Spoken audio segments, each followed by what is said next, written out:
Key of Valor by Nora Roberts. To my mom, who was brave enough to raise 5 of us. Courage, the footstool of the virtues upon which they stand. Robert Louis Stevenson. Chapter 1. Zoe McCourt was 16 when she met the boy who would change her life. She'd grown up in the mountains of West Virginia, the oldest of 4. By the time she was 12, her father had already run off with the wife of another man. Even then, Zoe hadn't considered it any great loss. Her daddy was a short-tempered, moody man who preferred drinking beer with the boys or banging his neighbor's wife rather than seeing to his own. Still, it was hard, as most weeks he had at least brought home a paycheck. Her mother was a nervous, thin woman who smoked too much and compensated for her husband's desertion by replacing him with some regularity with boyfriends cut from the same cloth as Bobby Lee McCourt. They made her happy in the short term, angry and sad in the long.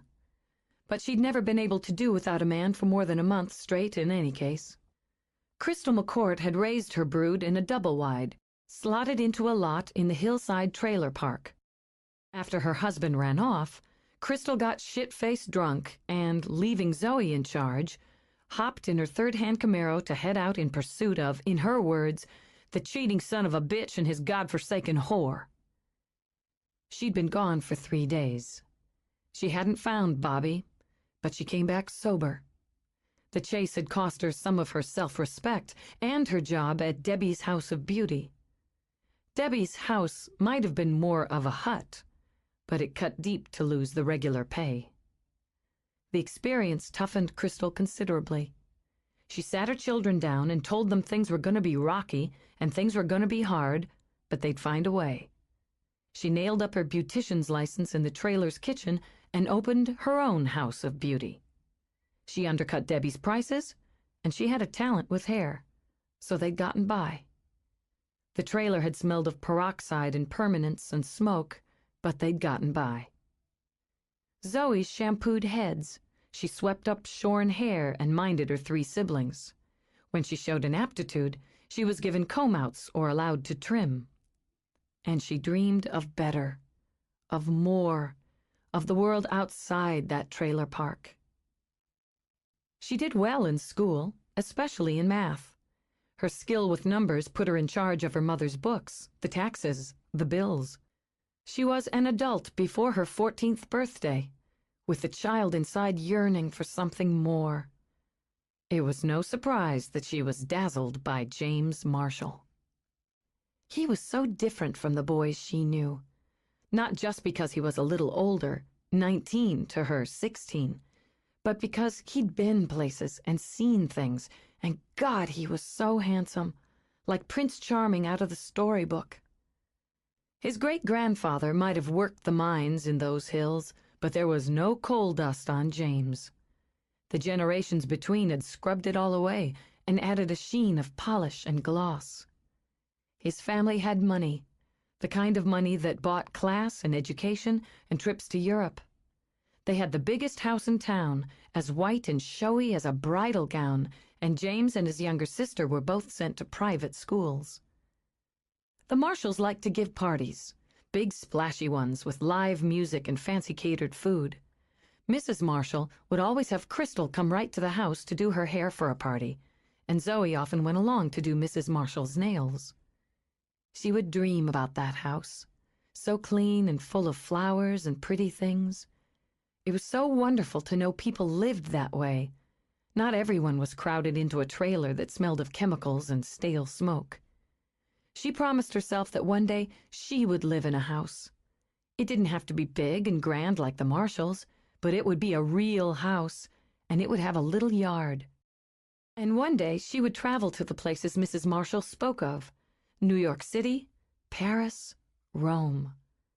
She saved her pennies for it from her tip money and the pay she earned from the odd jobs she took.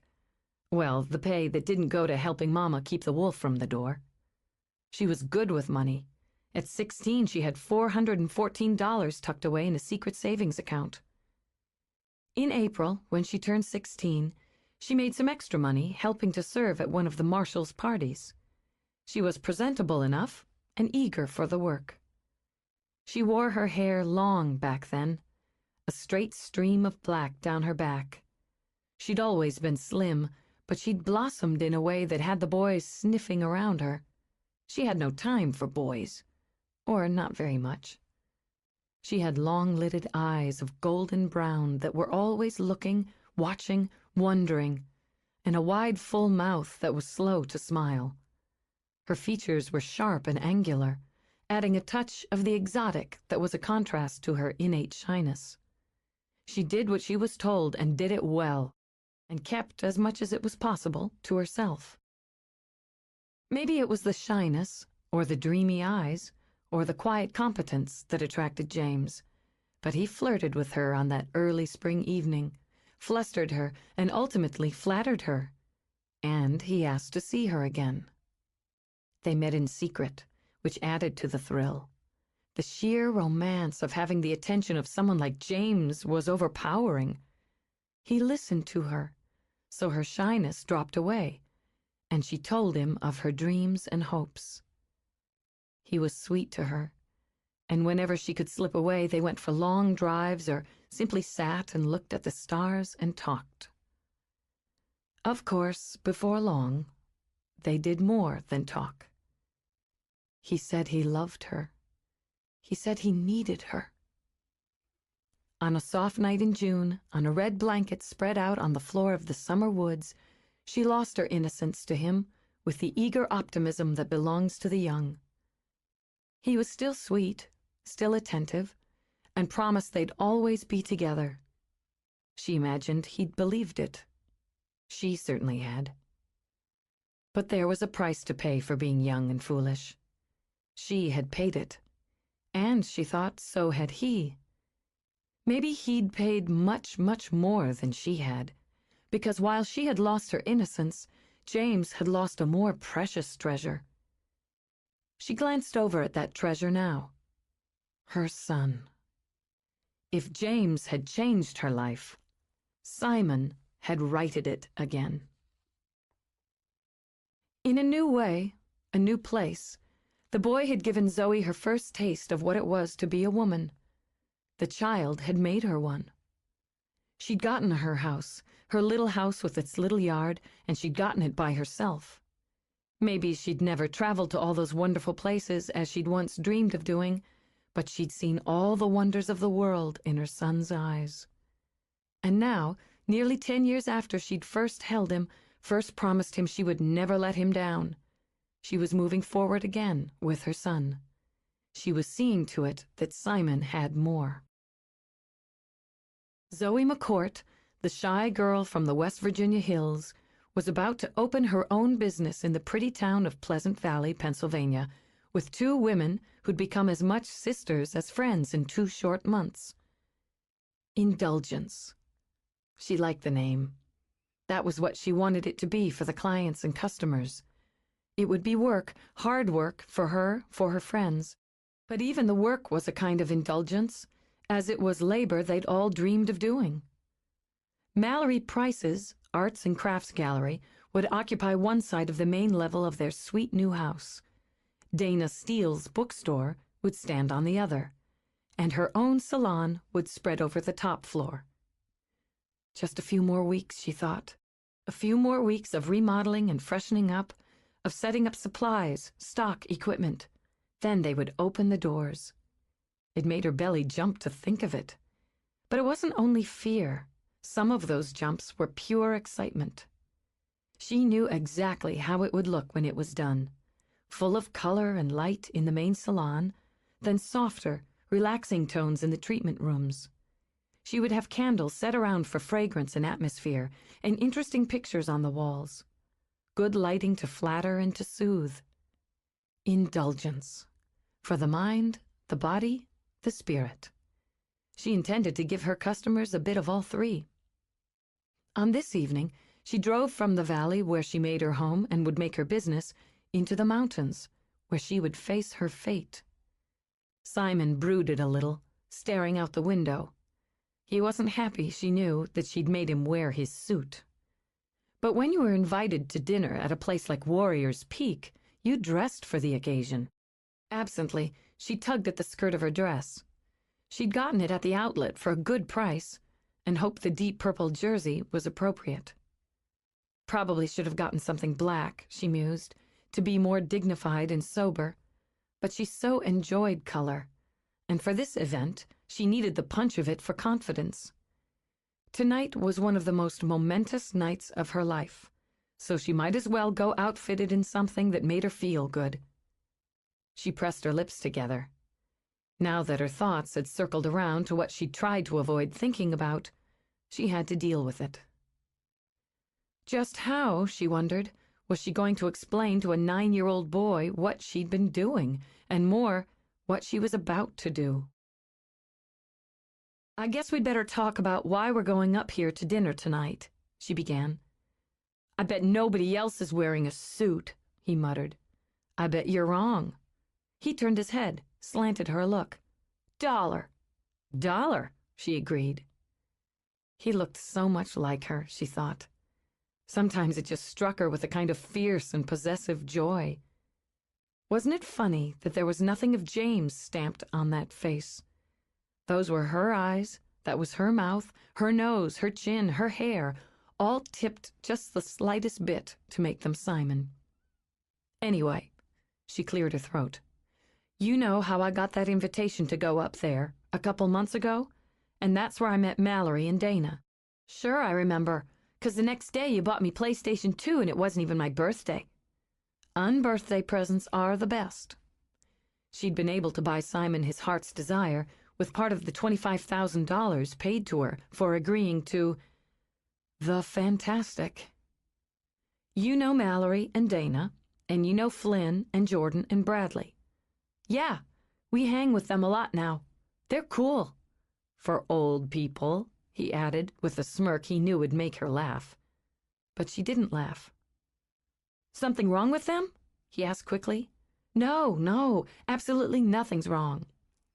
She chewed her bottom lip as she tried to find the right words. Sometimes people are sort of connected, without even knowing it. I mean, Dana and Flynn are brother and sister, well, stepbrother and stepsister.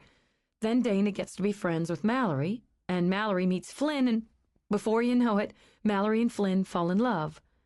Is this going to be a sloppy love story? Because I might get sick. Be sure to lean out the window if you do.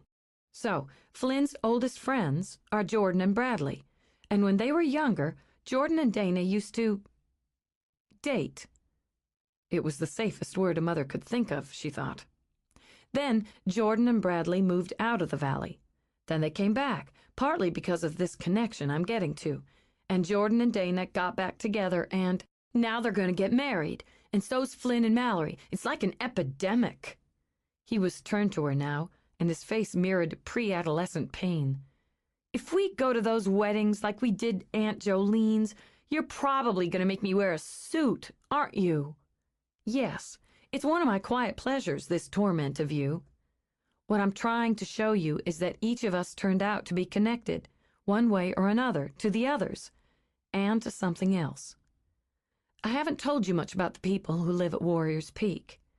They're the magic people." Zoe's hand jerked on the wheel. Slowing, she pulled off to the shoulder of the winding road. "What do you mean by magic people?" "Geez, Mom, I hear you guys talk when you have those meetings and junk. So are they like witches or what? I don't get it." "No. Yes. I don't know exactly." How did she explain ancient gods to a child? "Do you believe in magic, Simon? I don't mean the card trick kind, but the kind of thing you read about in stories, like Harry Potter or The Hobbit. If it wasn't real sometimes, how come there are so many books and movies and junk about it?" "Good point," she said after a moment. "Rowena and Pitt, the people who live at the peak, the people we're going to see tonight, they're magic. They come from a different place, and they're here because they need our help." "For what?" She had his attention and interest now, she knew. The interest that took him into the stories she'd mentioned, X-Men comics and the role-playing video games he loved. I'm going to tell you. It's going to sound like a story, but it's not. But I have to start driving again while I tell you, or we'll be late. Okay. She took a long, quiet breath as she pulled back onto the road. A long time ago, a really, really long time ago, in a place behind what they call the Curtain of Dreams, or the Curtain of Power, there was this young god, like Apollo? Sort of, but not Greek. He was Celtic. He was the son of the king, and when he was of age, he visited our world and he met a girl and fell in love. Simon's mouth twisted. How come that always happens? Can we get into that area of things later? We're a little pressed for time. So, they fell in love, and even though it wasn't really allowed then, his parents let him bring the girl home with him so they could be married. This was okay with some of the gods, but it wasn't okay with some of the others. There were battles, and cool! The world split into two kingdoms, I guess you could say. One with a young god becoming ruler with his human wife, and the other ruled by, well, a wicked sorcerer. Way cool! The young king had 3 daughters. They call them demi-goddesses because they're part human. Each of the daughters had a special gift. One was music or art, another was writing or knowledge, and the third was courage, I guess. Valor. It made her mouth a little dry to think of it, but she swallowed and went on. She was a kind of warrior. They were very close to each other, the way sisters should be, and their parents loved them.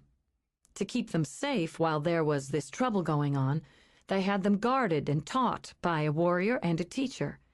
Then, try not to groan, the warrior and the teacher fell in love.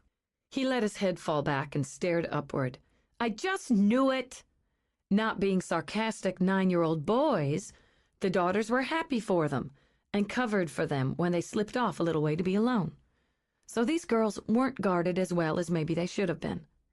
The wicked sorcerer took advantage of that, and he snuck close and cast a spell. The spell stole the souls of the daughters and locked them in a glass box with 3 locks and 3 keys. Man, that sucks for them. It sure does. The souls are trapped there, in the box, and can't get out until the keys are turned in the lock, one by one, and only by the hand of a mortal, a human. Because her fingers tingled, she rubbed them on the skirt of her dress. See, because they were half human, this sorcerer made it so only someone from our world could save them, because he didn't think it could be done. The teacher was given the keys, but she can't work them, and she and the warrior were cast out and into this world. In every generation, they have to ask 3 humans, the 3 humans who are the only ones who can unlock the box, to find the keys. They have to be hidden and found as part of the quest, part of the spell. And each one of the chosen has to go in turn and has just 4 weeks to find the key and put it in the lock. Wow! Are you one of the ones who has to find a key? How come you were chosen? She let out a little breath. Her son was a bright and logical boy. I don't know exactly. We look, Mal, Dana, and I, we look like the daughters of glass, they're called. Rowena's an artist, and she has a painting of them at the peak. It's connection, Simon. There's something that connects us to each other, to the keys and to the daughters. I guess you could say it's fate. If you don't find the keys, they're just stuck in the box? Their souls are. Their bodies are in glass coffins, like Snow White, waiting. Rowena and Pitt, they're the teacher and the guard. He nodded. And you and Mallory and Dana have to find the keys and fix everything. Pretty much. Mallory and Dana have already had their turns, and they each found the key. It's my turn now. You'll find it. He gave her a solemn nod. You always find stuff when I lose it. If only, she thought, it was as simple as finding her son's favorite action figure. I'm going to try as hard as I can. I have to tell you, Simon, the sorcerer, his name is Cain. He's tried to stop us. He'll try to stop me. It's really scary, but I have to try. You'll kick his butt." The laugh eased some of the knots in her stomach. "That's my plan. I wasn't going to tell you all this, but then it didn't seem right not to. Because we're a team. Yeah, we're a great team." She paused at the open gates of Warrior's Peak.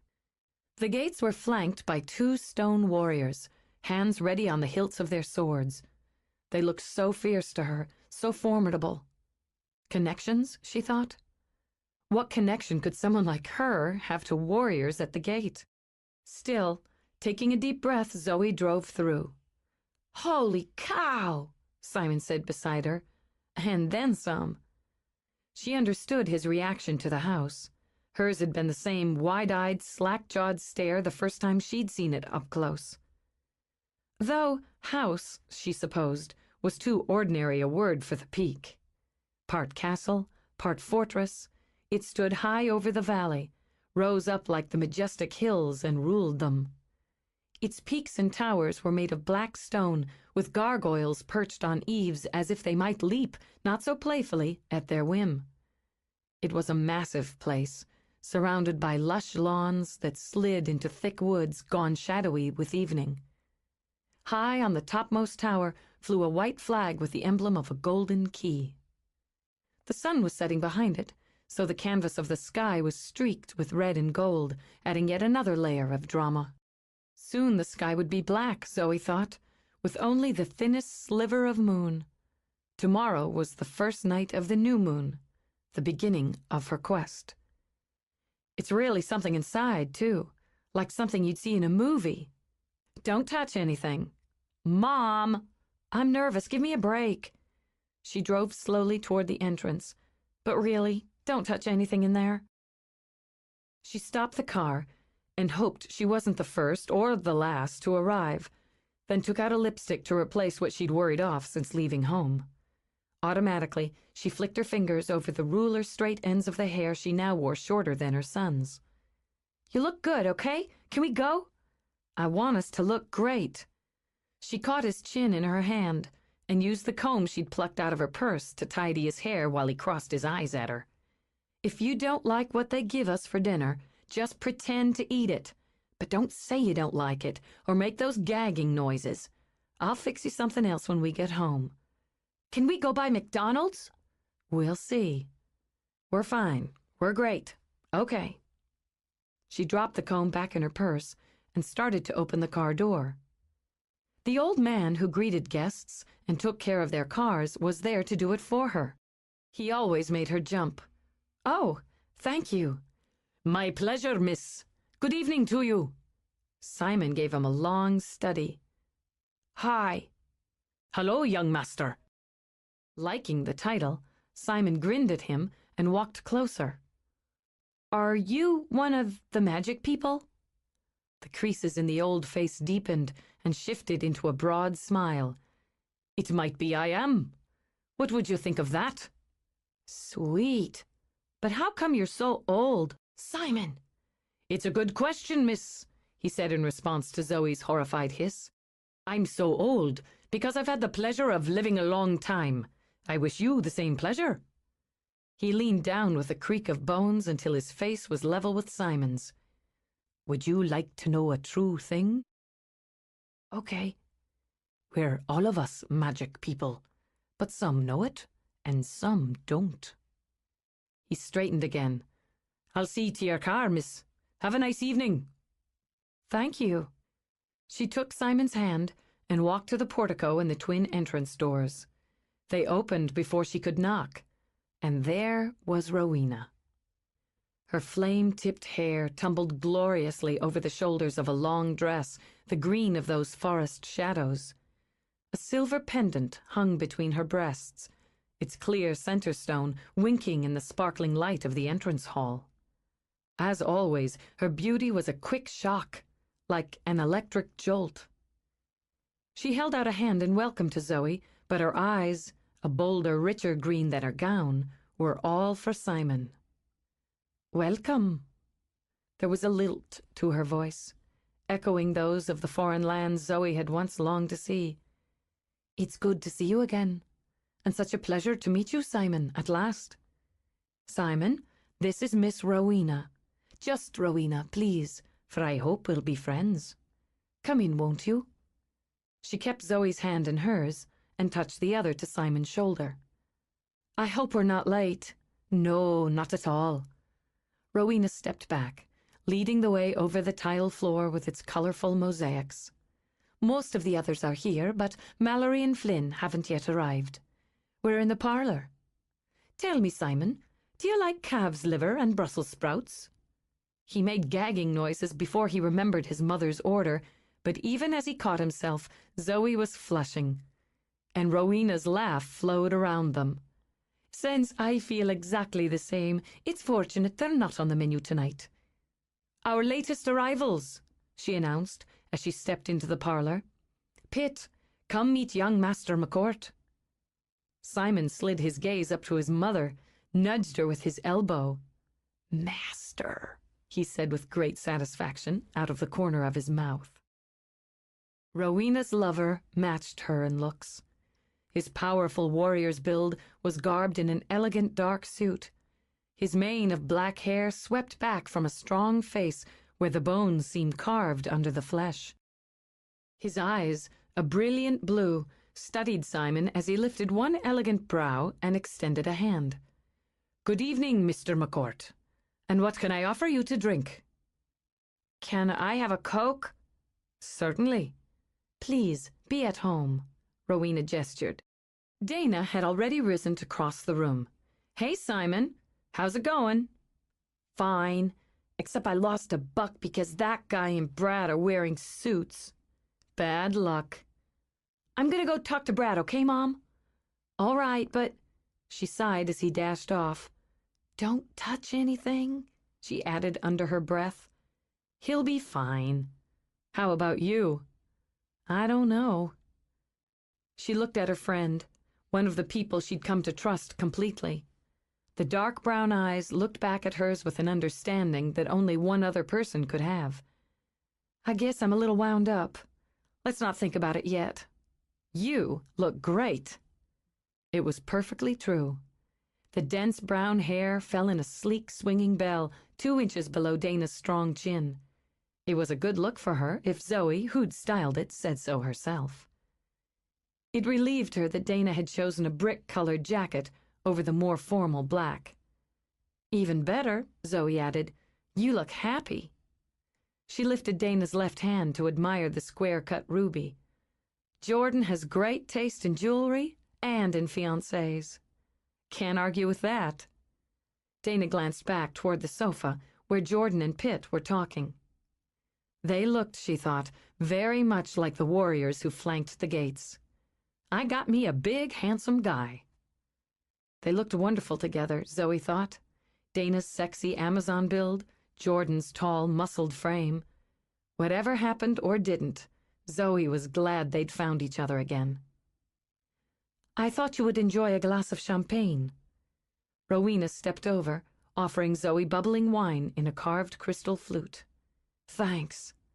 Your son is beautiful." Nerves took a back seat to pride. "Yes, he is. The most beautiful thing in my life." "That makes you a wealthy woman." Rowena touched a hand to her arm and smiled. "He and Bradley appear to be fast friends." "They hit it off," Zoe agreed. She didn't know what to think about it. It seemed so unlikely. Yet there they were, huddled together across the room, obviously in some deep discussion. The man in the elegant slate-gray suit, and the boy in his dark brown one that was already, God, a smidgen too small for him. It seemed odd that Simon should be so easy with the man while she was so uneasy with him. She and her son were usually in tandem. Then Brad glanced over, and his eyes, nearly the exact color of his suit, met hers. Oh yeah, she thought, there was the reason. This was the only person of her and Simon's acquaintance who could have bats doing cartwheels in her stomach with just one look. He was too handsome. He was too rich. He was too... everything. Way, way out of your league, Zoe, and we've already been there once. Bradley Charles Vane IV, made James Marshall look like a yokel in every possible way.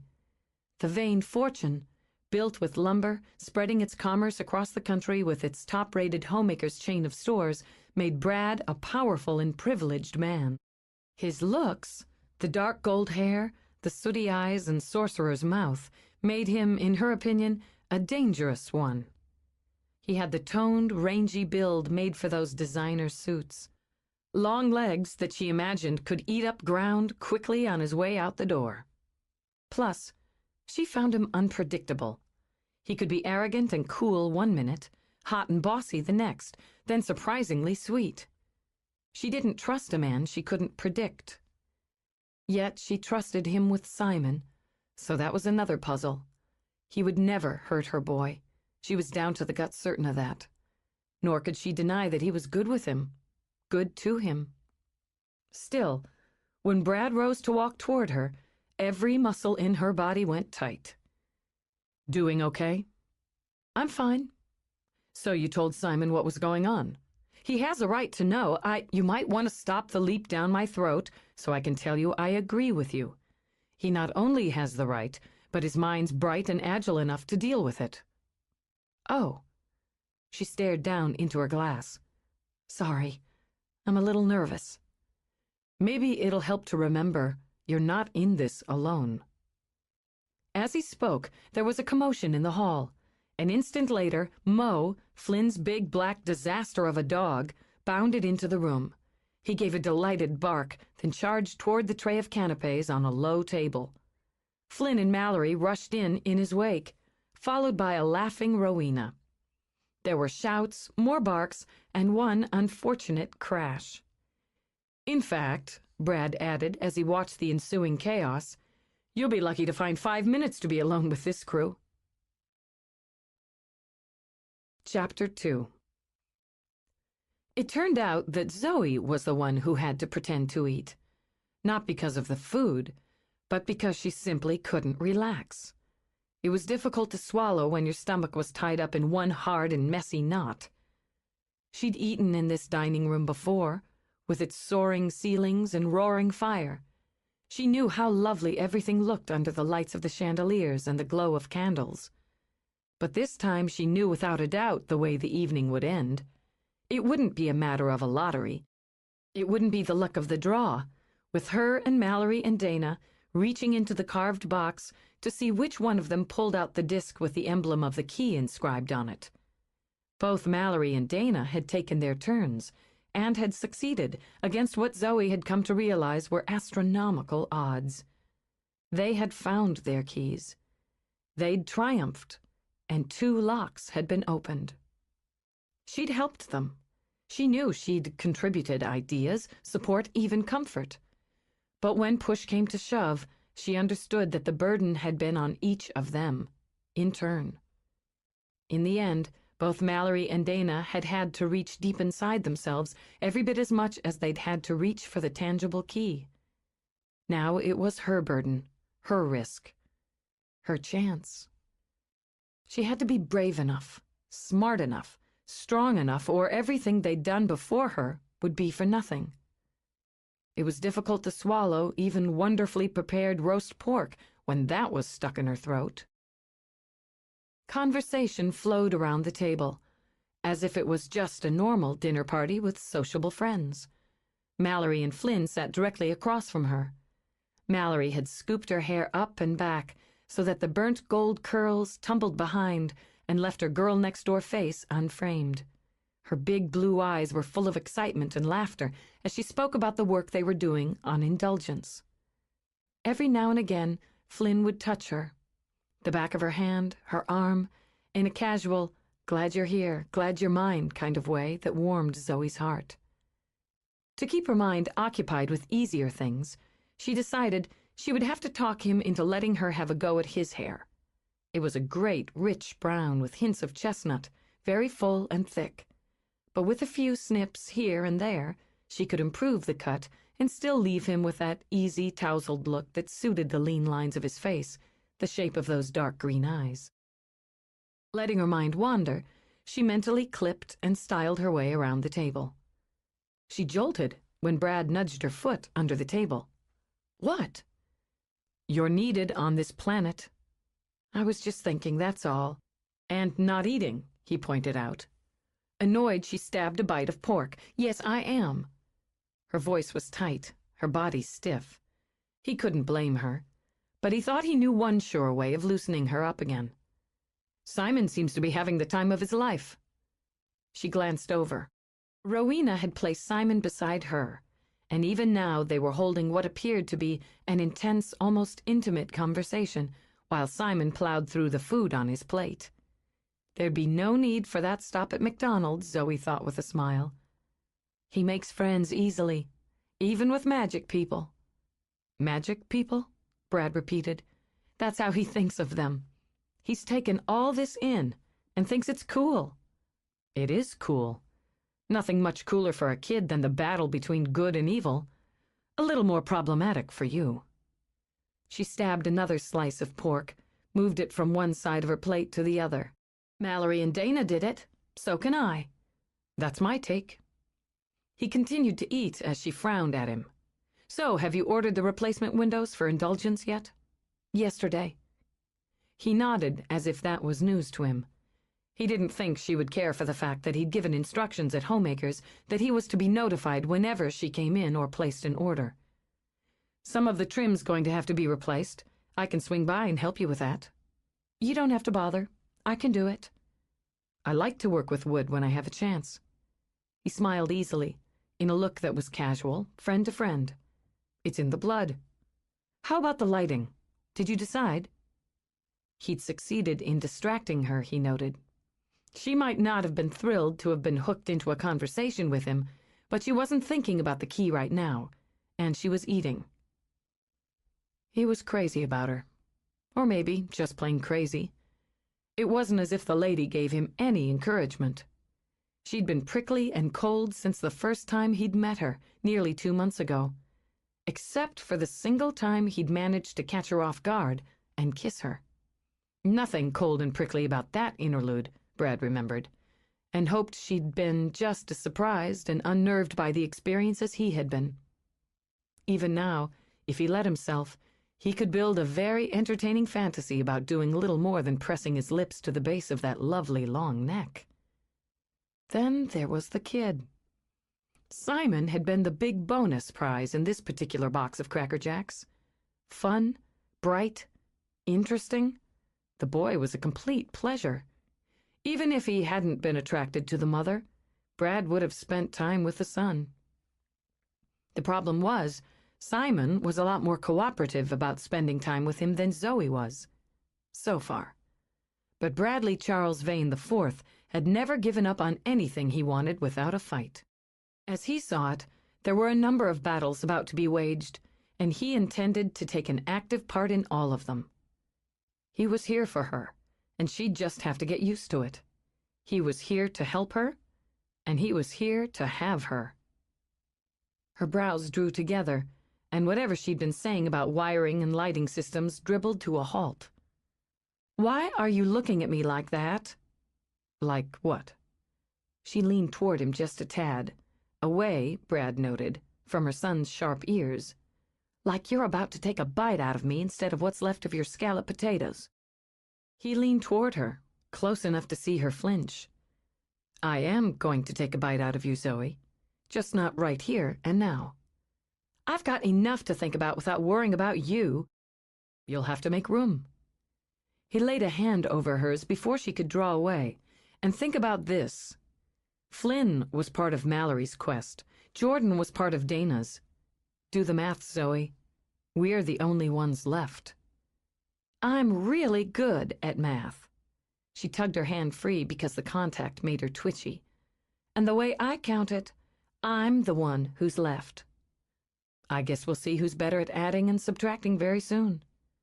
He left it at that and finished his wine. Back in the parlor, where they found coffee and wedges of apple pie thick enough to make even Simon's eyes bug out, Mallory rubbed a comforting hand up and down Zoe's back. "Are you ready for this? I've got to be, don't I? You've got us all with you. We're a good team. The best. It's just that I thought I'd be prepared. I've had the most time to get prepared. I didn't think I'd be this scared. It was easiest for me. How can you say that? Baffled, Zoe shook her head. You went into this knowing almost nothing. Exactly. And you've got everything we've learned and experienced in the last 2 months running around in your head. Her smile sympathetic. Mallory gave Zoe's hand a squeeze. Plenty of it's scary. And there's more. When we started this, we weren't as involved. With each other, with Rowena and Pitt, with the daughters. Everything matters more now than it did 2 months ago. Zoe let out a shaky breath. You're not making me feel any better. I don't mean to. You've got a big load to carry, Zoe, and sometimes you're going to have to carry it yourself, no matter how much we want to take some of it off your hands. Mallory looked up, pleased to see Dana coming toward them. What's up? Dana asked. A quick pep talk before we get started. Mallory took Zoe's hand again. Kane will try to hurt you. He'll try to trick you. In fact, and I've thought a lot about this, because this is the last round, win or lose all, he's going to be only more determined to stop you. Dana took Zoe's other hand. Feeling peppy yet? I've thought a lot about it, too. I'm afraid of him. Zoe squared her shoulders. I think you're telling me I should be afraid, that if I'm really going to be prepared, I should be afraid. That's exactly it. Then I guess I'm as ready as I'm gonna get. I need to talk to Rowena before she takes us into the portrait room. I've got one stipulation before we move to the next stage. She looked over, hissed under her breath as she saw Rowena already in deep discussion with Brad. Why is he everywhere I want to be? Good question. Dana gave her a quick pat on the back. Mallory waited until Zoe started across the room. Dana, I'm scared too. Well, that makes 3 of us. Zoe stopped in front of Rowena, cleared her throat. I'm sorry to interrupt, Rowena. I need to speak to you for a minute before we get started on the next thing. Of course. I imagine it concerns what Brad and I were just discussing. I don't think so. It's about Simon. Yes. In invitation, Rowena patted the cushion beside her. Exactly. Bradley's been very insistent that I do something tangible, something specific about Simon. Kane's not going to touch the boy. There was steel, cold and immovable, in Brad's tone. He's not going to use the boy. Simon is to be taken out of the mix. That's not negotiable. Are you setting terms now for Zoe and her son? Rowena asked. No. Zoe spoke quickly. I can speak for myself and for Simon, but thank you. She looked at Brad. Thank you for thinking about Simon. I'm not just thinking about him. I'm making this crystal clear. You and Pitt want the 3rd key, he said to Rowena. You want Zoe to succeed. Kane wants her to fail.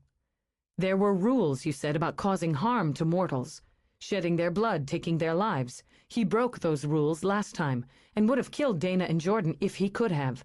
There's no reason to think he'll go back to fighting fair this time. In fact, there's every reason to believe he'll fight even dirtier. The muscles around Zoe's heart seemed to clench, leaving her breathless. He's not touching my boy. You have to promise. You have to guarantee it, or this ends now. New terms? Rowena lifted her eyebrows. And ultimatums? Let's put it this way. Before Zoe could speak again, Brad silenced her with one sharp look. If you don't do something to remove Simon from the board, if you don't shield him from Kane, he could be used against Zoe and cause her to fail. You're close, Rowena. Too close to let one stipulation stand in your way. Well played, Bradley. Rowena patted his knee. Simon has a formidable champion in you. And you, she said to Zoe. But it's already been done. What? Zoe looked across the room at Simon, who was sneaking Mo a bit of crust from his pie. He's under protection, the strongest I can make. It was done while he slept, the night Dana found the 2nd key.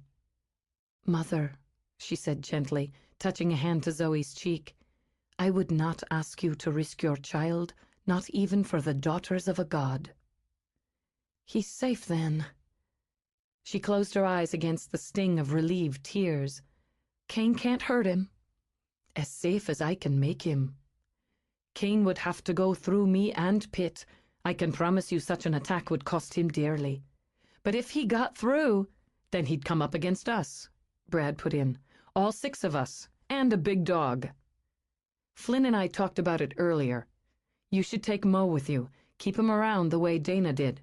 An early warning system. Take Mo? Home? That big, clumsy dog in her tiny little house, she thought. I'd think you'd consult with me before you make such decisions. It's a suggestion, not a decision. He angled his head, and though his voice was mild again, his face was set. It's just a sensible and reasonable suggestion. Besides, a kid Simon's age ought to have a dog around. When I think Simon's ready for a dog, now. Swallowing a laugh, Rowena patted Brad's knee again and Zoe's. Isn't it silly to argue when you're both only thinking of what's best for Simon? Can we just do what comes next? I'm getting all twisted up waiting for it to be official. All right. Perhaps Simon could take Mo out for a walk around the grounds. He'll be watched, she assured Zoe. He'll be safe. Okay. I'll arrange it. Then we'll move into the next room. Zoe found herself sitting on the sofa with Brad, without Rowena as a buffer between them. She linked her hands in her lap as he picked up his coffee cup. I'm sorry if I sounded ungrateful and rude, she began. I'm not ungrateful. Just rude? Maybe. Knowing she had been brought heat to her cheeks. But I didn't mean to be. I'm not used to anybody helping you, he prompted, caring about you, about Simon. There was a bite in his voice, but there was something both careless and cool about it that made her feel small. She countered it by shifting and looking him dead in the eyes. That's right. I'm not. Nobody helped me raise him, or feed him, or love him. Nobody helped me put a roof over his head. I've done it myself, and I've done a decent job of it. You haven't done a decent job of it, he corrected. You've done an extraordinary job of it. So what? That means you have to slap away every helping hand? No, it doesn't. You get me so mixed up. Well, that's a start. He took her hand and had it to his lips before she could protest. For luck. Oh, thanks. She got quickly to her feet when Rowena came back into the room. If everyone's ready, we'd like to continue the tradition of beginning the quest in the next room. Brad kept his attention on Zoe. She was a little pale, but she was holding her own. Still, as they started down the wide hallway, he noted how Mallory and Dana moved in to flank her. They'd become a team, a triad, even a family over the last 2 months. He didn't think anything would change that now. They would need that unity through what was coming. His heart took a bump when he stepped into the next room and looked up at the portrait that dominated it. The Daughters of Glass, moments before their souls were stolen, gathered close, just as the 3 women who shared the faces of those tragic demigoddesses now gathered close. Nora, with Mallory's vivid blue eyes, sat with a lap harp in her hands and a smile just blooming across her face. Ninian, with Dana's strong features and dense brown hair, sat beside her on a marble bench and held a scroll and quill. Standing, a sword at her side and a small puppy in the crook of her arm, Kaina looked back at him. Her hair was a long fall of inky black rather than the short, sharp, sexy style Zoe wore.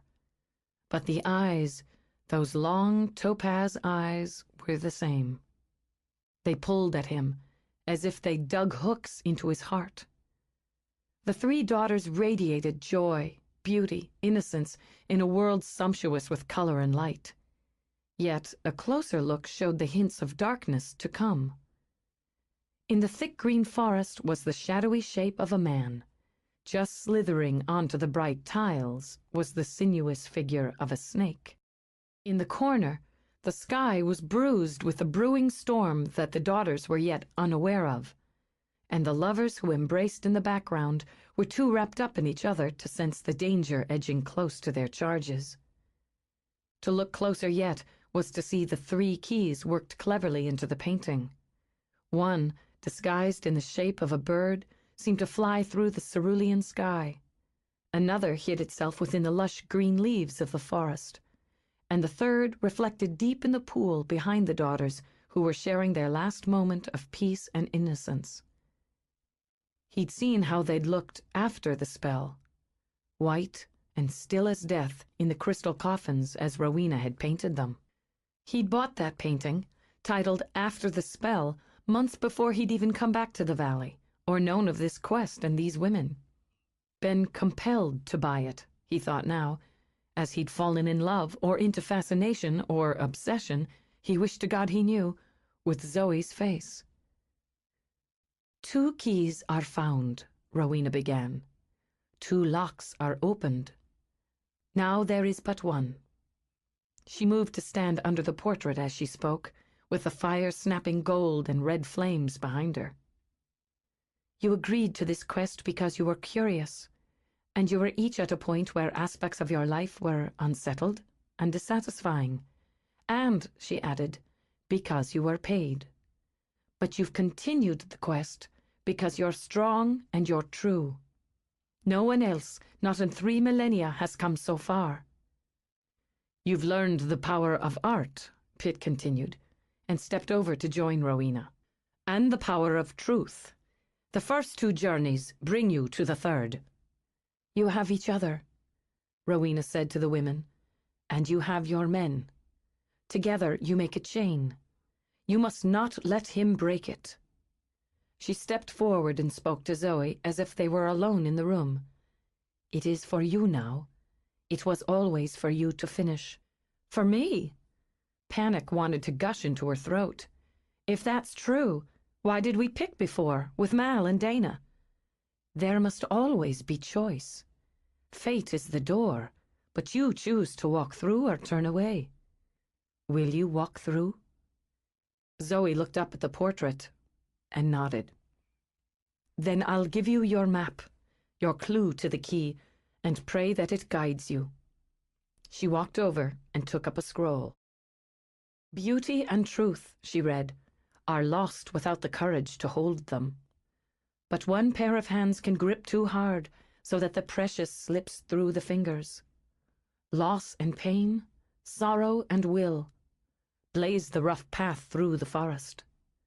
Along the journey there is blood, and there is the death of innocence and the ghosts of what might have been. Each time the path forks, it is faith that chooses the way or doubt that blocks it. Is it despair, or will it be joy? Can there be fulfillment without risk of loss? Will it be an end or a beginning? Will you move into the light or return to the dark? There is one who stands on either side, with hands held out. Will you take one, the other, or close your hands in fists to hold what is already yours until it's ground to dust? Fear hunts, and its arrow strikes heart, mind, belly. Without tending, wounds fester, and scars too long ignored harden into shields that block the eyes from what needs most to be seen. Where does the goddess stand, her sword in hand, willing to fight each battle in its time? Willing, too, to lay down the sword when the time comes for peace. Find her, know her power, her faith and her valiant heart. For when you look on her at last, you will have the key to free her, and you will find it on a path where no door will ever be locked against you. Oh boy. Zoe pressed a hand to her stomach. I can keep the paper, right? I'm never going to remember all that. Of course. Good. She worked hard to keep her voice calm and even. It sounded a little violent, Dana put in. Yeah, that. Zoe felt better, considerably, when Dana's hand came to rest on her shoulder. But it seemed, compared to the others, that my clue was more a lot of questions. Rowena held out the scroll. "Answer them," she said simply. When they were alone, Pitt stood beside Rowena, studying the portrait. "He'll come after her quickly," Rowena said. "Won't he?" "Yes. He's had more time to study her, to learn her weaknesses, to understand her fears and her needs. He'll use them against her. The boy is safe. Whatever we do, whatever it costs us, we must keep him so. He is a sweet boy, Pitt." Hearing the pain, the longing in her voice, he drew her close. "He'll be safe, whatever the cost." He pressed his lips to the top of her head. "He won't touch the child." She nodded, and turning her head, stared into the fire. "Will she trust, I wonder, as completely as I trust you? Can she, with all that has gone before, and all that she has to risk? Everything comes down to the courage of one woman." He tipped her head up, let his thumb graze her jawline. "If she has even a glimmer of yours, we will win this thing." "She hasn't had you. She's had no one. They've all come to touch my heart, Pitt. I never expected to feel this." She laid her fingers to her breast. "Attachment. But she most of all, brave little mother, she touches me." "Then trust in her, and her army. They are resourceful and clever, for mortals." With that he made her laugh, and lifted her mood again. 3,000 years among them, and still you find them a curiosity." "Perhaps, but unlike Cain, I've learned to respect them, and never to underestimate a woman. Come." He swept her up in his arms. "Let's to bed." Long after she'd put Simon to bed, Zoe found dozens of things to occupy her around the house. Long after Simon stopped whispering to the dog. Long after Zoe heard Mo clamber up on the bed and Simon's desperately muffled laughter, she wandered around, looking for something to occupy her hands, her mind. Her quest started at sunrise, and she was afraid she was going to be awake to see it and the day begin. It was hardly her first sleepless night, she reminded herself. She had countless others to her credit. Nights Simon had been fussy or sick. Nights she'd tossed and turned, worried about bills. Nights she'd filled with a dozen chores because the day simply hadn't been long enough to get them finished. There had even been times she hadn't been able to sleep because she was too happy to close her eyes. Her first night in this house, she remembered, she'd spent hours walking around, touching the walls, looking out the windows, making plans for all the work she wanted to do on it, to make a home for Simon. This was another big occasion, so there was no point in complaining about a few hours of lost sleep.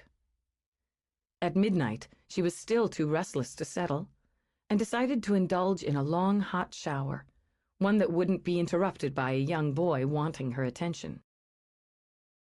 She hung her best sleep shirt, a poppy red one, on the back of the door, then lit one of the jar candles she'd made herself so the room would fill with fragrance as well as steam. Little rituals, she believed, set the tone for sleep.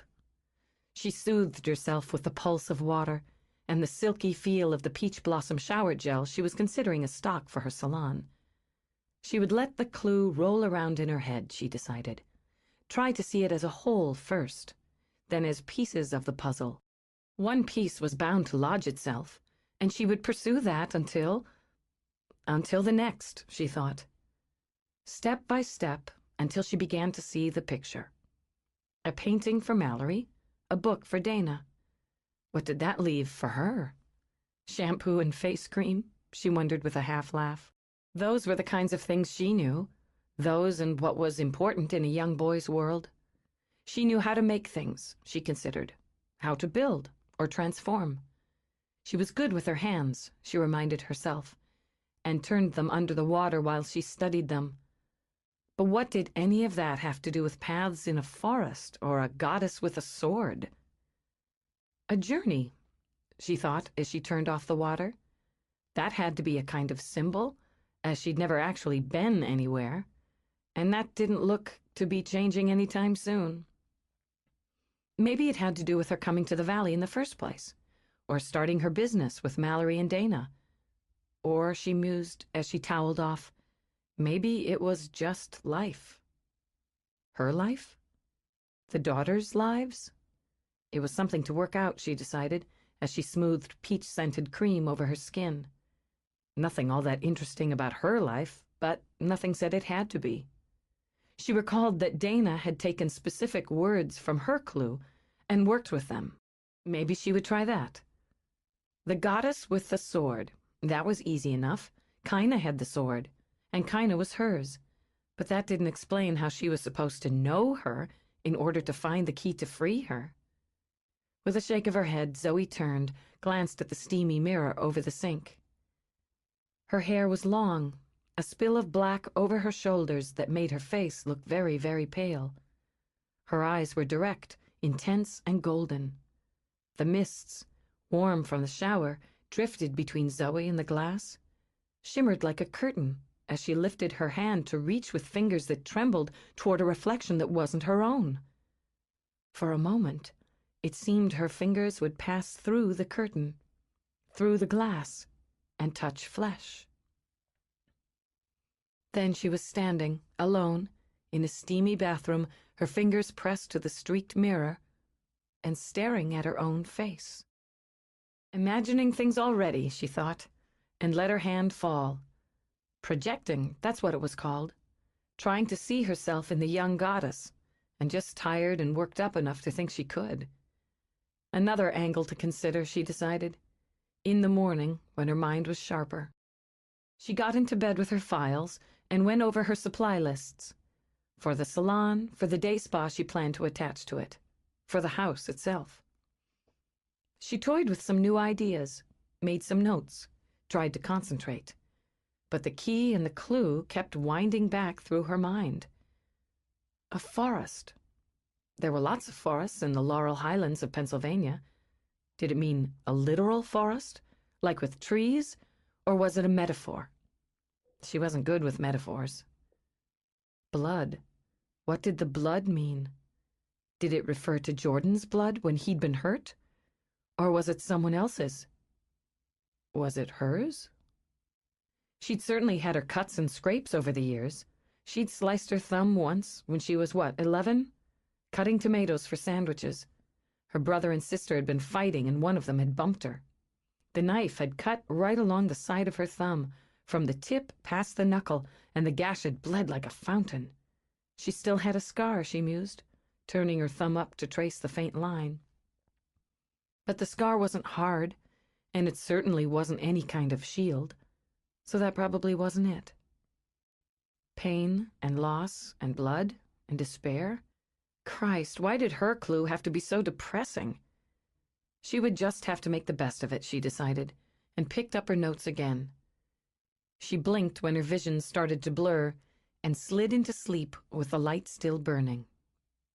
She dreamed of her blood, dripping steadily on a dull brown linoleum floor while children screamed around her. Chapter 3. She overslept. Zoe couldn't remember the last time she'd done that. Certainly not in the past decade. As a result, it was nearly 10 by the time she arrived, boy and dog in tow, at Indulgence. She parked on the street, as the driveway was already loaded. Flynn's car, Jordan's, and one of Brad's. He had 2 that she knew of, and probably more. She managed to snag Mo's leash before he leaped out of the car, and with a mother's skill for juggling, grabbed her purse and her cooler, controlled the dog, and kept a sharp eye on her son as she loaded everything up. "You keep a good hold of this dog," she told Simon as she passed him the leash. "You make him mind you. We have to find out what Flynn wants to do about him today." "He can stay with me. We can fool around out back." "We'll see. You go on, but stay where I can see you from the house until I get sorted out." They bounded off while she walked toward the front door. She loved to look at the place, the big old house with all its possibilities. They'd already put their mark on it, painting the front porch a bright celebrational blue and arranging pots of mums to flank the front steps. As soon as she got around to it, she was going to pick up some old pots at the flea market, clean them up, paint them. Maybe she'd search out half a whiskey barrel as well, and they could plant seasonal flowers in it. She glanced up at the window above the front door. Mallory had hired a glass artist to create a stained glass panel for that space, using the design from their logo. That was just the sort of touch that was going to make their place unique. She set the cooler down, opened the door. She heard the music. It wasn't set up to blast, but it was close.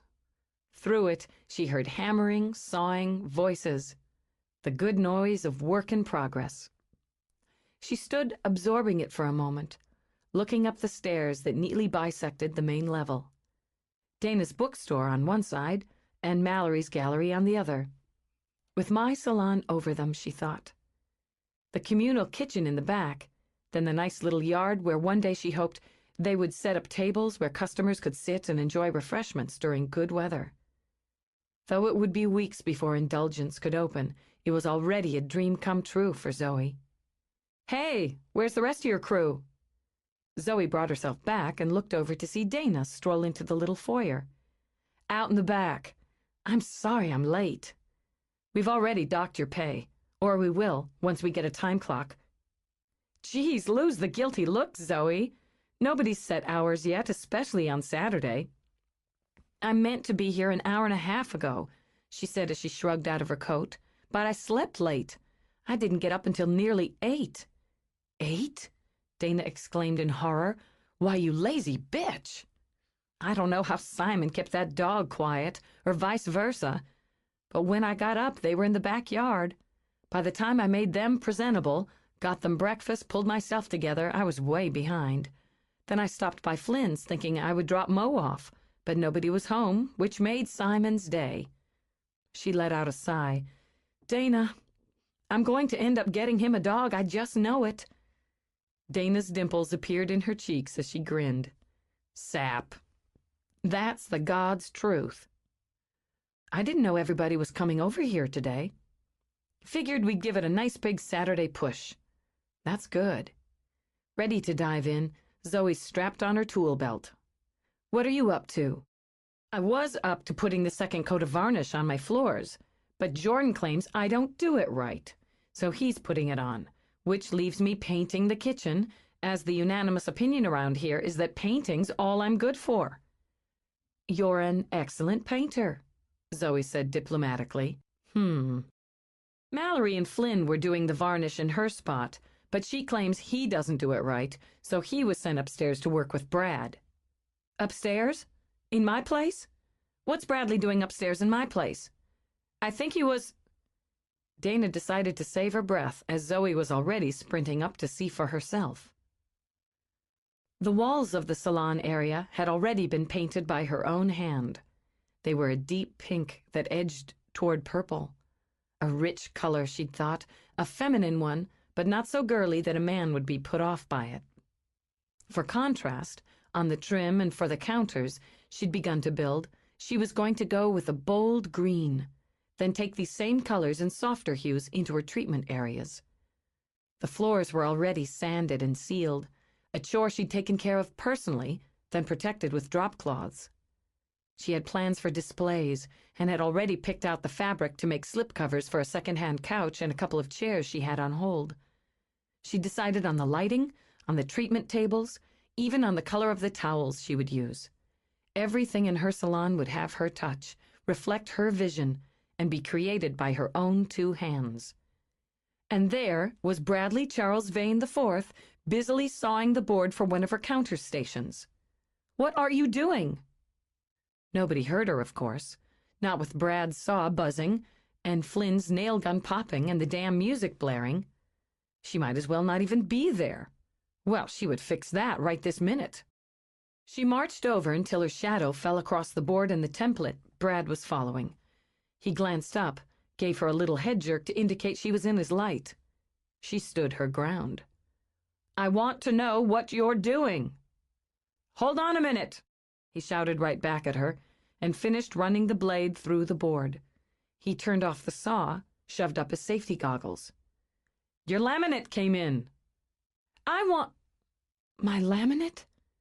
The thrill of that had her spinning around in the direction he pointed. And there it was, that wonderful, bold green. It's perfect. I knew it would be perfect.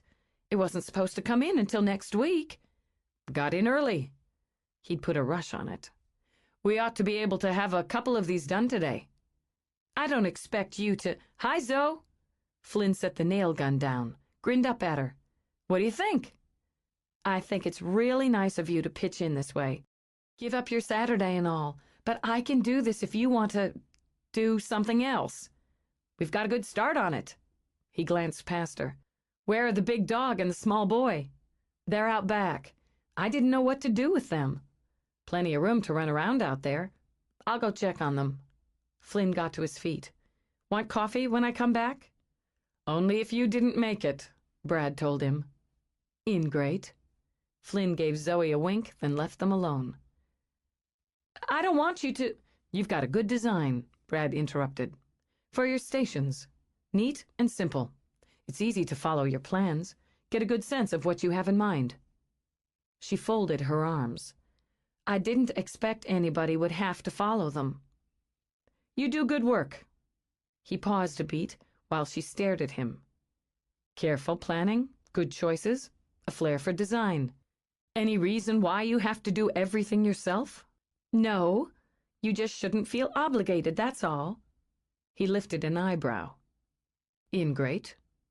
Defeated, she let out a half laugh. Maybe it's more that I know what kind of work I do, but I don't know if you're any good. She walked around the base of the counter he was finishing for her. I guess you do okay. My granddaddy'd be so proud to hear that. With the wood between them, she gave him a quick, easy smile. I want to cut the laminate myself. I just want to be able to look at it when it's finished. To look at it a year from when it's finished and say, hey, I did that. Yes, that's it exactly. I didn't think you'd understand.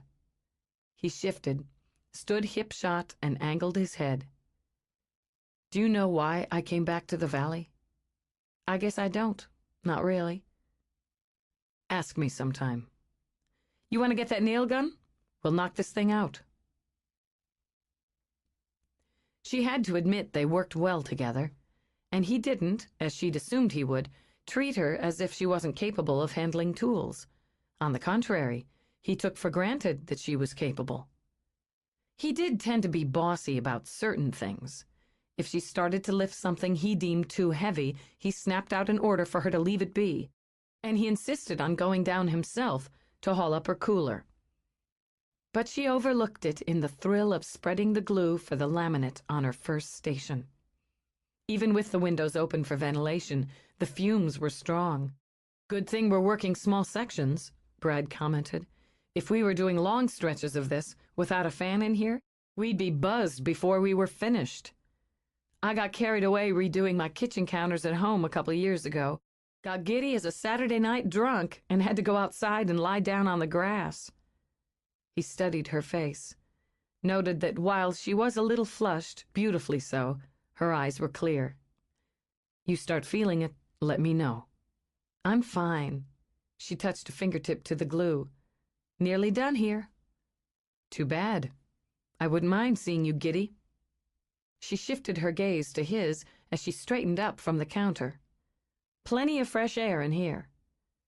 You're a little flushed, though. He stroked the side of his finger over her cheek. You have the most incredible skin. It's, like advertising. She didn't know if she'd been flushed before, but she could feel the heat rising now. I use a lot of the products I'm going to carry. There's this wonderful serum. It's time release. Is that so?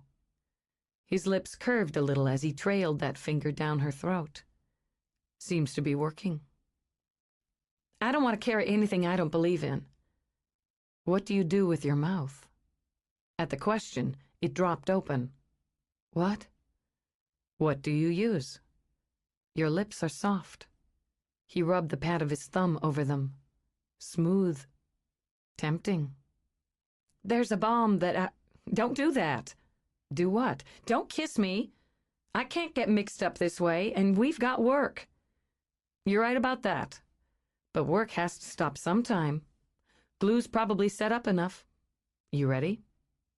She nodded. Fresh air or not, she was just a little lightheaded now, and could put the cause of it solely on him. She imagined he knew it, knew just how those long, deep looks, those casually intimate touches affected a woman. So she would just have to toughen up against them before they got her in trouble. Together, they lifted the laminate.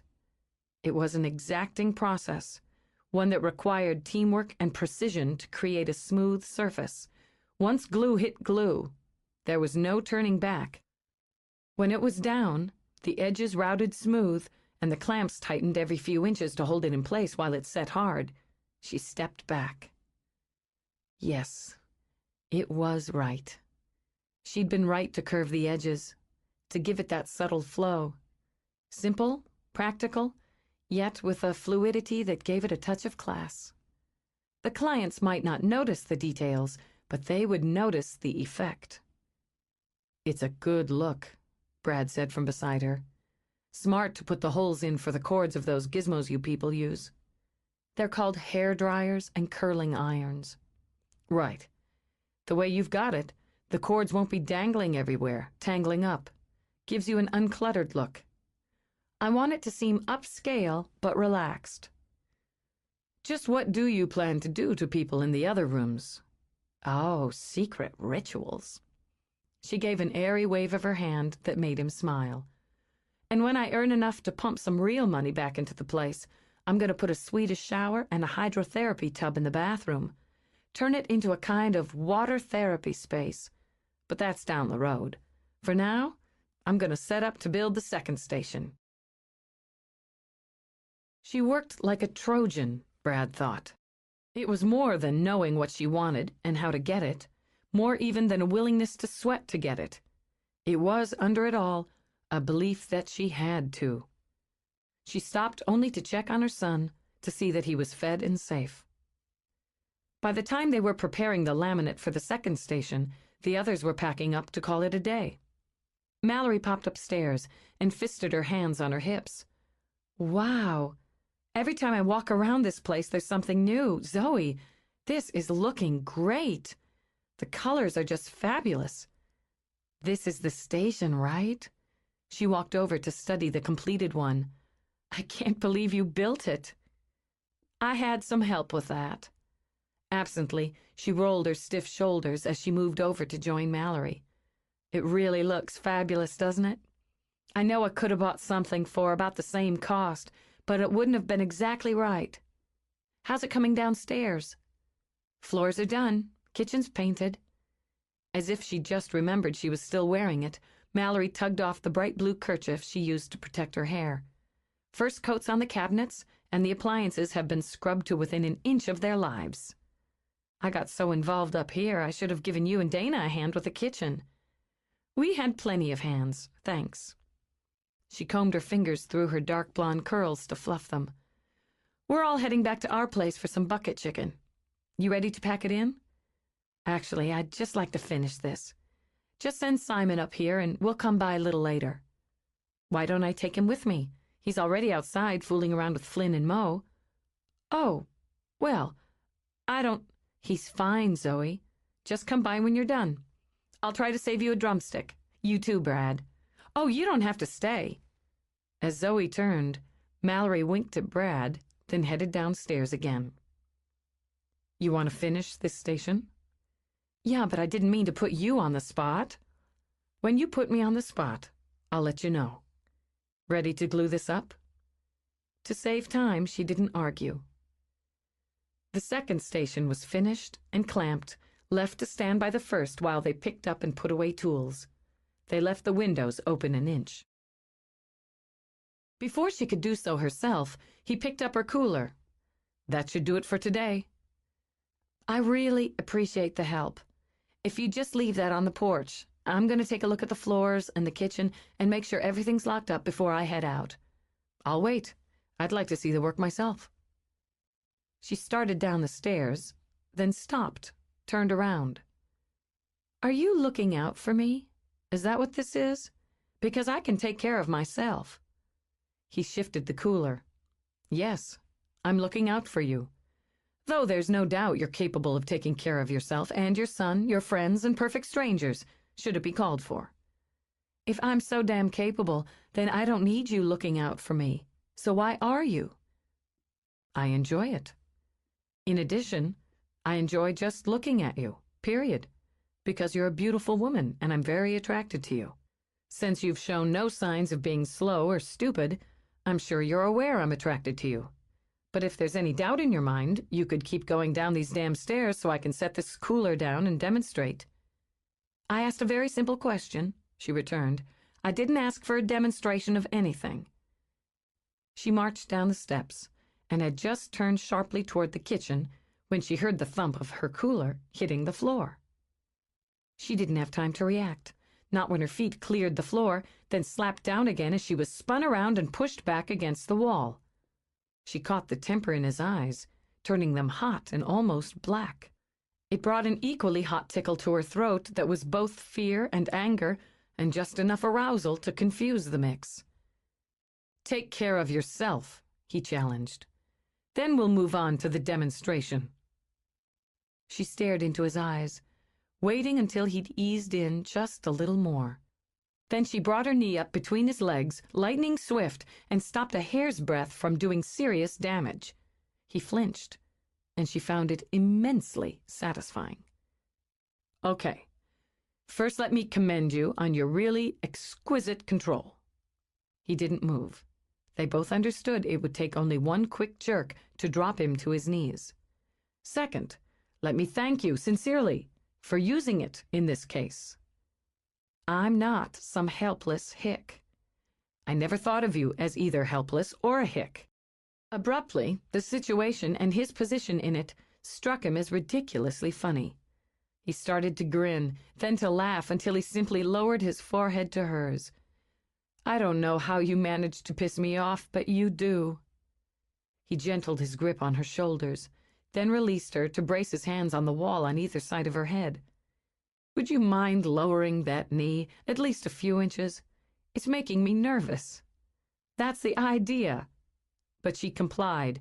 "I don't know why this is funny." "Neither do I. Jesus, Zoe, you wind me up one way or the other. Tell me something. Am I not supposed to find you beautiful? Am I not supposed to be attracted to you?" How am I supposed to answer that? It's a puzzler, isn't it? His gaze skimmed over her face, down to her mouth. "Try thinking about it from my end. Move back some." Because her breath was backing up in her lungs, she tapped her fingers against his chest. "I can't talk to you like this." "Okay, just 1 second." He brushed his lips over hers in a kind of whispered promise that had her stomach fluttering. Then he stepped back. "It'd be easy to let you." Not sure if she was steady yet, she stayed leaning against the wall. "To let myself. I've got needs, normal needs just like anyone. And I haven't been with a man in over a year and going on 2. I don't care if you were with a man yesterday. I'm interested in now. Well, I haven't been. There are reasons for that." "Simon." She nodded. "He's the big reason. I'm not going to let any man into my life that I wouldn't let into his. You know I wouldn't hurt him." Temper began to edge back. "It's goddamn insulting for you to imply that I would. I know you wouldn't, so there's no point in you getting fired up over that. But I'm a reason too, and I've got a right to be careful with myself. You're not looking to hold my hand or give me a couple of sweet kisses in the moonlight, Bradley." "It'd be a start." "That's not where it would end, and we both know it.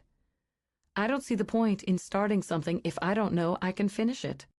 I don't know if going to bed with you is going to be good for me. I don't know if going to bed with you, if you wanting me to, is because of those normal needs or because of what's going on around us." "You think I'm attracted to you because of the key? What if you are?" She lifted her hands, palms up. "How would you feel about being used that way? The fact is, Bradley, you and I wouldn't be here if it wasn't for the key. We don't come from the same place, and I don't mean the valley. No. We don't have anything in common except for the key. The key, he agreed. Friends who matter to both of us. A place that holds my roots and where you've set yours. A need to build something for ourselves. Then there's a young boy. He happens to belong to you, but he's hooked me. With or without you, he'd have hooked me. Do you get that? She could only nod. There's more. But let's just toss in the sexual chemistry for now. Add all that up, it seems like some fairly solid common ground. I don't know what to say to you half the time or how to say it. Maybe you shouldn't think about it so hard. He held out a hand. Let's go look at the kitchen. If we don't get out of here soon, there's not going to be anything left in that chicken bucket but crumbs. She was grateful he'd let the subject drop. She just couldn't separate her thoughts and feelings, her concerns and her needs into separate areas, not right now. She was grateful, too, that the time she'd spent at Flynn's had involved fried chicken and relaxation without focusing on the key. She had nothing to offer yet, and there was too much information, too many questions circling around in her mind to line up in an intelligent conversation. They would need to have a meeting soon, all of them, but she wanted a little time to sort through everything first. Both Mallory and Dana had come up with theories quickly. Those theories had been refined and re-angled and changed over the 4 weeks, but they'd formed a foundation. And, Zoe thought, she had nothing. So she would spend the evening going over the clue, all of their notes, taking herself back step by step through the first 2 quests. Somewhere in there were answers. Once Simon and Mo were settled down and the house blessedly quiet, she sat at her kitchen table. Notes, files, books were arranged in piles. She'd decided she'd gone over her coffee quota for the day, so she brewed a pot of tea. Sipping the first cup, she read over the clue again and wrote down on a fresh page of her notebook what she thought might be important words. Beauty, truth, courage. Loss, sorrow. Forest, path. Journey, blood and death.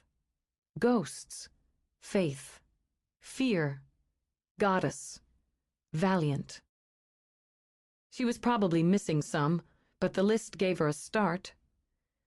Beauty for Mallory, truth for Dana, courage for herself. Loss and sorrow. Hers? Or did it refer to the daughters? If she took it personally for this round, what was her loss? What was her sorrow? Most recently, she'd lost her job, Zoe mused, and jotted that down. But that had turned out to be an opportunity. Forests? They were plentiful, but some meant more to her than others. There were woods at Warrior's Peak. There were woods back home, where she'd grown up. There were woods along the river by Brad's house. But if forest was symbolic, it could mean not seeing it for the trees. Not seeing the overall scope of something because you were too busy worrying about the individual details. She did that sometimes. That was true. But God, there were so many details, and who was going to worry about them if she didn't? She had a parent-teacher meeting coming up. Simon needed new shoes and a new winter coat. The washing machine was starting to make grinding noises, and she hadn't gotten around to cleaning out her gutters. She needed to buy the towels for the salon and spring for a new washer and dryer over there, which meant the one at home would have to grind for a while. She rested her head on her fisted hand, closed her eyes for just a minute. She would get it all done. That was her job. But one of these days, she was going to stretch out in the shade for an entire afternoon with nothing but a book and a pitcher of ice-cold lemonade. The hammock swung, gentle as a cradle, and the book lay neglected and unread on her belly. The taste of tart lemonade was still on her tongue. Her eyes were closed behind shaded glasses, and she could feel the breeze blowing sweetly over her face. She didn't know the last time she'd been so relaxed. Mind and body totally at rest. There was nothing to do but bask in the quiet and peace. She drifted along with a sigh of perfect contentment, and was standing in the trailer, sweating in the vicious heat. It was like living in a can, she thought as she swept shorn hair into a pile on the floor. She could hear her brother and younger sister arguing, their voices spilling through the stingy windows, high and tight and angry. Everyone always seemed so angry here. It made her head pound viciously. Moving to the door, she shoved it open to shout out to them, "Be quiet, for God's sake! Be quiet for 5 damn minutes and give me some peace!" And found herself wandering in a forest with winter snow thick under her feet. Wind screamed through the pines, whipped the branches toward a sky the color of stone. She was cold and lost and afraid.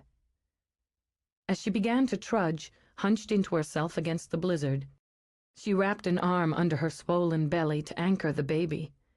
He was so heavy, and she was so tired.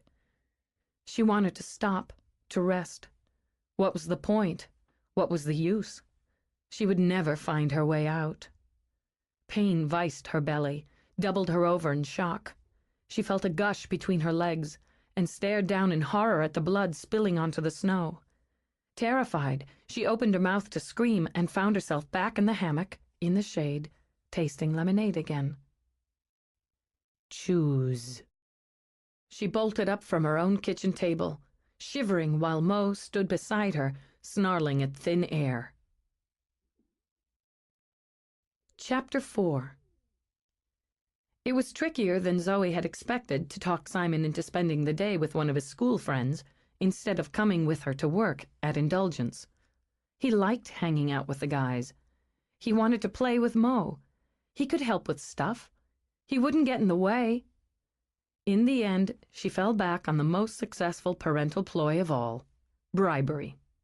They would stop by the video store on the way and rent 2 games and a movie.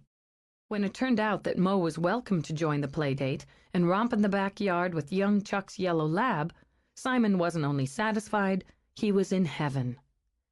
It alleviated a big chunk of the guilt and the worry and gave Zoe the opportunity to explore her first theory. If the journey in the Clue was hers, and the forest a kind of symbol, maybe it referred to her life in the valley, the paths she'd taken in the place she'd made her home. She'd been drawn here, to this pretty little valley town, and had known it was her place the moment she'd driven through it nearly 4 years earlier. She'd had to work, to struggle, to sacrifice to find the joy and the fulfillment. She'd had to choose her paths, her directions, her destinations. She reacquainted herself with them now, driving along the streets she knew so well. Quiet streets, she thought, on this early Sunday morning. She cruised the neighborhoods, as she had years before when her mind had been set on finding a house for herself and Simon. She'd done that first, she remembered, to give herself time to find the rhythm of the town, to see how the houses struck her, how the people made her feel as she watched them walk or drive. It had been spring, late spring. She'd admired the gardens, the yards, the settled feel of the place. She'd spotted the "For Sale" sign on the scrubby lawn in front of the little brown house, and with a kind of inner click of recognition, she'd known it was the one.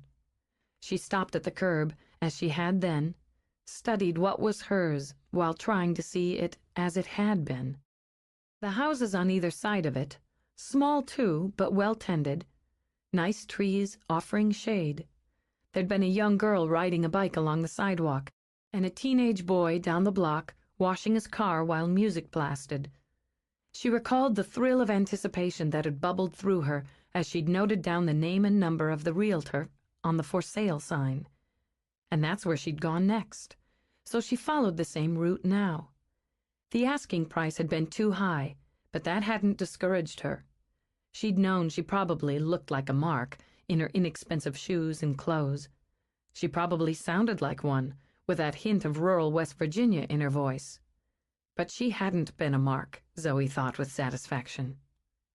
She parked, as she had parked then, and got out to walk. She'd made an appointment to see the house, one she would shortly bargain fiercely for, and had walked along this downtown street and straight into the beauty salon to see if they were hiring. The real estate office was closed for Sunday, as was the salon, but she walked to both, seeing herself as she had been, full of nerves and excitement, but putting on a cool front, she remembered. She'd bagged the job, maybe quicker, maybe easier than she should have, she thought now. Another one of those things that were meant to be? Or had it just been a matter of taking the right path at the right time? Better than 3 years she'd put into that salon, Zoe mused, as she stood outside the display window with her hands on her hips. She'd done good work there, better work than the bitchy owner Carly, which had been part of the problem. Too many of the customers had begun to request Zoe specifically, and her tips had been solid. Carly hadn't liked that, hadn't liked having one of her operators take the spotlight in her own place. So she'd begun to make things difficult, cutting Zoe's hours here or loading them on there, complaining that she talked to the customers too much or didn't talk enough, anything that would demoralize or scrape away at her pride. She'd tolerated it, hadn't fought back. Should she have? She wondered. She'd needed the job, the steady clientele and the pay, the tips.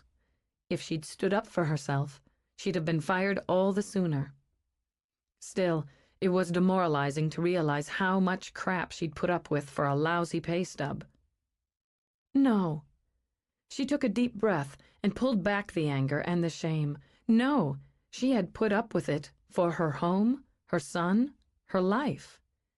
It wasn't a battle she could have won. In the end, she'd been fired in any case. But it had been the time for her to be fired, to be at one of those crossroads. And hadn't that anger, that shame, that sense of despair, even panic, when she'd walked out of Carly's for the last time, pushed her toward indulgence? Would she have begun to build her own, as long as she'd been drawing a salary, as long as the bills were being paid and the house was secure? No, she admitted. She would have dreamed it, but she wouldn't have done it. She wouldn't have found the courage. It had taken a kick in the ass for her to risk the next path. She turned away, stared out at the town she'd come to know as well as her own living room. That way to the grocery store, turn there toward the post office, head left and past the little park, hang a right toward Simon's school. Up the block to the Main Street diner and the milkshakes Simon loved. Straight out of town and up the mountain road to Warrior's Peak. She could find her way from here, blindfolded, to Dana's apartment, to the house where Flynn and Mallory lived, to the library, the newspaper, the drugstore, the pizza parlor. She could follow the river to Bradley's. Different paths, she thought, walking back to her car. Different choices, different destinations. But they were all part of the whole, all now part of her. If the key was here, somewhere in what was her home, she would find it. She got in the car and took a winding path, the long way around, to Indulgence. Zoe said nothing to her friends through the morning.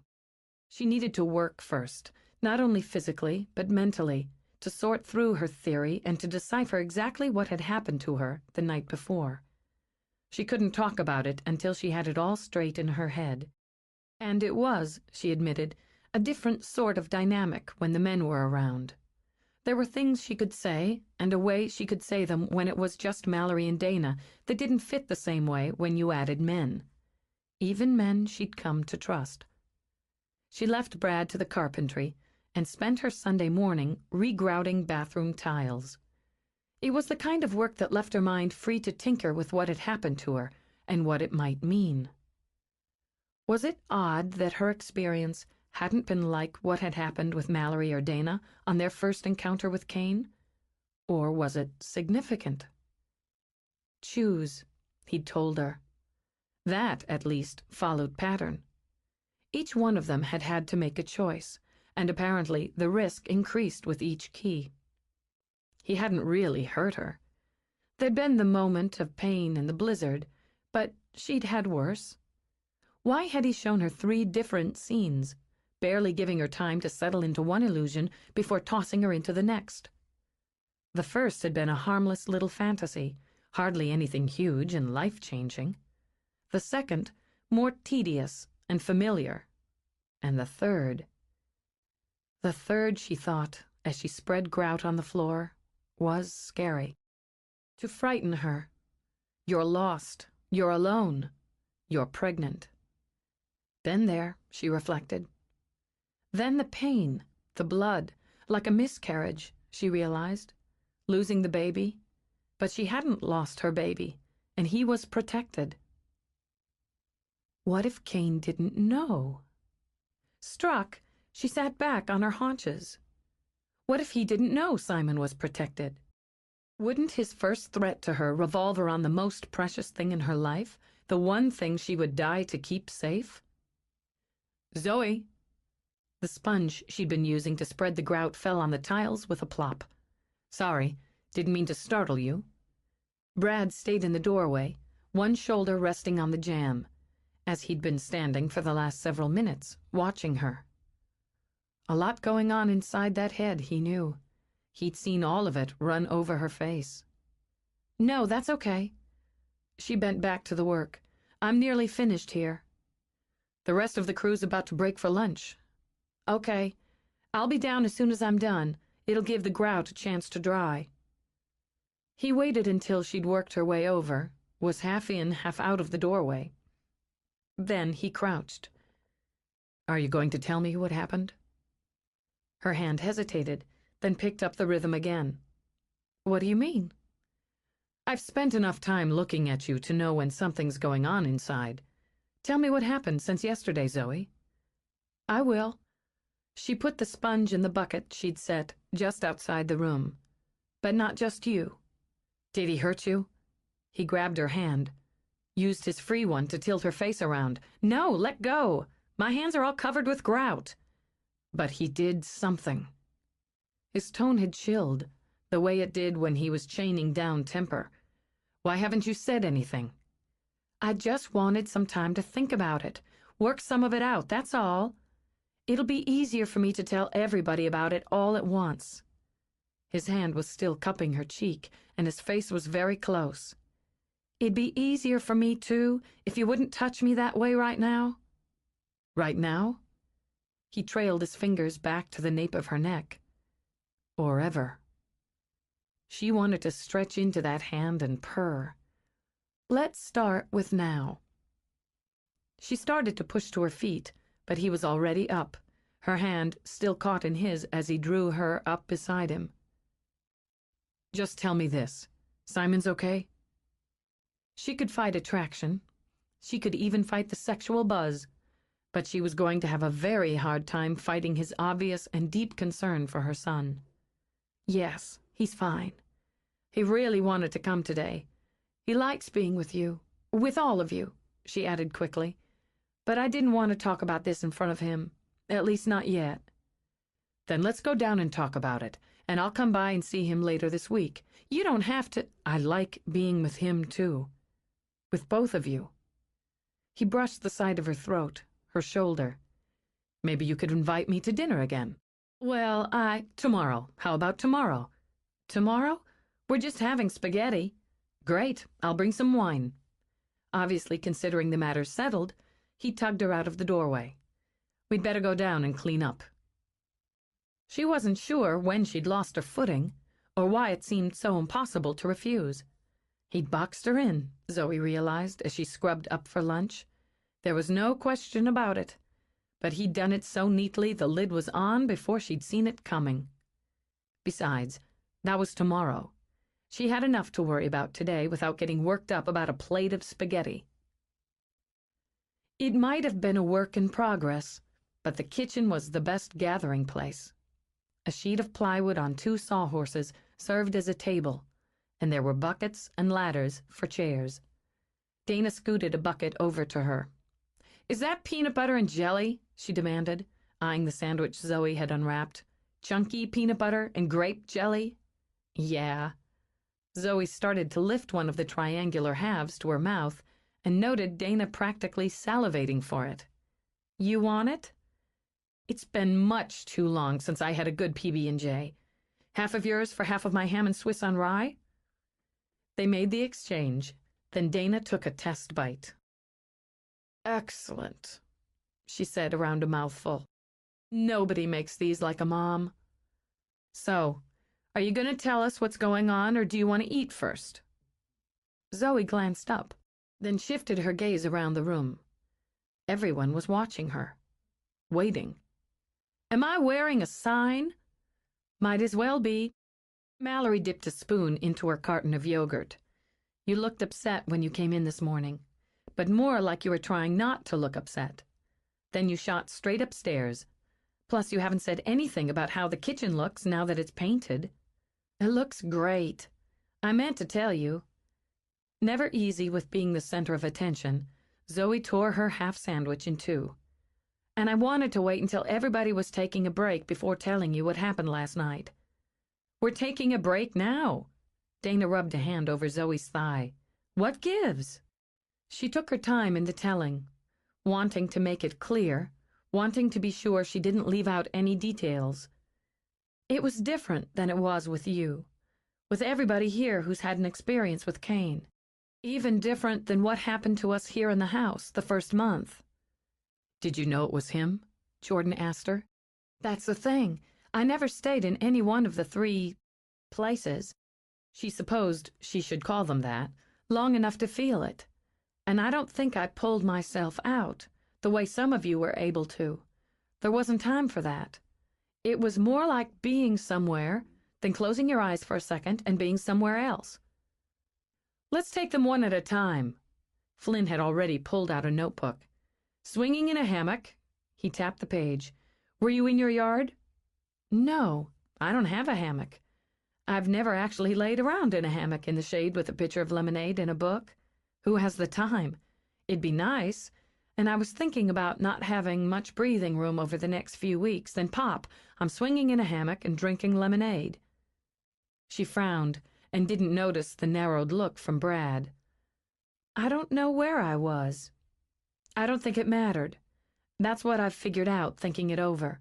It didn't matter where the stupid hammock was. It was just symbolic of having nothing to do for an afternoon. Or, I guess, as long as I wanted to have nothing to do. I think you're right, Mallory agreed. He clicks into fantasies, lets us get a look at them, experience them. Mine, being an artist and married to Flynn, the perfect house, the perfect life. She gestured across the table. Dana's, being alone on a tropical island without a care in the world. And for you, a lazy afternoon. Pretty pitiful fantasy compared to yours. But Zoe smiled, relieved that her conclusion seemed valid. But he yanked you out of it, instead of giving you time to wallow, Jordan pointed out. Maybe he didn't want to give you the chance to see it as false. Just give you a quick taste, then move on. A new strategy. I think that's part of it. But, well, take the second part. That was my mother's trailer, and God knows I swept up plenty in there. I recognized the way it looked, smelled, the way my brother and sister were arguing outside. But I don't know how old I was. Was I the way I am now? Was I a kid, somewhere between? Thoughtfully, she shook her head. What I mean is, I didn't get a sense of myself, just the heat and the fatigue and the annoyance of it all. I just felt like this is all I ever do, clean up around this place, mind the children, and I'm so tired of it. I felt, you could say, particularly put upon and bitchy. I think it's sort of symbolic, too. Being trapped in a loop, Brad supplied. Always doing what needs to be done and for somebody else, and never seeing an end to it. Yes. Mama did her best, and she needed me to help out, but you get to feeling trapped. You get so you feel it's not going to get any better no matter what you do. So you can lie around in a hammock and enjoy life, or you can sweat and run the same loop over and over. Dana pursed her lips as she considered. But those aren't the only choices. It's not that cut and dried. You've proved that yourself. Some people might look at my life and think I'm just running a different loop now. I don't feel like that, but it could seem that way. Then there's the third part. He wanted to scare you, Mallory said. Oh, yeah, and boy, mission accomplished. It was cold, and I was alone.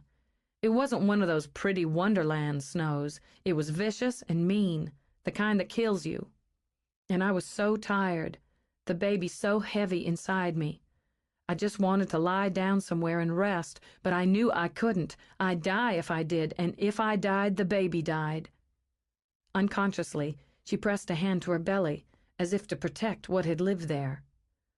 Then the contractions. I knew what they were. You remember that pretty quick. But this was meaner. It wasn't progress, the way labor pains are. It was an ending with all that blood on the snow. He wanted to threaten you, through Simon. Flynn's face hardened. It's not going to happen. We're not going to let him. I think that's part of it, trying to scare me, using Simon to do it. And I think that's one of the reasons he yanked me out of the last one, too, and told me to choose. I can tell you, as soon as I came back, saw Mo standing there growling, I was up and in Simon's room like a shot. And shaking like a leaf, she remembered now. But he was just all sprawled out the way he gets, one leg hanging off the bed and the blankets all wrapped around the other. I swear that boy can't be still even when he's sleeping. He was using Simon as another symbol. Brad poured coffee, and since she hadn't taken any for herself as yet, handed a mug to her. Her gaze met his as she nodded, as the fear fluttered at the base of her throat. That's what I worked out of it, too. A symbol of what? Dana demanded. Her life? Her life, yeah, Brad replied, and her soul. Choose. Comfort, tedium, or the loss of everything she is. He threw down the gauntlet. He did. But I wonder if he doesn't know Simon's safe. Maybe he can't see that he's protected, and that it won't do him any good to try to threaten me that way. You could be right. But, Brad continued, I'd say he'll find out soon enough, then look for something else to use on you. As long as it's not my baby. Anyway, what happened made me think harder about the clue. It pissed me off, she said with a quick laugh. So I spent more time trying to work it out. I had this idea that maybe the valley's like my forest. The different things I've done or selected are like the paths. Not bad, Dana told her. It was something to work on. I took an hour early this morning and drove around, sort of tripping down memory lane, trying to see it the way I did when I first came, and track how things changed for me. Or how you changed them, Brad put in. Yes. Pleased, she gave him one of her rare smiles. I don't know if it's the right direction, but I'm putting together places and, well, events, I guess, that seem important to me personally. If I gather them up in my head, maybe one will stand out. If I start heading the right way, it seems to me Kane won't like it. Then I'll know. It was hard to imagine herself in a pitched battle with anyone, much less a sorcerer, but she wasn't going to back down at the first punch. If there was one thing she knew how to do, Zoe determined, it was how to stick it out. Maybe she wouldn't find the key, but it wouldn't be because she hadn't looked.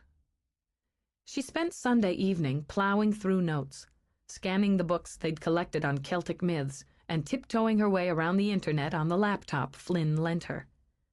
She didn't know if she learned anything new, but the exercise helped line up what she did know. The key, wherever it was, would be personal to her. It would relate to her life, or to what she wanted out of life. And in the end, it would come down to a choice. Though her friends, one or all of them, might be connected to it, she would be the only one able to make the choice. So what did she want? Zoe asked herself as she prepared for bed. An afternoon in a hammock? Sometimes it was just as simple as that. To know she'd shoved her way out of the door of that trailer and moved on? No question about that.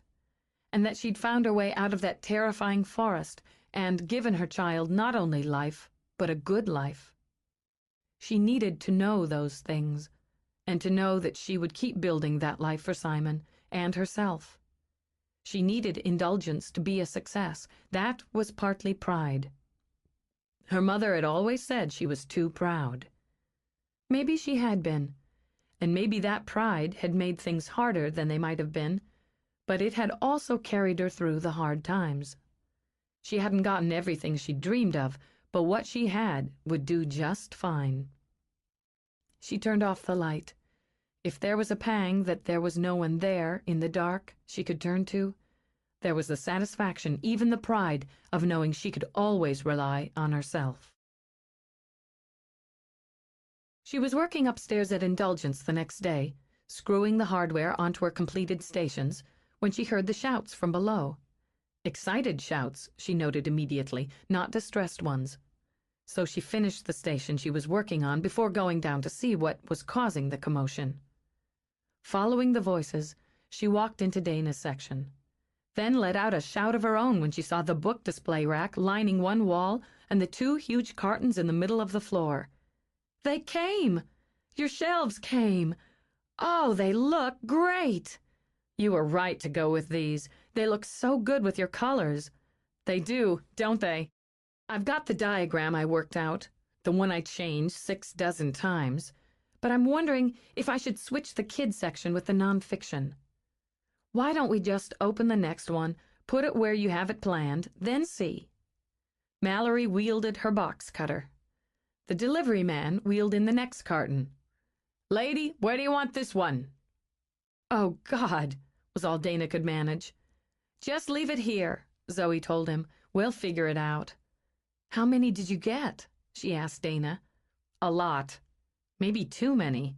But I wanted to be sure I could showcase everything the way I had in my head. But now, Jesus, my heart's pounding. Is it excitement? Is it terror? You be the judge." "It's excitement." Gleefully, Mallory ripped open another carton. "Come on, let's get this one set up too. Let's get them all set up. Then you'll see how wonderful it is." "It's real," Dana murmured, as yet another carton was wheeled in. "It's really real. It's not just going to be empty rooms now. Shelves, books, tables, chairs." Zoe tore cardboard away. "In a few weeks we'll sit down in here and have our first cup of tea." "Yeah." Bracing herself, Dana helped them move the next section into place. "Then we'll wander over and admire all the pretty things in Mallory's gallery. And finish it off with a tour of Zoe's salon." Mallory stepped back. "Look what we've done already. Can you get over what we've done?" Zoe looked at the next carton to come in. "Right now, I can't get over what we're about to do. Get that box cutter going, Mal. We've got work to do." They were still carrying bookcases when the next delivery truck pulled up. "It's from Homemakers." Mallory looked back at them from the window. "Are we expecting a delivery from Homemakers today?" "We've got some things on order," Zoe told her. "I didn't think any of it was in yet. I'll go check." She went to the front door and met the driver on the porch. "This Indulgence?" he asked her. Hearing someone else say the name made her feel so good inside. "It will be." "Got some windows on the truck." He handed her the invoice to check. "Got a list here. Which ones we're replacing. If that's right, we'll get started. We'll have 'em in for you today." "In? We didn't order installation, just the windows." "Installation comes along with 'em. Got a note here." He dug into his pocket. "From Mr. Vane for a Ms. McCourt." "I'm Ms. McCourt." Frowning, she took the envelope, ripped it open. Inside was a single sheet of letterhead with a single line of message. "Don't argue." She opened her mouth, shut it again, then looked back at the driver. She saw 2 other men now getting out of the truck to lean against the hood. "Mr. Vane, he said you should give him a call if there was any trouble with this. You want us to get started, or you want us to wait?" No, go ahead and get started. Thank you." She walked back inside, rubbing the back of her neck as she watched Dana and Mallory set another section in place. "The replacement windows are here." "That's great. Maybe we should angle this," Dana suggested. "There's a crew here to install them," Zoe continued. "Bradley, Homemakers included installation." "Bradley's such a sweetie," Mallory commented. "Pays to know the owner." Dana stepped back, shook her head. No, let's keep this one flush. Unsettled, Zoe nudged a sheet of cardboard with her toe. Don't you think we should pay for it? Gift horse, Zoe. Huffing a bit, Dana muscled the shelf into position. I'd rather kiss it on the lips than look it in the mouth. She glanced back, added a quick leer. Of course, this particular horse would rather you be the one giving out the smoochies. He's coming for dinner tonight. Good, give him a big wet one. I'm afraid. Mallory set the box cutter aside. Of Brad? Yes. Of him? Of me. She rubbed a fist between her breasts as if something inside ached a little. Of what's going to happen?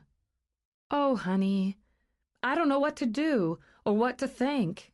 It's one thing if it's just for the fun, the excitement, but I'm not looking for fun and excitement, not this kind. You think he is? I don't know. Well, I mean, sure he is. He's a guy. I don't hold that against him. And I think maybe he's caught up in the romance of the whole thing.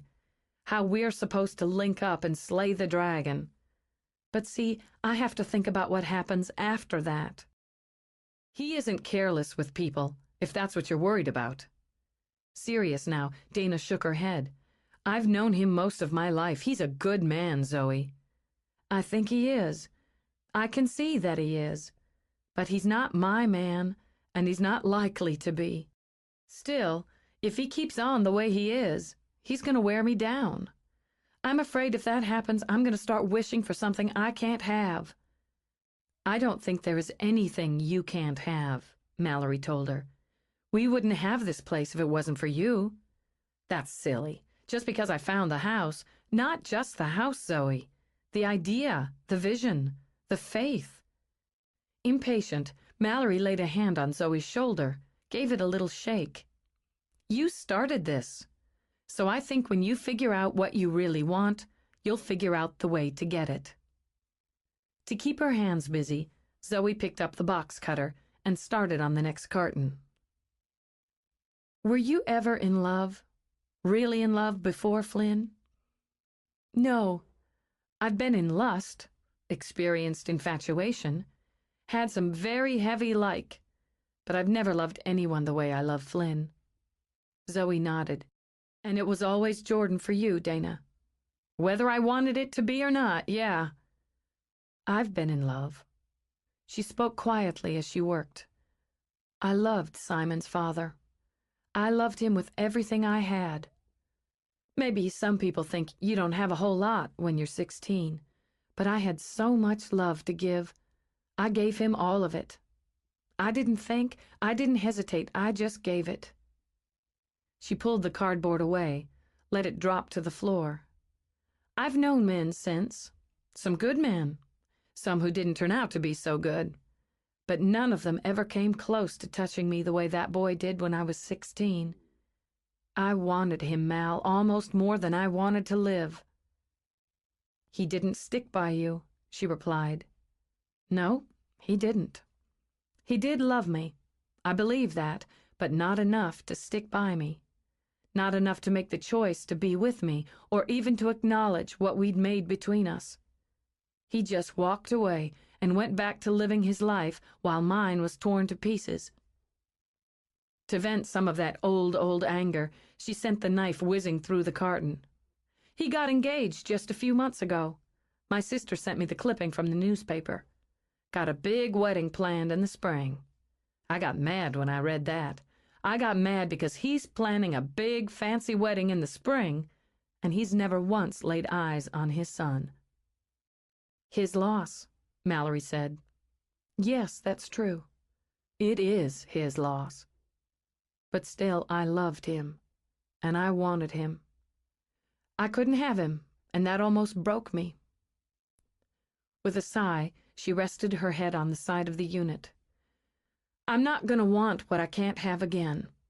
So I'm afraid of Bradley because he's the only one who's come along in 10 years who makes me remember, just a little, what it was like to be 16. Chapter 5. The important thing to keep in mind was that she was a grown woman, And grown women often had men over for a meal without falling apart or falling in love.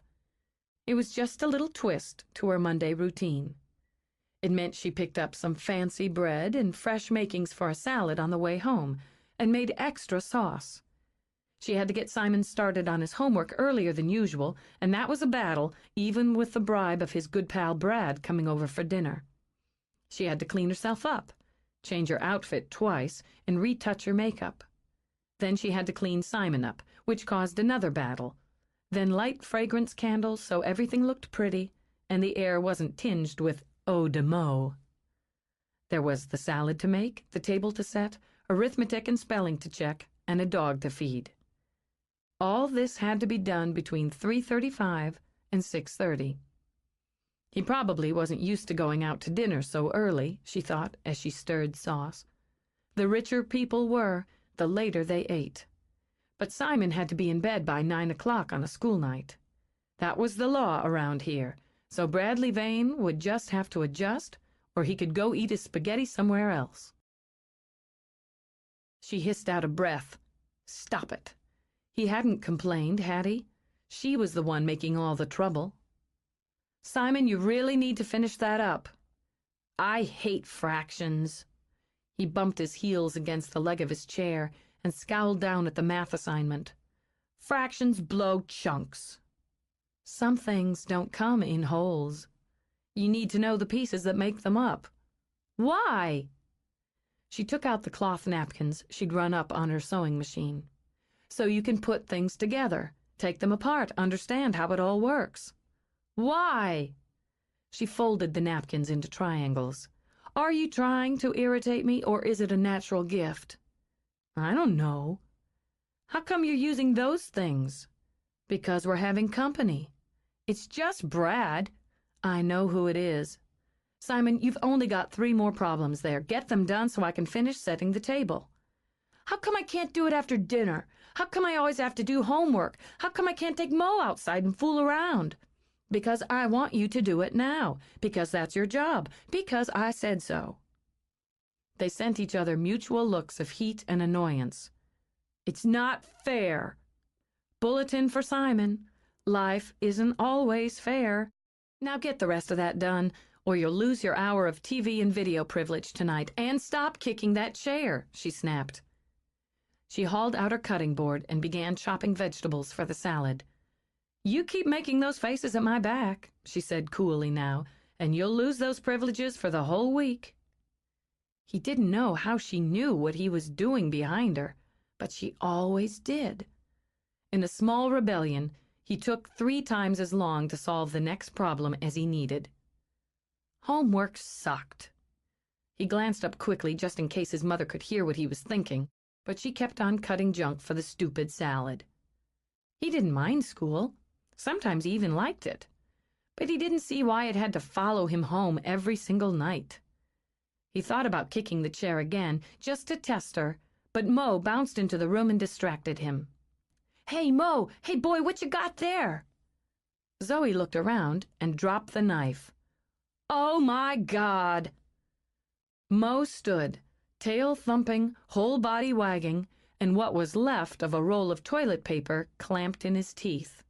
When she leaped toward him, it was a signal in Mo's mind for the game to begin. He charged left, zipped around the table, then bolted back through the kitchen doorway. Stop! Damn it! Simon, help me get that dog!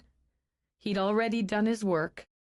Shredded bits of paper, streams of mangled paper, were sprinkled and spread all over her floors like snow. She chased him into the living room while he growled playfully around the crushed tube. Giggling in delight, Simon streaked past her and dived. Boy and dog rolled over the rug. Simon, it's not a game. She waded in, managed to get a hand on the wet roll, but the harder she tugged, the brighter Mo's eyes became. He bore down with happy snarls. He thinks it is. He thinks you're playing tug. He really likes to tug. Exasperated, she looked at her son. He was kneeling beside the dog now, one arm thrown over Mo's back.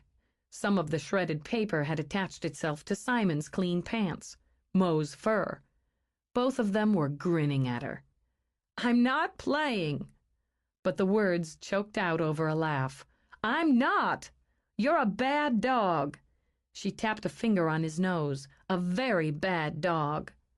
He plopped on his butt, lifted a paw to shake, then spat the roll onto the floor at her feet. He wants you to throw it so he can fetch. Oh, yeah, that's gonna happen. She snatched the roll up, put it behind her back. Simon, go get the vacuum cleaner. Mo and I are gonna have a little chat. She's not really mad, he said in Mo's ear. Her eyes get sort of dark and scary when she's really mad. He bounded up. Moving fast, Zoe grabbed Mo's collar before he could follow. Oh, no, you don't. Look at the mess you made. What do you have to say for yourself? He collapsed and rolled over to expose his belly. The only way that's going to work on me is if you know how to run a vacuum cleaner. She let out a little sigh when she heard the knock on the door, and Simons shouted, I'll get it. Perfect. Just perfect. She stared after Mo as he raced away, and heard Simon's excited voice telling Brad about Mo's latest adventure. He ran all over the house. He made a real mess. So I see. Brad turned into the living room where Zoe stood, surrounded by shredded toilet paper. The fun never stops, huh? He must have nosed his way into the linen closet. I just have to clean this up. Why don't you take care of these? He crossed to her, held out a bottle of wine and a dozen yellow roses. Simon and I can clean it up. No, really, you can't. Sure I can. Got a vacuum cleaner? Brad asked Simon. I was getting it. He dashed off. Really, you don't have to bother. I'll get it later. I'll take care of it. You don't like roses? Yes, I do. They're beautiful. She started to take them, then looked down at her hand, and the soggy remains still gripped in it. Oh, she said on a very long sigh. Well, trade ya. He plucked it out of her hand before she could stop him, then filled hers with the flowers. You'll want to take this, too. He passed her the bottle of Chianti. You might want to go ahead and open it so that it can breathe. He turned away from her when Simon hauled in the vacuum. Plug her in, Simon, and let's get this done because something smells really good around here. Spaghetti sauce. Mom makes the best. But we gotta have salad first. There's always a catch. He smiled at Zoe as he rolled up the sleeves of his dark blue shirt. We've got this covered. All right. Well, thanks. Not knowing what else to do, she carried the roses and wine back into the kitchen. She could hear Simon still chattering away, then the quick roar of the vacuum, followed immediately by Mo's insane barks. She'd forgotten Mo considered the vacuum a mortal enemy. She should go back and get him. Then she heard Simon's peal of laughter, the deeper but equally delighted sound of Brad's, and the increasingly frantic barking that meant man and boy were only encouraging Mo to go postal. No, they were fine. She should leave them alone. And it gave her the opportunity to simply bury her face in the flowers. No one had ever given her yellow roses before. They were so sunny and elegant. After some debate, she settled on the slim copper urn she'd rescued from obscurity at a yard sale. With the brilliant shine she'd given it, it was a suitably bright home for yellow roses. She arranged them, opened the wine. After putting a pot of water on to boil for the pasta, she went back to the salad. It was going to be okay. It was going to be fine. She had to remember he was just a man, a friend, just a friend who dropped by for dinner. Back to normal, Brad said as he strolled in. He noted the arranged bouquet she'd set on the counter. Nice. They're really beautiful. Thank you. Simon, why don't we put Mo out back for now? You can take your books in the other room and finish those last couple of problems. Then we'll eat. What kind of problems? Brad asked as he wandered around to Simon's books. Stupid fractions. Simon opened the back door for Mo and sent his mother a long-suffering look. Can't I do them later? Sure, if you don't want your hour after dinner. Simon's mouth curled in what his mother recognized as the onset of a serious snit. Fractions bite. It all bites. We got calculators and computers and junk, so how come I have to do it? Because, yeah, calculators make it easy. Brad spoke casually over Zoe's heat and traced a finger over Simon's worksheet. These are probably too tough for you to figure out by yourself. No, they're not. I don't know. Look pretty tough to me. You've got to add this 3 3/4 to the 2 5/8. Heavy stuff. You just have to change the quarters to eighths. That's all. Like this. Simon grabbed the pencil and, clamping his tongue in his teeth, did the conversion. So, see, now you can add up the 6/8 and the 5/8. Then you can take it down again to 1 3/8, plus the whole number jazz. So altogether you get 6 3/8. See, the answer's 6 3/8. Ha! How about that? Was that a trick? Simon asked suspiciously. I don't know what you're talking about. He ruffled Simon's hair. Do the last one, smart guy. Man. Zoe watched Brad lean over her son's shoulder, felt her system start to slide toward melting when he looked up, smiled into her eyes. No, she was afraid he wasn't just a man, not just a friend who dropped by for dinner. Done! Simon slapped his book closed. Do I get a parole, Warden? You're out of the slammer for now. Go ahead and put your books away and wash up for dinner. Zoe poured 2 glasses of wine as Simon bolted out of the room. You're good with stubborn little boys. It probably helps that I used to be one. He took the glass from her. He's quick with numbers. Yes, he is. He does really well in school. He just hates homework. He's supposed to, isn't he? What are you wearing? Off-center again, she looked down at her navy blue sweater. Not the clothes, the perfume. You always smell fabulous and never quite the same. I'm trying out a lot of different products, soaps and creams and... Catching the gleam in his eye, she lifted her wine to her lips before he could lean in and take them with his own. Scents. It's funny. A lot of women have a favorite scent, like a signature, and it can haunt a man. You make a man wonder what it'll be today, so he can't stop thinking about you. She'd have backed up, but there wasn't enough room in the kitchen to do so without making it obvious. I don't wear scents for men. I know. That only makes it more seductive. He caught her panicked glance toward the doorway when they heard Simon coming back. Casually, Brad moved aside and let Zoe turn back to the stove. Are we going to eat now? Simon demanded. Just putting the spaghetti in. Go ahead and sit down. We'll start on the salad. She set a pretty table, Brad thought. Colorful plates, festive bowls, linens in a cheerful pattern. There were candles burning, and since Simon made no comment about them, Brad concluded they weren't unusual at the McCourt table. He thought she was relaxing into it, by degrees. The boy was responsible for most of that, of course. He was full of chatter, questions, comments, all of which he managed to get out even though he ate like a stevedore. Not that Brad could blame him. Simon's mother made a hell of a plate of spaghetti. He had a second helping himself. I like your pictures in the living room, Brad said to Zoe. The postcards? I collect them from people I know who go places. We make the frames, Simon put in. Mom has a miter box. Maybe one day we'll go places and we'll send people postcards, right, Mom? Where do you want to go? I don't know. She twirled pasta absently around her fork. Somewhere. We're going to Italy one day and eat spaghetti over there.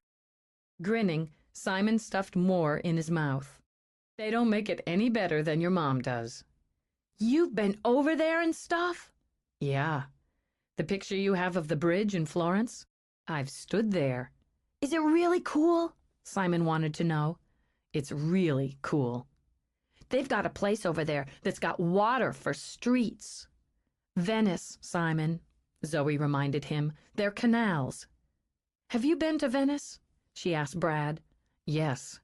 It's beautiful. You go everywhere in boats, he told Simon. Or you walk. They have water taxis and water buses. Get out! Really. There aren't any cars in Venice, and no roads for them. I've got some pictures somewhere. I'll dig them out and show them to you. He shifted his attention back to Zoe. How's the work progressing? Dana's bookshelves came in today. We dropped everything to set them up. It was a real moment for us. And the windows came in. She cleared her throat. I want to thank you for arranging the installation. It was very generous of you. Uh-huh. Did you get my note? She twirled the last of her pasta on her fork. Yes. Despite that, it was generous of you. He had to laugh. Think about it this way. Indulgence has brought considerable business into homemakers over the last couple of weeks. This was our way of thanking you for your patronage. So, did they get all the windows in?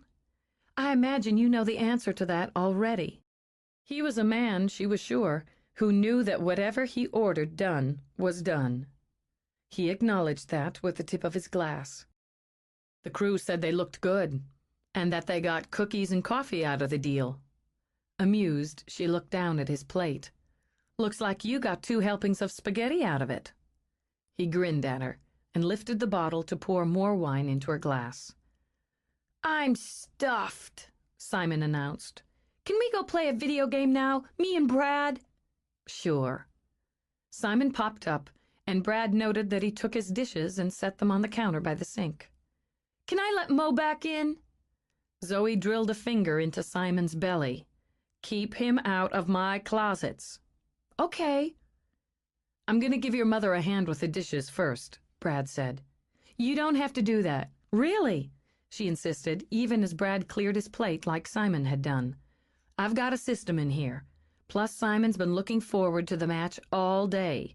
He's only got an hour before he has to get ready for bed. Come on, come on! Simon grabbed Brad's hand and tugged. Mom doesn't mind, right, Mom? No, I don't mind. Everybody out of my kitchen, and that includes the dog. I'll come back and dry as soon as I beat the midget, Brad told her. It won't take long. In your dreams, Simon sang out as he pulled Brad from the room. It did her heart good to hear her son enjoying himself while she went through the routine of straightening the kitchen. Simon had never had an adult male take a sincere interest in him. Now, with Flynn and Jordan and Bradley, he had 3. And she had to admit, Bradley was his favorite. There'd been some click between them, she thought, some mysterious male chemistry. It was something she not only had to accept, but also should encourage. Before she did so, though, she had to make certain Brad understood that whatever happened or didn't between them, Simon wasn't to be shrugged off. She finished the kitchen, then brewed a pot of coffee and arranged a tray for it and a plate of chocolate biscotti. When she carried it in, there was Brad, sitting cross-legged on the floor beside Simon. The dog was snoring away with his head propped on Brad's knee. The room was reverberating with the sounds and sights of WWF SmackDown. Meat! You are meat! Simon chanted as he frantically worked the controls. Not yet, buddy boy, take that. Zoe watched an enormous blonde wrestler heave his burly opponent onto the mat and deliver a punishing body slam.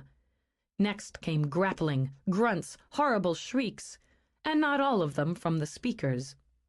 Then Simon collapsed onto his back, arms spread, mouth gaping. Defeat, he groaned. I have tasted defeat. Yeah, get used to it. Brad reached over, drummed a hand on Simon's belly. You've met the master and now know his greatness. Next time you die. You'll never take me in SmackDown. Yeah, here's a sample of what's to come. He flipped over and with a whoop leaped onto Brad's back. There was more grappling, Zoe noted, more grunts and the kind of shrieks that warmed her heart. She didn't even flinch when Brad flipped Simon over his head and pinned him on the rug. Yield, small pathetic challenger. Never! Simon hooted it out and laughed from the gut, being ruthlessly tickled while he tried to twist his face away from Mo's slurping tongue. My ferocious dog will chew you to pieces. Oh, yeah, I'm trembling with fear. Give up? Breathless, tears of laughter streaming, Simon wiggled and squirmed another 10 seconds.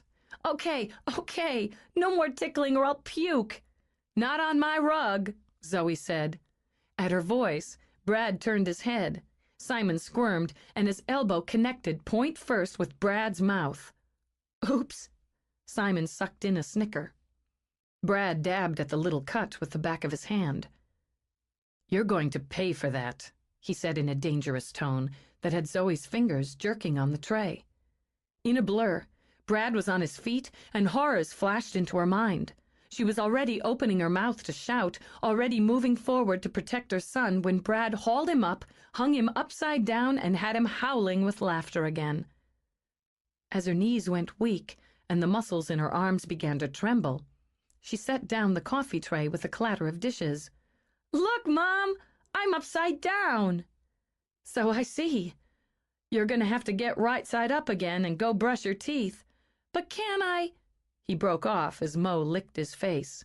School night, Simon. Go on, get ready for bed. Then you can come out and say goodnight to Bradley. Though he was watching Zoe now, Brad rotated Simon until the boy's feet hit the ground. Get going. I'll give you a rematch soon. Sweet. When? How about Friday night? You can come over, bring your mom along. We'll have dinner at my place, then suit up in the game room. All right. Can we, Mom? Anticipating her answer, he flung his arms around her waist. Don't say we'll see. Just say yes, please. Her knees were still knocking. Yes, okay. Thanks. He gave her a fierce hug. Whistling for the dog, he danced out of the room. You thought I was going to hit him. It was said with such complete astonishment that Zoe felt her stomach pitch. You sounded so... I'm sorry, I know better. I don't make a habit of knocking kids around. Of course you don't. It was knee-jerk. Did somebody else hurt him? Were you involved with someone who hit him? No, she repeated, struggling for calm now. There's never been anyone who's paid him enough mind for that. And I'd like to see somebody try to raise a hand to him when I'm around. Apparently satisfied by that, he nodded. Okay. You can rest assured it won't be me. I insulted you. I don't like to insult anyone. Well, not by mistake, anyway. It was just that it happened so fast, and you sounded mad, and your lips bleeding. I was just messing with him. And as I recall, my own mother used to say, if you start all that horseplay, somebody's going to get hurt. He tapped a finger on his sore lip. You people are always right, aren't you? And now you're trying to make me feel better. Following her instincts, she picked up a napkin from the tray. Without thinking, she put a tip of it in her mouth to dampen it, then dabbed it on his lip. When I walked in just now and saw the two of you together, it was nice. You could have let him win, too, but you didn't, and that's nice. Because I don't want him growing up thinking he should always win. You've got to know how to lose, too, and... She trailed off, looked down in mild horror at the cloth. She'd spat on it, for God's sake. Lord. She crumpled the napkin in her hand. That was stupid. No. Ridiculously touched, he took her hand. That was sweet. So are you. Not really. Not especially. It stopped bleeding anyway. It might be a little sore for a bit. You forgot a step. He put a hand on her waist, slid it around to the base of her spine. Aren't you supposed to kiss it and make it better? It doesn't look so bad. In fact, it looked beautiful, she thought. He had a beautiful mouth. Hurts, he murmured. Well, if you're going to be a baby about it. She leaned in, intending to give that beautiful mouth a light brush. Friendly, casual. She gave it a little peck and tried to ignore the stirring in her belly. He didn't draw her closer, didn't try to lengthen the kiss, but only held her where she was, kept his eyes on hers. Still hurts, he told her. Can I have another? Alarm bells were ringing, but she ignored them. I guess. She touched her lips to his again. So warm, so firm. With a little sound in her throat, she gave in to that stirring and traced those lips with her tongue, combed her fingers through his hair. Still he waited. She could feel the tension toughen his body. She could hear his breath draw in, but he waited. So she wrapped her arms around him and let herself sink into that warmth, that firmness, that slow and steady seduction. It felt so good to ride that long liquid wave with all those tastes and textures, the shape of his mouth, the sensation of tongue sliding over tongue, the press of body to body. So many things inside her that she'd ruthlessly shut down began to churn into hot life again. Oh, God. She moaned it and all but slathered herself against him. He'd have sworn he felt the ground begin to quake under his feet. He was damn sure the world took a hard tilt that left him reeling. Her mouth had gone from light and sweet to hot and greedy in one lurching beat of the heart. Desperate for more, he changed the angle of the kiss, then nipped restlessly at her bottom lip just to hear her low, throaty moan. When he ran his hands up her body, she stretched under them like a woman waking from a long sleep. Then jerked back, stared with shocked eyes toward the doorway. "Simon," she managed, and brushed at her hair. She took another quick step back just as Simon and Mo bounced into the room. The boy was wearing X-Men pajamas, Brad saw, and smelled of toothpaste. "All set?" Zoe gave her son a bright smile. The blood was still roaring in her head. Brad and I were just going to have coffee." "Yuck." Simon walked to Zoe and tipped his head up for a kiss goodnight. "I'll be in just a little while." "Okay. Night," he said to Brad. "We're gonna have a rematch, right?" "You bet." "Hold on a minute, will you? I want your opinion on something." Before Zoe realized his intent, Brad pulled her into his arms and kissed her. It was a restrained kiss, comparatively, and she froze like a statue, but it was still a kiss. Then he eased back, keeping one arm firm around her waist while he raised an eyebrow at Simon. "So?" The boy's eyes were long like his mother's, tawny like his mother's, and held a world of speculation. After a long 5 seconds, he crossed those eyes, poked a finger in his mouth, and made gagging noises. "Uh-huh," Brad said. "Other than the gag reflex, do you have any problem with me kissing your mother?" "Not if you guys want to do something that gross. Chuck says his brother Nate likes to stick his tongue in girls' mouths. That just cannot be true, can it?"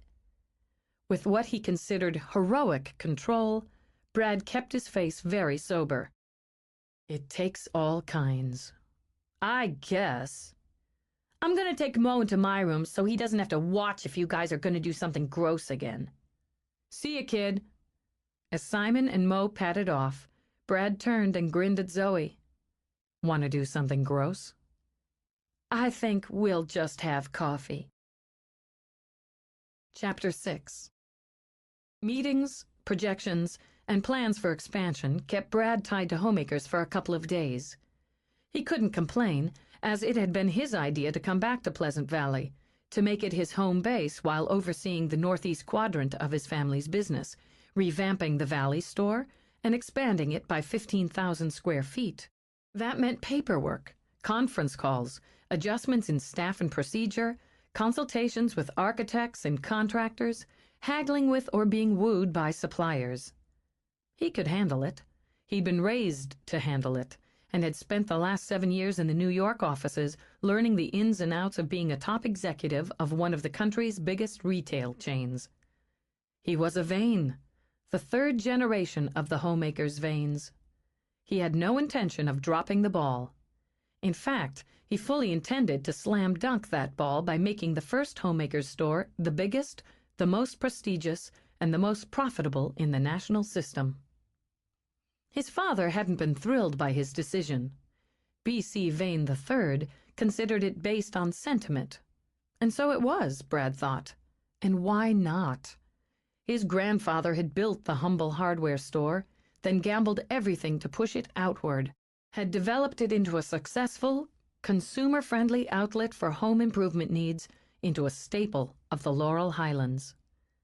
And through guts, guile, and vision, had built a second store, then a third, then more, until he'd become a symbol of American enterprise with his face on Time magazine before his 50th birthday.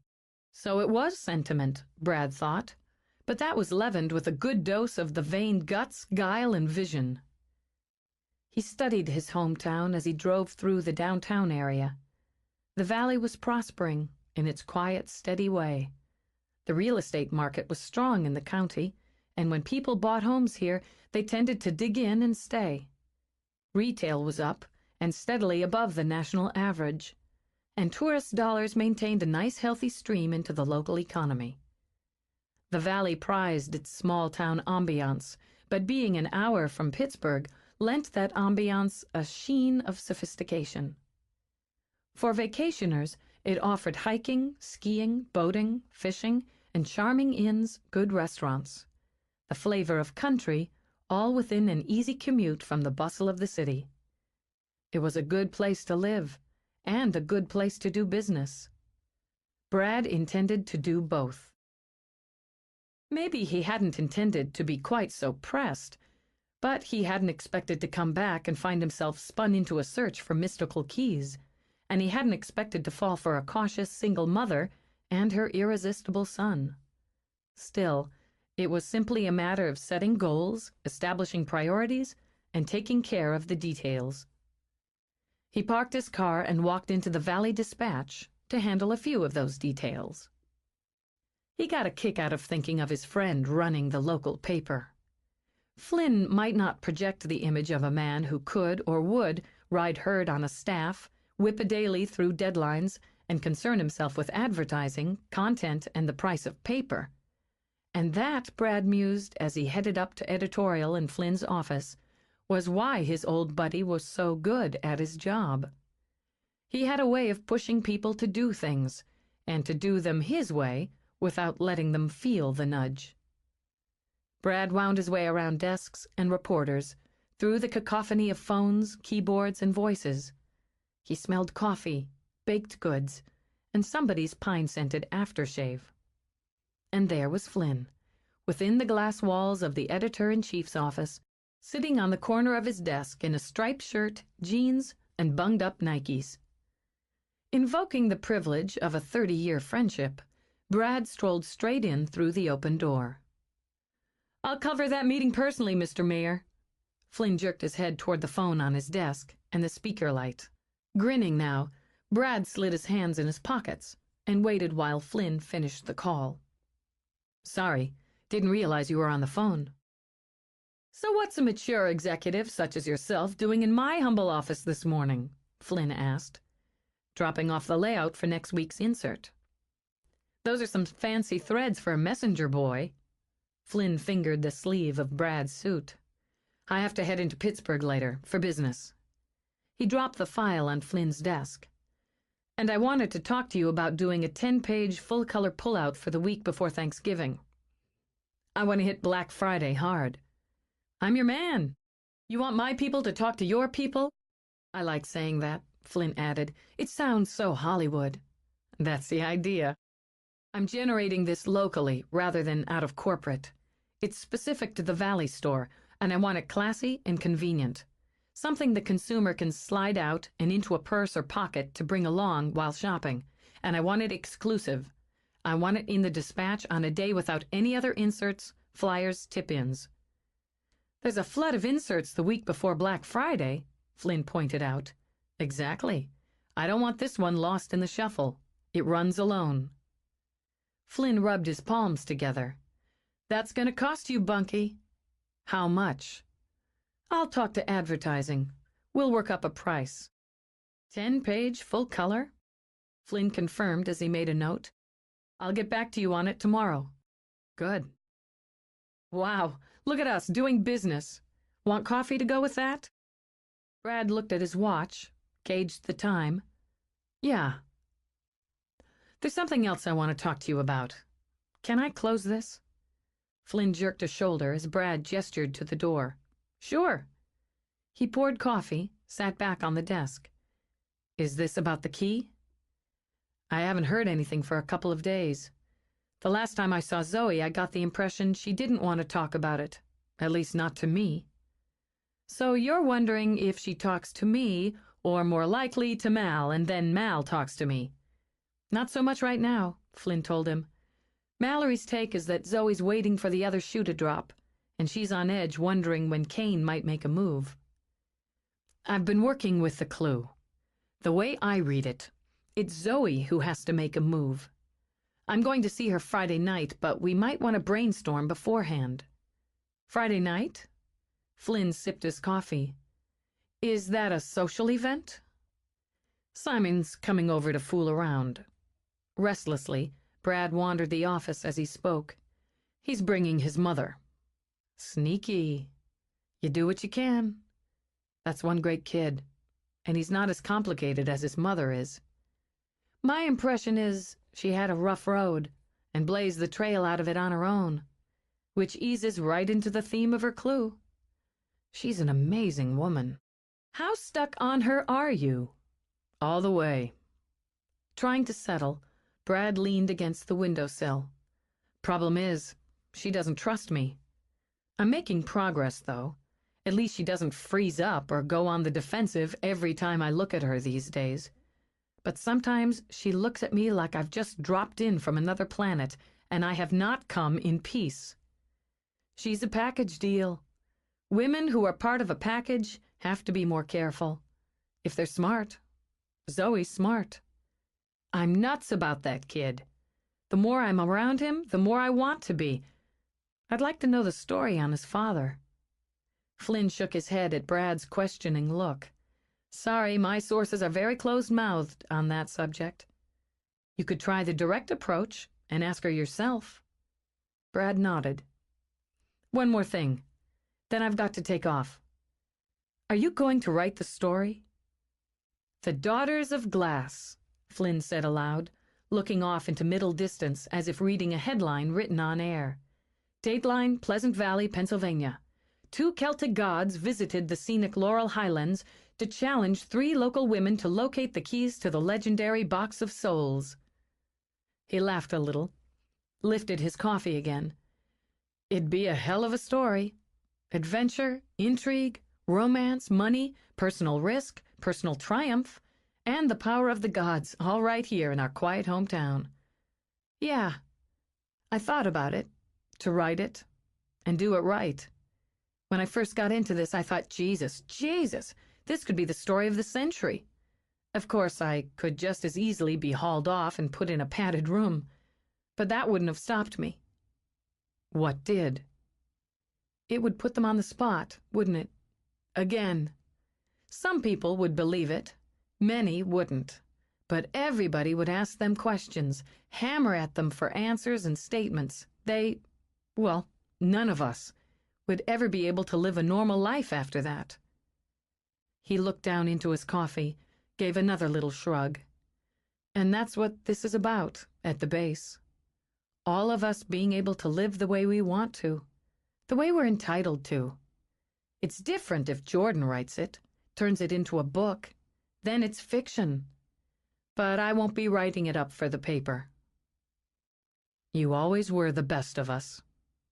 Flynn paused with his coffee mug halfway to his lips. Huh? The most clear-sighted, the most clear-hearted. That's why you stayed in the valley, at the paper, when you wanted to go. Maybe that's why Jordan and I could leave, because we knew you'd be here when we got back. It was a rare thing for Flynn's tongue to tie itself in knots, but it did so now. Well, was all he could manage. I've got to get to Pittsburgh. Brad set his coffee aside and rose. Call me on the cell if anything comes up while I'm gone. Still speechless, Flynn only nodded. Zoe measured and mixed Mrs. Hanson's color. Her neighbor liked strong red highlights in the brown. Zoe had come up with a combination of toners that suited them both and had been doing Mrs. Hanson's cut and color once a month for 3 years. She was the only client Zoe serviced at home. Memories of growing up with hair on the floor and chemicals in the air had caused her to vow never to turn her home into a business. But Mrs. Hanson was different, and the hour or so Zoe spent once a month doing her hair in the kitchen was more like a visit than a job. She still remembered the day she'd moved into this house. How Mrs. Hanson, whose hair had been an unfortunate boot-black color then, had come over to welcome her and Simon to the neighborhood. She'd brought chocolate chip cookies, and after taking a long look at Simon, had nodded in approval. Then she'd offered her services as official sitter, claiming that with her own sons grown up, she missed having a boy around the house. She was the first friend Zoe made in the valley, and had become not only a surrogate grandmother to Simon, but a mother to Zoe as well. "I saw your young man come by the other night." Mrs. Hanson's blue eyes twinkled in her pretty face as she perched on the stool in Zoe's kitchen. "I don't have a man, young or old." Zoe parted hair, dabbed the gray roots with color. "Handsome young man," Mrs. Hanson continued, undaunted.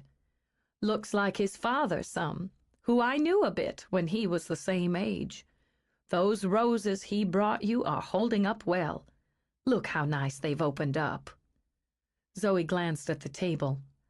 "I've been trimming the stems and changing the water to keep them fresh." "Just like having a sunbeam on the table. Yellow roses suit you.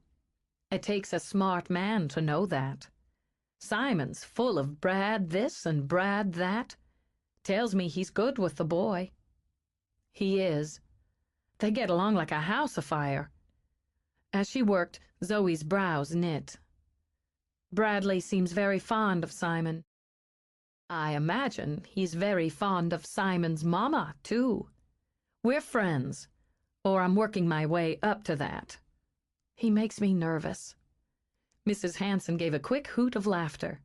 "Man looks like that, he's supposed to make a woman nervous." "Not that way." "Well, yes, that way." Zoe laughed and scooped more color onto her brush. "But just altogether nervous." "He kiss you yet?"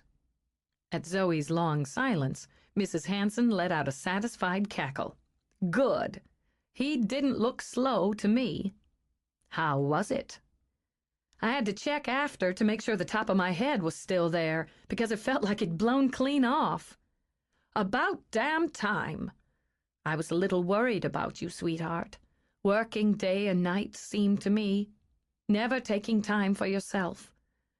Last little while, I see those nice girls you've taken up with, and handsome Brad Vane coming around. It does my heart good." She reached back to give Zoe's hand a pat. "Still working night and day, especially now that you're putting that business together, but I like seeing it. I wouldn't be able to have this business without you watching Simon after school so many afternoons." Mrs. Hanson made a dismissive sound and waved Zoe's words away. "You know very well I love having that boy around. He's like one of my own. I don't see nearly enough of my grandchildren, what with Jack moving down to Baltimore and Deke off in California. I don't know what I'd do without Simon. He brightens up my day. He thinks of you and Mr. Hanson as his grandparents. It takes a weight off me. Tell me how things are coming with the salon. I just can't wait until you open up for business. Put that tight-ass Carly's nose out of joint when you start stealing her customers. I heard from Sarah Bennett that the new girl Carly hired to replace you isn't working out." "That's too bad," but she said it with a snicker. "I wouldn't wish her bad luck except for the way she fired me. Saying I took money out of the till," Zoe continued, firing up. "Calling me a thief." "Easy there." "Oh, sorry." Zoe apologized when she realized she'd given Mrs. Hanson's hair a tug. "I start seeing red whenever I think about it. I did good work for her. Too good. And too many of her regulars wanted you doing their hair, not her. Came down to jealousy, and that's that." You know Marcy? She does nails there. I called her up a couple days ago, just to feel her out. She's gonna work for me." "You don't say!" "We've got to keep it quiet until I'm all set up. I don't want Carly firing her, putting her out of work before I open. But she's ready to give her notice as soon as I say. And she's friends with a stylist working out at the mall who's getting married first of the year and wants to find something closer to town. So I said, how about in town? And Marcy's gonna have her come see me. She says she's really good. Sounds to me like you're putting it all together. It feels right, you know. I got Chris on board to do massages and some of the body treatments. And my friend Dana, she's hired this woman to work in her bookstore. And she has this friend who just moved back to the valley and used to work at a spa out in Colorado. I'm going to be talking to her, too. It's so exciting. As long as I don't think about the payroll. You're going to do fine. Better than fine. The plumber was in today, setting things up for my shampoo sinks. I got the lights in, and I'm going to be working on the stations. Sometimes I just look around up there and think this has got to be a dream. You don't have to earn dreams, Zoe, and you've earned this." She had earned it, Zoe thought later as she washed out the color brush and bowl. Or she was earning it.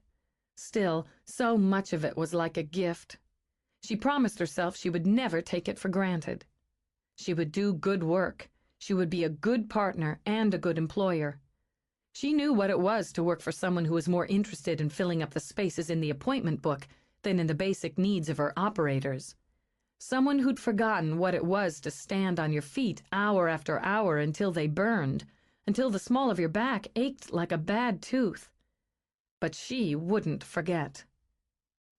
Maybe this wasn't the road she'd expected to take all those years ago when she was a young girl who imagined having pretty things and a quiet life that she would earn by using her brain. But it was the road she'd taken, and she was making it the right road.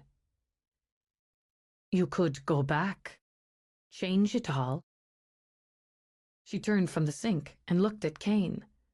Surprise, shock, even fear were buried under thick layers of fog. She knew they were there, but couldn't quite feel them.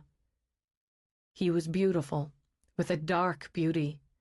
The black hair and deep eyes, the sharp bones sculpted under pure white skin. He was taller than she'd pictured.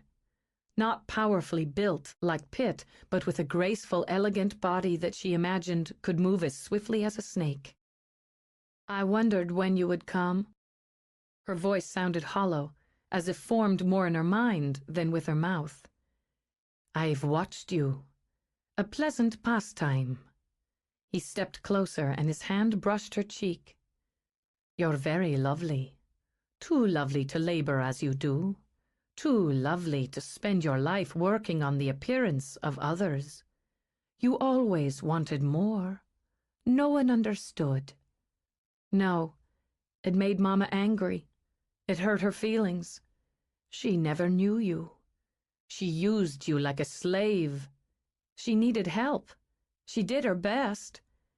And when you needed help, his voice was gentle, his face full of understanding. Poor young thing, used, betrayed, discarded, and a lifetime of payment for one reckless act. What if it had never happened? Your life would be so different. Don't you wonder? No, Look. He held up a sphere of crystal. Look at what could have been. Helpless to do otherwise, she looked and fell into the scene. And swiveled in a deep leather chair to gaze out a wide corner window at the spheres and towers of a great city. She had a phone to her ear and a satisfied expression on her face. "No, I can't. I'm leaving for Rome tonight. A little business, a lot of pleasure." She glanced at the slim gold watch on her wrist. "The pleasure is a little bonus from upstairs for bringing in the Quartermain account. A week at the Hassler. Of course I'll send you a postcard." She laughed, swiveled back to face the office as her assistant brought in a tall, slim china cup. "I'll talk to you when I get back. Ciao." "Your latte, Ms. McCourt." Your car will be here in 15 minutes. Thanks. The Modesto file? Already in your briefcase. You're the best. You know how to reach me, but as of Tuesday, I'm off the clock, so unless it's dire, pretend I've gone to Venus and can't be reached. Count on it. Nobody deserves a vacation more than you. Have a wonderful time in Rome. I plan to. Sipping her latte, she turned to her computer, brought up a file to check some final details. She loved her work.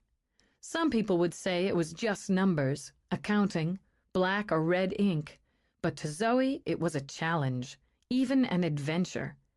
She handled finance for some of the biggest and most complex corporations in the world, and she handled it very well. A long way from doing books for Mama's hair business, she mused. A very long way. She'd studied hard to earn that scholarship to college, worked hard to complete her degree and secure an entry-level position with one of New York's most prestigious international banking firms.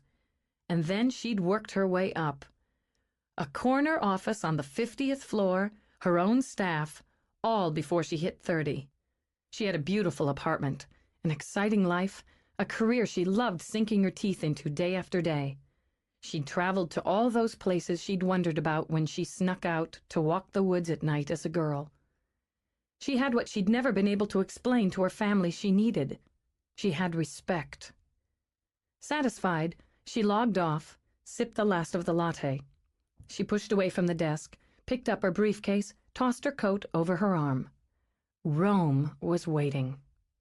Work would come first, but then it was play. She was planning to carve out a nice chunk of time for shopping. Something in leather, something in gold.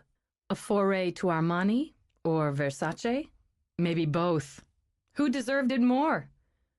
She started toward the door, then stopped, turned back. There was a nagging sensation, a tug at the back of her mind. She was forgetting something important. Your car's here, Ms. McCourt. Yes, I'm coming.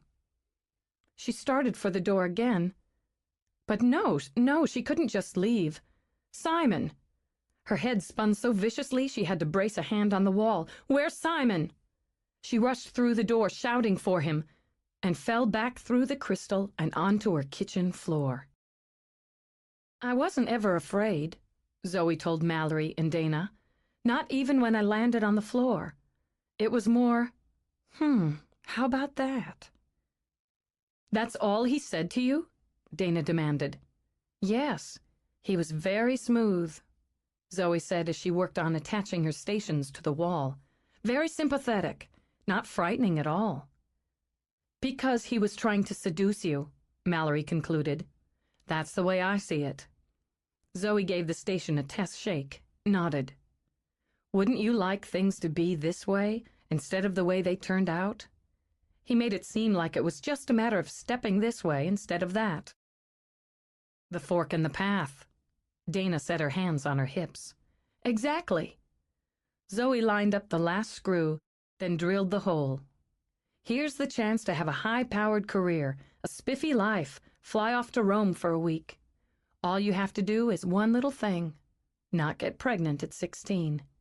He figured out he can't threaten me with Simon, so what if he just eliminates him from the equation? He's underestimating you. Zoe glanced up at Mallory. Oh, yeah, he is, because nothing in that crystal ball comes close to what I have with Simon. And you know what? It doesn't come close to what I'm doing here, with both of you. She smiled and pushed herself to her feet. I was wearing really great shoes, though. I think they were Manolo Blahnik, like, what's her name, Sarah Jessica Parker wears. Excellent and sexy shoes, or a 9-year-old boy. Dana tapped a finger on her chin. Tough choice. I think I'll be sticking with Payless for the time being. She stepped back to study the completed station. He doesn't scare me. She let out a laugh, then set down the drill. I was so sure he would, but he doesn't. Don't let your guard down, Mallory warned her. He's not going to take a simple no thanks for an answer. That's the one he's going to keep getting. Anyway, he's made me think about the clue again. Choices. The moment of truth, you called it, Mallory, in the paintings. I guess I had one the night Simon was conceived, or when I made the decision to have him. But I think there has to be another. Either one that I've already made, or one that I have to make. We can make a list, Mallory began, and made Dana laugh. How did I know she would say that? A list, Mallory continued with a bland look for her friend, of important events and decisions Zoe's made, and of minor ones that had important results. Just the way she thought about the valley as a forest with paths. This time, it's her life as the forest. We look for intersections, connections, how one choice led to others, how any of them pertains to the key. I've been playing around with that already, and I was thinking. She lined up the next station, pulled out her measuring tape, then just set it down. The decisions you made, the things both of you did that led you to your keys, involved Flynn and Jordan. Brad and I are the only ones left, so it follows that mine's going to involve him. That puts him on the front line with me. Brad can handle himself, Dana assured her. I'm certain he can, and I can handle myself. I'm just not sure I can handle him. I can't afford to make a mistake, not about the key, not about myself and Simon. Are you worried that being closer to Brad, forming a personal relationship with him, could be a mistake? Mallory asked her. Actually, I'm starting to worry that not being closer to him might be a mistake. That's making it harder to be practical. You're going over there tonight, Mallory said. Why don't you take a tip from Simon just this once and enjoy being with someone who so obviously enjoys being with you? I'm gonna try. She picked up the tape again. It helps to know I've got a chaperone. 2, actually, counting Mo. Sooner or later, no matter how fond Brad is of Simon, he's going to want to see you alone. Zoe passed Dana the measuring tape and picked up her drill. Then I'll worry about that sooner or later. More sooner than later, and right this minute, Zoe thought when she was alone again. She knew that with a physical attraction this intense, they were bound to come together. But she could and she would decide the time, the place, the tone, the rules. There had to be rules, just as there had to be an understanding between them before that intimate step was taken. If Bradley Vane was indeed one of her forks in the road, it was vital to be certain that neither of them ended up lost, alone, and bleeding at the end of the trail. Chapter 7. Simon's excited call interrupted Zoe's debate over earrings. Should she go with the big silver hoops, sort of carefree sexy, or the little marcasite drops she'd splurged on last summer, more demure and sophisticated? These were the details that set the tone for a woman's mood, her outlook, her intentions for an event. A man might miss them, she thought, as she held one of each pair up to her ears, but a woman knew why she was wearing a particular pair of earrings, or shoes, or why she'd chosen a particular bra. These were the building blocks for the dating ritual. She set both earrings down and pressed a hand to her stomach. God, she was dating. Mom, come quick! You gotta see this! Just a minute. Hurry up, hurry! It's pulling in the driveway. Man, oh man! Come on, Mom! What is it? She darted toward the living room in her bare feet. She couldn't decide on the shoes until she'd decided on the earrings. For heaven's sake, Simon, we have to leave in a few minutes and I'm not... Her jaw dropped, mimicking her son's as she looked out the front window with him at the black stretch limo sliding in behind her ancient hatchback. It's the biggest car I've ever seen in my whole life. Me too, Zoe replied. He must be lost. Can I go out and see? He grabbed her hand, tugging on it as he did when particularly frantic. Please, please, please, can I go touch it? I don't think you should touch it. A man's getting out.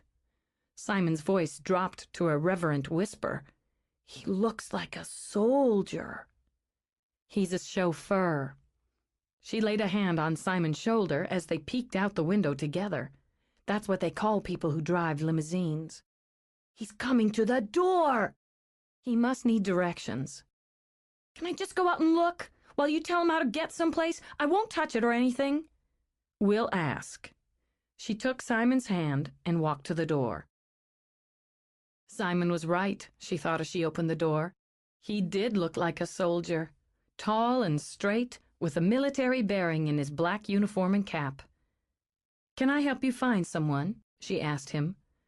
"Miss Zoe McCourt? Master Simon McCourt?" She tugged Simon a little closer to her side. "Yes, I'm Bigelow. I'll be driving you to Mr. Vane's this evening." "We get to ride in that?" Simon's eyes went wide and bright as twin suns. "Inside?" "Yes, sir." Bigelow gave Simon a quick wink.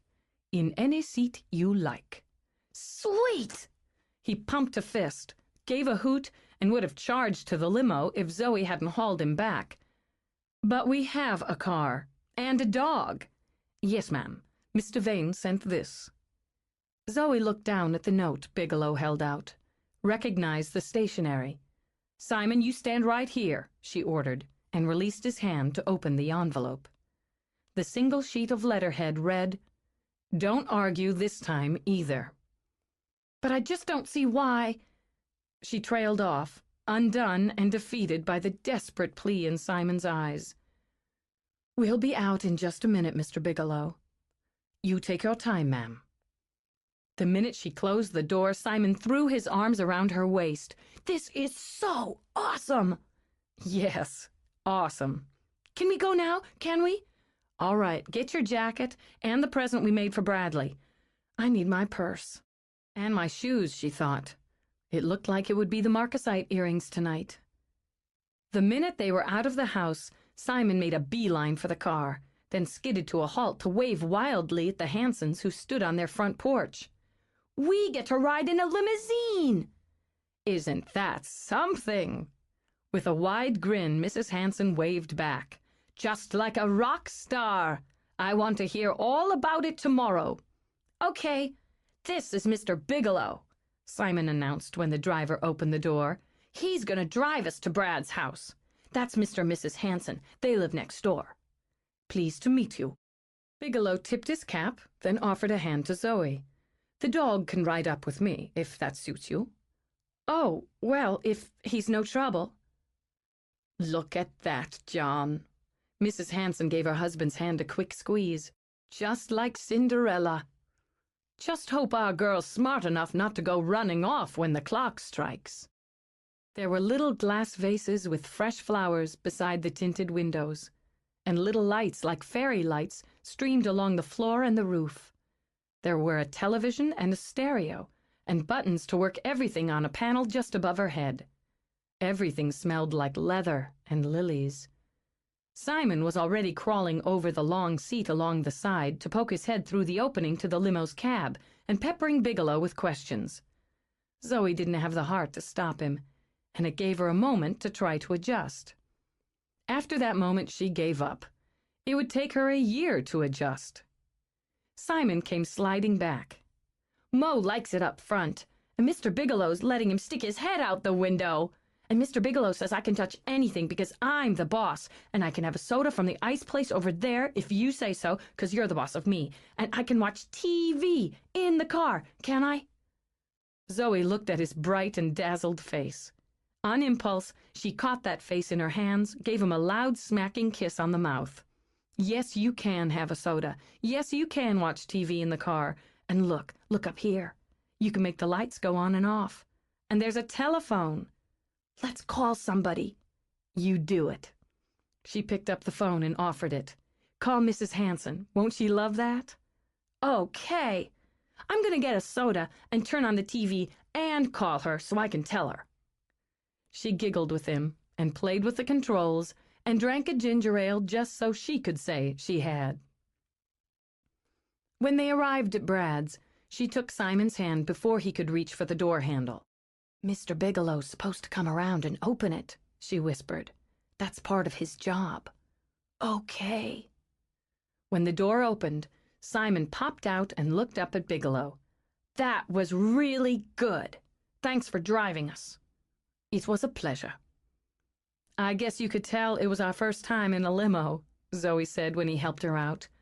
"I don't know when I've enjoyed driving anyone quite so much. I'll look forward to taking you home when you're ready."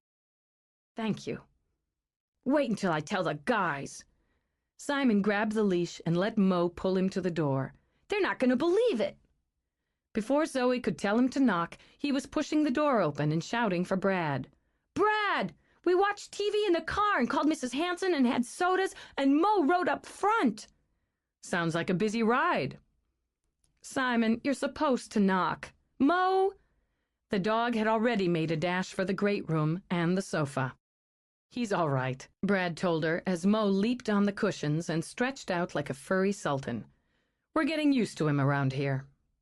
We brought you a present. Dancing in place, Simon thrust the box into Brad's hands. Mom and I made it. Yeah? Let's go back to the kitchen and open it up. Just let me get your coats first. I can do it. I know where they go. Simon yanked off his jacket and bounced on his toes until Zoe handed him hers. Don't open it until I'm there. Okay. I want to thank you for sending the car, Zoe began as they started toward the kitchen. Simon's never going to forget it. It was a big thrill for him. Did you enjoy the ride? Are you kidding? She let out a laugh that was still tinged with wonder. It was like being a princess for 20 minutes. Except we played with all the buttons and the television, so I guess it was more like being a kid for 20 minutes. But you didn't have to do something like that. Go to all that trouble. It wasn't any trouble. I wanted to do it. I knew Simon would get a kick out of it. And I didn't want to worry about you driving home in the dark. And, he added as he pulled a bottle out of a silver bucket, I wanted you to be able to relax and enjoy this really nice champagne. Oh. Even without the notes you sent, it would be hard to argue about all that. Good. He released the cork with a cheerful little pop and was pouring the second flute when Simon ran in with Mo behind him. You gotta open the present now. It's a housewarmer present. Housewarming, Zoe corrected, and hooked her arm the way she often did around Simon's shoulder. A belated one to welcome you back to the valley. Let's see what we've got. He undid the bow, feeling a bit foolish, since he already knew he would save the lacy white ribbon and the little spray of tiny red flowers she'd tucked into it. She'd stamped or stenciled silhouettes of those flowers on the simple brown box, and had nestled the gift inside on a bed of white tissue sprinkled with glitter. You sure know how to wrap a present. If you're going to give somebody a gift, you should take the time to make it nice. He took out the tri-colored candle in a squat clear jar. It's great. He sniffed. Smells terrific. You made this? We like to make stuff, right, Mom? See, you have to melt the wax and then add the smelly stuff and junk. I picked out the smells. For the holidays, Zoe explained. The top layer's apple pie and the middle's cranberry with Christmas tree at the bottom. There's a tile in there to set it on. The bottom of the jar gets hot. He took out the white tile with cranberries painted on each corner. Mom painted the berries and I put the glazed stuff on. It's terrific. He set the tile on the counter and the candle on top, then bent down to hug Simon. When he straightened, he grinned at the boy. You may want to look away. How come? I'm going to kiss your mother. Gack! Though Simon covered his face with his hands, there was a warmth in his belly. Thank you. Brad laid a light kiss on Zoe's lips. All clear, kid. Are you going to light the present? Simon demanded. I am. Brad took a long, slim tool out of a drawer and lit the wick. Looks great. Where did you learn to make candles? Just something I picked up. I've been experimenting. I'm hoping to get good enough to carry a line of candles and potpourri and that kind of thing in the salon. I would carry something like that at Homemakers. Zoe stared at her candle. You would? We'll be stocking a lot more items like decorative candles after the expansion. You'll have to show me some of the others you've done and we'll talk. Is it okay if I go in the game room? Simon asked. I brought back SmackDown so we can have our rematch. Sure. There's another game loaded. You can switch it. Are you going to come play now? I've got to start putting dinner together, but you can go work up an appetite. I want you hungry. I had the frog legs flown in special. Giant frog legs. From Africa. No way! Or we can just have steak. Frog steak! Naturally. On a mock scream, Simon tore out of the room. You're awfully good with him, Zoe said. He makes it easy. Why don't you sit down and... He broke off when Simon's shouted, "Holy cow!" burst out of the game room. He found the new game. Bradley. I have to ask you for a promise. Don't say all right yet, she cautioned, turning her glass round and round by the stem as she studied his face. It's important, and if you take the time to think about it first, I'll believe you'll keep your word. What do you want me to promise, Zoe? Simon. He's so attached to you. He's never had somebody like you pay attention to him, not this way. It's getting so he's depending on you paying that attention. I need you to promise that whatever happens with us, whatever way it turns out, you won't forget him. I'm not talking about riding in limos. I'm asking you to promise that you won't stop being a friend to him. He's not the only one who's attached, Zoe. I can make you that promise. He offered his hand. You've got my word. She took his hand, squeezed it as the tension that had built inside her while she made her request dissolved again. All right. Well, she looked around the kitchen. What can I do? You can sit down and drink your champagne. I ought to be able to help with those African frog legs. He cupped the back of her neck with his hand, kissed her, not quite so lightly, not quite so casually as he had when Simon had been in the room. Sit down and drink your champagne, he said again. He flicked a finger at her earlobe. Nice earrings. She gave a quick, baffled laugh. Thanks. Though she still felt as if she should be helping, she perched on a stool at the bar. Are you really going to cook? I'm going to grill, which is entirely different. All the vain men grill. If they didn't, they'd be drummed out of the family. You're going to grill? In November? We vains grill year-round, even if we have to chip through the ice, brave blizzards, risk frostbite. However, it happens I have this very handy deal right here on the range. I've seen those in magazines. She watched him fire up the built-in grill on the stovetop, and on TV on some of the cooking shows. He tucked potatoes already wrapped in foil around the flame. Just don't tell my father I used this instead of standing outside like a man. Lips are sealed. She sipped champagne while he went to the refrigerator and pulled out a tray of hors d'oeuvres. You made these? He considered for a moment as he set the platter on the counter in front of her. I could lie and really impress you, but instead I'll dazzle you with my honesty. They're from Luciano's, and so's the chocolate bomb for dessert, and the lobster tails. Lobster tails? Luciano's? She selected one of the canapes, slipped it between her lips, and moaned as the flavors melted on her tongue. Good? Amazing. It's all amazing.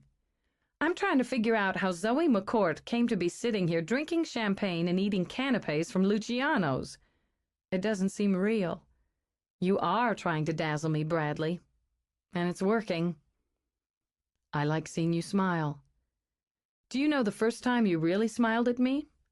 When I gave you a stepladder. I smiled at you before that. Nope, not really. God knows I wanted you to. But you seem set on misunderstanding and taking offense at every second word out of my mouth. That's... She cut herself off, then let out a laugh. Probably true. But I cagily won you over, or started to, with a fiberglass stepladder. I didn't know it was a ploy. I thought it was considerate. It was a considerate ploy. You need more champagne. She debated with herself while he went to get the bottle. You intimidated me. Excuse me? You intimidated me. Still do, a little. And the house intimidated me. The first time I came here to meet Mallory and saw you, I walked into this big, beautiful house, and there was the painting you'd bought. After the spell. Yes. It was such a shock to see that, and be here. My head was spinning. I said something about having to get back home for Simon, my son, And you looked down at my hand, saw I wasn't wearing a wedding ring. Zoe, she shook her head, and you got this look on your face. It set me off. Apparently, you started misunderstanding me right from the get-go." As an afterthought, he topped off his own glass. "I'm going to tell you about the painting, and that's going to give you a very big advantage in this relationship we're starting." Dating, she thought. Relationship? Her head was going to start spinning again. "I don't know what you mean." "You will. When I saw that painting for the first time, well, that was a stunner. There's Dana, my best friend's kid sister, someone I cared about a great deal." He leaned against the bar, casually elegant in his black sweater, with her homemade candle flickering between them. Then there was Mallory. Of course, I didn't know her yet, but there was something that made me stop and think, made me look a little closer. He paused and tucked 2 fingers under Zoe's chin. Then there was this face. This incredible face. I could hardly breathe for looking at it. I was undone by that face. I had to have that painting. I'd have paid anything for it. "It's part of the connection." Her throat was dry, but she couldn't lift her glass to drink. "You were meant to have it." "That may be true. I've come to believe it's true. But that's not the point I'm making. I had to have the painting because I had to be able to look at that face. Your face. I knew every angle of it, the shape of the eyes, the mouth. I spent a lot of time studying that face. Then you walked into the room that day, and I was staggered. She woke up and walked out of the painting, and there she is. But it isn't me in the painting. Shh. I couldn't think. For a minute, I couldn't hear anything but my own heart beating. While I was trying to think, while I was trying not to grab you just to convince myself that you weren't going to vanish like smoke, everyone was talking. I had to speak to you, to pretend everything was normal when the world had done a very fast 180 on me. You can't imagine what was going on inside me. "No, I guess—" "No," she managed. "You said you had to get home for your son, and you might as well have stabbed me in the throat. How could she belong to someone else before I get a chance? So I looked down, saw you weren't wearing a ring, and I thought, thank God she doesn't belong to someone else. But you didn't even know me." "I do now." He leaned in, took her lips with his. Man, are you gonna do that all the time now? Brad eased back, brushed a kiss against Zoe's forehead, then turned to Simon. "Yes, but I don't want you to feel left out, so I'll kiss you too." Simon made spitting noises and danced to safety behind his mother's stool. Kiss her if you got to kiss somebody. Are we gonna eat soon? I'm starving. Big fat steaks about to go on the fire. So, kid, how do you like your frog? After dinner and the video rematch, after Simon's eyes drooped shut as he sprawled on the game room floor, Zoe let herself slide into Brad's arms, let herself float into the kiss. There was magic in the world, she thought, and this night had been some of hers. "I have to take Simon home." "Stay." He rubbed his cheek against hers. "Just stay, both of you. That's a big step for me." She rested her head on his shoulder. It would be so easy, she knew, to stay, to just let herself be held this way. But big steps should never be easy. "I'm not playing games with you, but I have to think about what's right. For all of us," she thought. "I meant what I said about wondering how I've ended up here. I have to be sure about whatever happens next. I'm not going to hurt you. I'm not going to hurt either of us. I'm not afraid of that. No, that's a lie. But I'm afraid I could hurt you. I didn't tell you what happened last night. I didn't want to talk about it in front of Simon." "What is it? Can we go in the other room in case he wakes up?" "It was Kane," Brad said, as he walked her into the great room. "Yes." And she told him. "Is that what you wanted, Zoe? To live in New York, work in a high-powered job?" Oh, I don't know about New York. Could just as easily have been Chicago or Los Angeles. Any place that seemed important. Any place that wasn't where I was. Because you were unhappy?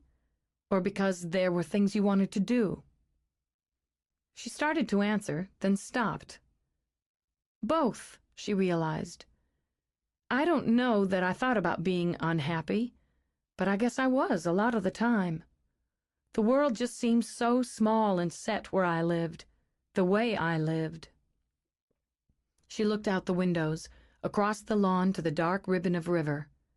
But the world isn't small, and it's not set. I used to think about that, to wonder about all that, the people and the places out there. Surprised at herself, she turned back to see him watching her, quiet and steady. Anyway, that's off the track. I don't think so. What made you happy?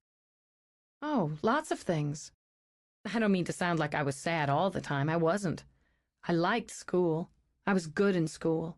I liked learning things, figuring things out. I was especially good with numbers. I did Mama's books and her taxes. I took care of the bills. I liked doing it. I thought maybe I'd be a bookkeeper or even a CPA or work in banking. I wanted to go to college and get an important job, move to the city, have things. Have more, that's all. Have people respect me, even admire me, because I knew how to do things. She gave a little shrug, wandered to the fireplace. Used to irritate my mama the way I talked about it, and how I was fussy about what belonged to me because I wanted to keep it nice. She said how I thought I was better than anybody else, but that wasn't it. Her brows drew together as she stared at the flames. That wasn't it at all. I just wanted to be better than I was. I figured if I was smart enough, I could get that good job and move to the city, and nobody'd look at me and think, there's that trailer trash from over in the hollow. Zoe. She shook her head. People did think that, Bradley. They did because it was true enough. My daddy drank too much and ran off with another woman, left my mother with 4 children, a stack of bills, and a double wide. Most of my clothes were what somebody'd given us out of charity. You don't know what that's like. No, I don't. I don't know what it's like. Some people give you things out of goodness, but a lot of them do it so they can feel superior, so they can sit smug and say, look what I did for that poor woman and her children. And you see it on their faces. She glanced over at him, her cheeks flushed with the heat of both pride and shame. It's hateful. I didn't want anybody giving me anything. I wanted to get it for myself. So I worked and I squirreled money away and I made big plans. Then I got pregnant. She looked back toward the archway to make certain Simon was still out of earshot. Didn't realize I was until I was in my 2nd month. Thought I had the flu or something. But it didn't go away, so I went to the clinic and they told me. I was about 9 weeks already. God, 9 weeks along and too stupid to know it. You were a child. And one he ached for. You weren't stupid, you were a child. Old enough to get pregnant. Old enough to know what that meant. I was so scared. I didn't know what was going to happen.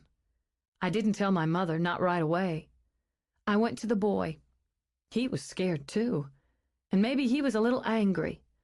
But he said we'd do the right thing. I felt better after that. I felt calmer. So I went home and told Mama. She drew a deep breath, pressed her fingers to her temples. She hadn't meant to speak of all of this, but now that she'd begun, she would finish. Oh, I can still see her, sitting there at the table with the fan blowing. It was hot, awfully damn hot. She looked at me and leaned over and slapped me. I don't blame her for that, she said when Brad swore. I didn't blame her then, I don't blame her now. I'd been sneaking out behind her back to be with that boy, and now I had to pay the price for it. I don't blame her for the slap, Bradley. I had it coming. But I blame her for after. For finding satisfaction in knowing I'd gotten in trouble, the same as she had with me. For making sure I knew I was no better than she was for all my ideas and plans. I blame her for making me feel cheap. and making the baby I was carrying into a punishment. She was wrong. It was said simply in a matter-of-fact tone that had Zoe's breath hitching. What happened with the father? Well, he didn't do the right thing, as he'd called it. I don't want to talk about that right now. There's this business in my clue about forks in the path. I chose my direction back then. I quit school and I went to work. I got my GED and my beautician's license, and I left home. Wait. He held up a hand. You went out on your own, alone, when you were 16? And pregnant? Your mother didn't have any say in it, she interrupted. She turned, facing him with the fire snapping behind her. I left when I was 6 months gone because I was not going to raise my baby in that goddamn trailer. I took my direction, she said, and maybe that path started me on the road to the valley and the peak and all of this. Maybe she had to say it all, she thought now. Maybe she'd needed to go back step by step so she could see it all. And so he could. I wouldn't be here if I'd chosen another, if I hadn't loved a boy and made a baby with him. I wouldn't be here if I'd gone on to college and gotten that good job and flown off to Rome for the week. I have to figure out what that means about the key, because I gave my word I'd try to find it. And I have to figure out if that's why I'm here with you, because God knows it doesn't make any sense for me to be here otherwise. Whatever brought you here, it makes perfect sense. Were you listening? She demanded. Did you hear a word I said about where I came from? Every word. He crossed to her. You're the most amazing woman I've ever met. She stared at him, then lifted her hands in exasperation. I don't understand you at all. Maybe I'm not supposed to. But there's something we both have to consider. Because the world isn't small and it isn't set. And Bradley, there isn't just one world for us to worry about here. It circles around, he said with a nod. And it intersects. And because it does, are you the choice I'm supposed to take? Or the one I'm supposed to turn away from? He smiled, but it was sharp and it was fierce. Try to turn away. She shook her head. And if I turn toward you, and something starts between us, something real, what happens if I have to choose again? He laid his hands on her shoulders, slid them up until they framed her face. Zoe, something's already started between us, and it's very real. She wished she could be so sure. When she rode home through the night, sprinkled with the light of a quarter moon, nothing seemed quite real. Chapter 8. Champagne and lobster and limos? Oh my! Dana exclaimed as they maneuvered the wrought iron baker's rack they'd bought into its place in their communal kitchen. Very classy, Mallory agreed. Maybe Brad will give Flynn lessons on how to prepare dinner for a woman. That's part of the problem. I'm the beer, burger, and station wagon type. It was wonderful, absolutely wonderful. But the way a really good dream is. What's wrong with that? Dana demanded. Nothing. Zoe puffed out her cheeks, slowly expelled air. But I'm starting to get some very serious feelings about him. I repeat, what's wrong with that? Let's see, where should I start? We're barely from the same planet. I'm trying to get a business started, which is going to involve every minute I can squeeze out of the day, and that's after raising Simon for about the next 10 years.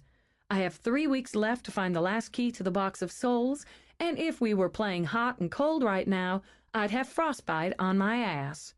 You know, you never hear about people getting frostbite on the ass, Dana commented. I wonder why that is. She selected one of the fancy tins of tea she'd decided to carry and set it on a shelf of the rack. Turned her head this way, that way, to critique its position.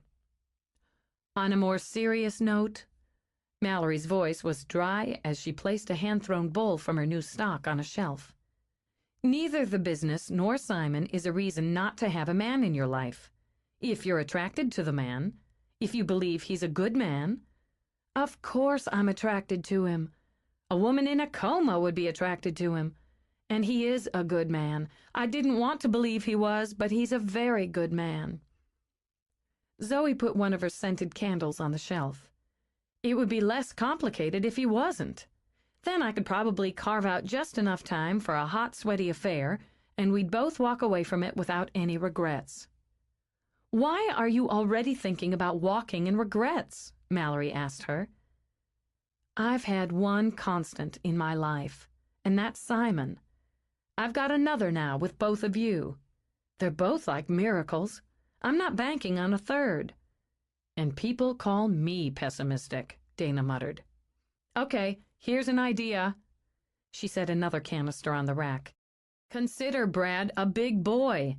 So if you both decide to have that hot, sweaty affair, you're both responsible for the outcome. Oh, and don't forget to fill us in on all the deets. Next, remember that you may be up to bat for this round of the quest, but the three of us are still a team, which means you're not the only one courting frostbite at the moment." "Good points," Mallory agreed, as she put a hand-painted tray on the rack, then nodded in approval at the apothecary bottle of hand lotion Zoe added. "I think it's time for an official meeting. We'll put 6 very good heads together and see what kind of storm we can come up with." "Maybe it'll break the logjam in my head." Zoe added a dish of fancy soap, another candle, then stepped back as Mallory set a long, slim vase and a pair of white porcelain candle holders on the rack. "Not such a jam," Dana disagreed. "You're pursuing theories, thinking things through, lining things up. It's taking on form, like this rack. A little here, a little there, then you step back and look at the whole, see what needs to be added or adjusted." "I hope so." "Needs books," Zoe commented, with a nod toward the rack. "First shipment next week." Dana moved beside her, rested an elbow on Zoe's shoulder. "Geez, I know it's just a kitchen rack, but damn, it looks terrific." "It looks like us." Pleased, Mallory slid an arm around Zoe's waist. "And you know what's going to look even better? When people start buying." Upstairs, Zoe stood on the stepladder to hang the storage cabinets above her shampoo bowls. As she worked, she ticked through the chores she'd set for herself that week. She needed to log some more time on the computer, not only for research, but to try her hand at designing the menu of services for the salon and day spa. She wondered if she could get paper close to the same color as her trim, something distinctive. And she was going to have to decide once and for all on her prices. Did she undercut the rates of her competitor in town by a few dollars, or did she charge a few dollars more and make a reasonable profit? She was using higher-end products than the other salon in town, and they cost more money. She was certainly offering her customers a more attractive atmosphere. And the other salon didn't serve the clients, she corrected. Clients was more sophisticated.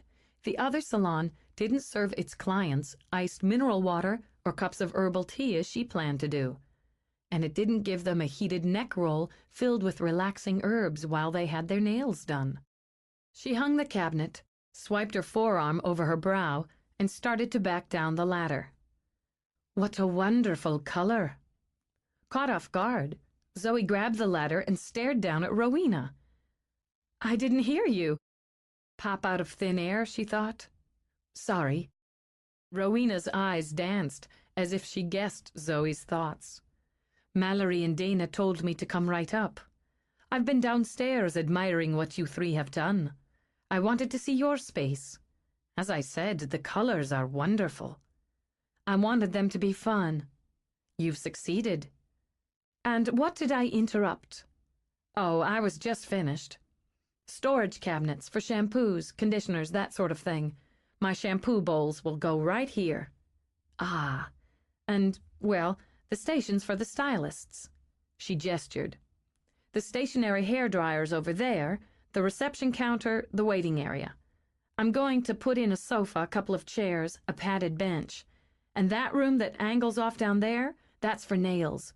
I ordered this heated massage chair for what I'm calling the indulgence pedicure. The standard pedi will be good, but this one's going to be a knockout. It'll include—" "You couldn't possibly care." On the contrary. Rowena wandered over to look at the area, then moved through to another room. And this? One of the treatment rooms. Massages or facials. Across the halls for the wraps. I'm going to offer a detoxifying wrap and a really terrific paraffin job. And I'm using the big bathroom for exfoliating treatments. It's very ambitious. I've been planning it in my head for a long time. It's hard to believe it's really happening. We plan to open by December 1st. Rowena, I haven't neglected the key. I just haven't figured it out. If it was easy, it wouldn't be important. You know that, Rowena added, giving Zoe an absent-minded pat on the shoulder as she wandered back to the main salon. None of this was easy. No, but it was just work, step by step. She smiled a little as Rowena turned, lifted a brow. Okay, I get it, step by step. Tell me, how's your son? Simon's fine. He's with a friend today. We had dinner at Bradley's last night. Did you? I'm sure that was enjoyable. I know there are things you can't tell me, but I'm going to ask anyway. It's not for me that I'm asking. I'm not afraid to take my lumps. No, I don't imagine you are. You've had plenty of them. No more than my share. I agreed to do this thing, just like Mallory and Dana did, but Bradley didn't sign on. I want to know if something's making him have feelings for me, feelings I'm supposed to use to find the key. Rowena stopped at a mirror, fussed with her hair in a timeless female gesture. Why would you think that? Because he's infatuated with the painting, with Kaina's face in his painting, and I just happen to look like her. Rowena plucked a bottle of shampoo from a carton, examined it. Do you think so little of yourself? No, I'm not saying he couldn't be, that he isn't interested in me, in who I am, but the painting was the start of it for him. And he bought the painting, chose his path. The path led to you. She replaced the bottle. Interesting, isn't it? I need to know if the choice was his. I'm not the one to ask. And you're not ready to believe him should he answer. She took out another bottle, opened it to sniff. You want me to promise you he won't be hurt. I can't do that. And I believe he would be insulted if he knew you asked such a thing. Then he'll have to be insulted because I had to ask. Zoe lifted her hands, let them fall. It probably doesn't matter. Kane's hardly bothered with me. We thought he would come out, guns blazing, but he's barely flicked at me like he would a fly. He doesn't seem to be very concerned that I'll find the key. And so by ignoring you, he erodes your self-confidence. You make it easy for him. Zoe was surprised by Rowena's dismissive tone. I didn't say I was giving up, she began, then stopped, let out a breath. Jesus, he's got a better handle on me than I realized. He's playing me. Most of my life, people either ignored me or told me I couldn't do what I wanted to do most. You've proved them wrong, haven't you? Now prove him wrong. A few miles away, at the Main Street diner, Brad shifted so Flynn could slide into the booth beside him. Across the table, Jordan had his long legs stretched out and was already studying the two-sided laminated menu. That menu hasn't changed in about 60 years, pal, Flynn pointed out. You ought to have it down by now. Got held up, he added, and since Brad's coffee was already there, helped himself to it. How come you always sit beside me and drink my coffee? Why don't you ever sit over there and drink his? I'm a sucker for tradition. He smiled up at the waitress as she sidled over with the mug and the coffee pot. Hi, Luce. I'm going to have the meatloaf sandwich. She nodded, noted it down. Heard you were down at the council meeting this morning. Anything up? Just the usual hot air. She snickered, glanced at Jordan. How about you, big boy? When she walked off with their orders, Flynn settled back, twitched his head toward Brad. So, did you hear that Mr. Big Shot Vane here sent a mile-long limo to pick up his date for dinner last night? No shit. Show off. It was only half a mile long, and how the hell do you know? Nose for news. Flynn tapped a finger on the side of his nose. My sources, however, were unable to confirm if said show-off scored. I took the kid in SmackDown, but he whipped my ass in Grand Theft Auto. Struck out with the mother, Jordan concluded. I bet the kid got one large charge out of riding in that limo. He did. So did Zoe. Did you hear what she said the other day? She's never lain in a hammock. His face clouded as he took his coffee back from Flynn. How can somebody go their whole life and never lie in a hammock? And now you want to buy her one so she can lie in it, Flynn decided. I guess I do. Which makes you, let's see. Jordan stared at the ceiling. Oh, yes, that would be toast. Then he sobered. She's a terrific woman. She deserves a break. Somebody to take some of the weight. Working on it. With your mother. If somebody had come along who was serious about her, would that have bothered you? I don't know. Nobody ever did. Or she didn't let anybody. I can't say for sure.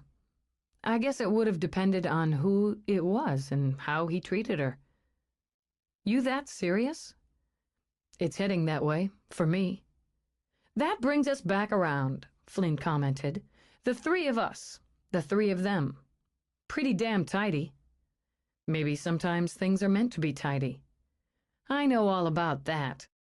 I happen to be engaged to the Queen of Neat. But I think it's something we have to think about. What part you're meant to play in this production we're in, Flynn stated matter-of-factly. He let that stew while their sandwiches were served. I've been thinking about it, Brad said. It seems to me most of the clue deals with things that happened to her, or things she did before she met me. But those things brought her here. Then if we assume I'm part of it, those same clues could apply to things that happened to me, or things I did before I met her. Those things brought me back here. Different paths, same destiny, Jordan nodded. It's a theory. Now your paths have crossed. What you do now, that's a question, Flynn put in. But also where? The goddess with a sword indicates a battle. She won't be fighting it alone, Brad promised. The sword's sheathed in the paintings. In mine it's sheathed and placed with her in the coffin, and in the one at the peak it's sheathed and at her hip. It's sheathed in the stone in the portrait Rowena did of Arthur, too. The one I bought, Jordan added. She never had a chance to draw it. Brad brought the image of the still white face in the painting into his mind. Maybe we're supposed to give her that chance. Maybe Mallory should take another look at the paintings, Flynn suggested. See if she missed anything. I don't... Hold that thought, Jordan told him as his cell phone beeped. He flipped it out, smiled at the number on his readout. Hey, Stretch. He lifted his coffee. Uh-huh. It so happens my associates are with me in my office at the moment. I can do that, he said after a minute, then tipped the phone away from his ear. Meeting, 6 o'clock, Flynn's place. I have nods of assent, he said into the phone.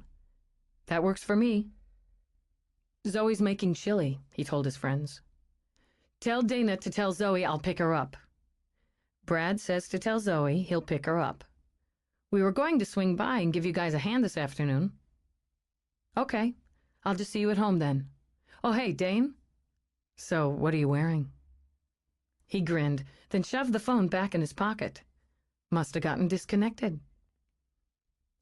While the chili was simmering, Zoe spread her notes and papers over the kitchen table. The house was quiet for a change. It was time to take advantage of it. Maybe she'd tried to be too organized, mimicking Mallory's style. Or she'd depended too much on books, trying to follow Dana's lead. Why not try impulse and instinct with this task as she did with other projects? What did she do when she wanted to pick new paint for the walls or new fabric for curtains? She spread out a bunch of samples and flipped through them until something popped out at her. And then she knew. Here she had her own carefully written notes, copies of Mallory's, of Dana's. She had Jordan's detailed flow of events and the photographs Mallory had taken of the paintings. She picked up the notebook she'd bought the day after her first visit to Warrior's Peak. It didn't look so shiny and new now, she thought. It looked used, and maybe that was better. There was a lot of work inside this notebook, she reminded herself as she flipped pages. A lot of hours, a lot of effort. And that work, those hours, that effort, had helped both Mallory and Dana complete their parts of the quest. Something in here was going to help her complete her part and finish it. She opened the notebook at random and began to read. Kaina the warrior, she'd written. Why is she mine? I see Venora, the artist, in Mallory, and Ninian, the scribe, in Dana, but how am I a warrior? I'm a hairdresser. No, hair and skin specialist. Must remember to pump that up. I worked for it. I'm a good worker. But that's not the same as fighting. Beauty for Mallory, knowledge for Dana. Courage for me. Where does the courage come in? Is it just living? That doesn't seem like enough. Considering, Zoe tapped her pencil on the page, then earmarked it by folding down a corner. She flipped through the section until she came to a blank sheet. Maybe just living is enough. Didn't Mallory have to choose to live in the real world, sacrificing something of beauty? And Dana had to learn to see the truth and live with it. Those were essential steps in their quests. What's mine? She began to write quickly now, trying to see the pattern, trying to form one. As the ideas and possibilities clicked in her mind, she wore her pencil down, tossed it aside, and reached for another. When that went dull, she pushed away from the table to take the pencils to the sharpener. Satisfied with the points, she stuck one behind each ear and turned to the stove to stir the chili and think. Maybe she was on the right track, maybe she wasn't, and she sure as hell couldn't see the end of the road, but she was moving somewhere, and that was important. With her mind wandering, she lifted the spoon to taste, then stared at the dull reflection in the range hood. Her hair was a long spill down her shoulders, adorned with a wide gold band with a dark center stone, diamond-shaped. Her eyes were more gold than brown, very clear, very direct. She could see the green of her dress, a dark forest color, and the brown leather of a strap over her shoulder, the silver glint of a sword hilt at her hip. There were trees, misted with morning, pearly gleams from dewed leaves, wavering beams of early sunlight, and through the trees were paths. She could feel the smooth wood of the spoon handle in her hand, smell the steam from the simmering pot. Not a hallucination, she told herself. Not imagination. What are you trying to tell me? What do you want me to see? The image moved back, so Zoe saw the whole of her, the slim build, the booted feet. For another moment, they stood, staring at each other. Then the figure turned, walked through the mist into the forest, and with a hand on the hilt of her sword, strode down a rough path. I don't know what that means. Damn it. Frustrated, Zoe rapped a fist against the range hood. What the hell does that mean? With a sharp twist of her wrist, she turned off the burner.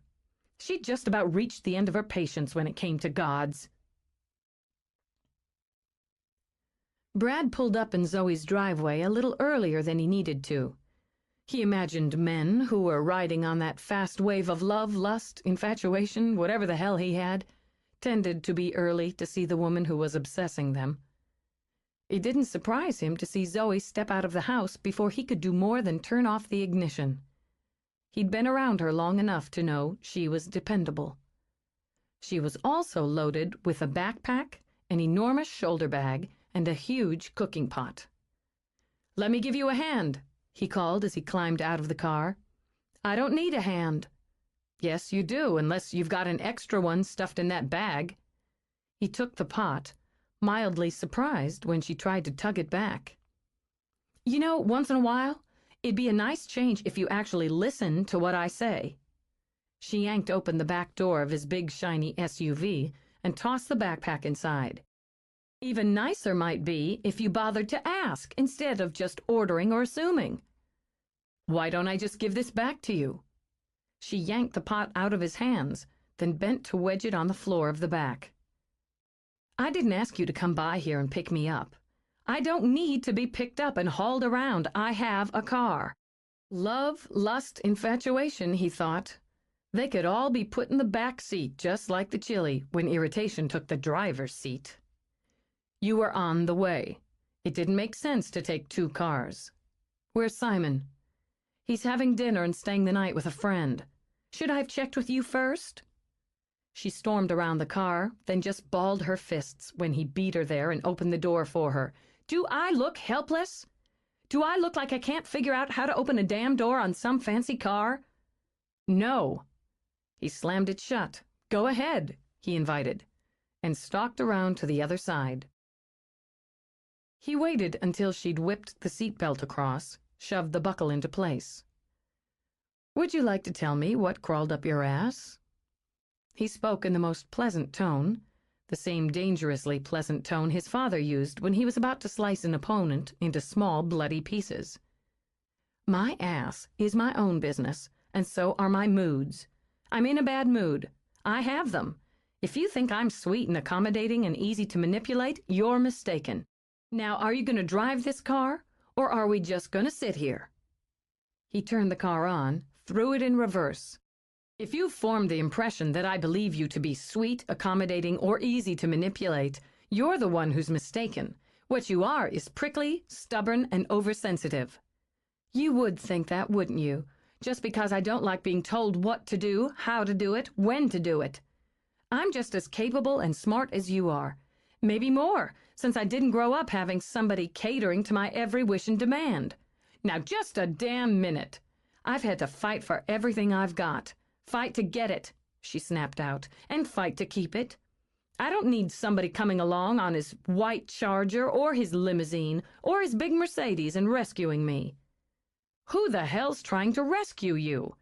And I don't need some Prince Charming-looking man coming around trying to get me stirred up either. If I want to sleep with you, I will. Right now, honey, take my word, I'm not thinking about sex.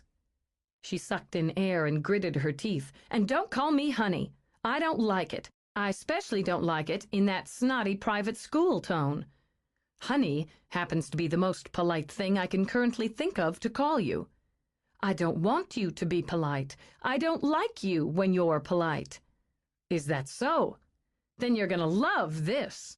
He whipped the car to the curb, ignored the furious blast of horns behind him at the move. He hit the buckle of the seatbelt with one hand, grabbed her sweater with the other. He yanked her forward, then knocked her back against the seat again with a kiss that had nothing to do with romance and everything to do with temper. She shoved, she struggled, she steamed. In those few furious moments, it was her strength pitted against his, and the point was made, brutally, that she was outgunned. When he released her, snapped his belt back into place, her breath was ragged. Fuck Prince Charming. He swung away from the curb. No, he didn't look like a storybook character now, she thought, unless it was one of those warlord figures who blazed through villages taking exactly what they wanted, the kind who dragged a woman up onto his horse and rode away with her while she was still screaming. I thought you weren't thinking about sex. He spared her one hot look. I lied. I'm not going to apologize for the things I said. I've got a right to speak my mind. I've got a right to be irritable and angry. Fine. I'm not going to apologize for what I just did. I've got the same rights. I guess you do. I wasn't really mad at you. I am now, but I wasn't. I was just mad in general. You can either tell me why or not. He pulled up at Flynn's, waited. Some things that have happened. I'd rather get into it all with everyone all at once. I'm not going to apologize, she said again. If you keep getting in my way, you're going to make the handiest target. Same goes, he said, and got out of the car. I'm carrying your goddamn pot. He yanked open the door, hauled it up. Deal. She stared at him, standing there in the brisk fall evening in his gorgeous overcoat, holding her big stew pot, and looking, she thought, as if he'd just as soon dump the contents over her head as not. She let the laugh bubble in her throat, then let it out as she retrieved the backpack. It's kind of nice when I'm being a jackass to have somebody kick and bray right along with me. The pot's pretty full. Mind you don't tip it and spill chili on that lovely coat. She started toward the door. Fuck Prince Charming, she said and laughed again. That was a good one. I have my moments, he muttered, and followed her inside. When the chili was simmering on Flynn's new stove, Zoe looked around the living room. Mallory's touch was everywhere now, she noted. The tables, the lamps, the vases and bowls. The art on the walls, or set around the room. There were fabric swatches on the arm of the couch and what looked like antique fireplace tools standing by the hearth. There was a scent of fall flowers, and of female. Zoe remembered the first time she'd come into this room. 2 short months, a lifetime before. There'd been nothing but the big, ugly couch, a couple of crates standing in for tables, and some boxes yet unpacked. The couch was still ugly, but the fabric swatches told her Mallory was going to deal with that, as she would, in her organized and creative way, deal with the rest of the house. She and Flynn had become a couple, Zoe thought, and were making the house into a home. A reminder of how they'd come to this point hung over the mantel. Zoe moved closer, looking up at the portrait Mallory had painted while under Cain's spell. The singing goddess, standing near a forest while her sisters looked on. It was brilliant and beautiful and full of innocent joy. And the key that had been on the ground at Venora's feet had been pulled out of the painting, brought into 3 dimensions by Mallory's will, and used to open the first lock. It looks good there, Zoe said. It looks right there. She turned back. They were waiting for her, she knew, and she had to struggle against nerves. Both Mallory and Dana had taken their turn at the head of a meeting. Now it was hers. I guess we'd better get started. Chapter 9. I brought all my notes, she began, in case we need to look through them, or in case I get turned around and need them. I spent most of last week thinking about this on my own and not talking about it with everyone, not very much. I think that was a mistake. Or maybe not a mistake, but it's time to do this now. She blew out a breath. I'm not real good at this kind of thing. I'm just going to say the things I think, and y'all can pitch in whenever. Zoe. Dana picked up a beer from the table, handed it to her. Relax. Trying to. She took a quick sip. I think Cain hasn't pushed at me very hard so far because he just sees what's on the surface. We learned from everything that happened before that he doesn't really understand what we are inside. I think that's why he hates us. He hates us, she murmured, because he can't see what we are, and he can't get a good hold on what he can't see. Well put, Jordan said, which helped her relax a little more. Here's what I think he sees with me. A woman from, disadvantaged is what they call it. A disadvantaged childhood. Poor is what it is, but people don't like saying poor. I don't have much formal education. I got pregnant when I was 16, and I made a living doing hair. Mostly doing hair, with some waitressing and whatnot thrown in to make ends meet. I don't have Mallory's class and culture. Oh, really, wait. Zoe held up a hand to halt Mallory's sharp protest. Just hear me out. I don't have that, and I don't have Dana's education or confidence. What I've got is a strong back and a son to raise. All of that's true, but all of that isn't, well, all. And here's what he doesn't see or understand.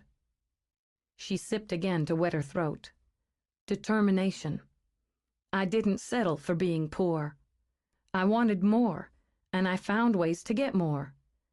Then there's my word. I made a promise that night up at the Peak, and when I make a promise, I keep it. And I'm no coward. I think Kane has barely bothered with me because he doesn't see that.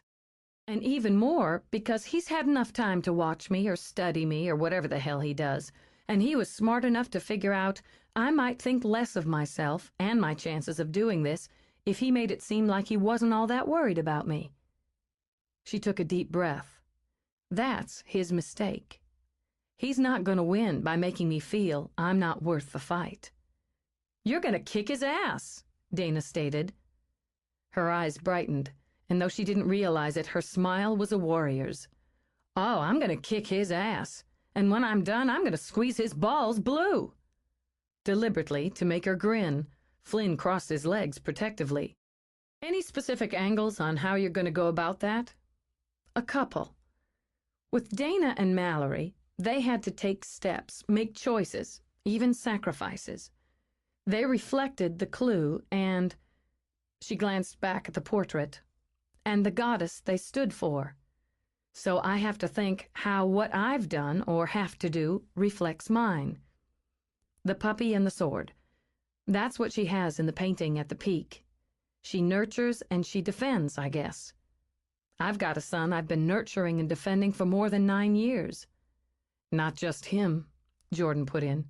Your nature is to nurture and defend anyone you care about, anyone who needs it.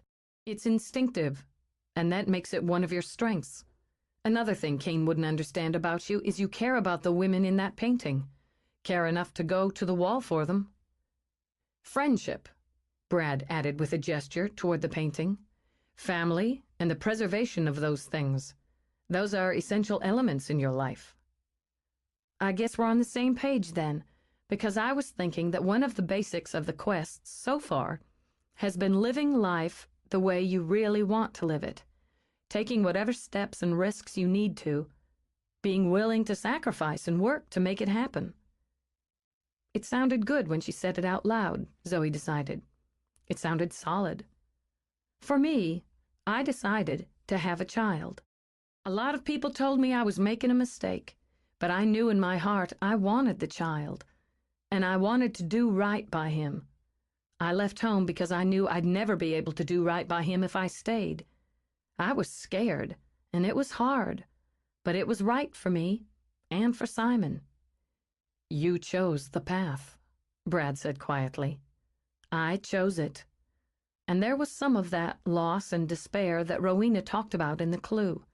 You can't raise a child without some loss and despair. You sure as hell can't raise one alone without them. But you get all the joy, too, and the pride and the wonder. I chose to come here to the valley because that was what I wanted for myself and for Simon. Then I had to decide if I was going to keep plugging away for a paycheck or take a chance and make something of my own.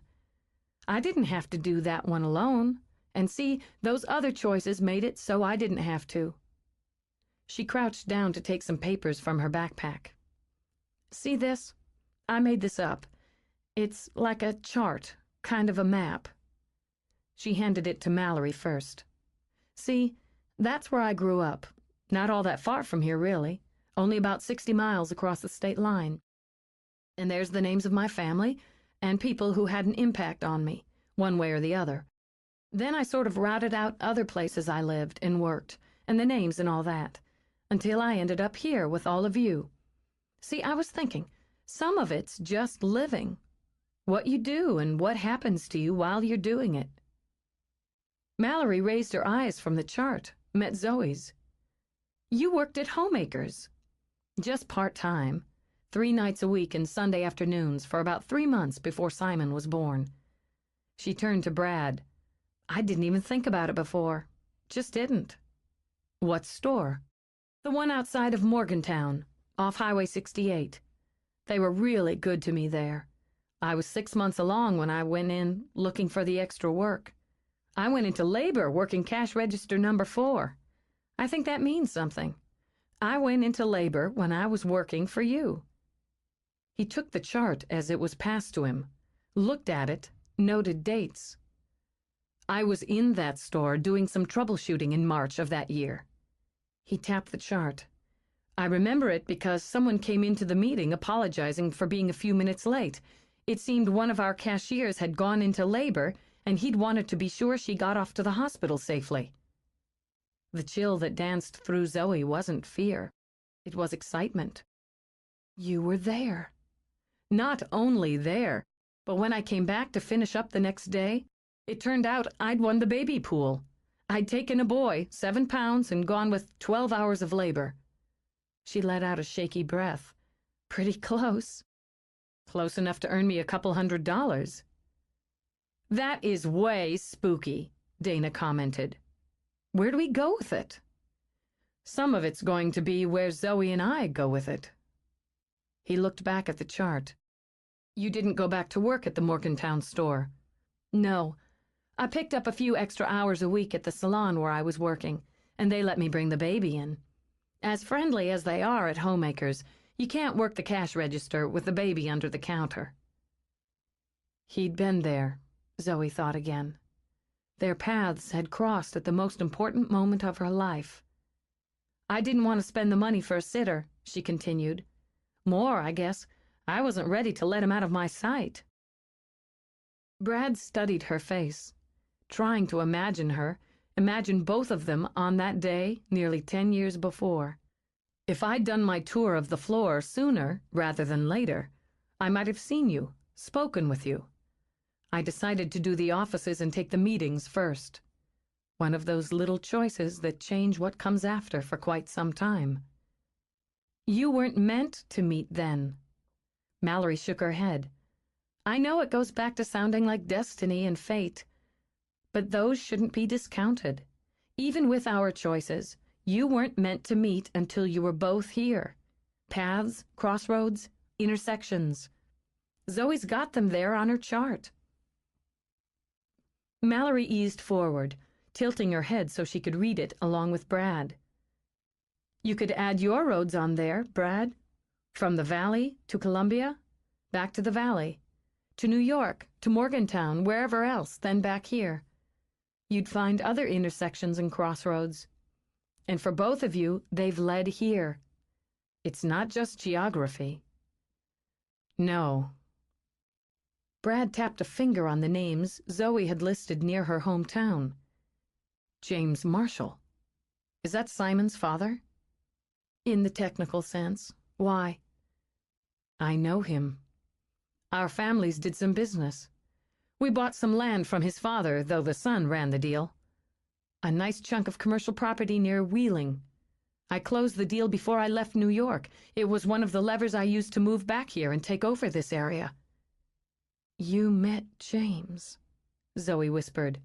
"Met him, and spent enough time with him to know he doesn't deserve you or Simon. I need another beer." Zoe stayed where she was a moment. "I'm going to check on the chili. Just, give me a few minutes, and I'll dish it up." She hurried toward the kitchen. "Bradley." He kept walking, then yanked open the refrigerator, got his beer. "Is that why you were pissed when I picked you up?" he demanded.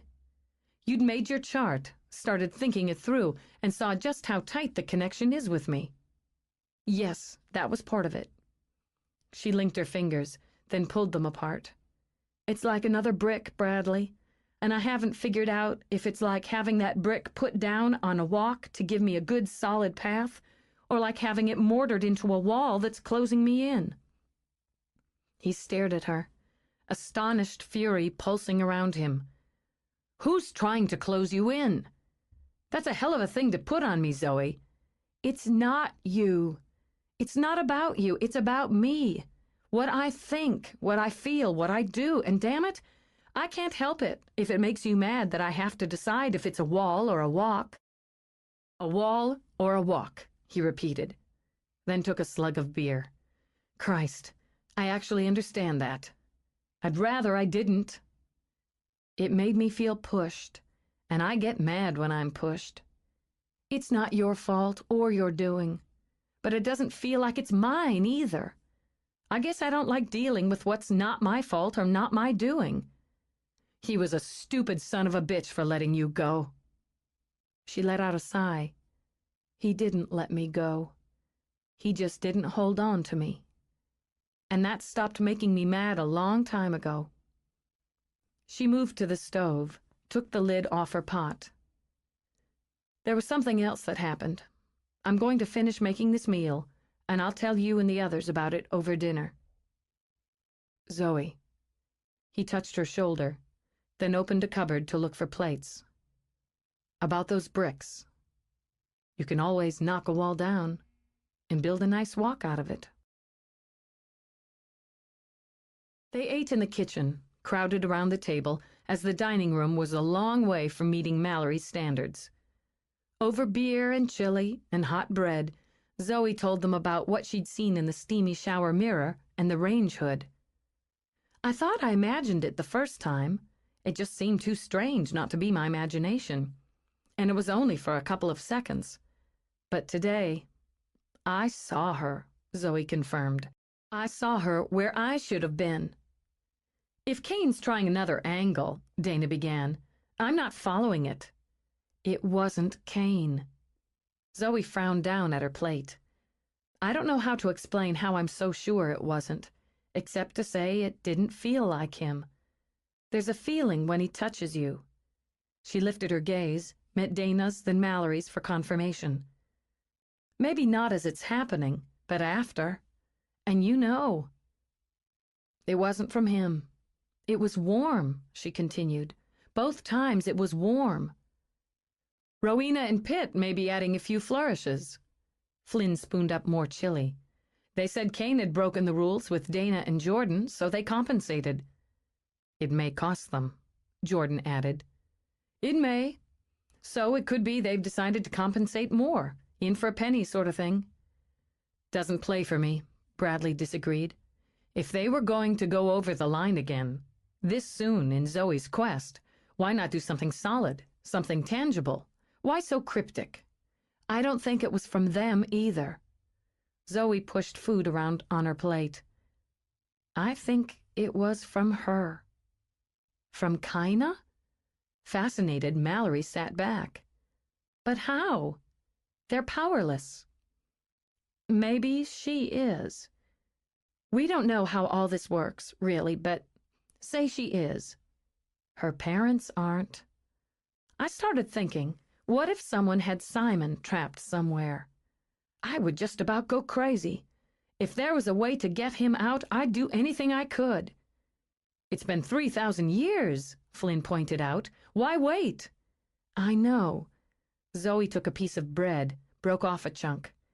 But time's different for them, right? Didn't Rowena say that?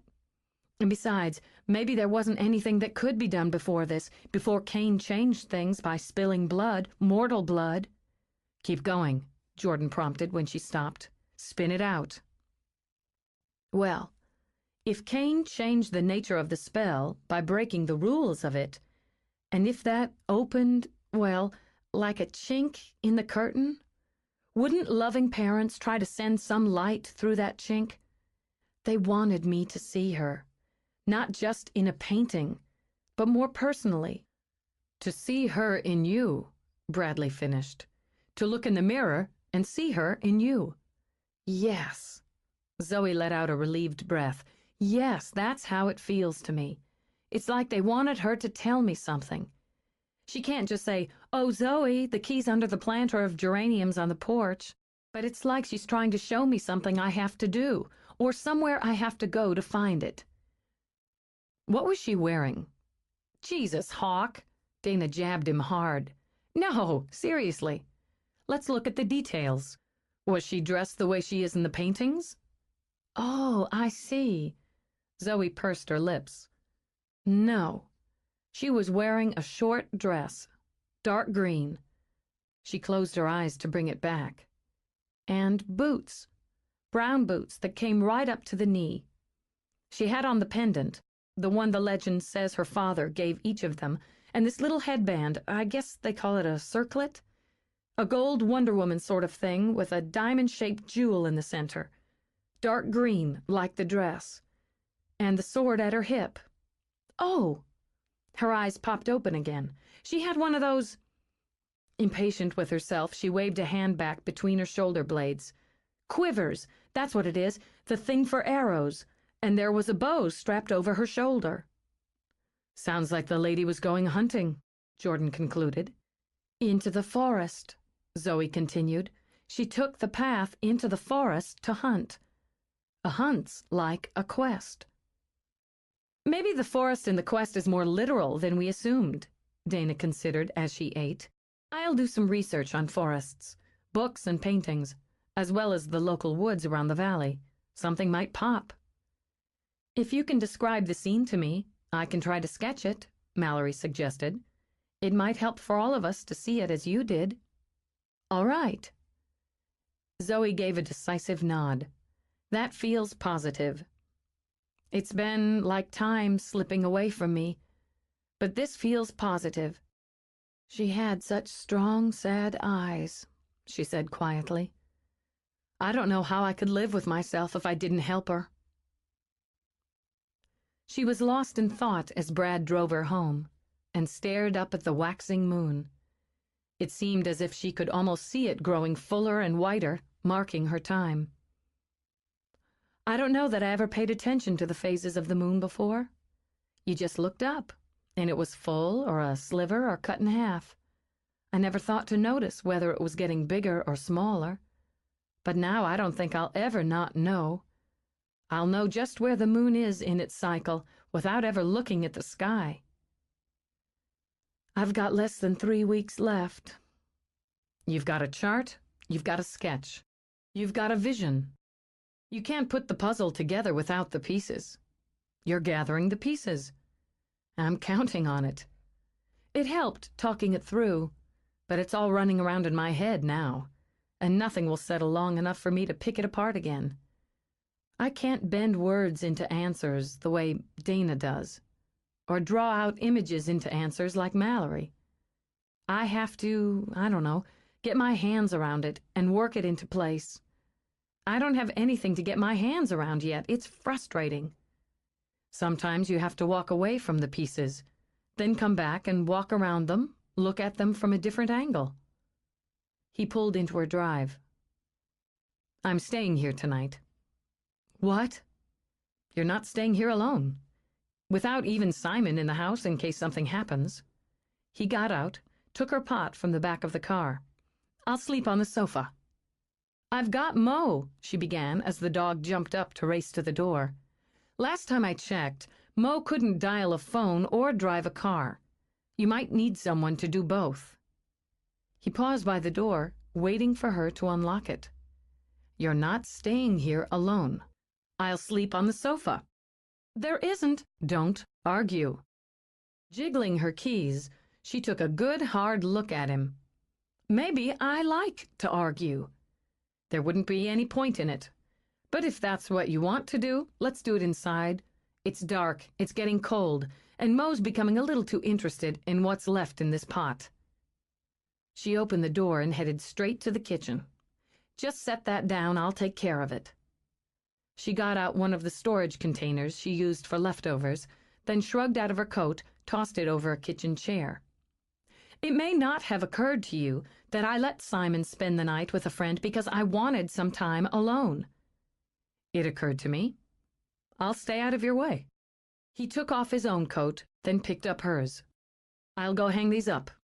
Saying nothing, she began transferring leftover chili to the container. He meant it for the best, she knew, and it wasn't as if she minded having a strong, capable man in the house. She simply wasn't used to having a strong, capable man in the house, especially one who told her what was going to be done. That was part of the problem, she considered, sealing the container. She'd been piloting her own ship for so long that having anyone take the wheel, however well-intentioned, put her back up. If that was a flaw in her character, she was entitled to a few flaws. Part of the problem, she thought again as she took the pot to the sink to wash it. The other part, and the bigger chunk of the problem, was having a man she was attracted to in the house when there was no 9-year-old buffer between them. And that, she realized, setting the pot to drain, was just dead stupid. She went into the living room. Brad was sitting in a chair, paging through one of her magazines.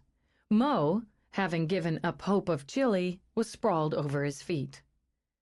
"If you want reading material," she began, "I can do better than a magazine on hairstyles." "It's okay."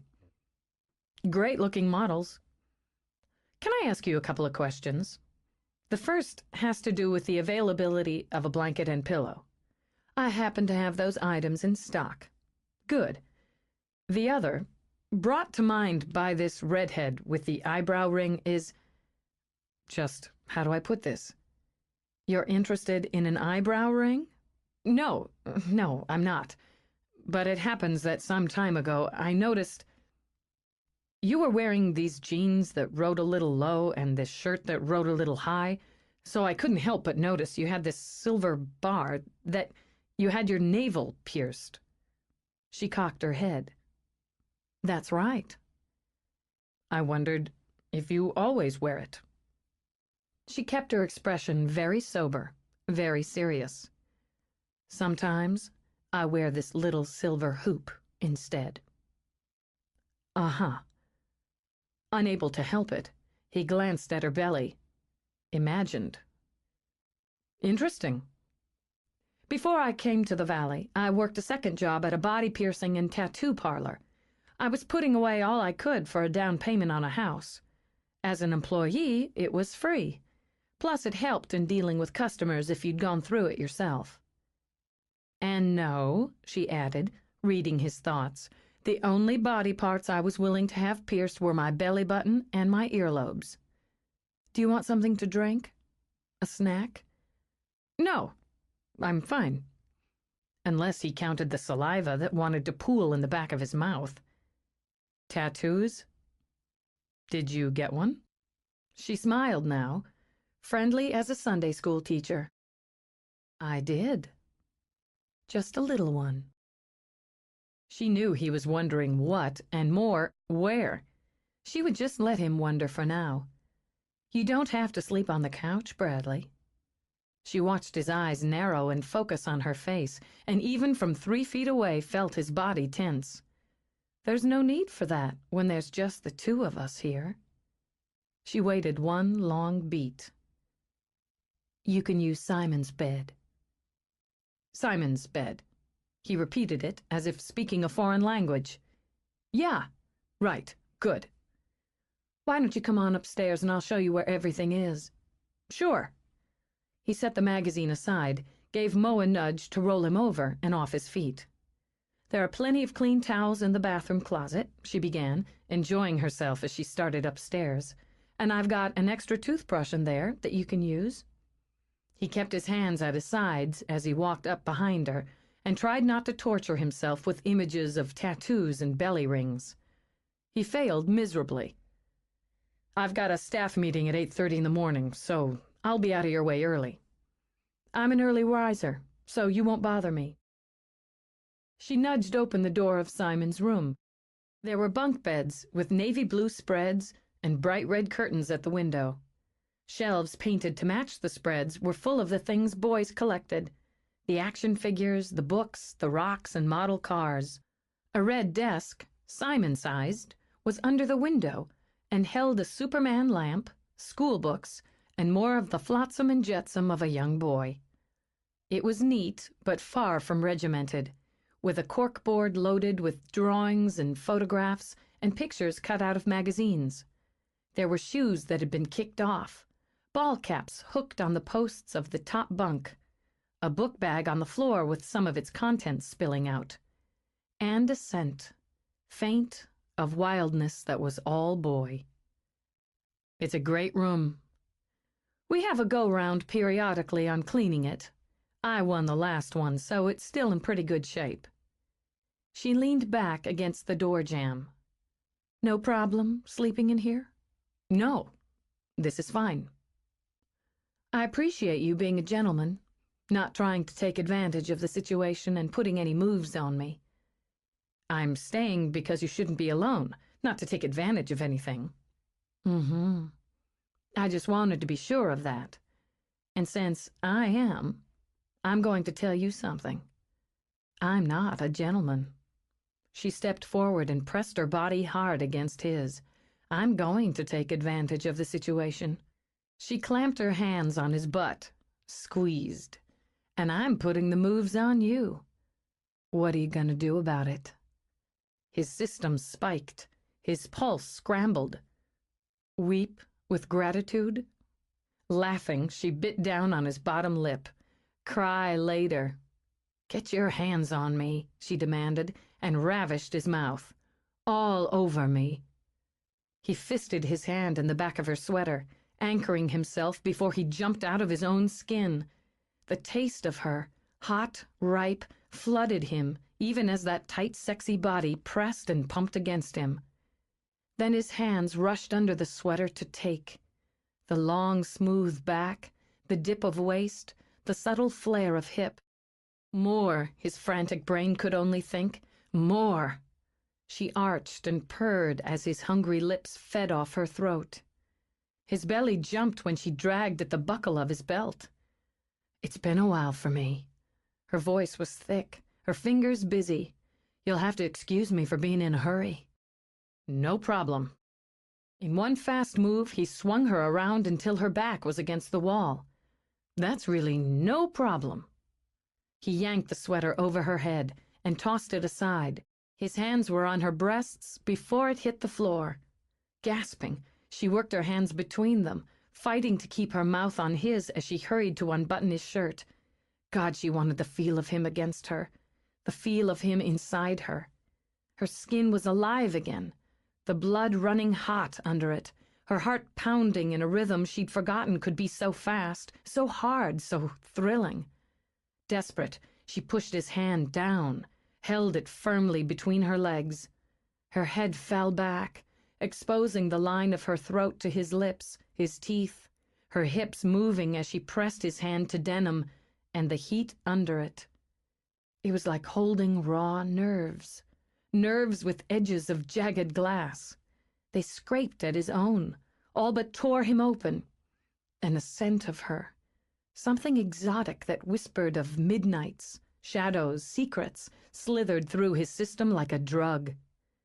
Until everything he touched, tasted, everything he knew was Zoe. The need for her was like a lightning strike to the heart. He yanked at the button on her jeans, dragged the denim down. Even as she struggled to step clear, he was plunging his fingers into the heat. He watched the shocked pleasure rush over her face as she poured into his hand. Don't stop. Her mouth was frantic and fevered under his, and her nails scraped wickedly down his back before digging into his hips. She rode it, that wild whip of sensation that snapped through mind and body, rode it shuddering and craved more. It burned through her, fueled her until she thought she would go mad from the sheer force of her own greed. She ground herself against him in urgent demand and cried out when he drove hard and deep inside her. And still it wasn't enough. Her hips pistoned in a brutal bid for speed. She groaned her desire for it over the sharp sound of flesh, striking the wall, striking flesh. He rode with her in that fast, sweaty race toward release until his vision blurred and his blood screamed, then drove them both, quivering, to the finish. Her heart was still thundering when she dropped her head to his shoulder. She gulped air, felt it catch, then tear its way into her lungs and out again. She realized dimly, naked, sweaty, and pinned to the wall outside her son's room. She should be horrified. She wasn't, she thought. In fact, she was delighted. You okay? His voice was muffled, and she felt his lips move against her hair. I think I was a lot better than okay. I think I was fantastic. You were. You are. He'd just taken her against the wall. Or she'd taken him. "Can't think yet," he admitted, and braced a hand against the wall so he could remain upright. "You went for the hoop today." He ran his other hand down her body until he could skim a finger over the ring in her belly button. "It's so fucking sexy. I had no idea." He eased back just enough to watch her laugh. "We moved pretty quick. I seem to have missed your tattoo." Dazzled, delighted, she touched his hair. "You're a funny guy, Bradley Charles Vane IV. All worked up over belly rings and tattoos. I never had this reaction to them on anyone else." "Where is it?" "I'll show you. First, I ought to tell you, I'm not finished using you tonight." She leaned in, ran her tongue in a slow, wet line along the side of his throat. "But you may want to lie down for the next round." "Am I still standing?" She laughed again, then eased around him, tapping a finger to her left shoulder blade as she walked toward the room across the hall. "Wait." He put a hand on her arm, coming close behind her to study the image. "It's a fairy." "That's right. Sometimes she's a good fairy." Zoe looked over her shoulder, a small smile playing around her lips. "Sometimes she's wicked." "Why don't you come in here with me and see just which she is tonight?" Chapter 10. Zoe faced the day with energy to burn and fresh ideas springing inside her head. While the coffee brewed, she hummed and scrambled some eggs. There was a man in her shower, she thought with a mile-wide grin. A gorgeous man who'd kept her busy half the night. She didn't know the last time she'd felt so healthy on less than 4 hours' sleep. Her body felt wonderfully loose and limber, and so did her mind. She was damn sure she could tackle anything that came her way, one-handed. People who said sex wasn't important, she decided, obviously weren't having any. She piled eggs onto a plate, added a slice of toast just as she heard Brad walking into the room. "Right on time," she said, and turned to offer the plate. "You didn't have to fix me breakfast." "Don't want it?" She picked up a fork, scooped up some eggs. "I didn't say I didn't want it." He grabbed the plate from her, then the fork. "You having any?" "Maybe." She stepped forward, opened her mouth. Willing to join the playful mood, he fed her a bite of eggs while they stood in front of the stove. "Go ahead and sit down," she told him, and poured the coffee. "Eat while it's hot. You said you had an early meeting." "Maybe I should cancel it." He leaned over to press his lips to the base of her neck. "We could have breakfast in bed." "The only way you get breakfast in bed around here is if you're sick." She eased away so she could lay a hand on his brow. "Nope. Eat, go home and change, and get to work. You're awfully strict, but you make really good scrambled eggs. You got plans for the day?" "This and that." She snagged a piece of toast, then sat across from him to butter it. "Next time you get a chance, you'll have to come by, Indulgence. We're down to the details, and it's really starting to shine." "That's the first time you've asked me to come by." "It's the first time I've slept with you, too." "I like to see it as a pattern emerging." "Might be." "I'm not interested in being with anyone else. Not in bed, not over morning eggs." "I don't sleep around," she said in a serious tone. "That's not what I said, and not what I meant." Reminding himself to be patient, he took her hand firmly. "I'm telling you that you're the only woman I'm interested in. Got that? I'm being, what did you call it? Prickly and oversensitive." "Yeah, but you still make great eggs." "I'm sorry. This sort of thing hasn't been, I was going to say a priority for me, but the fact is it just hasn't been. Period. I'm feeling my way. Try this. Bradley. By the way, my mother's the only other person that always calls me Bradley. It's kind of nice. Anyway, Bradley, I'm not interested in anyone else either." Her smile bloomed. "Bradley, I'm not interested in anyone else either." "That works for me." It was working for her, too, and that was just a little scary. "You once said I should ask you why you came back to the valley. I'm asking you." "Okay." He picked up the jar of strawberry preserves she'd set out and spread some on his toast. "Homemakers is more than a business. It's more than tradition. It's family.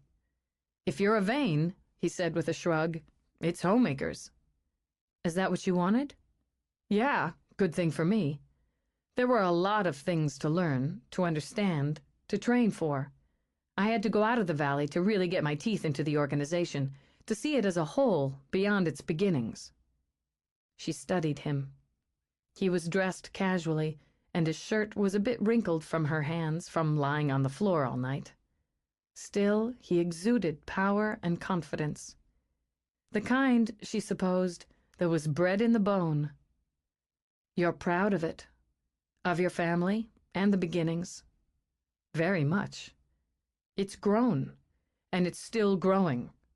We've done some really good things. Again, not just business. Programs, projects, the layers my grandfather and my father built onto the base of it. I wanted to come back here, to the start, and make something for myself. I intend to make a mark, and I intend to make it in the valley." He set his coffee aside. "And I'd better get to it. Are you heading out now?" "Soon. I've got some chores and errands." She picked up his plate before he could and took it to the sink, then turned to face him. "You'll make your mark, Bradley. You're the kind of man who does. The valley's lucky to have you back."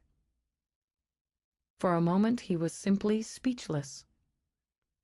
"That's the nicest thing you could say to me." "Thanks." "You're welcome. Now go to work," she told him, and kissed him. "And make your mark." A homey send-off, he thought, and one he could get used to. He wrapped his arms around her, pulled her close, then took the kiss several layers deeper. Her eyes were blurry when he let her go.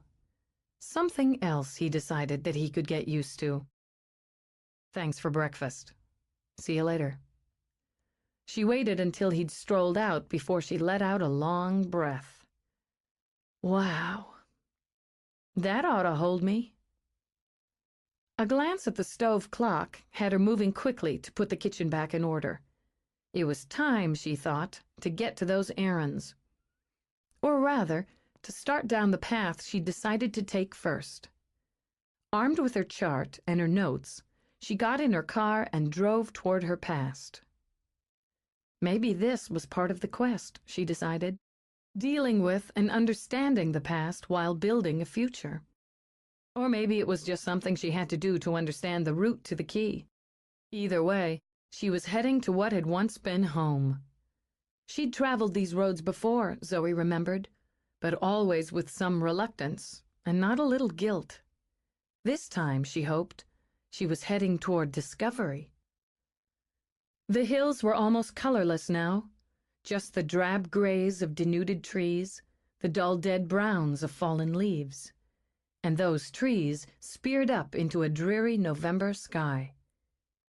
She turned onto the back roads, following the winding, narrow ribbon through fallow fields, past little houses planted on tiny lawns. Every mile took her back. She'd walked this road many times. Early mornings when she missed the school bus because she'd been unable to get everything done in time. She had run across the field, a shortcut, and could remember how green it had smelled in early summer. Sometimes she'd raced across the field when she sneaked out to meet James, raced with her heart flying in front of her in the soft spring air to where he'd parked on the side of the road to wait for her. The fireflies had danced in the dark. The high grass had tickled her bare legs. She'd believed everything was possible then, if you only wanted it hard enough. Now she knew the only things that were possible were what you worked for.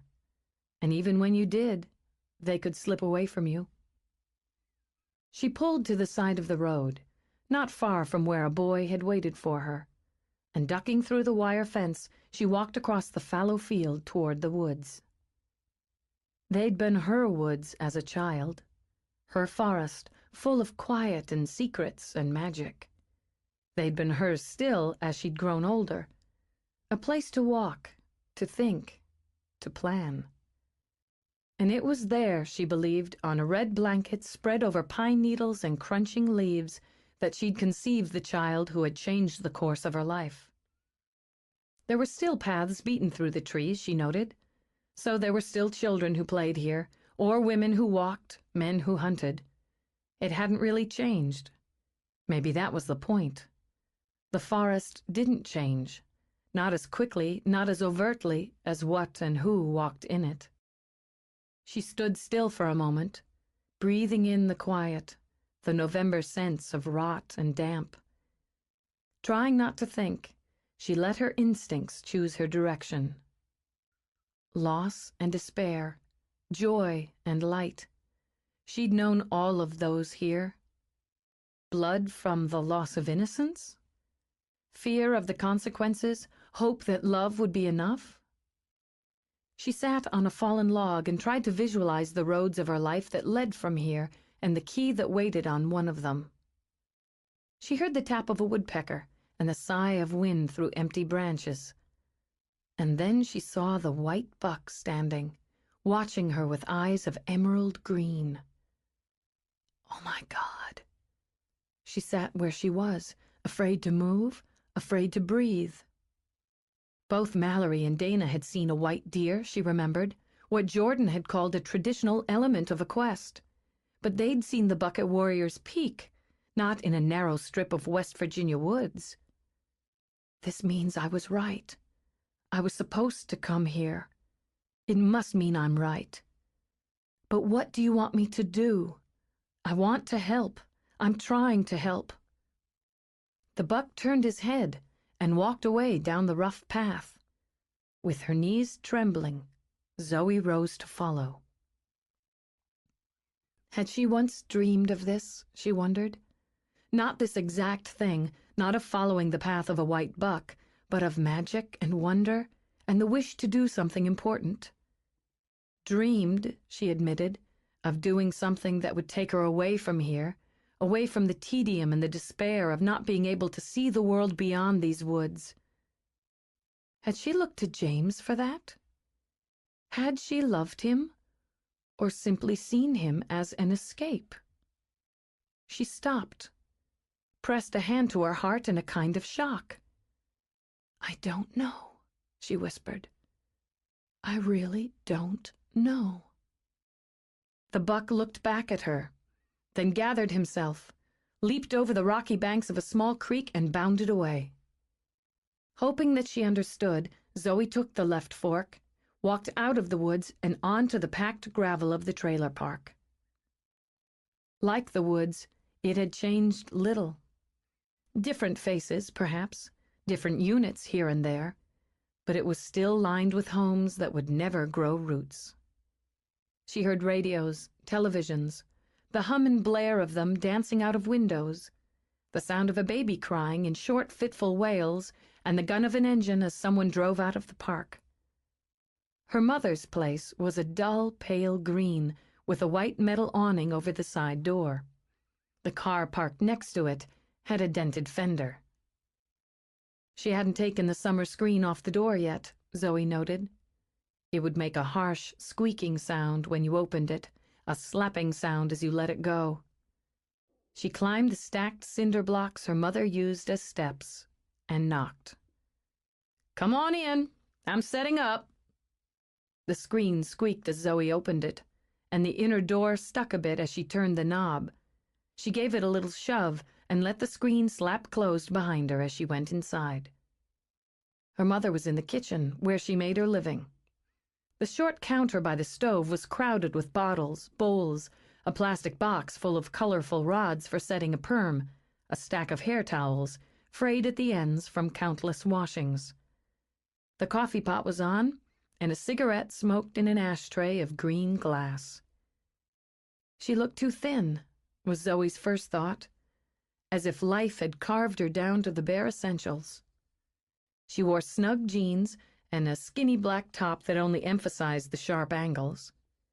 Her hair was cut short, and she was wearing it in a hot red these days. Her bedroom slippers scuffed the floor as she poured coffee with her back to the door, and were worn, Zoe knew, for comfort. She was setting up to do a perm, and would be on her feet for a while. The television across in the living area was tuned to one of the morning talk shows that seemed to thrive on anger and grief. "You're running early, or I'm running late," Crystal said. "I haven't had my second cup of coffee yet." "Mama." Mug in hand, Crystal turned. She'd made up her face already, Zoe noted. Her lips were red, her lashes thick with mascara. Despite the cosmetics, her skin looked tired and old. "Well, hell, look what the wind blew in." Crystal lifted the mug and drank as her gaze slid past her daughter. "You bring the boy?" "No. Simon's in school." "Nothing wrong with him?" "No, he's doing fine." "With you?" "No, Mama." She stepped over, kissed Crystal's cheek. "I had something I had to do out this way, and I thought I'd come to see you. You've got an appointment coming?" "About 20 minutes." "Can I have some coffee?" "Help yourself." Crystal scratched her cheek as she watched Zoe reach overhead for another mug. "You just happen to have business out here. I thought you were starting your big fancy place over there in Pennsylvania."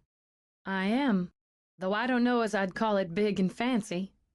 She kept her voice upbeat and struggled to overlook the suspicion and the criticism in her mother's. "Maybe you could drive over sometime and take a look. We should be open in just a few more weeks." Crystal said nothing.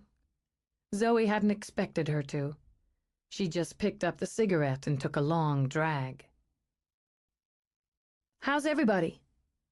"Getting on." Crystal shrugged a shoulder. "Junior's still working for the phone company. Doing right well. He knocked up that woman he lives with." Zoe's cup clattered against the counter. "Junior's going to be a daddy?" "Seems like he is. Says he's going to marry her. I expect she'll make his life a misery." "Donna's all right, Mama. They've been together more than a year now." "They're going to have a baby," Zoe said softly, and smiled at the idea of her baby brother being a father. "Junior was always good with babies. He's got a gentle way with them." "Like a baby's just going to make everything all peaches and cream. Least Jolene's not looking to start popping them out right off." Determined, Zoe kept the smile on her face. "Are she and Denny settling in all right?" "They both got work and a roof over their heads, so they got nothing to complain about."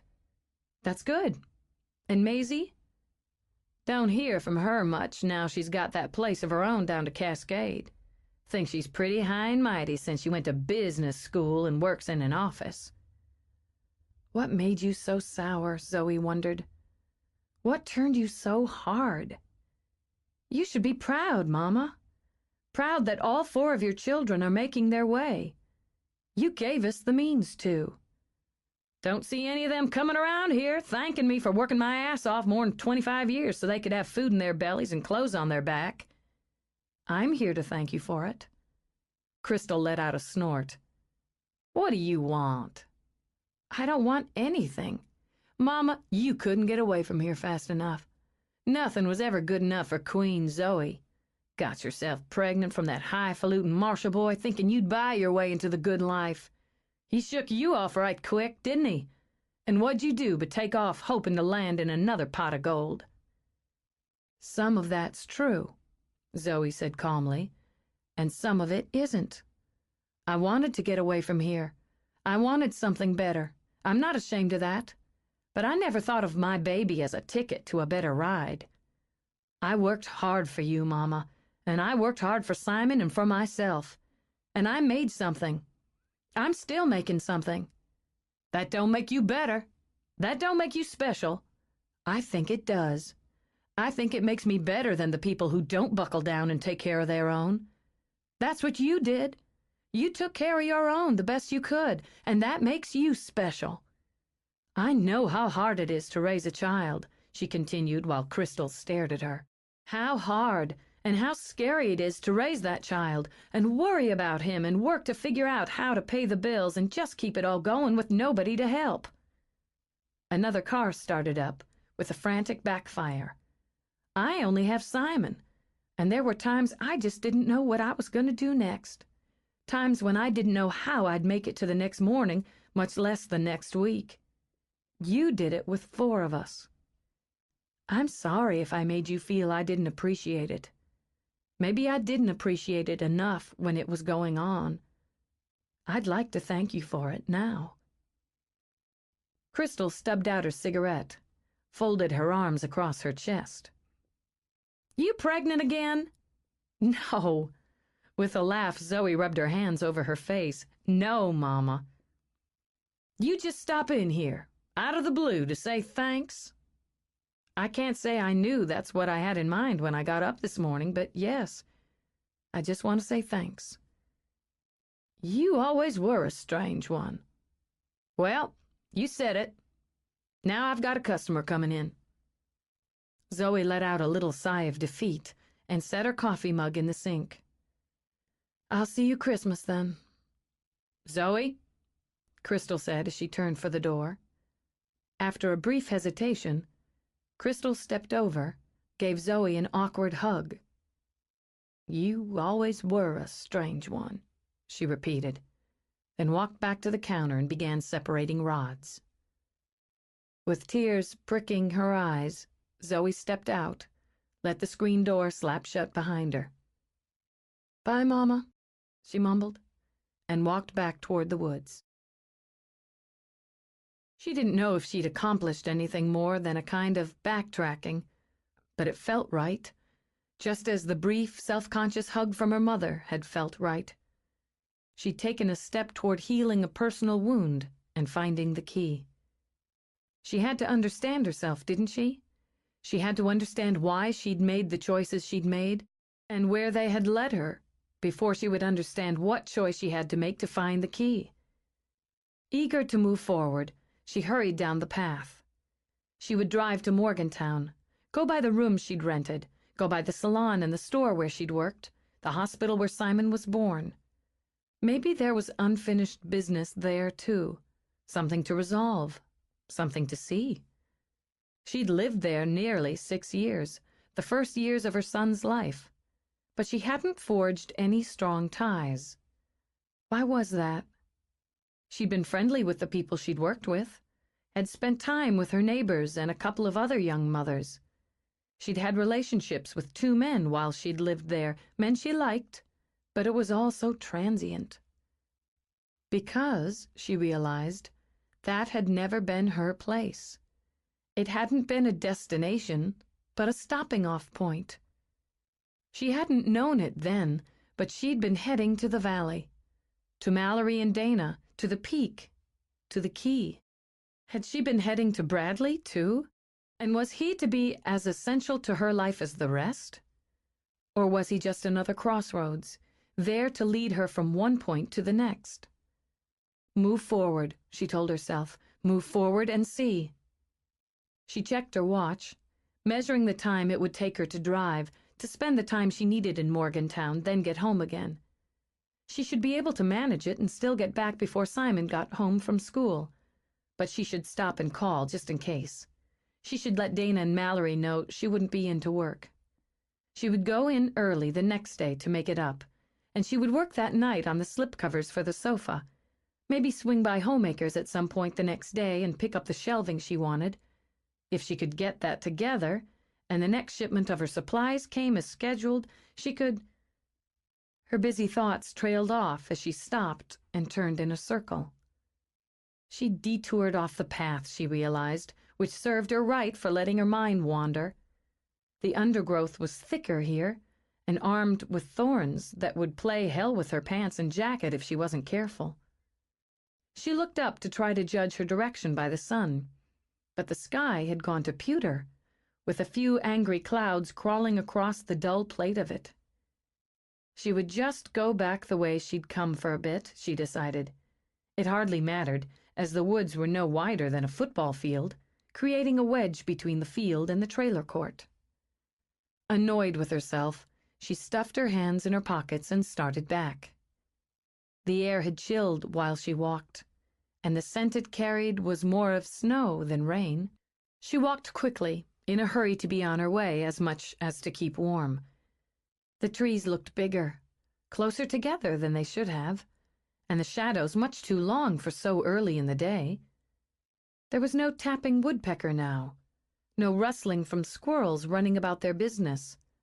The woods had gone quiet as a tomb.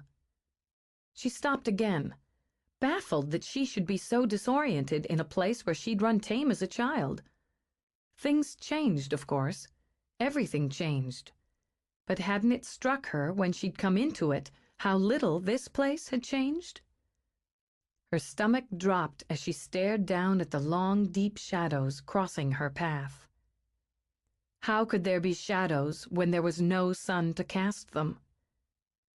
As the first flakes of snow fell, she heard the low, throaty growl from deeper in the trees. Her first thought was bear. There were still bear in these hills. As a child, she remembered seeing their tracks and their droppings.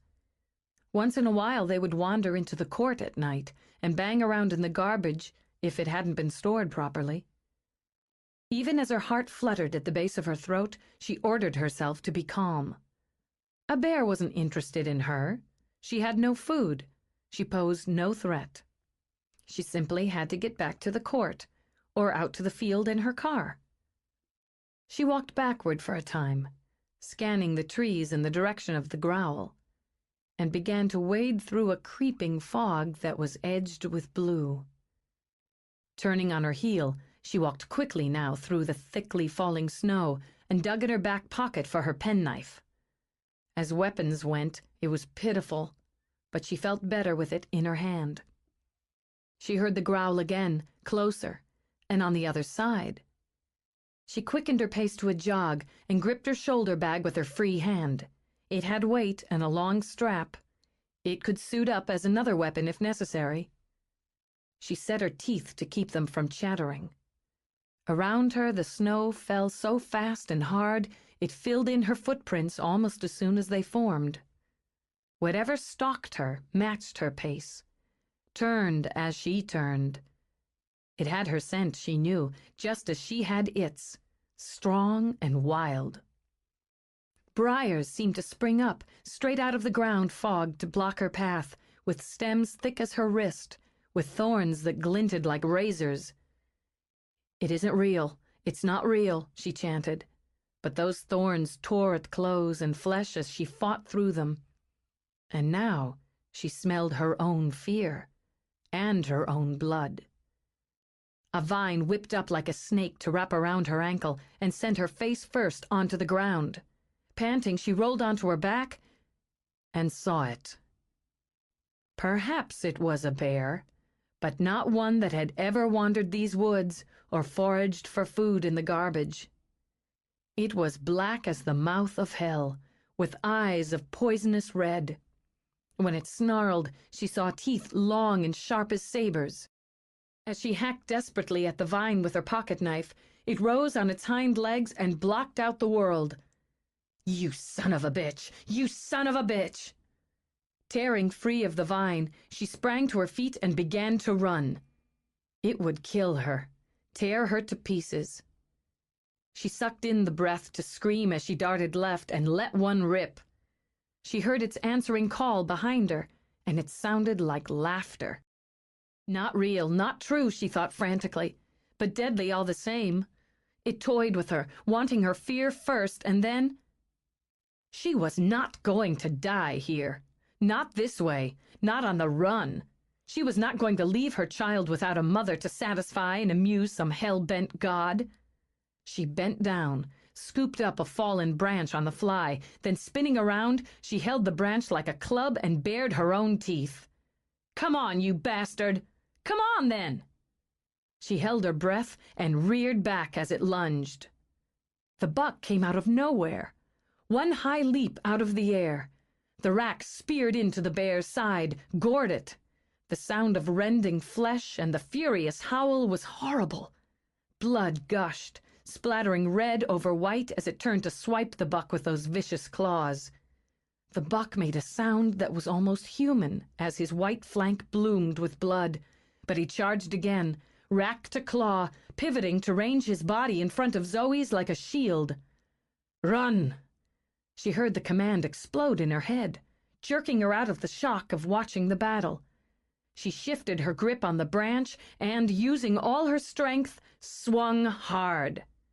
She aimed for the face and aimed true. The force of the contact had her arms vibrating, but she swung again. "See how you like it," she muttered mindlessly under her breath. "See how you like it," and slammed wood against flesh and bone. The bear screamed, stumbled back. As the wounded buck bunched, dipped its head for a killing charge, the bear vanished in a swirl of filthy mist. Gasping, Zoe went down on her knees in the bloody snow. Her stomach clutched, had her retching uselessly. When the nausea and the racking shudders eased, she lifted her head. The white buck stood, knee-deep in the snow. The gouges on his side glistened with blood, but his eyes were steady and unblinking on hers. "We've got to get out of here. It might come back." She pushed to her feet and, swaying, dug into her shoulder bag. She came up with a pack of tissues. "You're hurt. You're bleeding. Let me help you." But he stepped back as she approached. Then he bent his forelegs, lowered his great head in what was unmistakably a bow, and vanished in a shimmer of light. The snow was gone, and the path to the field was clear once again. She looked down where the blood had stained the ground and saw a single yellow rose. She bent to retrieve it and let herself weep a little as she limped out of the trees. "They're just scratches, but some of them are nasty." Mallory pressed her lips together hard as she swabbed the cuts on Zoe's flesh. "I'm glad you came straight here." "I thought. No, I didn't think." She was feeling a little drunk, Zoe realized, a little lightheaded and punchy now that she was back. "I just drove here. Didn't even consider going home first. Jesus, hardly know how I got here. It's all one big blur. I needed to see you and Dana, tell you about it, make sure you were both all right. We weren't the ones off in the woods alone, fighting monsters." Zoe tried to ignore the sting of antiseptic. She'd driven back to the valley in a fog that had kept her numb. She hadn't started to shake until she'd walked through the doors of indulgence. She'd had to shower. She'd needed hot water, soap, clean. The need for it had been so urgent that she'd asked her friends to come up to the bathroom with her so she could explain while she washed. Now, wearing only her underwear, perched on a stool in the bathroom with Mallory tending her hurts and Dana off to get her some clean clothes from home, it all felt like a dream. "He couldn't even come after me like a man. Fucking coward. Guess I showed him." "Guess you did." Overcome, Mallory dropped her forehead to the crown of Zoe's head. "Oh, God, Zoe. You could have been killed." "I thought I was going to be. And I have to tell you, it seriously pissed me off." "I'm not trying to make light of it." She gripped Mallory's hand. "It was awful. It was just awful. And primal. I wanted to kill. When I picked up that branch, I was ready to kill. I was hungry for it. I've never felt like that before. Here, let me get these cuts on your back. This one just missed your fairy. Good fairy today." She winced at the burn. "The buck, Mal. He saved me. If he hadn't charged that way, I don't know what might have happened. And he was bleeding. He was hurt a lot more than I am. I wish I knew if he's okay." She snorted out a laugh. "I was going to mop him up with a bunch of Kleenex. How dopey is that?" I bet he didn't think it was. Wanting to take inventory of her friend's hurts, Mallory stepped back. There. That's as good as it's going to get. My face isn't too bad, is it? She got up cautiously, turned to the mirror over the sink. No, it's okay. I guess I'm snapping back if I'm worried about my face. You look beautiful. Well, some lipstick and blush would help. She shifted her gaze, met Mallory's in the mirror. He didn't beat me. No, he sure as hell didn't. I got somewhere. I don't know exactly where, but I did something right today, took some step, and it's got him worried. She turned around. I'm not going to lose. Whatever it takes, I'm not going to lose. In the high tower of Warrior's Peak, Rowena mixed a potion in a silver cup. However troubled her mind, her hands were quick and sure. You'll need to drink all of this. I'd rather a whiskey. You'll have one after. She glanced over to where Pitt stood, scowling out the window. He was stripped to the waist, and the gouges on his side were red and raw in the light. Once you've taken the potion, I should be able to treat the wound and draw the poison out. Even with this, you'll be tender for a few days. And so will he. More than tender, I'd say. More of his blood spilled than mine. She wouldn't run, he recounted. She stayed and fought, and I thank all the fates for it. Rowena stepped over, held out the cup. Don't frown at it. Drink it, Pitt, all down, and you'll not only have whiskey, but I'll see that there's apple pie for dessert. He had a weakness for apple pie, and for the look in his lover's eyes. So he took the cup, tossed back the contents. Damnation, Rowena! Can you make it any more foul? Sit now. She opened her hand, held out a thick glass, and drink your whiskey. He drank, but he didn't sit. The battle lines have changed again. Cain knows now we won't stand back and do nothing. Bound by the laws he's already broken. He risks all now, too. He banks on the power he's gathered and what he's twisted and surrounds himself with. If the spell can be broken, Pitt, if he can be defeated, he won't go unpunished. I have to believe there is still justice in our world. We'll fight. She nodded. We've made our choice, too. What will you do if this choice keeps us here? If this choice means we can never go home again? Live. He stared out the window. What else? What else? She replied. And laying her hand on his wound, she cooled the burn. Chapter 11. He had to work at being calm, to strap himself down so he didn't march into Zoe's house and start spewing orders. That, Brad knew, was his father's way. And it was damned effective. Still, as much as he loved and admired his father, he didn't want to be his father. All he really wanted at that moment was to assure himself that Zoe was all right, then to make sure she stayed that way. And there was Simon to think of, Brad reminded himself as he pulled up in front of Zoe's house. He couldn't go shoving his way in, spouting off about how reckless she'd been in running off on her own, putting herself in the crosshairs with the boy around. He wasn't going to frighten a child while venting his own fears and frustrations. He would just wait until Simon was in bed, then vent. An instant before he knocked, barking exploded inside the house. One thing you could say for Mo, nobody snuck up on you when he was around. He could hear the boy's shouts, his laughter. Then the door swung open. You should ask who it is first, Brad told him. Simon rolled his eyes even as Mo leaped up to greet Brad. I looked out the window and saw your car. I know all that stuff. I'm playing baseball, bottom of the seventh.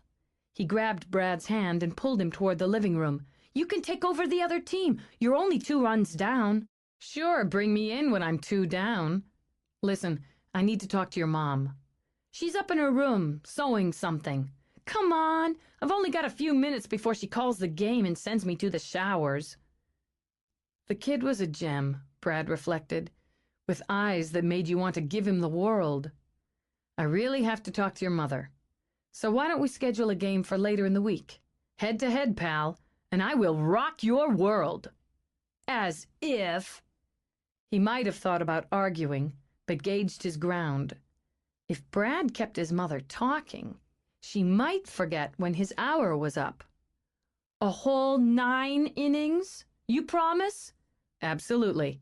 His smile went sly. Can we play at your house? On the big TV? I'll see what I can do. With the crowd in the video bleachers cheering again, Brad started toward Zoe's room. He heard the music before he reached the doorway. She had it on low, and he could just catch her voice as she murmured more than sang along with Sarah McLachlan. Then the voices were drowned out by the hammering hum he recognized as a sewing machine. She was working with a portable set up on a table in front of the side window. The framed photographs and painted chest he remembered she kept on it were moved to her dresser now to make room for the machine and what looked like miles of fabric. It was an essentially female room. Very Zoe-esque. Not fussy, not fancy, but very feminine in its little touches. Bowls filled with potpourri, pillows edged with lace, the old iron bed given a luster with pewter paint and a colorful quilt. She'd framed old magazine ads for face powder, perfume, hair products, and fashion, and had them grouped on the wall in a kind of quirky, nostalgic gallery. She sewed, he noted, like someone who knew what she was doing, in a steady, competent rhythm, while her foot, clad in a thick gray sock, tapped to the music that jingled out of the clock radio by the bed. He waited until she'd stopped the machine and begun to rearrange the material. "Zoe?" She shifted in the chair and gave him the blank look of a woman whose mind was considerably occupied. "Oh, Bradley, I didn't know you were here. I didn't hear you." She glanced at the clock. "I was trying to get these slip covers finished before it's time to get Simon ready for bed. I guess I'm not going to make it." Slip covers? His train of thought took a detour. "You're making slip covers?" "People do." Irritation sizzled under the tone as she tugged the material. "I'm covering a sofa for the salon. I wanted something friendly and fun, and I think these big hydrangeas do the trick. Color works too. And there's nothing wrong with homemade. That's not what I meant. I'm just amazed that I know somebody who would have a clue how to sew something like this." Her back went up. She knew it was stupid, but it went up anyway. "I imagine most of the women you know have seamstresses, so they don't have to know one side of a sewing machine from another." He walked over to lift a length of the fabric and studied her speculatively. "If you're going to be determined to misinterpret everything I say, we're going to fight about something else entirely from what I came over to fight about." "I don't have time to fight with you about anything. I need to get this done while I have the chance." "You'll have to make time. I've got—" He broke off, scowled over at the clock radio as the alarm went off. "I can't make what I don't have," she shot back, and rose to turn off the alarm. "That's set so I know when it's time to get Simon up here for his bath.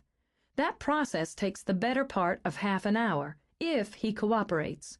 And it's Monday, and we read together for half an hour before bed on Mondays. After that, I've got at least another hour of sewing, then I get the picture." Just, he thought as he put his hands in his pockets, as he knew when a woman was determined to brush him off. "I'll handle Simon's bath and the reading." "You'll what?" "I can't sew, but I know how to bathe and how to read." She was so baffled she couldn't make her way around the words and into a sentence. "But you're not—" She paused, did her best to pull her thoughts together. "You didn't come over here to take care of Simon." "No, I came over to yell at you. Which you already know, which is why you're annoyed, but I can yell later. I imagine Simon's got the bath and bed routine down. We'll do fine." "Finish your slip covers," he said as he started out of the room.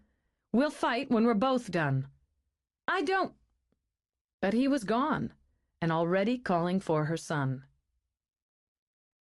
It was pretty tough to stick to an offense with a man who figured her out that neatly. But still, she started to go after him, then stopped herself. Simon was already launching into his 5 more minutes plea. Her lips quirked in a very smug mother's smile. Why not just let Bradley get a taste of the nighttime ritual of convincing a 9-year-old he needed to wash and go to bed? Odds were the man would throw up his hands in defeat long before it was done. Which meant he would be too frazzled to worry about arguing with her or lecturing her about going off on her own that morning. Which she'd had a right to do, she reminded herself. More, she'd had an obligation. But she just didn't have the time or inclination to get into all that tonight. So Simon would wear him out, he'd go on home, and she'd have a quiet evening to finish her work and plan her strategy for the next few days. Plus, she decided as she walked back to the sewing machine, she might just get the slipcovers knocked out. She listened to their voices, the odd harmony of man and boy, then set up for the next running seam. One of them would shout for her when they hit impasse. She heard laughter, maniacal on Simon's part, and smirked. Figuring her time was going to be very limited, she concentrated on the task at hand. She lost track of time and didn't surface until she realized just how quiet her house had become. No raised voices, no barking dog. Concerned, she pushed away from the machine and hurried to the bathroom across the hall. It appeared that a very wild, very wet war had been waged. Towels were sopping up some of the water on the floor, and there was a skim of froth in the tub, telling her Simon had opted for bubbles, along with the convoy of plastic vehicles and army of plastic men scattered in the tub. Bradley's suit jacket hung on the hook on the back of the door. Absently, she took it off, smoothing the bump the hook had put in the collar. Armani, she noted when she glanced at the label. That was surely a first. Italian designs didn't generally hang on her bathroom hook. Carrying it with her, she walked toward Simon's room. She could hear him reading, his voice taking on that weight it did when he was sleepy. Careful to be quiet, she peeked in the door. Then simply stood, staring, with the suit jacket clutched to her heart. Her son was in bed, on the top bunk. He wore his Harry Potter pajamas, and his hair was shiny from its shampooing. Mo was stretched out on the bottom bunk, his head on the pillow and already snoring. And the man whose jacket she held was up in the bunk with her boy, his back braced against the wall, his eyes, like Simon's, on the book. Simon was nuzzled up against him, his head resting on Brad's shoulder while he read Captain Underpants out loud. Her heart simply fell. She didn't try to stop it, wasn't capable of launching any sort of defense. In that single moment, she loved both of them with everything she had. Whatever happened tomorrow, she would always have this picture of them in her mind. And so, she knew, would Simon. For that single moment, she owed Bradley Vane more than she could ever pay. Not wanting to disturb them, she eased back and slipped quietly down to the kitchen. She put on coffee, got cookies out of the jar. If he was going to yell at her, they might as well be civilized about it. When they were finished, and she was alone, she would try to think clearly once more. She would try to figure out what loving Bradley meant. Because she was listening for him, she heard him come down the little hall. She reached for the pot to keep her hands busy and was pouring the coffee when he came in. "He give you much trouble?" "Not especially." "You finished the sewing?" "Close enough." She turned to offer him the mug, and her heart bobbled again. He was barefoot, with the sleeves of his beautiful blue shirt rolled to his elbows. The cuffs of his pants were damp. "I know you're angry with me. And I guess you think you've got some reasons to be. I was going to be angry back and say all these things about running my own life and doing what I promised to do. She ran her hand over the shoulders of the jacket, which she draped on the back of a chair. Since I've been thinking about it for a while, I had some pretty good stuff to say. But I just don't feel like saying it now. So, I wish you weren't angry. I wish I wasn't either. He glanced at the table. So, are we going to sit down and argue over coffee and cookies? I don't think I can argue with you, Bradley. Not after you put my boy to bed that way. Emotion swamped her. But I'll listen while you yell at me. You sure know how to punch the stuffing out of a good fight. He sat, waited for her to sit across from him. Let me see your arms. Saying nothing, she pushed up the sleeves of her sweatshirt to reveal the cuts and scratches. When the silence dragged out, she tugged them down again. It was just briars, that's all, she said quickly. I've had worse from gardening in my own yard. She stopped, struck to silence by the cold glint in his eyes when they shifted to her face. It could have been worse. A hell of a lot worse. You were alone, for Christ's sake. What possessed you to go driving off to West Virginia and tromping around the woods by yourself? I grew up there, Bradley. I grew up in those woods. It's not wilderness once you cross the Pennsylvania border. To give herself something to do, she lit the 3-wick candle she'd made for the kitchen table, one that smelled of blueberries. My mother lives there in the trailer court beside those woods. Simon was very likely conceived in those woods. You want to go visit your mother or your childhood stomping grounds, that's fine. But these are not normal circumstances. You didn't say a thing to me about going there this morning. I know I didn't. If I had, you'd have wanted to go with me, and I didn't want you to. I'm sorry if that hurts your feelings, but I wanted to go on my own. I needed to. He swallowed the resentment, though it scorched his throat. You didn't let Dana or Mallory know where you would be either. You took off without telling anyone, and you were attacked. It didn't occur to me to tell anyone. That makes you mad, she said with a nod. You'll just have to be mad then. I made an agreement. I gave my word, and I'm trying to do what I promised to do, and you can't sit there and tell me you wouldn't do the same. Going back there this morning was part of that. I think I was supposed to go. I think I needed to. Alone? Yes. I've got some pride and some shame along with the rest of it. I'm entitled to what I feel, Bradley. Do you think I wanted to take you along in your Armani suit to that broken-down trailer? That's not fair, Zoe. No, it's not fair. But it's the truth. My mama already thinks I've got airs or something. If I'd gone in there with you, well, just look at you.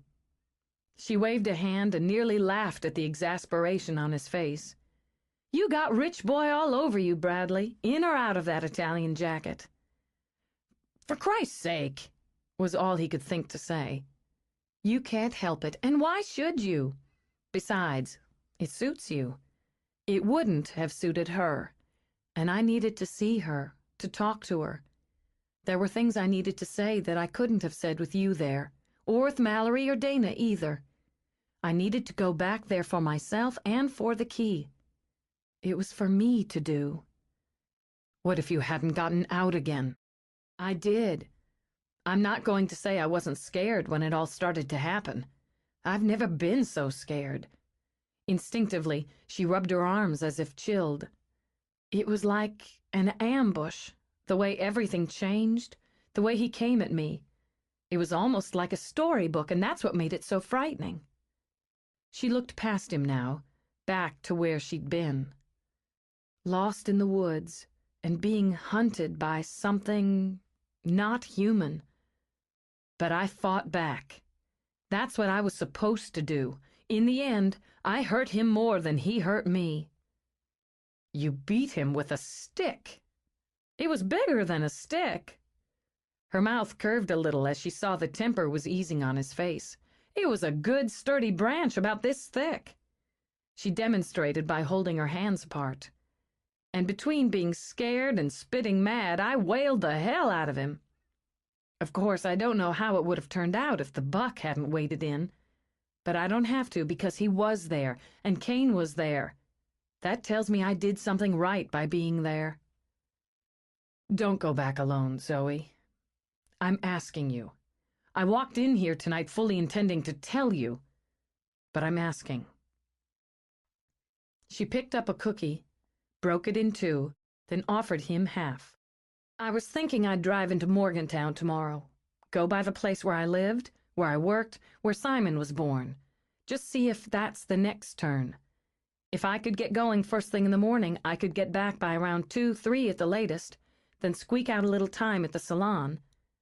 Maybe you could go with me. He simply pulled out his cell phone, punched in a number. Dinah, it's Brad. Sorry to call you at home. I need you to clear my schedule for tomorrow. He waited a beat.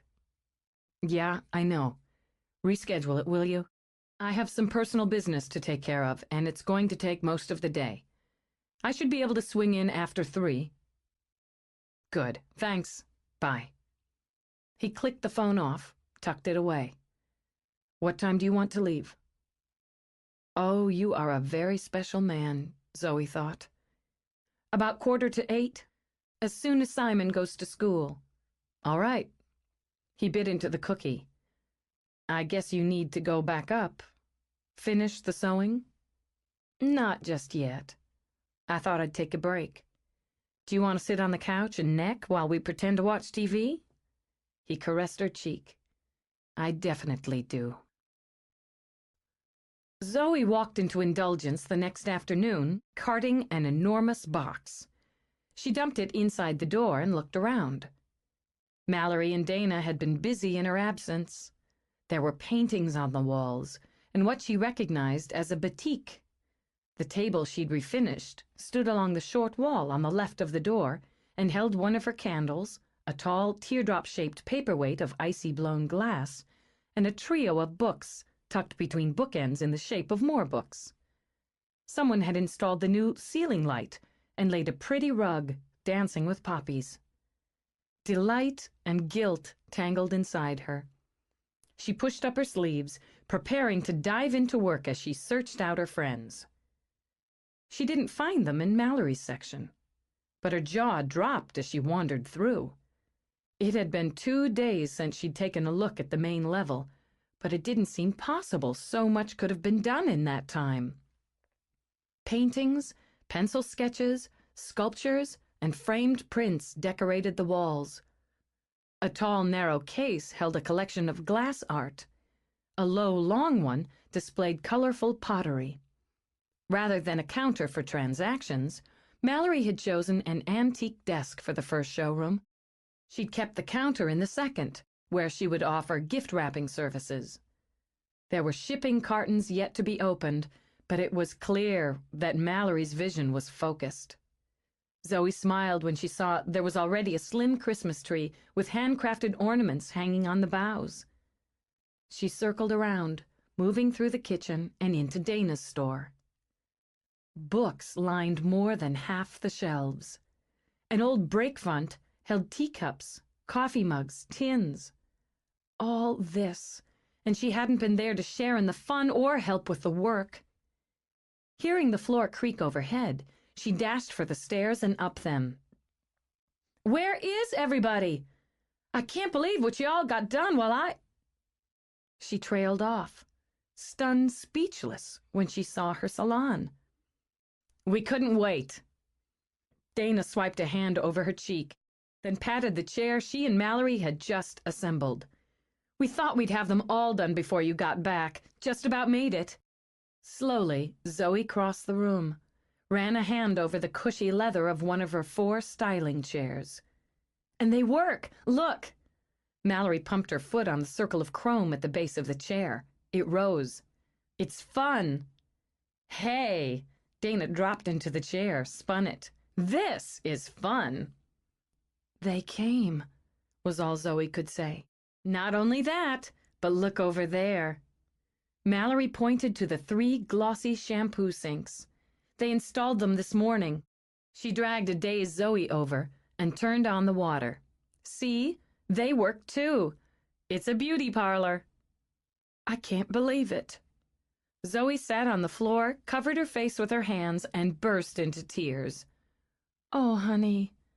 Instantly, Mallory untied the kerchief from her head and offered it as a hanky. I have shampoo sinks and chairs. Zoe sobbed into the colorful square of cotton. And you have paintings and statues and carved wooden boxes. Dana has books. 3 months ago, I had a lousy job working for a woman who didn't even like me. Now I have chairs. You put them together for me. You refinished the table, Mallory countered, and found the baker's rack for the kitchen, worked out all the track lighting, regrouted the bathrooms. Dana bent down to pat Zoe's head. We're in this together, Zoe. I know, that's just it. She mopped her face. It's beautiful, all of it. I love it. I love you. I'm okay. She sniffled, then let out a long breath. God, I want to shampoo somebody. Laughing now, she sprang up.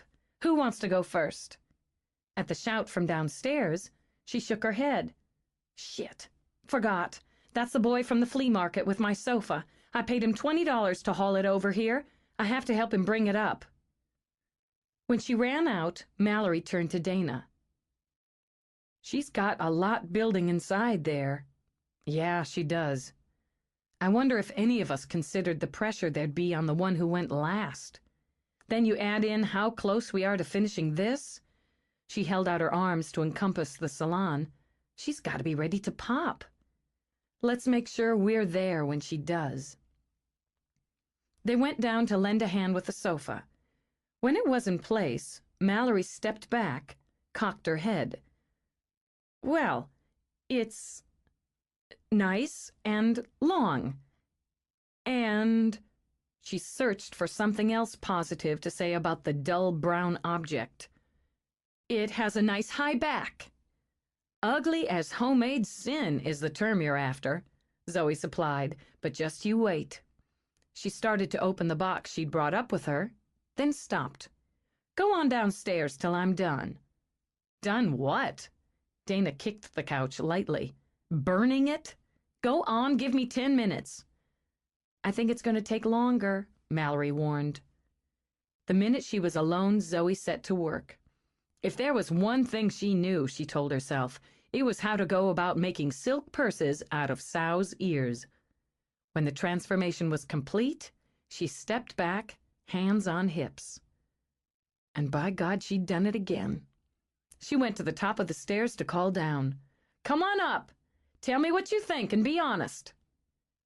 The burning idea wasn't honest enough for you? Dana asked. Mal and I can do it for you if you're running short of time. Don't you have to get home for Simon? No, I'll tell you about that after. She grabbed Dana's hand, then Mallory's, and pulled them back into the salon. My God, Zoe! My God, it's beautiful! Astonished, Mallory walked over to study the sofa. The dull brown lump was now a charming seat blooming with deep pink hydrangeas on a soft blue background. The cushions were plumped, and cheerful bows encircled the arms. It's more of a miracle, was Dana's take. I want to make a couple of footstools, use the same fabric, or maybe one of the accent colors. Then I'm going to get some padded folding chairs and make covers for them, just a drape thing like you see at weddings, with a bow on the back. Maybe you could knit me a new car while you're at it, Dana suggested. It looks great, Zoe. Now, are you going to sit down on it and tell us what happened today? I can't sit yet. You sit. I want to see how somebody looks on it. She wandered, studying the sofa from different angles. It's just the way I wanted it to look. Sometimes I get a little spooked because everything's going so right for me. And I start worrying that because it is, I'll mess up with the key. I know how stupid that sounds. Not really, Dana told her as she snuggled into the couch. I tend to worry about what's going to mess up when things are at their best.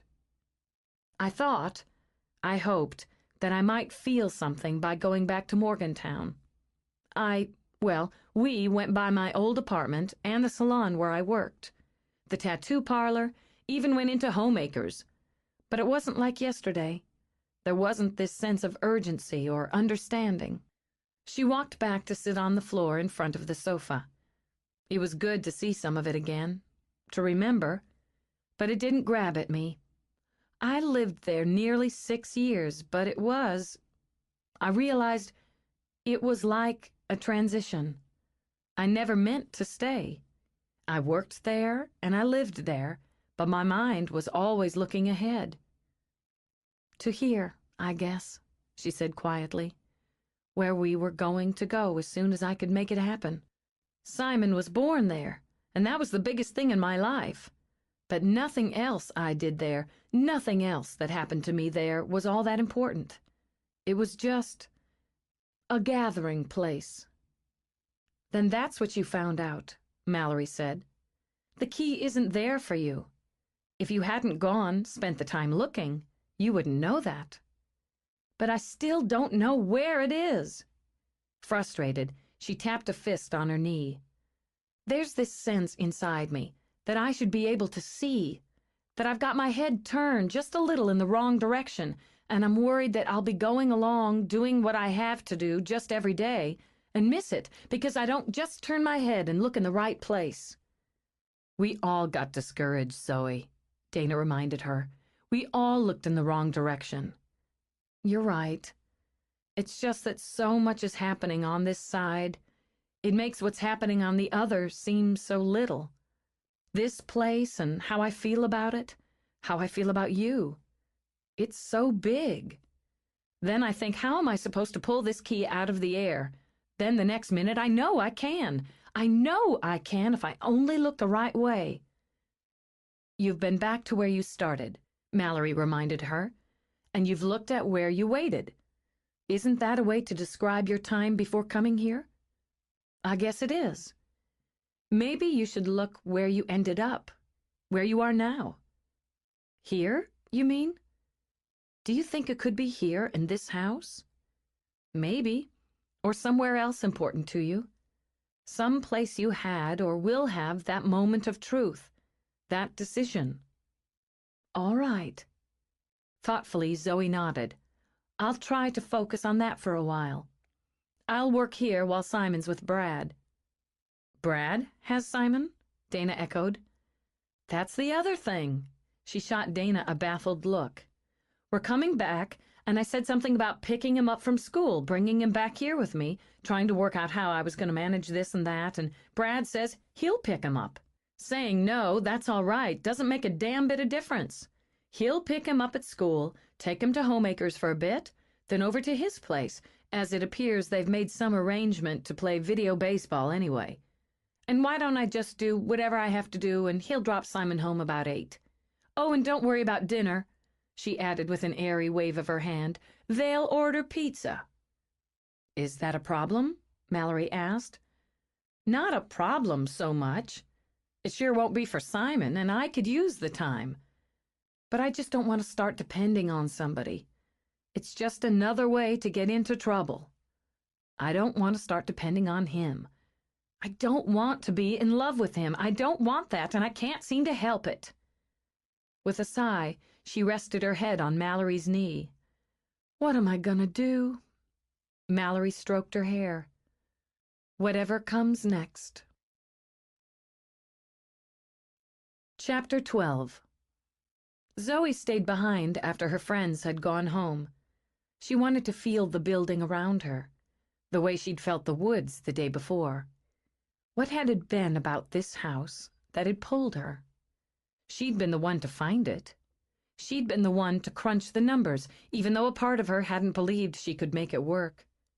Still, despite the doubts, despite the odds, she'd pursued it, had plotted out in her head what had been a kind of fantasy at first, a kind of hope that had become her reality. She'd been the first one of the 3 of them to walk through it, to begin to see what could be done, how it could be done, to stake a claim, she supposed, as she trailed her fingers over the wall in the central hall of the second floor. Hadn't she stood here while the realtor had been yammering away about potential and commercial value and interest rates and known this was the place to build her future?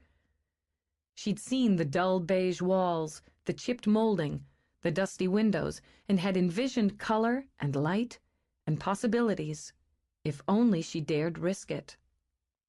Didn't that make it a moment of truth? The house was one more thing that had drawn her together with Mallory and Dana, that had made them a unit, just as the quest united them, as they were each a key, interlocked in the search for those answers to yesterday and tomorrow. Cain had come here to tempt and threaten both of her friends. Would he come here to tempt and threaten her? Her fear of him was a live thing that beat inside her. She stood at the top of the stairs, looking down at the door. She had only to walk down the steps, go through that door, and step back into a world she understood and recognized and, to some extent, controlled. Cars driving by on the street, people passing on the sidewalk. Ordinary life, going its ordinary way. Inside she was alone, just as she'd been alone in the woods, just as she was alone every night when she turned off the lamp beside her bed and laid her head on the pillow. Those were her choices, and she couldn't fear what she had chosen to do with her life. She turned away from the steps, turned away from the door and the world outside it, and walked the silent hall of what she'd claimed as hers. Ice skated along her skin as she approached the door to the attic. They'd all avoided going up there since Mallory's experience. Nor did they talk about it. It was a portion of the house that had ceased to exist for them, one they had, in a very real way, surrendered. Wasn't it time to take it back? If the house was to be theirs, completely theirs, they couldn't pretend a part of it didn't exist. Mallory had reached her decisive moment there and had won. Yet they had deserted this field as if they'd suffered a loss. It was time to change that. She reached out, turned the knob, opened the door. It helped to flick the switch, an ordinary, everyday act. The light was more comforting than the dark, and that was human. But she walked up, struggling not to bolt when the stairs creaked under her weight. Dust tickled her nose, and she could see it spin in motes in the shaft of light from the bare bulb. The place needed a good cleaning, and among the abandoned items the previous tenants had left behind, there was considerable trash that could be turned to treasures. A dresser that needed to be stripped or painted, lamps without shades, a rocking chair with a broken runner, boxes gathering dust, books gathering mildew. Spiders had been busy up here, she noted, and mice were likely making cozy nests inside the unfinished walls. It needed to be swept out. Traps should be set. This was good practical storage space going to waste. She remembered what it had been like, filled with blue mist and a cold that chilled to the bone. Better, she reminded herself, to remember there had been victory here. Nevertheless, she walked to the window and shoved it open to let the chilly evening air chase the musty smell away. Being up here, alone, was a major step, she decided. Not only a kind of reclamation, but proof to herself that she wouldn't be blocked by fear. Next time, she promised herself, she would bring a broom, a dustcloth, and a scrub bucket. But for now, she could take the time to look through what had been left behind and see what could be kept and used and what needed to be hauled away. There was an old bird cage that could be cleaned up and painted. She would find a use for that. And the metal pole lamp, the lopsided end table. The books were likely full of silverfish, so she made a mental note to take a look, box up whatever was too far gone, and cart it away herself to spare Dana the distress. She found an ancient Raggedy Ann doll with a torn shoulder. Someone had loved it once, she thought. Maybe with a good wash and a few stitches, someone would love it again. She tucked it in the crook of her arm as she pushed through boxes, shoved pieces of furniture out of the way. She considered the long oval mirror with beveled edges a treasure. Yes, it needed resilvering, but it was a really nice shape. They could hang it from a ribbon in the central area, or better yet, use it in place of the medicine cabinet in the powder room on the main floor. With the doll still resting in her arm, she tilted the mirror against the wall and stepped back to visualize. She saw herself in the fly-specked glass, standing in the hard, unfiltered light, dust in her hair, on her cheek, with a wounded rag doll cradled in her arm. Like the mirror, like the doll, she mused.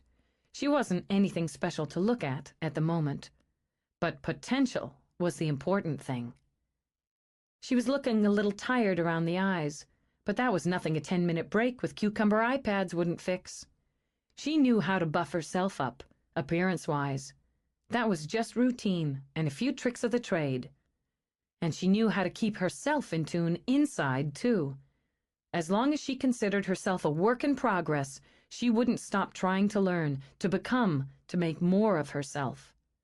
She wasn't a sad Raggedy Ann who needed to be tended to. She knew very well how to tend to herself and those who needed her. Kinda needed her, she thought.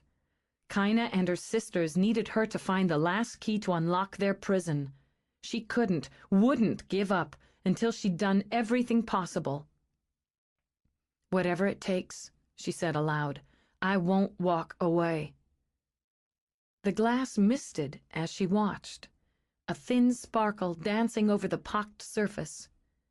Through it she saw herself. Then it was no longer her, but a tall, slim young woman in green robes, a puppy in the crook of her arm, and a sword at her side. Fascinated, she stepped forward, reached up to touch her fingers to the mirror, and watched them slide into the glass. Shocked, she snatched them back, fisted her hand over her speeding heart. The image in the glass remained, looking back at her, waiting. She wanted to bolt, could feel her legs tense for the rush to the door and away. But hadn't she just promised? Whatever it takes. Closing her eyes for a moment, she struggled to steady herself. What Mallory had told her about Brad applied to just about everything there was in life, didn't it? You just did what came next. Zoe gathered her courage, clutched the doll for comfort, and walked into the mirror. She stood with her sisters under the bright wash of sunlight, with the scent of the garden rioting in the air. Birds sang in a kind of desperate joy that lifted her heart. In her arm, the puppy wriggled and twisted himself to lick her jaw. She set him down to romp for a bit and joined her laughter with her sisters. "We should teach him to dance." Nora fluttered her fingers over the strings of her harp, while the puppy leaped clumsily at a passing butterfly. "What he'll do is dig in the garden." Bending, Ninian petted the pup's head. "And be in constant trouble, just as he should. I'm so glad you found him, Kinda." "He looked like he was waiting for me." Madly in love already, she crouched, tickling the pup's soft, fat belly, sitting on the path of the forest as if saying, "It's about time you got here to take me home." Poor little thing. I wonder how he got lost. Kinda glanced at Nora. "I don't think he was lost. I think he was found."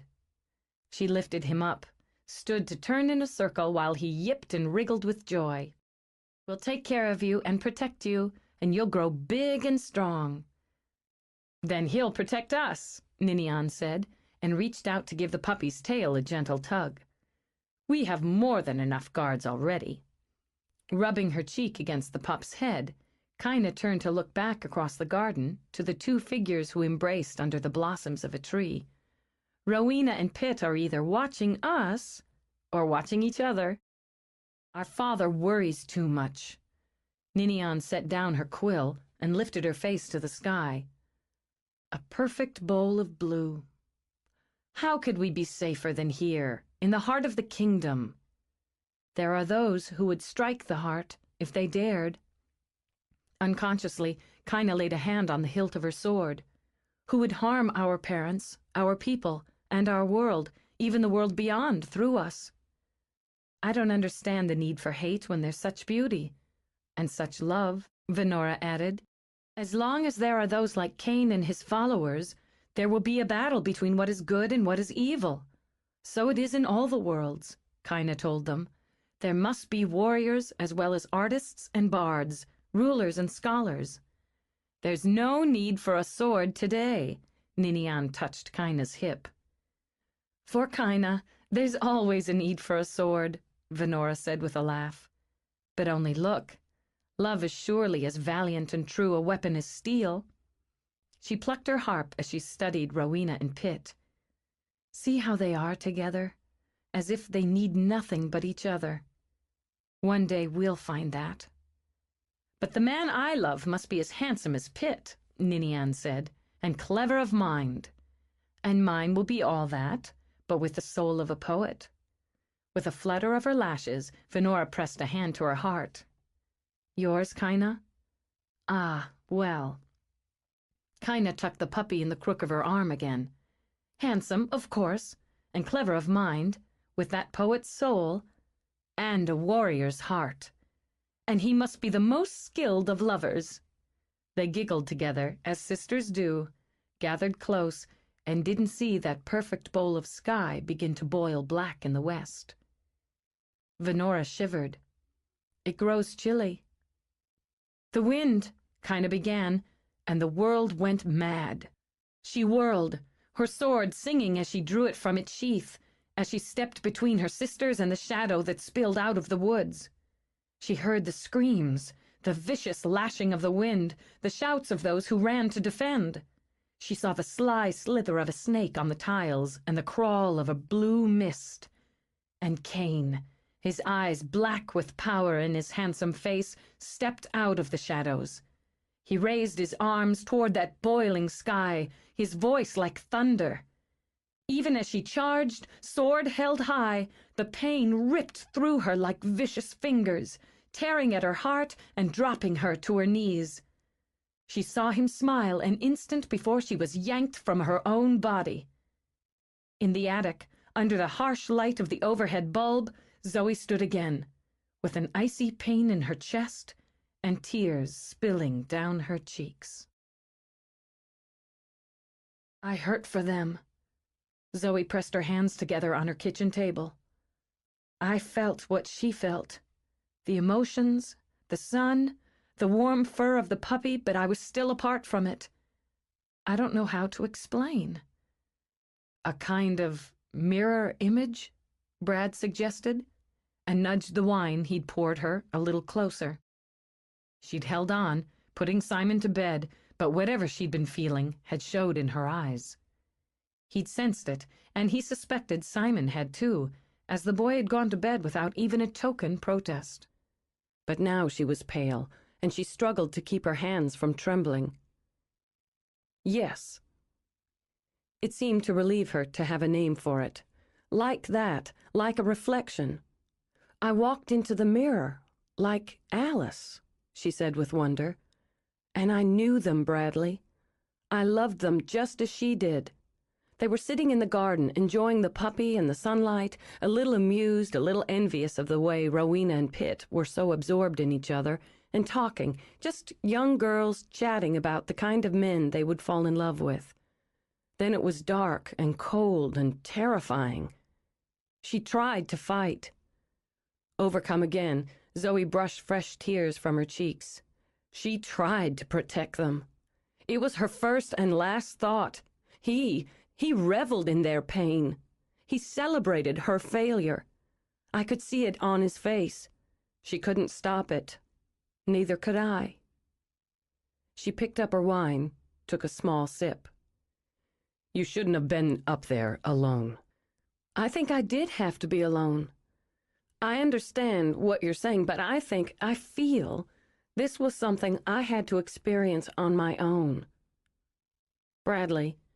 She pushed the wine aside, reached across the table for his hand. He didn't know I was there. Cain didn't know, I'm sure of it. It has to mean something, that I was brought there without him knowing it. I think it means she's still fighting, or trying to. He sat back, considered. Maybe it's possible that with the first 2 locks opened, the daughters are able to get something through. Their thoughts, their feelings, their hope. It could be enough to connect to you, especially if they had help. Rowena and Pitt. It's worth finding out. If you can get someone over to stay with Simon, we'll go up and ask them. It's nearly 10 now. We wouldn't be able to get up there and back before close to midnight. I don't want to ask anyone to come over at this time of night. Okay, I will. He rose, picked up the kitchen phone. Bradley, do you trust Flynn with Simon? Of course I do, she said as he dialed. But he shouldn't have to leave his own house and come babysit. Brad merely lifted a brow. Flynn, can you come over to Zoe's and stay with Simon? We've got to run up and see Rowena and Pitt. I'll fill you in on that later. Great. See you and Mallory. He hung up the phone. 10 minutes. That's what friends do, Zoe. I know that. Agitated, she pushed at her hair. I just don't like putting people out because I've got the jitters. A woman who walks into a mirror shouldn't get the jitters driving up to the peak. I guess not. Maybe it wasn't the jitters so much as anticipation, she decided as they drove through the gates at the peak. There was a new sense of urgency now that she, in some very real way, had been inside the skin of the woman in the portrait. The girl, she corrected herself. She'd felt all that innocence and hope and courage, the sheer youth of it. For that time in the mirror, she'd known the goddess, heart and soul, and her own heart ached from it. She glanced up at the moon as she got out of the car. It was their hourglass, she thought, and time trickled steadily away while they waited. It was Pitt who came to the door, opening it before they'd crossed the portico. He looked relaxed, Zoe noted, and less formal than usual in a stone-gray sweater. I'm sorry to come by so late, she began. Is it? He took her hand and had her flushing by bringing it to his lips. There's no hour you're not welcome here. Oh. Flustered, she looked at Brad to see him watching Pitt steadily. That's very nice of you, but still, we'll try not to keep you long. As long as you like. He kept her hand in his and drew her inside. The nights grow cold. We've a fire in the parlor. Your son is well? Yes. Had she ever had a real conversation with Pitt before, Zoe wondered? He's sleeping.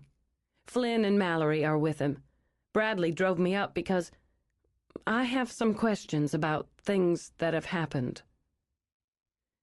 She was attacked, Brad said flatly as they stepped into the parlor.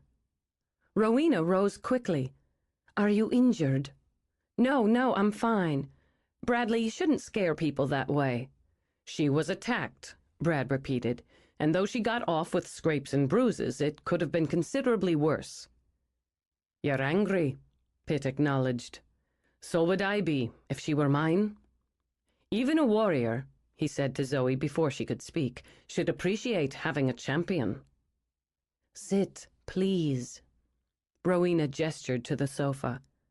Tea, I think. Something soothing. I'll arrange it. But she went to Zoe first, cupped Zoe's face in her hand and kissed her cheeks. I'm in your debt, she said softly, and there is no payment full enough. Staggered, Zoe simply stood as Rowena glided from the room. Then she looked at Pitt. It was you, in the woods. The buck in the woods, it was you. He touched her again, just a skim of fingertips over her cheek. Why didn't you run, little mother? I couldn't. You were hurt. Her legs trembled, so she lowered to the couch. I was too scared and too mad to run. And you were hurt. She rushed him with a tree branch for a club, he told Brad, and she was magnificent. You are a fortunate man. She's not as convinced of that as I am. Yet. Confused, Zoe pressed her fingers to her temples. You were in the woods, watching out for me. But the buck... Your eyes aren't green. I don't have antlers either, as a rule. He smiled when Rowena came back into the room. I might not have been there if Rowena hadn't nagged at me. Would he have killed me? He has spilled human blood.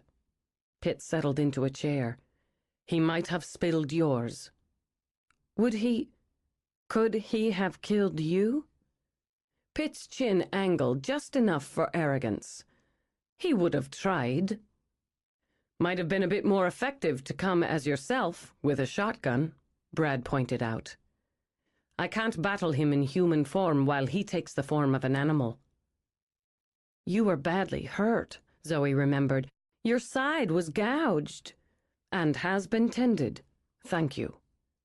Ah, here's the tea. He grumbled when I tended him.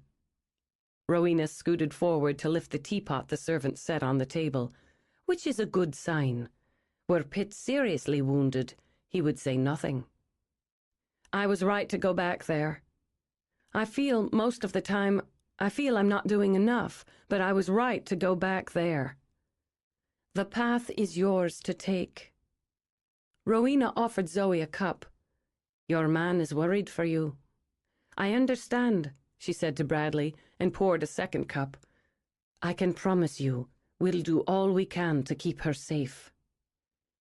You put protection around Simon. Put protection around her. Rowena's face mirrored sympathy as she held out the second cup. There's no key without risk. There is no end to risk without the key. She needs your faith in her. It's as vital as a shield and a sword. I have all the faith in the world in Zoe, and no trust whatsoever for Kane. You're wise on both counts, Pitt acknowledged. He may be licking his wounds for the moment, but he's not finished with either of you. He hasn't bothered with me, Brad pointed out. A canny foe chooses the time and the field. The more she cares for you, the harder the blow. After all, the surest way to the soul is through the heart. As Zoe's cup rattled in its saucer, Brad nodded to Pitt. Let's worry about what is for now and handle what comes as we get to it. You're the keeper of the keys, he said to Rowena. The rules have changed. You've said so yourself. Give her the key and end it. He negotiates, obviously pleased. Pitt sat straighter. There is a contract, which stated nothing about danger to life and limb, Brad said easily, the terms of which were voided when attacks were made on the people involved. They waived recompense for any injuries beyond our control. There wasn't full disclosure. Rowena let out a sigh. Must you get him started? She said to Brad. I'm sure both of you would enjoy a good wrangle over contracts and terms and what have you. And the fact is, I would agree there would no longer be the penalty of a year of your lives, as stated in the contract, if Zoe decides to end her quest. Pitt would agree as well, though he would enjoy arguing the terms first for form. And entertainment, he added. I can't give her the key, Rowena continued. Once the quest was accepted, once it was begun, it was out of my hands. I can't touch the keys until they're found by the ones chosen to find them, or until the time has elapsed. Such is the nature of this. Then tell her where it is. I can't. Because it's not anywhere until I find it, Zoe said softly, as it settled clearly into her mind. It's not there, she said, looking over at Rowena now, until I know. You have all the power in this, and have only to understand how to use it. Did I send myself through the mirror, or did you? I don't understand. The mirror in the attic at Indulgence. Kaina was in it. We looked at each other, then I stepped through, and I was there, in the garden of the painting. I was part of her. Rowena clamped a hand over Zoe's wrist. Tell me all, exactly as it was. As she did, Rowena's gaze never left her face. The fingers dug into her flesh until she could feel the blood gathering to bruise. When she was done, Zoe felt those fingers tremble once before they dropped away. "A moment," Rowena said in a thick voice, and rose to stand facing the fire. "Akra." Pitt crossed to her, lowered his cheek to the top of her head. "Is it bad?" Shaken, Zoe reached out, searching for Brad's hand. "I feared the worst for my world. That Cain would defy all law and go unchecked, that he would spill the blood of mortals and not be punished. Oh!" Rowena turned, pressed her face to Pitt's chest. "My heart was dark and full of fear." "A battle rages, there can be no doubt, and I am trapped here." Frustration scraped through Pitt's words. "Here is where you're needed." Rowena stepped back from them. Her cheeks were damp with tears. This battle must be won as well. She moved to Zoe again. "There is new hope." Opening her purse, Zoe pulled out a tissue, offered it. "I don't understand." "I didn't see this, nor did Cain. Didn't anticipate it, nor did he. If she was able to show you, to let you touch what she is, he was able to reach her." "Who?" "The king. It is not only Cain who can use war to his own ends. If we can win on this ground, the king will win on his. You've been given a gift, Zoe. For a few moments, you were a goddess, the daughter of a king." Her face glowed. "You weren't only shown what they are, what they lost, you touched it. Cain can never break that bond." "She tried to fight, but she couldn't. She drew her sword," Zoe said, and could feel even now the way it had all but flown out of its sheath. "But he struck her down before she could use it. The battle's not done." Gently now, Rowena touched her hand. "In your world, or in mine." She knew him. She understood when it happened. She understood, and she looked him in the face. "She touched you, lived in you for those same few moments, knew, I think, what you knew. That was your gift to her. I'm not going to leave her there.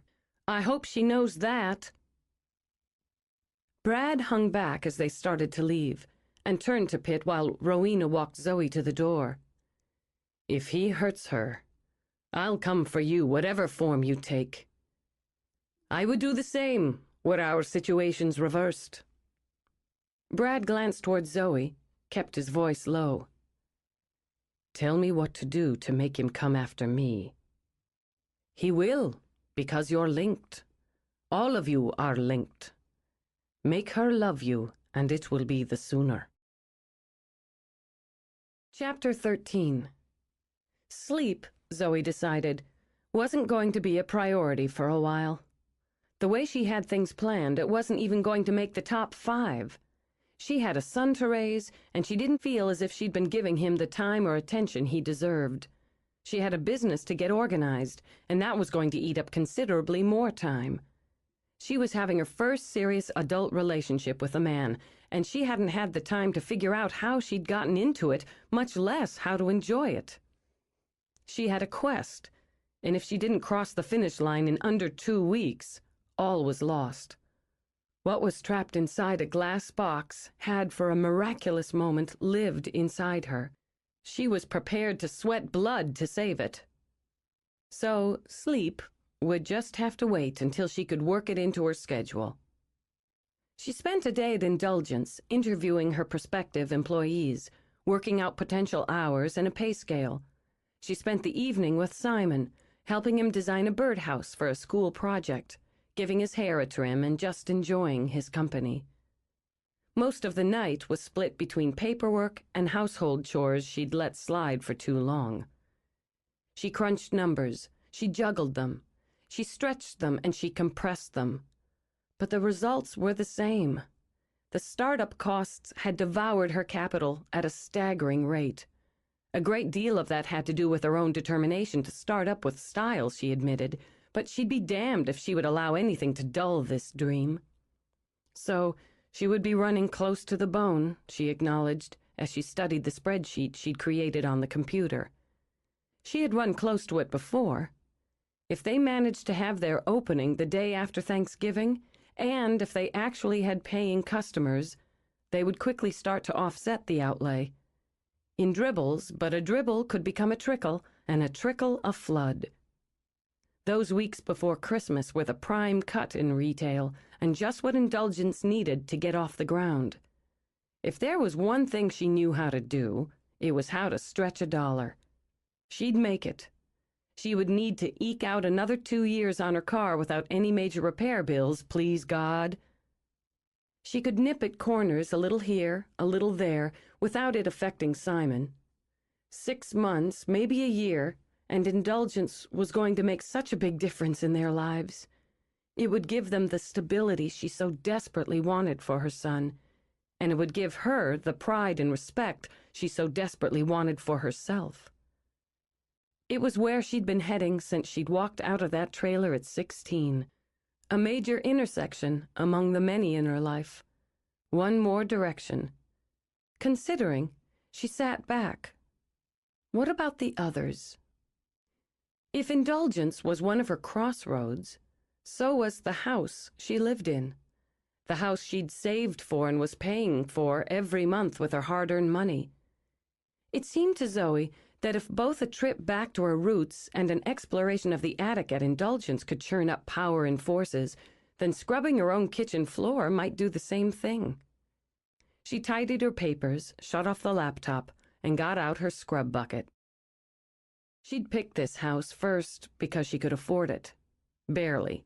And she'd known, just as she'd known when she stepped into the house that had become Indulgence, that this was her place. The home she would make for Simon. It hadn't been much to look at then, she recalled as she soaped the floor on her hands and knees. Dirt brown paint and a weedy yard hadn't added up to much of a presentation. Inside, the carpets were worn and the plumbing questionable, the kitchen linoleum a disgrace, and the walls pocked with nail holes. But the size had been perfect, and the price right. She'd scraped, she'd painted, she'd dug, she'd planted. She'd scavenged from yard sales and flea markets and even the town dump. She hadn't slept much back then either, she recalled as she sat back on her heels. But it had been worth every hour. She'd learned a lot about herself and what she could do. Smiling, she ran a finger over the shining square of vinyl. She'd laid that floor with her own hands. She'd watched for sales and had hunted up the clean white pattern at Homemakers. She'd bought the exterior and interior paint at Homemakers too, she realized, and some of the plumbing supplies, as well as the light fixture in the upstairs bath. In fact, there wasn't a room in the house that didn't owe something to Homemakers. That had to mean something. It had to mean Bradley. He was everywhere she looked, Zoe mused. And even when she wasn't thinking of him, he was there, circling around in her mind. Being involved with him was thrilling and just a little frightening. But being in love with him, that was just impossible. More, it was dangerous for him. She hadn't missed what Pitt had said. The more she cared about Bradley, the more he could be hurt. She didn't question that he was part of the quest, that he would be a part of her life somehow. But she wouldn't let her own fantasies about what could be, if only things were just a little different, put him in Cain's path. It was enough to have a man like him care about her and care so much for her son. She wouldn't be greedy and ask for more. With the floor done, she glanced at the clock on the stove. It was nearly 3:30 in the morning. She had a spotless kitchen, a balanced checkbook, a menu design, and a price list. But if she'd taken another step toward the key, she didn't know it. She decided to get a little sleep and start fresh in the morning. Bradley sat by the red glow of the campfire and drank lukewarm beer. The temperature didn't matter. When you were 16, it was all about the beer. His father would skin him if he found out, and he nearly always found out, but nothing could spoil the freedom of a hot summer night. He didn't intend to sleep. He was going to smoke another cigarette, drink the rest of his beer, and just be. It had been Jordan's idea to camp up here in the hills, close to the shadows of Warrior's Peak. The spooky old place had always pulled at his friend, so he was forever making up stories about it and the people who might have lived or died there. And Brad had to admit that the house was fascinating to look at, interesting to think about. When you did, you had to wonder who the hell would build such a big-ass monster on a mountaintop in Pennsylvania. It was kind of creepy, but cool. Still, he would leave the peak to Jordan. He much preferred the rambling wooden house by the river. Even when he thought about moving to New York after college or traveling around, he couldn't really imagine living anywhere but the river house. Not for keeps. But college, New York, and for keeps were all a lifetime away. A million summers away. Right now, he liked being exactly where he was, a little buzzed on beer by a campfire in the woods. Being so high in the hills only added to the adventure of driving up there with Jordan and Flynn, climbing over the high stone wall like a gang breaking into prison instead of out. He had to work on Monday. Good old BC didn't tolerate malingerers. Veins pulled their weight, even during summer vacation, and that was okay. But he had the whole weekend to hang out with his friends, to tromp around in the woods, in the wild grass, to know there was no one to tell them not to. He understood all about responsibility, to family, to the business, to the vain name. One of these days, he would make his own mark, like his grandfather, like his father had. But sometimes a guy just had to get away from all that and have a beer, a couple of burnt hot dogs, and a night around a campfire with good friends. He didn't know where the hell they'd gone off to, but he was too lazy to find out. He sipped the beer, ignoring the little voice in his head that said he didn't actually like the sharp, yeasty taste all that much. He smoked a cigarette and watched the fireflies put on their nightly light show. The hoot of an owl was just creepy enough to give him a thrill, and the steady hum of insects added a nice backdrop to his thoughts about how soon he might talk Patsy Auerbach into the back seat of his car. So far, she was being very strict about limiting their activities to tonsil-diving kisses and the occasional tantalizing handful of breast on top of her shirt. He really wanted to get that shirt off Patsy Auerbach. The trouble was, she wanted him to say he loved her first, and that was just way too intense. He liked her, a lot, and he had a serious case of lust going for her, but love? Jesus. That was scary, long time in the future stuff. He didn't love Patsy, and didn't see his feelings going in that direction. When he took that fall, it would be later. That was for sure. It would be a hell of a lot later, and with someone he couldn't quite see yet. Someone he didn't even want to see yet. He had a lot of things to do first, a lot of places to go. But meanwhile, his just-in-case condom was burning a hole in his wallet, and he really wanted a shot at Patsy Auerbach. He finished the beer and contemplated having the second of his share of the six-pack, but it wasn't much fun drinking it by himself. The rustle in the brush made him grin. That must have been the longest piss in history, especially when you've got that little dick to work with. He waited for the rude comment or insult, then frowned when the woods settled into silence again. Come on, guys. I heard you out there. You don't come back, I'm going to drink the rest of the beer myself. The answer was another rustle from the opposite direction. He felt a chill creep up his spine, but defended his manhood by reaching for the second beer. Yeah, that's gonna scare me. Jesus, it must be Jason in his hockey mask. Help, help! You two are so lame. He snorted, popped the top on the beer, and took a long swallow for form. The growl came out of the dark and was wet and hungry. Cut it out, Hawk, you asshole! But the order squeezed out, thin and jumpy, from a throat that had snapped shut. His hand inched along the ground in search of one of the sharpened sticks they'd used to roast the dogs. The scream ripped through the silence, horrible and packed with fear and pain. Brad shot to his feet, the stick clutched in his hand like a sword. He whirled in a circle, fear gnawing at his belly as he searched the shadows. For a long, long moment, there was no sound but his own raging heart. When the scream came again, it was his name. Fireflies flashed in mad flicks of light as Brad sprinted toward the sound.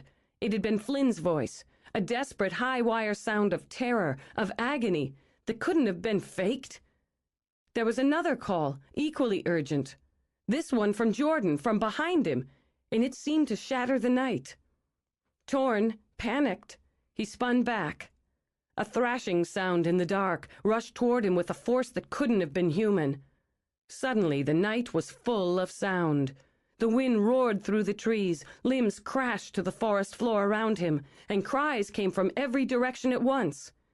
As he ran, the summer heat turned to bitter, biting cold, and a mist spilled over the ground, rising like a river until it was nearly to his knees. Fear was wild in his belly, for his friends, for himself. He burst out of the trees into the high grass that spread beneath the spears and towers of Warrior's Peak. The moon, fat and full, rode overhead.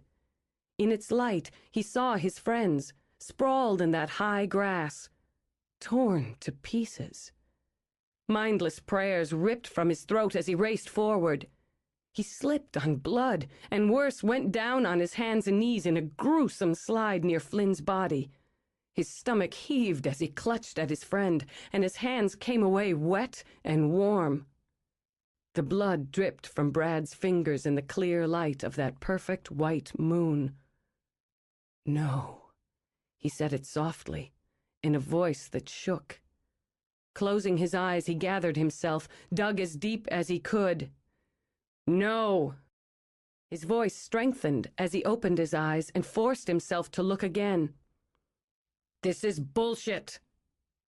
While Brad stared, fighting grief and fear, Flynn turned his head on his torn neck and grinned.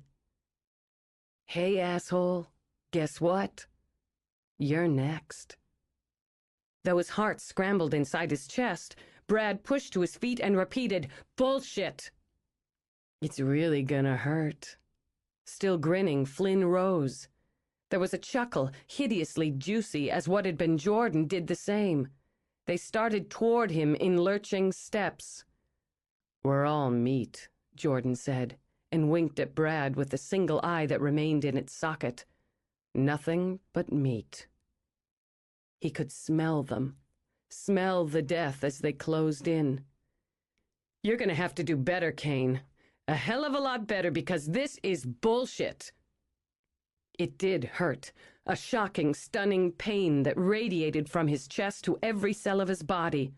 Brad bore down on it, used it, and forced his lips into a smile as he stared at the horror movie images of his friends.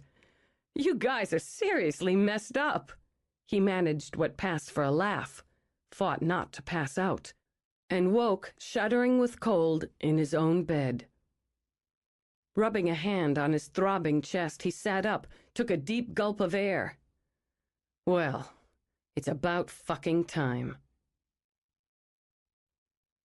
So, we really looked gross? Flynn offered Brad a sunny smile. They sat with Jordan at Brad's kitchen table. He'd waited until morning to call, though it had been a very long 2 hours alone with the images of his experience chasing through his head. He'd told them nothing but that he needed them to come. And, of course, they had. Now, in the bright light, with the scent of coffee and toasted bagels, the entire experience seemed overblown and sloppy. Too many nightmares piled into one, in Brad's opinion, for it to hold solid. Let's see, most of your throat was gone, and a good part of your chest was missing. And you, he said to Jordan, your left eye was dangling pretty effectively out of its socket, and some of your face was torn away. Could only have been an improvement, Flynn commented. I think I slipped on some of your brains, Brad told him. Not that you'll miss them. Flynn slips on his own brains half the time, Jordan shot back. He studied Brad over the rim of his mug. You hurt? Chest throbbed like a bitch for about an hour, and I came back with the mother of all headaches, but that's about it. So, the question hangs. How did you get back? First, I had more time to prepare, knowing what happened to each of you. More time to figure out what might be coming and what to do about it. I had this little thing going in my head, what you could call a key word that I had planted there to snap me out. It worked. Flynn bit into bagel. And the word is? Bullshit. It's crude, he continued as Flynn sprayed crumbs, and it's human and to the point. And the other thing is, well, he was sloppy. I can't say it wasn't effective, especially at first. I felt 16. Hell, I was sitting by the campfire drinking warm beer and thinking about Patsy Auerbach's body. She did have a great body, Jordan recalled. Anyway, I was pretty obsessed with Patsy that summer. Actually, I was mostly obsessed with sex, but Patsy was the headliner.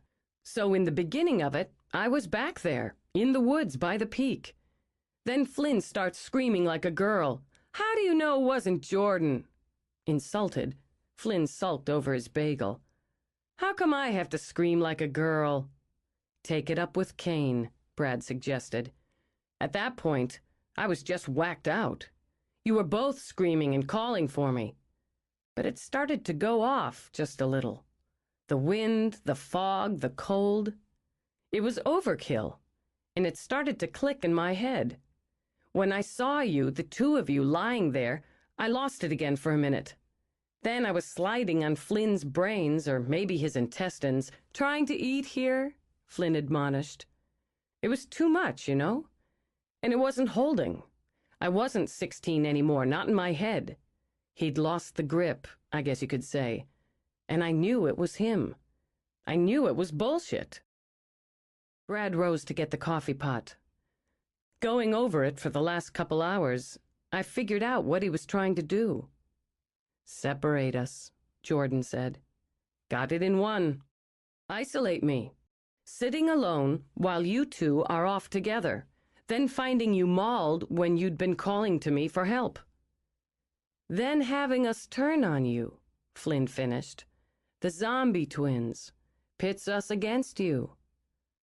How are you going to trust, much less work with a couple of guys who try to eat your brains? I've seen the movies, he added. That's what zombies do. He wanted me to feel alone and alienated and threatened. Maybe worse, Jordan added. If you hadn't yanked yourself out, we might have done some damage. When he tries for you again, he'll be more direct. That's okay. Brad picked up his coffee.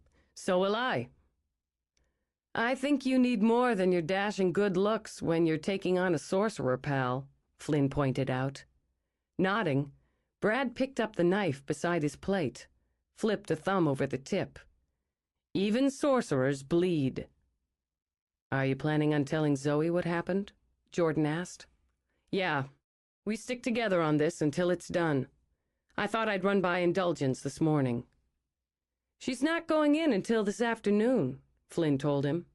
Mallory said she had things to take care of at home first. Even better. He finished up a call on his cell phone as he pulled in behind her car, then took a minute to plug in the new appointment on his Palm Pilot.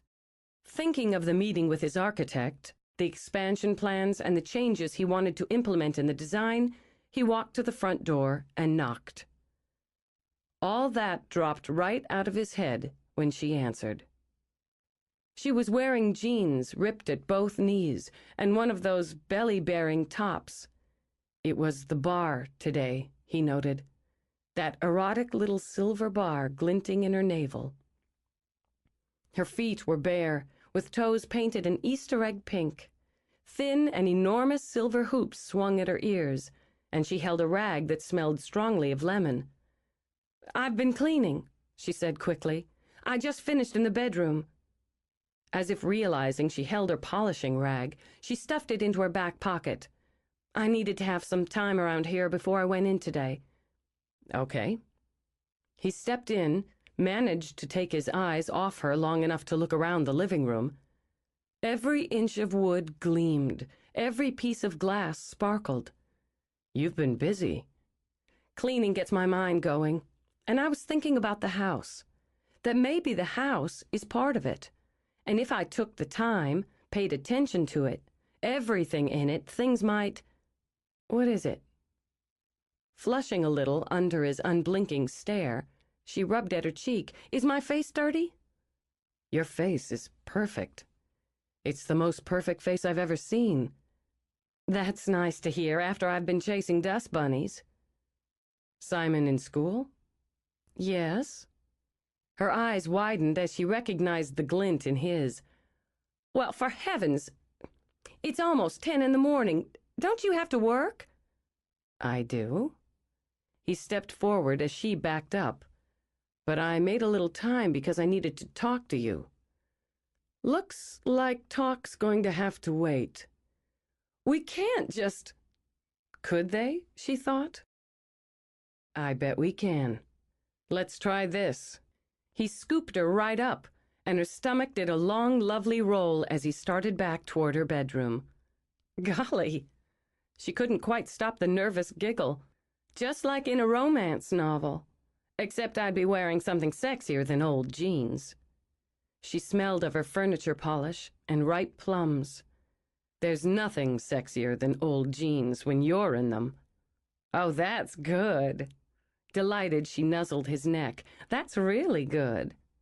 She nipped at his earlobe. "I've got laundry going. It's sort of backed up on me the last few days, so I'm not wearing anything under these jeans." He turned his head, looked into her laughing eyes. "Oh, yeah. Then talk definitely has to wait." Her arms linked around his neck as he laid her on the bed, and she drew him in, welcoming. "This must be my reward for doing all my chores," she murmured. "I've thought about making love with you again ever since I made love with you." He took her lips with his, rubbed gently, then sank deep. It was like her own personal miracle, Zoe thought as she let herself float on the moment, being swept up and away by a man who could make her feel as precious as diamonds. He kissed her as though he could spend his life doing nothing else but mating his lips and hers. He would spend time in the warmth, even when she could feel the need for heat pulsing from him. The quiet joy of it, of him, wound around her heart in soft, silky ribbons. He touched her as though her body was a delicate treasure he would never tire of exploring. Each caress with those marvelous hands soothed, stirred, and promised. The sweet wonder of it slid through her blood like wine.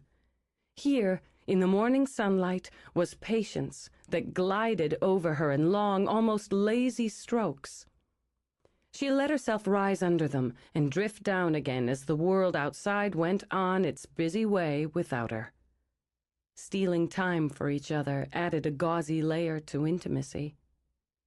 He toyed with flesh exposed by ripped denim, skimmed his fingers along where her blouse rode up, heard the low sound of arousal as he traced the silver bar. When his lips nibbled down her throat, she turned her head and sighed. All the worries, all the fatigue that had dogged her, melted away. He could feel her yield to him, to the pleasure, hear her breathing thicken as he took his time. Could she know what it meant to him to be with her like this, with the sun streaming through the windows and the house empty and quiet around them? Could she know how much he needed her when he was only beginning to understand it himself? He hadn't known until that moment just how much he had to give, so desperately wanted to give. What he was, what he had, what he felt, what he imagined. His mouth covered hers again, and he offered all. Her heart bounded into her throat, her hands clutching his shirt as emotions engulfed her. More than pleasure, more than the promise of it, flooded through those seductive sensations. Trembling, she slipped under. This was what he needed, the utter surrender to each other, where there was no one and nothing but the two of them. I want to look at you." He rained kisses over her cheeks before easing her top over her head, just to look at you. Watching her, looking into those heavy, dazed eyes, he slid the denim down. Smooth skin and subtle curves, long, almost balletic limbs. Those slumberous eyes and that siren's mouth. She was, he thought, such a fascinating combination of the fragile and the exotic. Bending, he pressed his lips to the top of her thigh, gliding them slowly down over sensitive flesh as she shuddered. He teased closer to the heat with his tongue.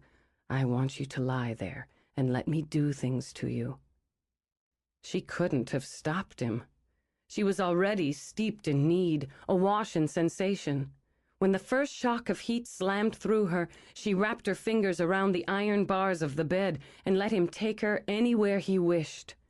Here was glory and wonder. Those hands, so exquisite in their patience, unlocking every secret. That mouth, tender and thorough, devouring her by inches. She bowed up as the orgasm catapulted through her, and still he didn't stop. Emotion careened against emotion, feeling against feeling, until it seemed her senses were alive with light, her skin shimmering with it, and each time the ache built again, she welcomed it.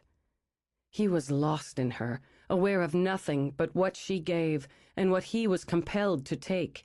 Each time her body shuddered, there was more. He rose over her. She encircled. He slid into her. She surrounded. Slowly, still slowly, to drain every drop of pleasure even as it drenched them. The rise and fall of bodies, the beat of blood, the trip of pulse locked the world outside of that sun-filled room. Somewhere, time ticked away, cars rumbled past on the street, a dog barked at squirrels in a backyard, but she knew nothing but him, heard nothing as she teetered on the edge of the world but her name, spoken almost like a prayer.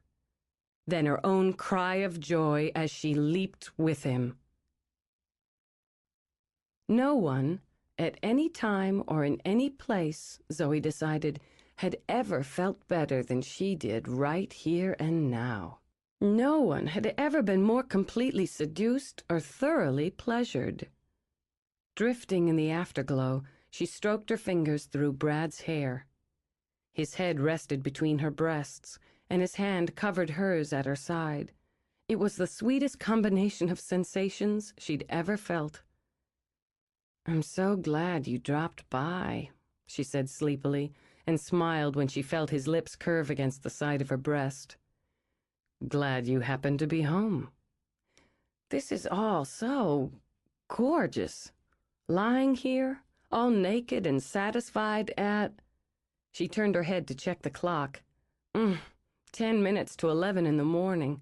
Better than winning the lottery." He lifted his head and grinned at her. "And then some." "You're so handsome. I keep thinking you look like one of those slick-looking guys in my hairstyle magazines." He grimaced. "Please." "Really? You could use a trim, though." She spread her fingers in his hair. "I could take care of that for you." Maybe sometime or other." She gave the hair she held a friendly tug. "I'm very good, you know, at what I do for a living." "I'm sure you are. Absolutely." To distract her, he pressed a kiss to her collarbone, then rolled aside. "I really did come by to talk to you. You can talk while I give you a trim. Hairdressers are like bartenders. We're trained to talk and work at the same time. I bet, but this probably isn't the best time. We should get dressed." "Coward." She sat up, wrapped her arms around her updrawn knees. "I'll accept that for the moment." He rose to find his pants. "Zoe, last night, well, more accurately, early this morning, I had an experience." The playful mood vanished as she scrambled to her knees. "Are you hurt? Did he hurt you?" "No." He picked up her top, held it out. "You're going to need to stay calm while I tell you." He dressed while he related the story. Her initial fear had abated. He was unhurt. She could see that for herself, and he was steady. God knew. Maybe just a little too steady. You think he was using Jordan and Flynn against you, or wanted you to think they were against you? That sums it up. He doesn't understand people, or love, or friendship. He doesn't understand you, that's for certain. If he thought that would make you feel isolated or frighten you off, it just made you more involved. The faintest smile ghosted around his mouth. You seem to understand me. She studied his face. I don't know that I do, but I do understand how you are with Jordan and Flynn. Why did he pick that night? Because you were young? Because it was near the peak? Everything means something now. We're so close, everything means something. He nodded, pleased that their thoughts were running along the same lines. I think it was both. While we were young and more easily molded, before we knew you or Mal, before Jordan looked at Dana as someone other than Flynn's sister, that was the night Jordan saw Rowena walking on the parapet at the peak. He paused, smoothed the cuffs of his shirt. I was 16 that night, Zoe. The same age you were when you left home. Oh. She wrapped her arms around herself as if she'd just felt a chill. You think that means something? I don't think we can afford to discount anything as coincidence. It was an important night for me, and for Flynn and Jordan. Didn't seem like it at the time, really. Just one of those reckless summer nights. But we were on that brink where you step away from childhood toward manhood. You were the same age when you took your step. It was different for me. Yeah, but maybe if Cain could have twisted what happened that night, at least in my mind, he could have twisted how I think about it now. And what I did after. How I feel about Flynn and Jordan has a lot to do with why I'm back here and how I met you. So if he'd driven a wedge between you, even had them hurt you, well, not them, but what you believed was them, it might have weakened what we all have, or even destroyed it. I think that was part of the plan. Uneasy, she pressed her lips together. He failed, so he'll be angry. Yeah, he'll be angry. I don't think any of us should spend much time on our own for the next few days. I want you and Simon to stay at my place. I can't. Zoe, take a minute.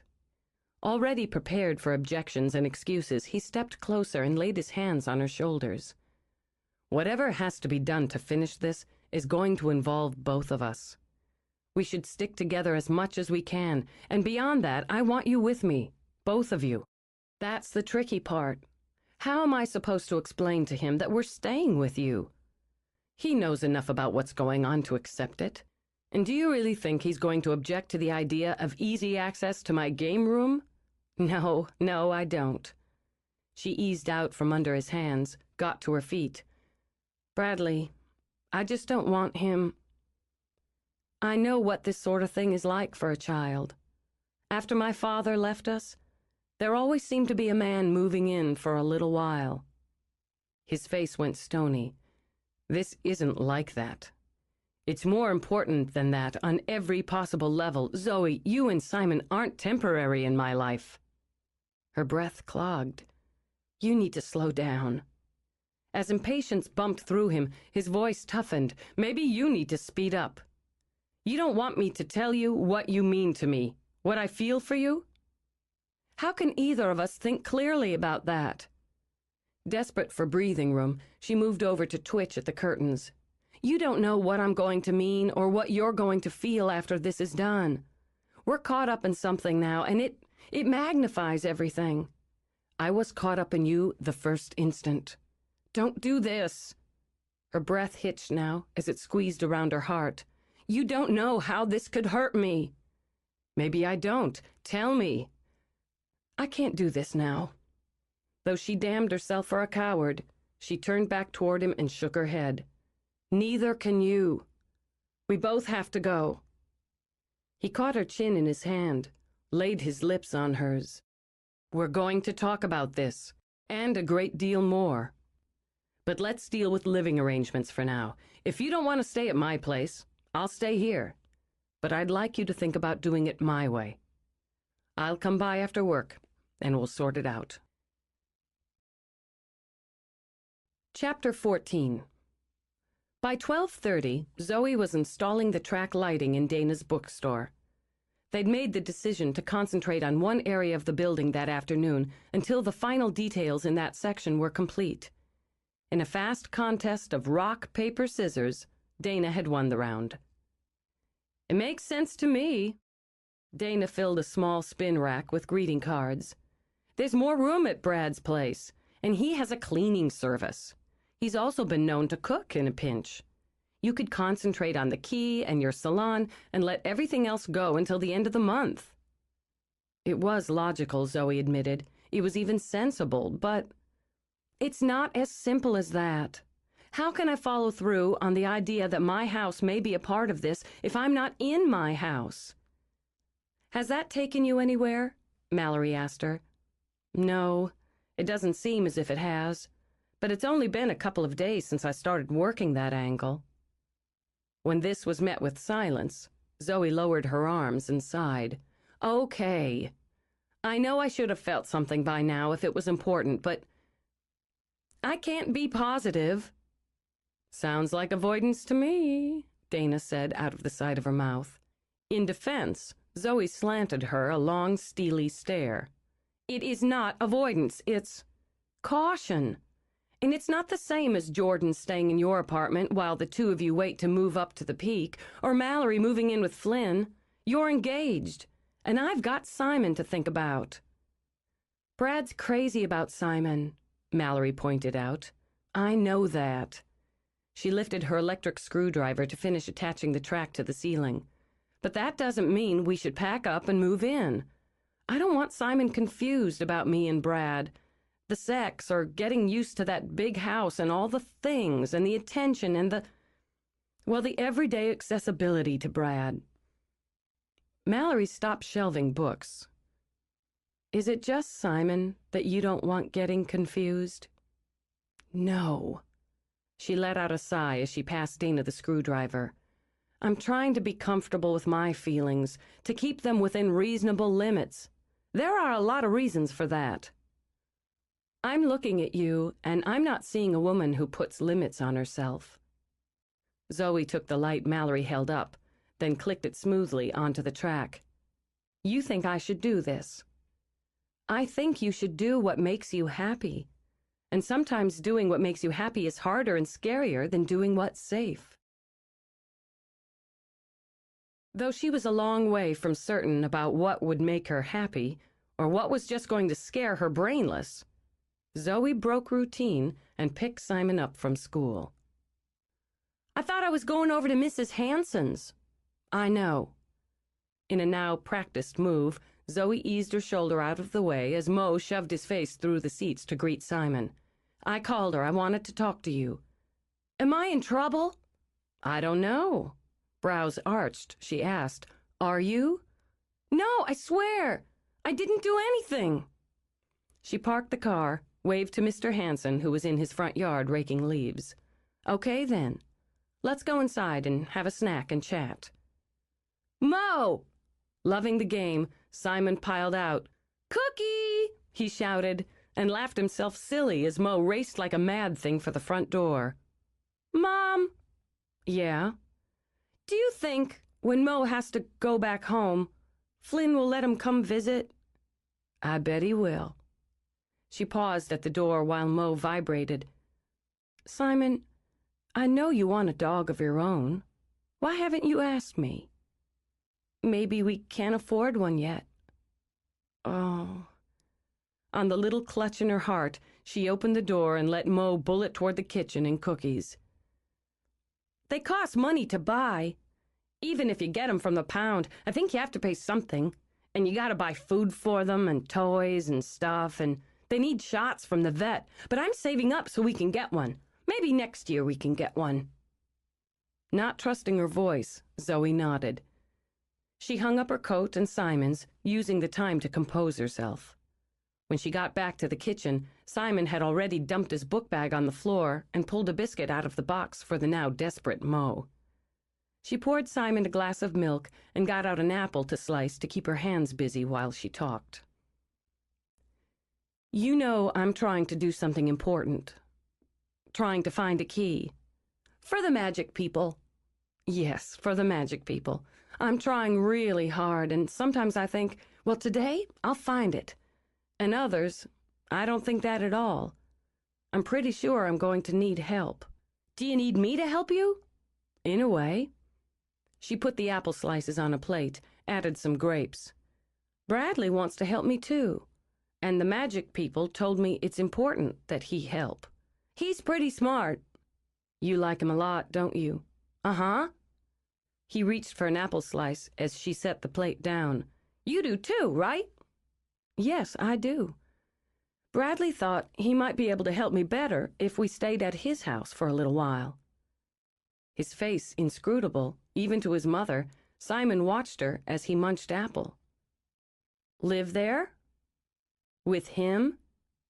Well, stay at his house for a little while, like a visit. Mo, too? At the sound of his name, Mo grabbed his beloved tennis ball in his teeth and wedged his wide head under Simon's arm. Yes, I'm sure Mo could come. Sweet! After giving the ball that Mo had dropped at his feet a kick to send the dog chasing it, Simon reached for a grape. He likes it over there. It's fun. We'd be guests, Simon. So you and Mo... This time she gave the ball a kick. You'll have to be on your best behavior. Simon nodded as Mo skidded across the floor, rapped smartly against the back door, then retrieved the ball. Okay. Will you and Brad sleep in the same bed and have the sex? What? It came out in a squeak. Chuck says his parents have it in their bed, and it's right in the next room. He says his mother makes noises like it hurts. Oh, my God. Munching grapes, his eyes sharp on his mother's face, Simon sent the ball and Mo across the room. Does it hurt? No, she said weakly, then cleared her throat. No, it doesn't hurt. I think we'd better, pack if we're... Then how come she yells and stuff and makes noises like it does? Zoe could actually feel the blood draining from her face, then flashing back again like fire under the skin. Well, it's just that some people get... Oh, please, God, she thought, help me out here. You know how when you're playing a game or watching one on TV and you're excited, so you yell or make noises? Yeah, because it's fun. Because it's fun. Sex can be fun, but you have to be old enough, and you need to care about each other and want to share this with each other. Guys are supposed to wear a condom so you don't make each other sick or have babies before you want to. Nodding sagely, Simon finished off the grapes. Chuck's father has some in the drawer by his bed. Simon McCourt, you have no business going into Mr. Barrister's drawer. Chuck did. He got one and brought it to show me. They look funny. But Brad has to wear one if he's going to have the sex with you so you don't get sick. Simon. She had to close her eyes a moment. Simon, she repeated. We're not going to stay with Brad so we can have the sex. And when two adults, have the kind of relationship that includes, being together that way, it's very private. Then Chuck's mom shouldn't be so loud. Zoe opened her mouth, closed it again, then just laid her head on the table and laughed until she cried. When Brad arrived, she had a suitcase packed for each of them. A duffel stuffed with items Simon considered essential to his survival, and another filled with what she considered essential to hers. In addition, she had the cooler loaded with perishables from her refrigerator and some of Simon's favorite cereals and snacks. Beside it was the best part of a 25-pound bag of dog food, along with the box crammed with Mo items. Are we going on safari? Brad asked as he scanned the luggage. You asked for it, Zoe reminded him. He nudged the cooler with his toe. You know, I actually have food at my place. This will spoil if it isn't used. And speaking of spoiling, I don't want you to feel you have to cater to Simon or to me for that matter. He'll need to have rules and chores just as he does here. If he gets out of line, just let me know and I'll deal with it. Anything else? Yes. I'm happy to fix meals for all of us, and we'll split the expenses for food. You want to cook, I'm all for it, but you're not going to worry about paying for half a loaf of bread. Don't you argue. I pay my own way or we don't go. She grabbed her coat, shoved her arms through the sleeves. I won't pick up after you, but I will pick up after myself and Simon. Whenever you need quiet or privacy, don't be shy about saying so. Maybe I should write some of this down. He patted his pockets as if searching for a notepad. I'm afraid there's going to be a quiz. You may find this hilarious now, but you haven't lived under the same roof with a 9-year-old boy and a dog before. You may need therapy by the end of the month. So, if you reach a point when you've had enough, just say so. Is that it? One more thing. Simon and I had a discussion earlier, and I think we need to address... She let it drop as Simon rushed down the stairs with Mo. Mom! I almost forgot the slime dragon! Simon, it's only for a few days. You don't need to take everything you own. Let's have a look. Brad held out a hand and took the hard plastic dragon. He found the mechanism, pressed it, and watched a ribbon of pale green slime slide out of the dragon's snarling mouth. Cool. I give up. Simon, let's start loading all this in the car. It took considerable time and persuasion to settle Simon down for the night. Zoe couldn't blame him for jumping out of his skin with delight and excitement. The room he would use at Brad's was double the size of the one at home and boasted an entertainment center with its own TV. Though she laid down the law in that area, she intended to keep her ear cocked for the sounds of the television post-bedtime. She unpacked her own things, laying clothes in the cedar-scented drawers of an antique mahogany dresser, setting out toiletries on the acre of pale green countertop in the adjoining bath. Don't get used to it, she warned herself as she trailed her fingers over the delicate white lace of the spread, accenting the four-poster she would sleep in. It's just for a few days, she thought, like a chapter in a fairy tale. She looked up at the honey-colored wood that formed the coffered ceiling and wondered what it would be like to wake in the morning in this bed, in this room. She zipped her empty suitcase as Brad knocked on the jamb of the open door. Find everything you need? All that and more. It's a gorgeous room, like being inside a warm biscuit. Crouching, she scooted the suitcase under the bed. It's tempting to have a few jumps on the bed like Simon. Help yourself. Though she smiled, her eyes were troubled. She gestured to the yellow roses on the dresser.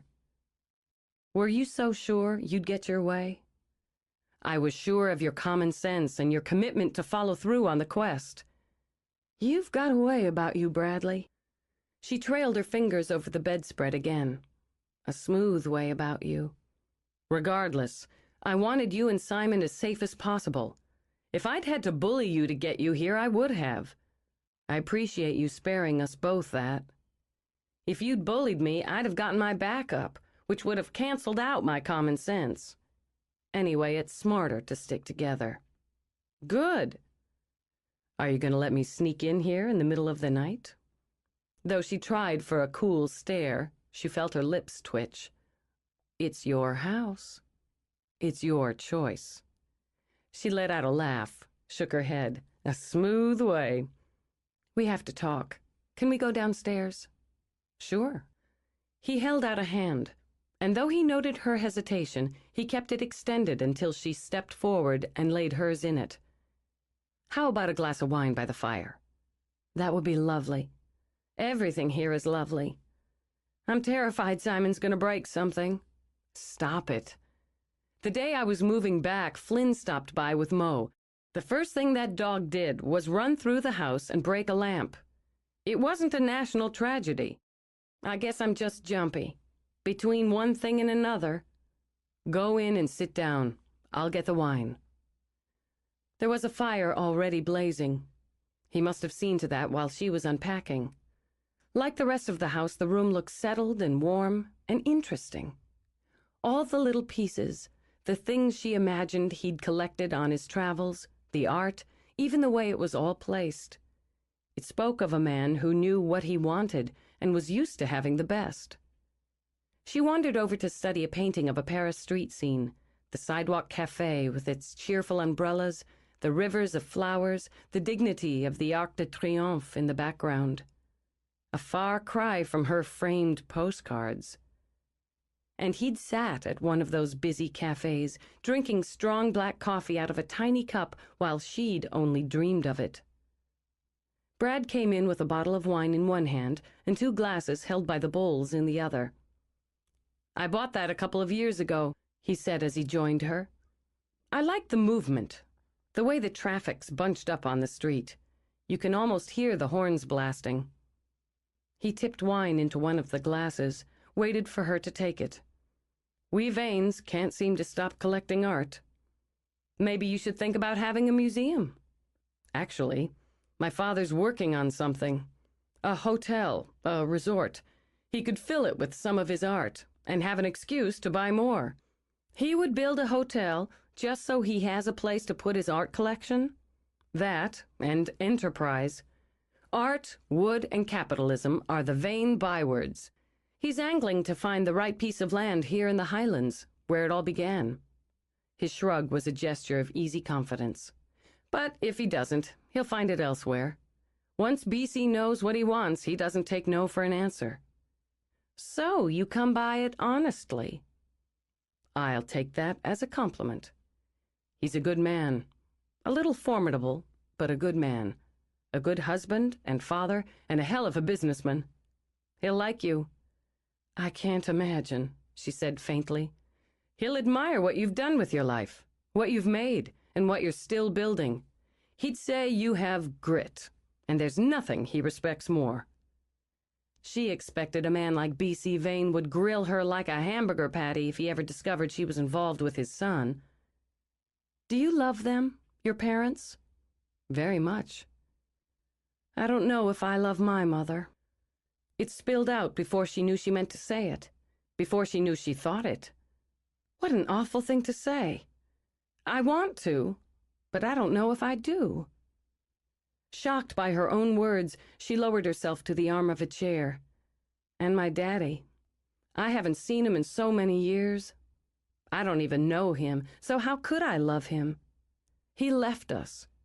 He left his wife and his 4 children, and he never came back." "That was tough on you. Tough on your mother."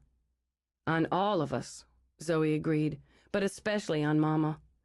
It didn't just break her heart. It shriveled it up until it was all dry and brittle and there wasn't any juice left for us. When he left, she took off after him. I didn't think she was going to come back." "She left you alone?" The sheer outrage of it vibrated in his voice. "She left 4 children alone? She was wild to get him back. She was only gone a few days, but, oh God, I was scared. What was I going to do if she didn't come back? Wasn't there anyone you could have called, gone to for help?" "My mama's sister, but she and Mama fought all the time, so I didn't want to call her. I didn't know if I should call any of my daddy's family the way things were.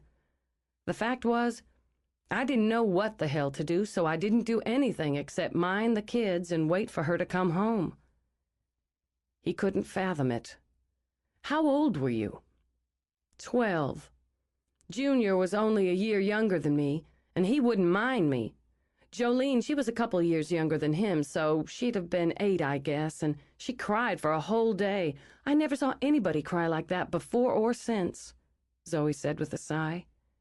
Maisie, the baby, was 5, so she didn't really understand what was going on, but she knew something was up. I couldn't hardly take my eyes off her for a minute. I didn't know what I was going to do if we ran out of food or money to buy more. She shifted to sit in the chair, dangling the wine glass between her knees. But she came back. I remember thinking how tired she looked, and how hard. But she was going to look more tired, more hard before it was done. She did her best for us. She did all she could, but I don't know that she ever loved us again. I don't know if she could. She looked up at him then. Those are the people I come from. I wanted you to know. Are you telling me that because you think it'll change my feelings for you? That if I find your parents irresponsible and selfish, I'll stop loving you? Wine sloshed over the rim of her glass when her hand jerked. Don't say that. Don't say something about love when you don't even know me. I know you, Zoe. Do you want me to tell you what I know, what I see, what I feel? She shook her head. God, I don't know what I'm supposed to do. I don't know how to make you understand how this twists me around, how I'm afraid if I let go again, I could end up dried up inside too, the way you let go with James Marshall. She sighed. I loved him, Bradley. I loved him so much. It was like being inside a crystal bowl where everything was so shiny and bright. It wasn't just something reckless, something careless between us. He sat down with her. Tell me. I need to know, he said when she hesitated. And if that's not enough, going back over it with me might be one of the steps toward the key. I'm not ashamed. She spoke quietly.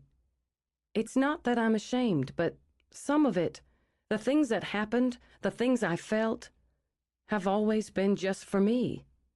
But you deserve to hear it. He touched the back of her hand, then let her go. How did you meet him? I guess you could say it was through our mothers. Mrs. Marshall, she had my mama do her hair. Sometimes she'd have Mama come out to her house before a party, or before she was going somewhere special to do her up. Maybe I'd go along, give Mrs. Marshall a manicure, or do the shampoo. She was nice to me. She was always very kind and not snooty. Well, not very, she corrected. She would talk to me, and she'd answer questions if I asked about the pictures on the walls or the flowers on the dresser. She'd ask me about school or boys, and she'd always slip me an extra $5 when my mother wasn't looking. James was off at school. I'd see him once in a while, but he never noticed me. And I'd look at his pictures on Mrs. Marshall's bureau. He was so handsome, like a knight or a prince, so maybe I fell a little bit in love that way. Girls do. So do boys, Brad added. Maybe. They gave a lot of parties in the big house. Mrs. Marshall, she loved giving parties. She hired me to help with the serving for some of them, and even bought me a good black skirt and a white blouse so I'd look nice. They had a party in the spring, and James was home from school. He noticed me. She looked down at her wine as if she'd forgotten it was there. Gathering her thoughts, she took a slow sip. He followed me back to the kitchen, and he was talking to me, flirting. I was so shy, and he made me clumsy, but he was so sweet about it. After it was over and things were cleaned up, he drove me home. She lifted her shoulders, let them fall. I wasn't supposed to take rides from boys, so I shouldn't have let him drive me home. I knew his mama wouldn't like it if she found out, and mine, she'd have skinned me, but I couldn't help it. Just like I couldn't help seeing him again. Sneaking out to see him because his parents and my mama, they wouldn't have allowed it. That only made it more exciting, more wonderful. Like Romeo and Juliet. I was young enough, and so was he, to think like that. To slide right into love without thinking about anything else. She looked at Brad and could read his thoughts. You're thinking he took advantage of me, that he was using me, but it wasn't like that. Maybe he didn't love me, not the way I loved him, but he thought he did. He was only 19 and caught up in the romance of it the same as I was. Zoe, at 19, with his background, his lifestyle, he knew a lot more about life than you did. Maybe that's true, especially since I didn't know much of anything. But he didn't push me, Bradley. I don't want you to think that. He didn't insist or demand, and he wasn't any more to blame than I was. It just happened. And when you told him you were pregnant? She took a breath, long and slow. I didn't even know I was for over 2 months. I wasn't very smart about that kind of thing.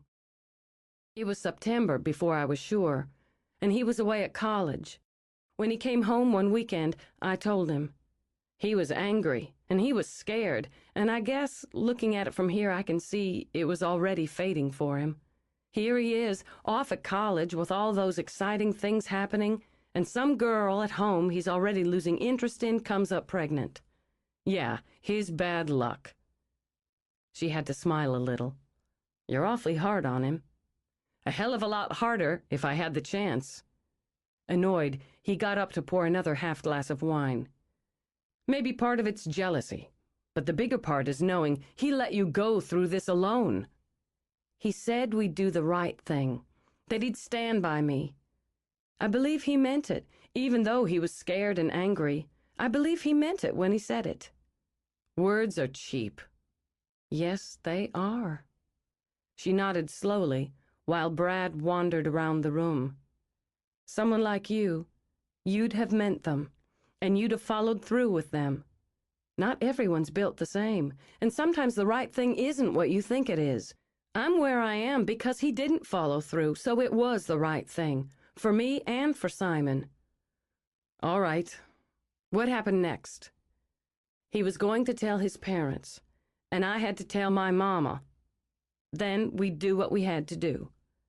But he didn't do it. Oh, he told his parents, just like I told my mother. Mama was mad, but a part of her was smug.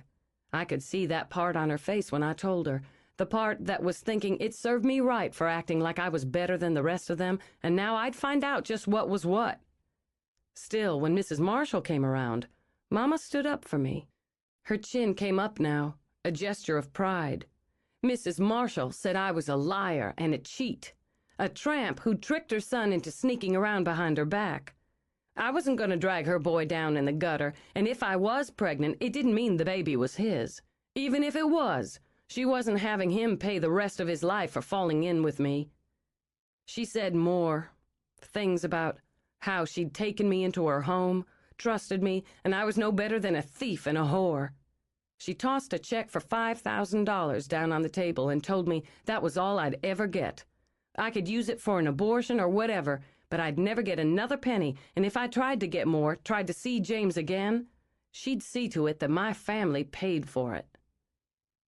You were carrying her grandchild. She didn't see it that way. She couldn't. And she would have made my family pay. She had the money and the power, and I had nothing to fight back with. She sent James away, I don't know where.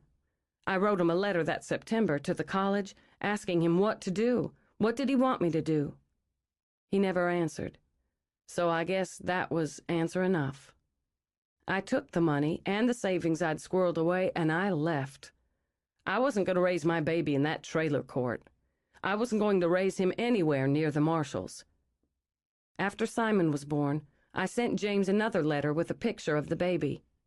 It came back unopened. So I put that aside, and I promised myself I'd look after my own. And I wasn't going to look for somebody to make things better or different or show me what to do. I wasn't going to look for somebody to tell me they loved me and they'd do the right thing. He came back to sit, took the glass of wine she'd neglected out of her hand and set it aside. You've proved you can make a good life for yourself and Simon. On your own. Do you have to go on proving it? If I let this happen between us and you walk away, I'm not brave enough to risk it.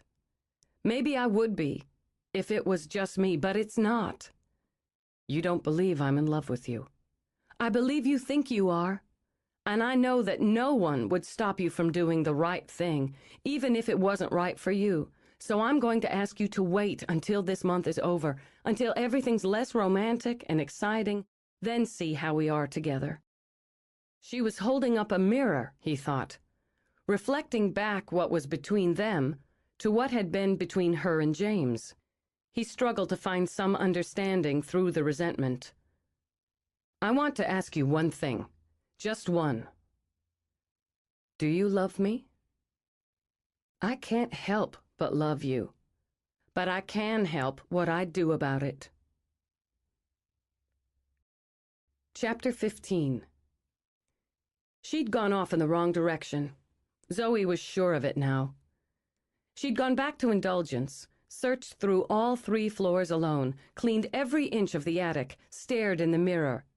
But she found nothing to guide her, no sudden flash of light or inspiration. No key. She'd gone back to her house and had spent a full hour sitting alone in the living room. Though she felt foolish, she closed the curtains, lit candles, and tried to push herself into some state of knowledge or perception. Instead, she almost fell asleep. She was tired, frustrated, and irritable, and probably in no state to open herself to intuition. She decided to go back to the beginning and try again. She made the arrangements for Simon before she approached Bradley. He'd been polite since they'd moved into the guest rooms. A little cool, Zoe thought, as she walked toward the office he kept in his home, but she couldn't blame him. She knocked, then eased the door open when he called out to come in. "I'm sorry to bother you, but—" "Oh!" The enormous blueprints tacked up on a display board pulled her into the room. "These are your plans for the expansion." Couple of changes yet, but we're almost there. We'll break ground in March as soon as the weather cooperates." "You're adding all this to the lawn and garden section?" "Doubling it. Homeowners want trees, shrubs, flowers, and vegetables, and the means to plant and maintain them." He tapped his fingers on his thigh, studying her as she studied the plans. "Then there's garden decor, and this section here will carry several new lines of outdoor furniture." "It's very ambitious." "I'll make it work. When something matters, you keep at it until you make it work." "I know you're angry with me." "Some. Mostly frustrated." "You heading into town?" "No, not today. I just talked to Flynn. He's going to keep Simon for a while today. He's missing Mo anyway, and Simon won't mind spending most of his Saturday romping around with Flynn and the dog, so I want to go back to West Virginia. To the woods, to see if I missed something before. I'm telling you because I don't want you to worry or be upset." "I'll drive you." "Yes." Her stomach unknotted. "I think that's a good idea. I have a stop to make on the way back, but I need to talk that over with you too. If we could get started soon, I'd appreciate it." "Give me 5 minutes." "Thanks. I'll go get Simon and Mo together." When she left, Brad took a hunting knife out of a locked drawer and unsheathed it to test the edge. She ordered herself to stay relaxed as they drove out of the valley. One of the things I wanted to talk to you about is Thanksgiving. Mallory mentioned that you were staying here for the holiday." "It isn't the time to leave." "No. Thanksgiving was the day before her deadline. In less than a week, all the sand in that hourglass would have drained. I wondered if you'd like it if we, all 7 of us, had Thanksgiving together at your house. Mallory's dining room isn't ready yet, and yours is bigger anyway. I could handle the cooking and—" "Yes." He reached over, touched a hand to hers. "I'd like that very much. If you're handling the cooking, I'll take the gathering. Make me a shopping list." "That'll help. There's not much time." He looked at her, understanding perfectly. There's time enough. "I'm holding on to that. There's another thing I thought you might help me with. I want to go by the pound. Pick out a pup for Simon. After Thanksgiving, after everything's over, I can go get it. They said they'd hold one for me for a week." "Why not just take it now?" "Oh, that'd be fine. A boy, a huge dog, and a new puppy running around your house. A puppy who'll pee on your rugs and chew everything that isn't nailed down. We'll wait till we're home again." "Logical," Brad said, and let it drop. She directed him off the main road, along the winding ones, and asked him to park beside the field as she had done before. "It's beautiful country." "It is." She stepped out of the car and into brisk air that immediately pinkened her cheeks. "I love the hills. I never wanted to live anywhere I didn't have hills and trees. She ducked under the fence. I played in those woods there when I was little, and I used to sit in them and dream when I was older. What did you dream of? Oh, of all the places I'd go, the things I'd see, the people I'd meet. Boys? Not so much. Or not as soon as most girls, I guess. I used to think if there was one thing I wasn't gonna do, it was get myself tied down to a man and a bunch of babies so I'd never do or have anything special. Maybe Mama was right to be smug. No, she wasn't. I was just so sick of taking care of my sisters and my brother, of helping to run things, worrying about bills and how to make a meal stretch. By the time I was 12, the last thing on my mind was boys or weddings or babies. I didn't even play with dolls. He took her hand as they approached the trees. What did you play with? Tools and paints. I like to fix things. I gave my dolls to Jolene and Maisie. There wasn't any point pretending to take care of somebody when I already was. Oh, God, I wanted out of here. I wanted out so bad, Bradley. Then, when James came around, I didn't hope to get pregnant, but I'm not sure I didn't figure somewhere in my head that it had to be a man and babies after all, and that was the only way I was going to get out and get more. What if it was? He stopped as they reached the edge of the trees. What if it was, Zoe? You were 16. I'm not anymore. And I want you to know that I don't look at you and think you're a way I can get more. She gripped both of his hands hard. I need you to know that before we walk through these woods. I don't think that. Hell, I can hardly get you to take more when I knock you over the head with it. To soothe them both, he lifted her hand, pressed his lips to it. But I'd take it from you. I want more from you. If I could give it to anybody, it'd be you. She wrapped her arms around him, pressed close. You're the best man I ever met in my life, and that's what scares me most. It's about time you let me worry about myself. A few more days, she murmured, then pulling back, took his hand again and walked into the woods. I saw the white buck on the way through, she told him, but nothing else. It felt good to walk here again, peaceful. Simon was conceived in here. It's a good place, an important place for me. For both of us, then. She walked the way she'd walked before, but there was no white buck and no sense of import. When they came to the edge where the gravel began, she stopped again. I've got to go over and see my mother. You don't have to come.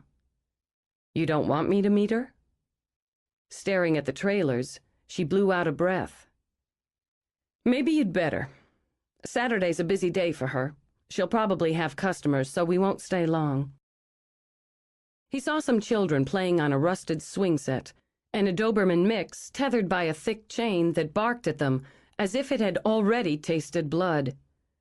From a trailer to the left came the sounds of voices raised in a vicious argument, and to the right, a little girl was perched on a rickety step, singing her baby doll to sleep. She looked up and offered Bradley a slow and beautiful smile. Time for Sissy's nap, she told him in a whisper. He crouched, angling his head around to look at the doll. She's very pretty. She's my sweet baby girl. As she spoke, the door opened behind her. A young woman stepped out, a dish rag in her hand and a cautious look in her eye. Can I help you?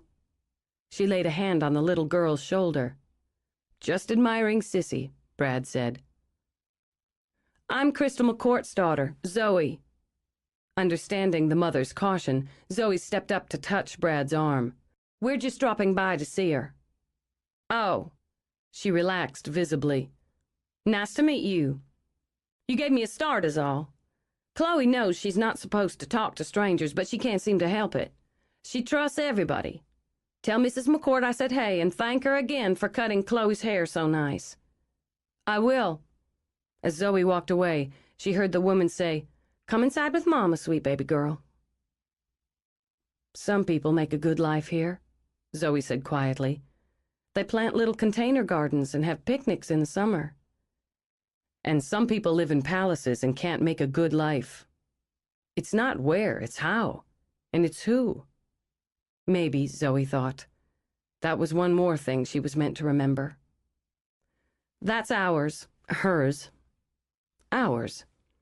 She dropped the hand she'd used to gesture to the dingy green double-wide. I'm ashamed that I'm ashamed of this. And I hate myself for hating that you see this. She always said I had too much pride. I guess she was right about that. I guess you're not perfect then. Maybe I don't love you after all. She tried to laugh, but it got stuck in her throat. Are you going to introduce me to your mother, Zoe? Or should I just go up and knock on the door myself? She won't like you. You're not taking into account my incredible charm. Noting the amused and confident tone, Zoe merely slid her gaze up to his face.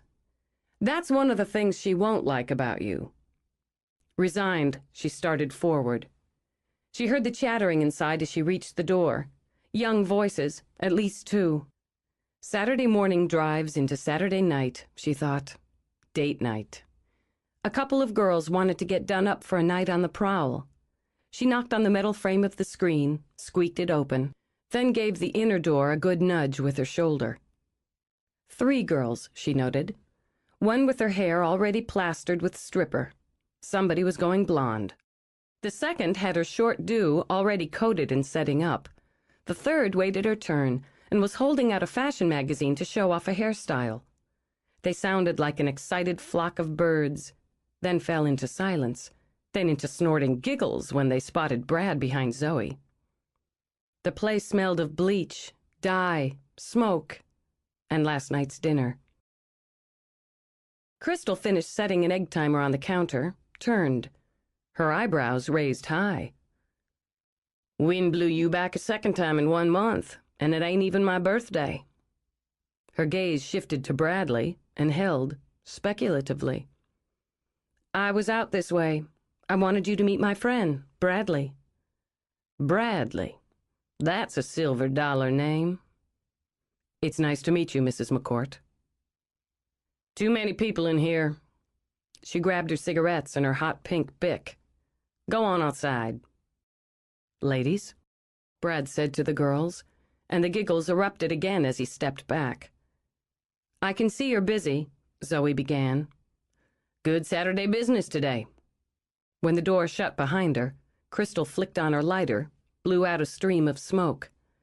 The Jacobson girl wants her hair blonde, wants to be Britney Spears. Had herself a nice head of chestnut brown, too. But it's no never mind to me if she wants to ruin it. Is that Haley Jacobson?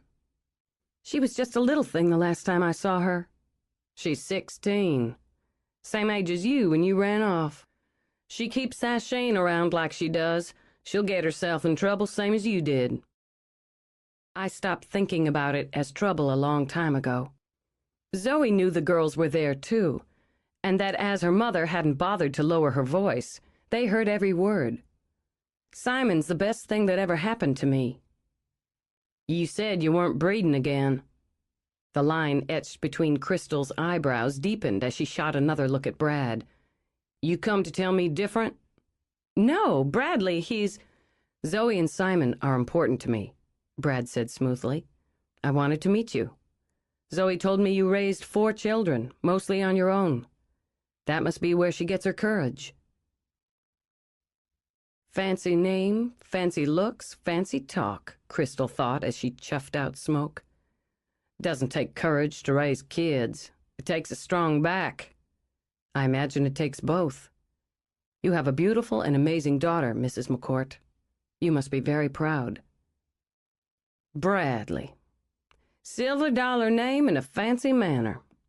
You want to take her on, that's your business. As if it didn't matter to her one way or the other, she jerked a thin shoulder. She's a good worker, and she breeds well. Doesn't whine much. I'll keep that in mind, Brad said equably, and made Crystal laugh in spite of herself. Maybe she's got better taste this time around.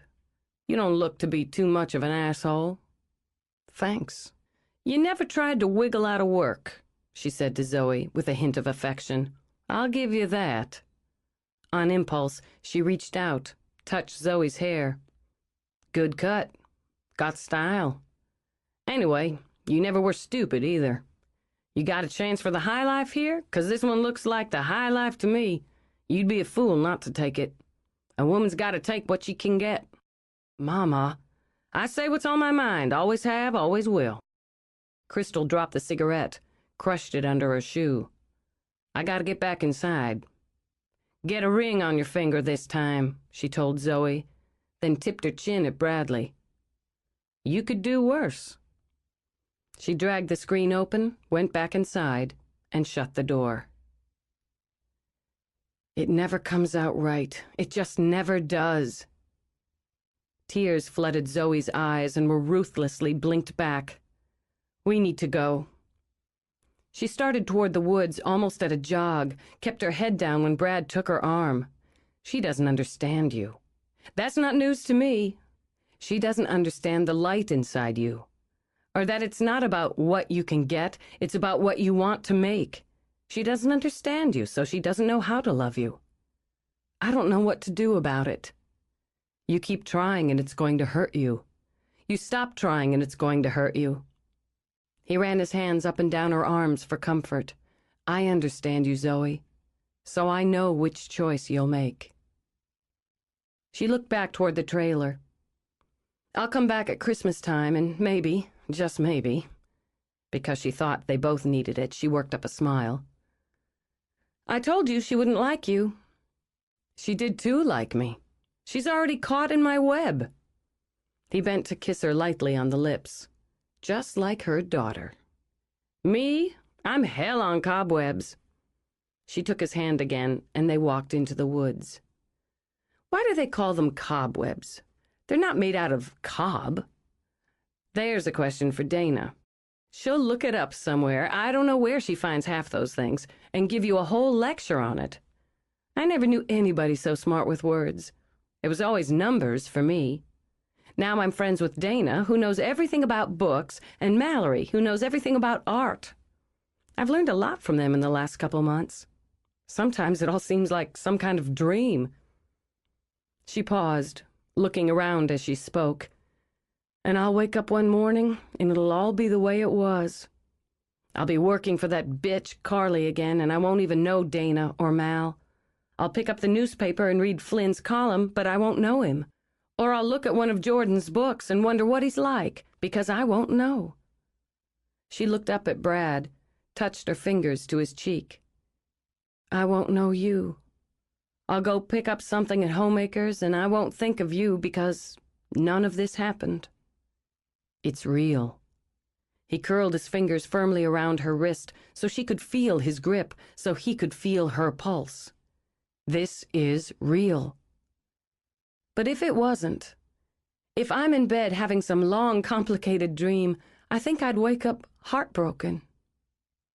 She looked back in the direction of her mother's trailer, or worse. Whatever happens next, wherever all of this ends, I couldn't stand it if I'd missed knowing you. Kiss me. She leaned in, rose on her toes. Will you?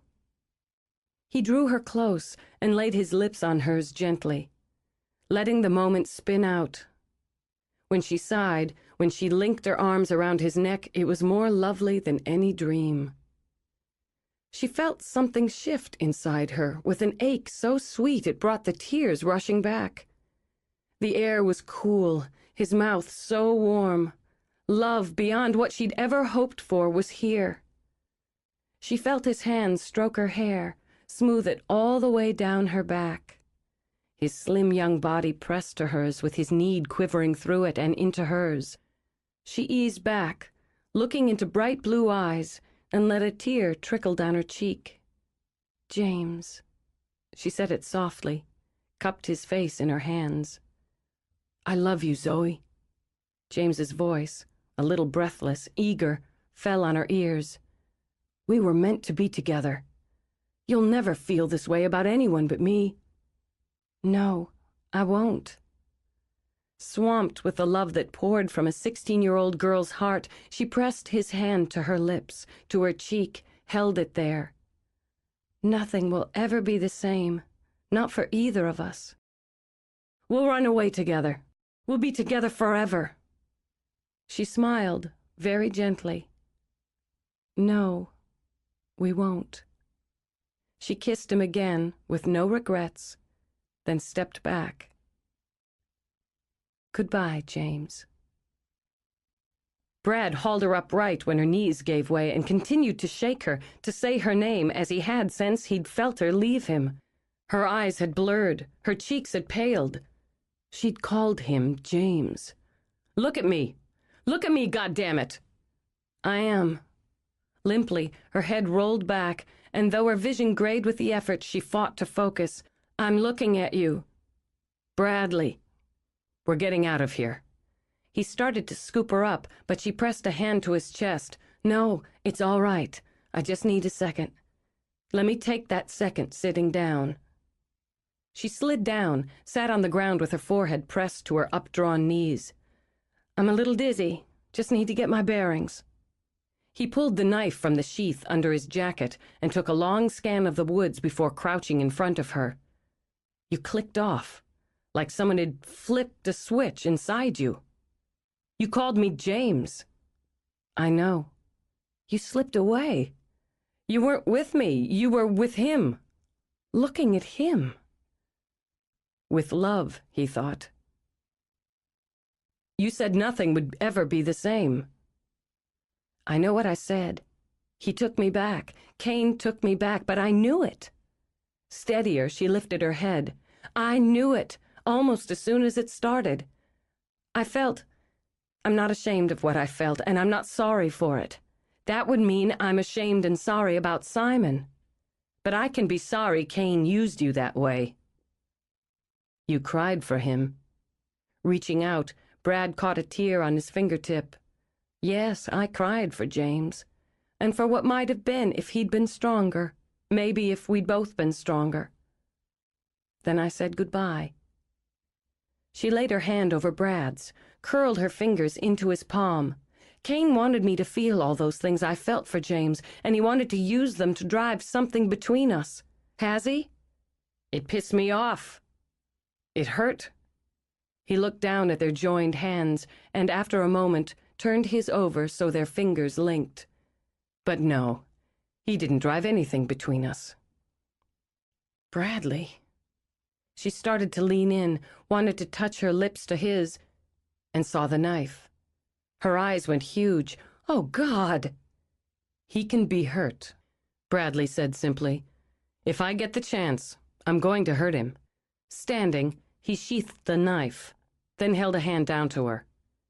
She moistened her lips. You better be careful with that thing. Yes, Mom. Still a little pissed, aren't you? I know who you are, Bradley. I know who I am. He tried to make me forget that, but he couldn't. That has to mean something. I felt exactly like I did when I was 16 and with James. My body, my heart, my head. He ran his hand down my hair. I wore it long then, and he used to do that, run his hand all the way down my hair when he kissed me. That kind of thing's inside me, in those memory boxes. Kane can get into those. It took a supreme act of will, but Bradley forced himself to think beyond the personal, toward the quest. What did he say to you? James, what did he say to you? That he loved me. That I'd never feel about anyone else the way I did about him. That's true. I won't. I shouldn't. But Bradley, I knew. She spun around now and her face shone. Even when I was standing there, with hair halfway down my back and his face in my hands, I knew it wasn't real. Just a trick. And I used it. She pressed her palms together, tapped the sides of her fingers against her mouth as she turned in a circle. This place. I had to come back here. More, I had to come back here with you. But the key isn't here. She dropped her hands. It's not here. I'm sorry. No! She shook her head, twirled again with a brilliant smile. I know it's not here. I feel it. I don't have to wonder. I don't have to come back hoping or looking because I've done what I needed to do here. Or we have. She jumped into his arms, hard and fast enough to knock him back a full step. Laughing, she hooked her legs around his waist and gave him a noisy kiss. I don't know what it all means, but I'll figure it out. For the first time in days, I believe I'll figure it out. I'm going to unlock that box, Bradley. She pressed her cheek to his. I'm going to unlock it, and they're going to go home. When they pulled up at Flynn's, Zoe aimed a steely look at Brad. This is on your head. I want to make that clear. You did about 6 times already. I'm not going to have any sympathy for you or your belongings. Yeah, blah, blah. She stifled a laugh, kept her face stern as she followed him toward the house. Just remember who tried to be practical. Right. He shot her a grin as he pushed open the door. You were a goner as soon as you looked into those big brown eyes. I could have waited a week. Liar. The laugh escaped as she set the puppy down and let him race down the hall. This ought to be interesting. Mo shot out of the kitchen, then skidded to a halt. His eyes rolled, his body braced, and the little pup, a ball of brown and gray fur, yipped in joy and leaped up to nip at Mo's nose. Brad grabbed Zoe's arm before she could run forward. But what if... Have a little faith, Brad suggested. Mo quivered, sniffed the pup as it jumped and tumbled. Then he collapsed, rolling over on his back in an attitude of bliss as the puppy climbed all over him and chewed on his ears. Big softy, Zoe murmured, and felt her own smile spread, big and foolish, as Simon wandered out from the kitchen. Hey, Mom! We're having subs for lunch. Me and Flynn made them and... He trailed off, his eyes going round as the puppy deserted Mo to charge him. Whoa! A puppy! Where'd he come from? Simon was already down on the floor, laughing as the pup licked his face, tumbling back as Mo tried to horn in.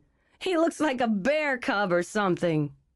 Buried in dogs, Simon twisted enough to look at Brad. Is it yours? When'd you get him? What's his name? Not mine. He's just been liberated, and he doesn't have one. Then who?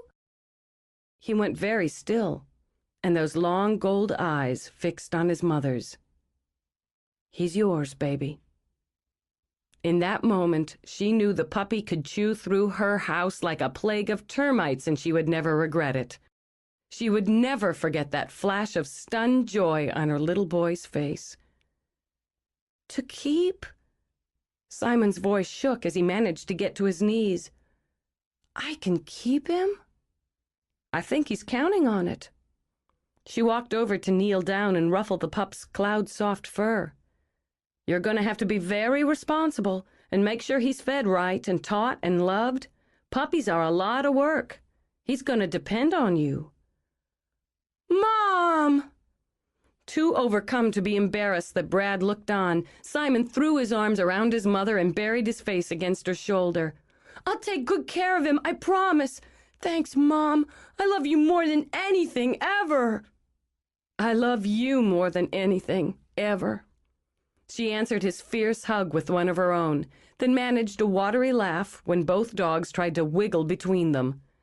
I think Mo's gonna like having a friend. It's just like a big family. Simon lifted the puppy high. The newcomer expressed his delight by peeing on Simon's knee. Chapter 16. Zoe rubbed the exfoliating cream over Dana's calf and grinned as her friend let out a long, heartfelt moan. I really appreciate the two of you giving up your Sunday afternoon to be my guinea pigs. This time Dana grunted. Mallory sat on a stool in the treatment room and rubbed her fingers over her newly scrubbed and polished skin. I can't get over how good it feels. I wasn't worried about the results. These products are great. But I want to be sure the whole experience works. Works for me, said Dana's slurred and muffled voice. Zoe glanced around, scanning the shelves of products, the glowing candles, the neat stack of mint green towels on the counter, the clear crystal she'd hung from the ceiling over the padded table. It was, she thought, exactly right. Of course, when we're doing this for real, there won't be 3 people in here talking. You want us to be quiet, Dana? You don't even exist in my little world. That stuff smells as good as it feels. It's good we're doing this. Mallory sipped some of the lemon water Zoe had chilled in a squat glass pitcher. If we're going to open on Friday, we want to work out as many kinks as possible in all 3 areas. Swallowing hard, she pressed a hand to her belly. God, we're going to open on Friday. Even if it is a kind of dry run for the grand opening on December 1st, it's happening. Big day all around, Zoe said. You're going to find the key.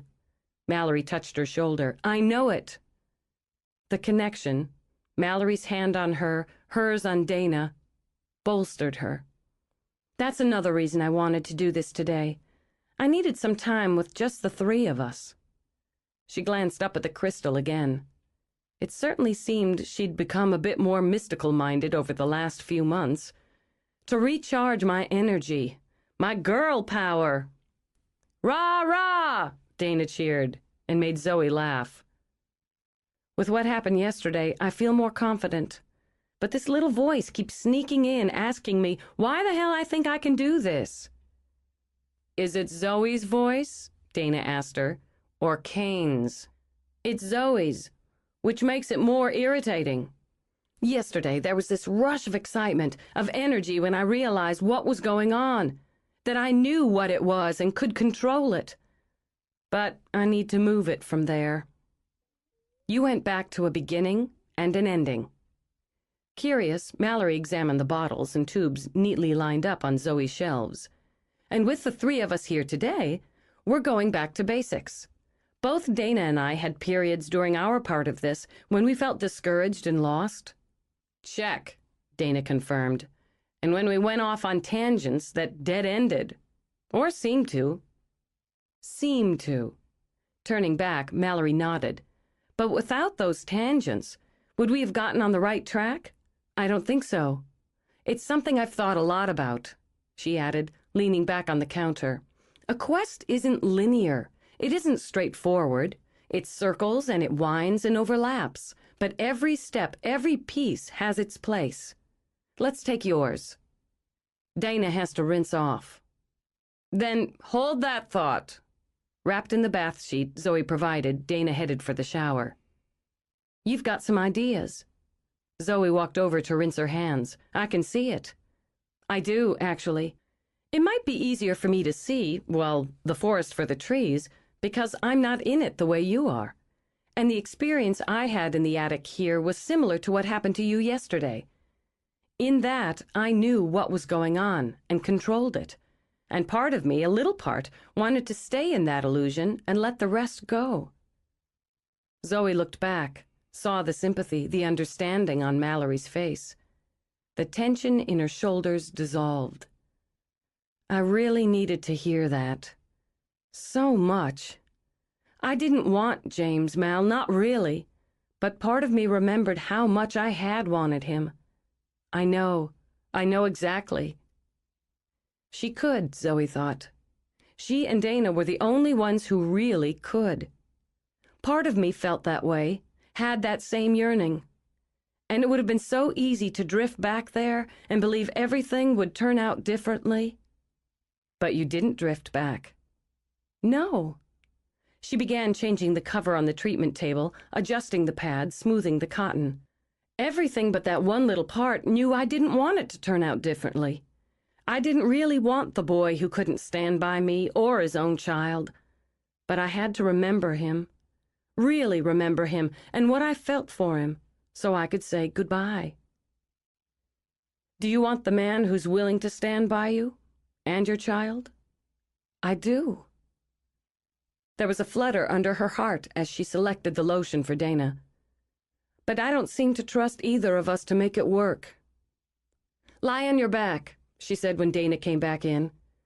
And there's more than that, than not trusting us. Efficiently, she adjusted the towel that covered Dana from breast to crotch, then warmed the lotion in her hands. If I take that last step with him, how much danger will that put him in? It's kind of a quandary. If you love someone, you want to protect them. If I'm not going to protect him, I can't let myself love him, not all the way. If you love him, you ought to respect him enough to know he'll protect himself. Zoe stared at Dana. I do respect him. I don't think you do. You keep wondering if and when he's going to let you down, let Simon down, when he's going to walk. You're talking to somebody who's been there. You're thinking you shouldn't give him 100% because you'll need something in reserve when he takes a hike. I'm not saying you don't have a right to do that. You've got a lot on the line. And what's most on the line for Zoe?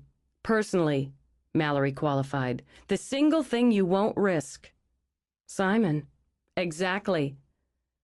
I know Bradley won't hurt him. Zoe massaged the lotion in, working her way down Dana's body. But the more Simon looks to him for the sort of things a boy looks for from a father, the more of a jolt it'll be if things don't work out. He's had to deal with not having a father. Ever. Not like a divorce or even death, but never having one. However much I've smoothed it for him, however much he knows I love him, and I'm there for him, he's always known there was someone who didn't, who refused to be there. I don't want him to ever feel unwanted again. And to keep that from happening, you'd sacrifice. You'd fight, Mallory added. Whatever it took, whatever it cost you. You'd fight. Because of all the choices you've made, Simon is the most important. He's your key. Simon? Zoe repeated as Dana sat up. Oh, sorry, over on your stomach. My mind's churning. Mal's clicked on something. Dana rolled over, but propped her head on her fist. We're the keys. The three of us. That's been emphasized over and over. But of the three of us, Zoe's the one who has, you could say, recreated herself in a child. Simon's part of Zoe. Zoe's the key, ergo, Simon's the key. Cain can't touch him. Fear wanted to leap up and choke her. Rowena said she'd protected him. Count on it. Dana looked over her shoulder. If he could do anything about Simon, he'd have tried by now. I think it might be more than Rowena that protects him, Mallory added. I think whatever can be done from the other side is being done. Someone's children were already harmed. They won't let it happen again. Between all that and us, nothing touches Simon. If I believed otherwise, I'd walk away from this in a heartbeat. Zoe paused as she caught Mallory's nod. Which Cain has to know. So he would have done anything he could to threaten my son. He hasn't because he can't. Okay. She let out a long breath. Okay, let's work from there. If Simon's the key, or part of it the way he's part of me, doesn't that take me back to choices I've made regarding him? Having him was a choice. Keeping him was a choice. The best ones I ever made. But I've been back there, and though I think going back mattered, I don't have the key. You made other choices, Dana pointed out. Went in other directions. Been over some of those, too. It's been a kind of journey, I guess, she continued as she finished slicking the lotion on Dana. Remembering, seeing it again, thinking about it all. It's been good for me, all in all, because it validated my choices and let me see that the mistakes I made weren't all that big. You want to roll over? I'll get you your robe. You came here to the valley, Dana began. You got a job, you bought a house, what else? Mallory held up a hand while Zoe helped Dana into her robe. I'm not going to say all of that's not important, and maybe going through some of the details is one of the answers, but we could look at this from a different angle. What if some of the answers have to do with Simon's choices? He's a kid, Dana pointed out, rubbing a hand on her forearm to admire Zoe's work. His biggest choice is which video game to play. No. Thoughtfully, Zoe shook her head. No. Children have a lot of choices, right or wrong. Some of those choices stick with them and push them in a certain direction, What friends they make? Maybe they read a book about a fighter pilot and they decide they want to fly. Right now, in 100 different ways, Simon's deciding what kind of man he'll be. Then maybe you need to take a closer look at some of those decisions, Mallory suggested. A decision Simon was particularly pleased with at the moment was his choice of Homer as a name for the pup. It combined some of his favorite things into one: baseball, a cartoon character, and a dog. Outside in the crisp fall air, watching Mo chase a tennis ball and Homer chase Mo, Simon figured life didn't get any cooler. Plus, the guys were coming over pretty soon to watch the game while his mom and her friends did girl stuff. He could eat potato chips till he puked. He snatched up the ball Mo dropped at his feet, then did a lot of dancing and fake throwing to make the dogs totally nutso before he hurled it toward the trees. When he went to school the next day, he'd tell all his pals about Homer. Maybe, if it wasn't too goofy, he could get Brad to take a picture so he could show everybody. He looked back toward the river while the dogs rolled around together. He really liked it here. He liked his house, too, and the yard and all, and living next to the Hansons. But boy, he really liked it here, with the woods to explore and the river right there. If they were going to stay longer, it would be so cool to have his friends over. Man, they would freak over the game room. And they could build a fort in the woods and maybe go tubing in the river in the summer, if his mom didn't wig out over the idea. Maybe he still could, even after they went back home. He could ask Brad, and then Brad would help him work on Mom. That was cool, too, having another guy so they could double-team her. It was sort of like having a father. Not that he cared about that, but it was probably like it. Sort of. Anyway, it was going to be totally awesome to have Thanksgiving here, with everybody piling into the house and the guys all arguing about the game and eating pumpkin pie until they busted their guts. His mom made really good pumpkin pie, and she always gave him little pieces of dough to make dough people with. He wondered if Brad would think that was lame. He looked over, then ran toward the house as Brad came out. "Hey, you want to throw the ball some? Mo's teaching Homer how to fetch." "Sure." He snugged the knit cap he'd brought out over Simon's head. "Getting cold." "Maybe it'll snow. Maybe it'll snow 6 feet and there won't be any school." "We can always dream." He picked up the ball and winged it in a way Simon desperately admired. "If it snows 6 feet, can you stay home from work?" "If it snows 6 feet, I'll make a point of staying home from work. And we can have hot chocolate and play 10 million video games." "That's a deal." "Do you wear a condom when you have the sex with my mother?" All the blood in Brad's head drained out of the soles of his feet. "Do what?" "Because if you don't, you could make a baby. Would you marry her if you made a baby?" Holy Mother of God. There was a tickle at the back of Simon's throat, a kind of sick nervousness. But he couldn't stop the rush of words. They had to be said. "The guy who made me with her, he didn't marry her, and I think it hurt her feelings. I have to look out for her now, so if you're not going to marry her if you make a baby, you can't have the sex." Because his belly was jumping, Simon looked down and gave the ball a good kick. "I just wanted to say." "Okay. Wow. Okay, I really think I need to sit down."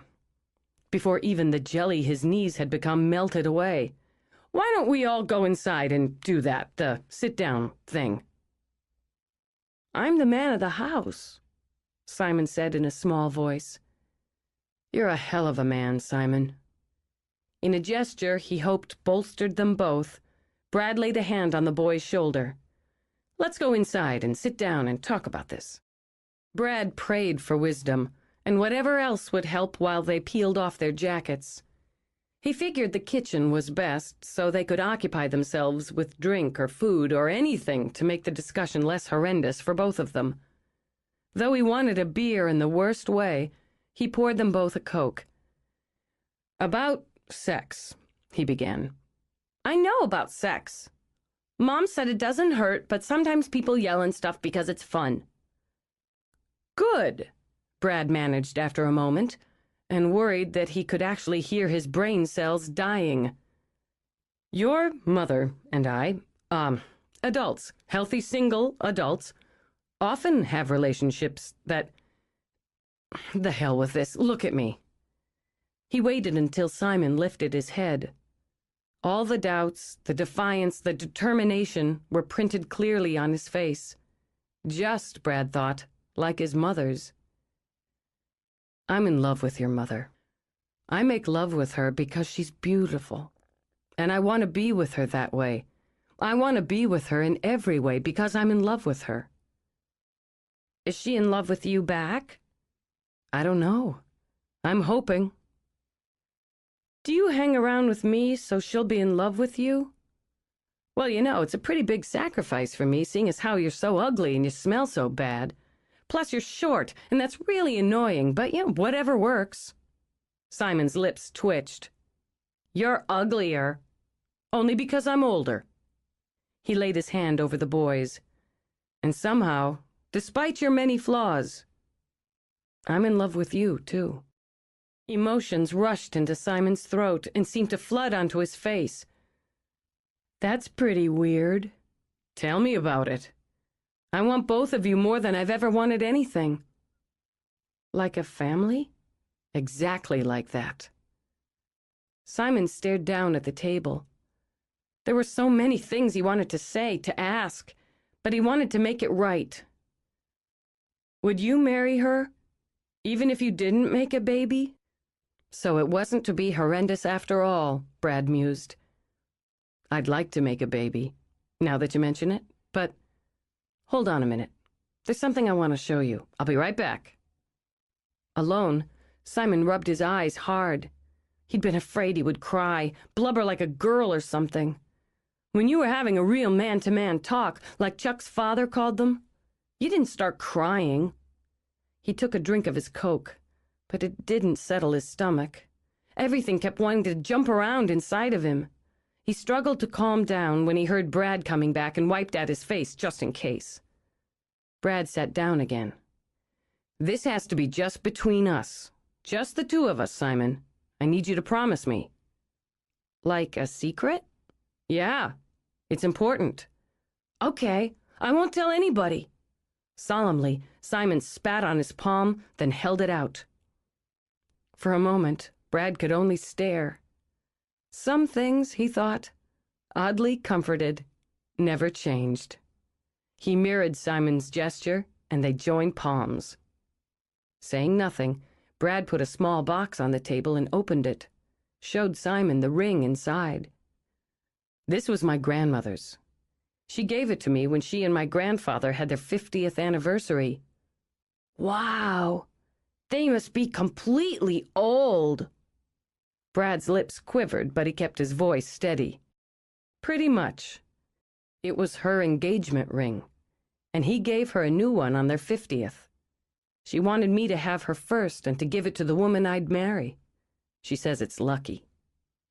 Lips pursed, Simon poked at the box and watched the ring beam. It's really shiny. Brad turned the box so he could study the old-fashioned ring with little diamonds in the shape of a small flower. I think it's something Zoe would like. It's delicate, and it's different, and it's proved itself. I'm planning to give this to her on Saturday. How come you're waiting? You could give it to her when she gets home. She's not ready. She needs some more time. He looked back at the boy. She needs to find the key, Simon. By Friday. I don't want to push her or do anything that distracts her before then. What if she doesn't find it? I don't know. We have to believe she will. Either way, I'm going to give her this on Saturday and ask her to marry me. I'm telling you now, not only because you're the man of the house and deserve to know my intentions, but because you and Zoe are a package deal. You're entitled to your say in this. Will you take good care of her? Oh, you marvelous child, he thought. The very best I can. You have to bring her presents sometimes. You can make them, like I do, but you can't forget, especially on her birthday. I won't forget, I promise. Simon scooted his glass around in circles. "If she says yes, and you get married, will her name be like yours?" "I'm hoping she'll want that. Vanes are really proud of our name.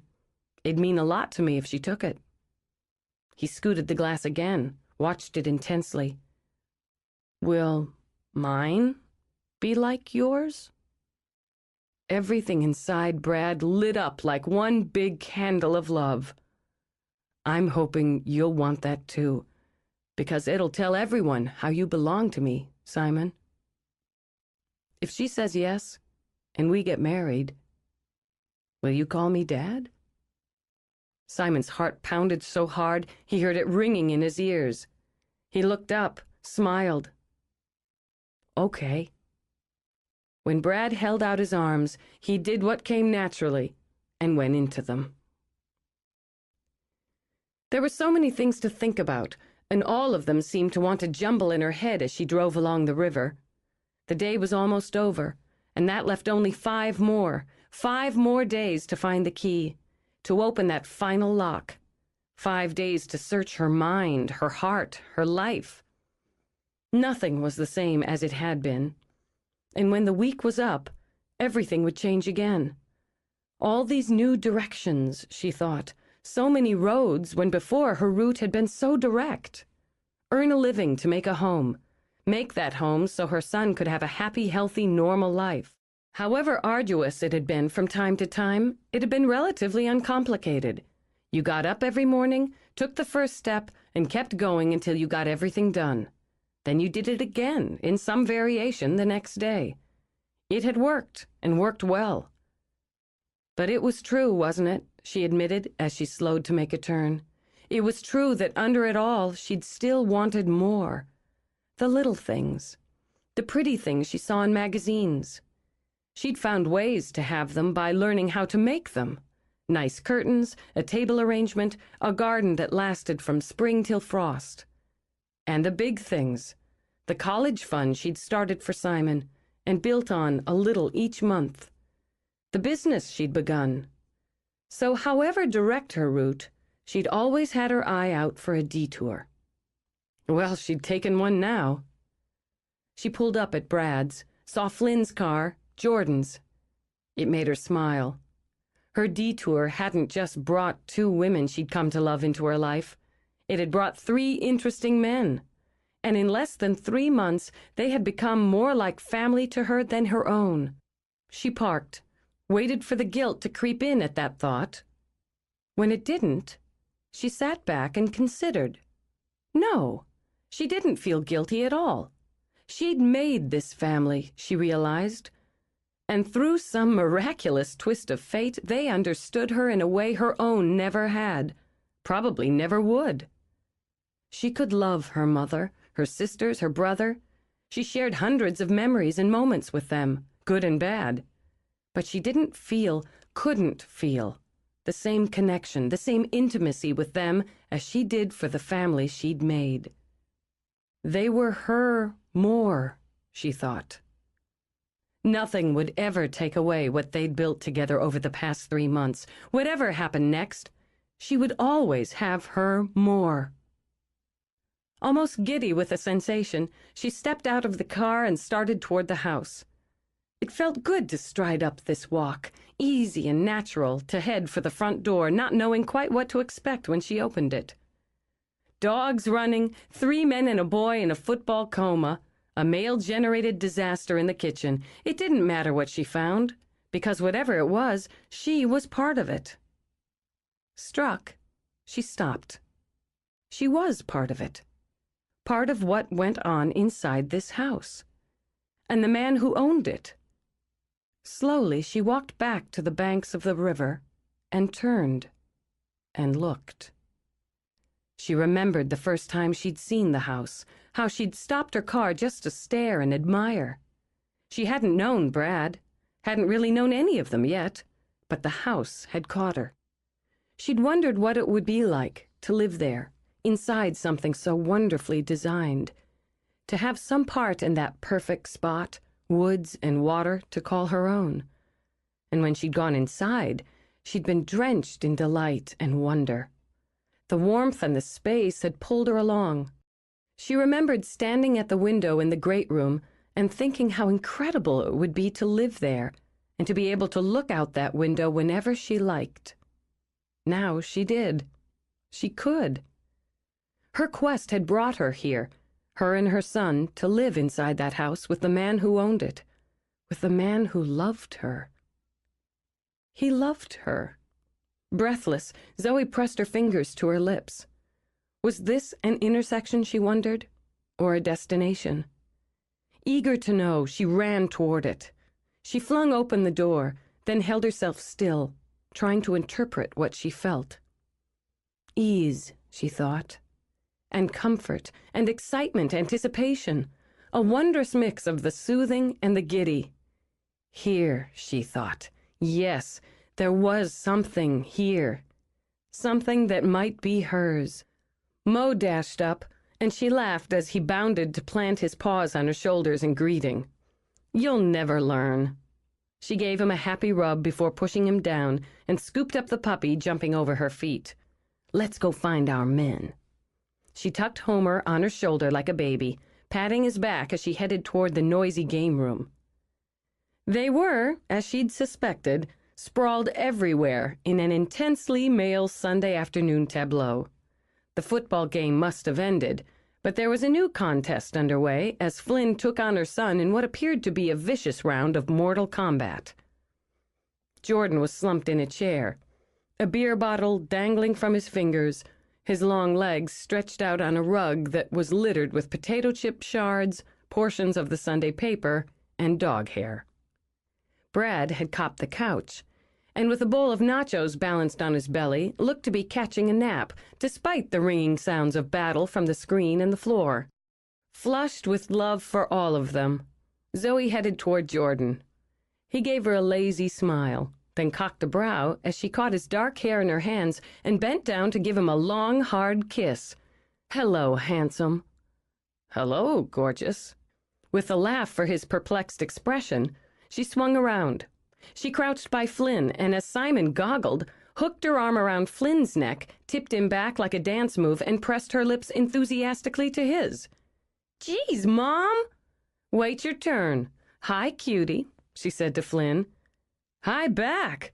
Did Mal have whatever you did?" She grabbed Simon, wrestling him into her arms as he pretended to struggle. She peppered kisses over his cheeks, then did an exaggerated on his lips.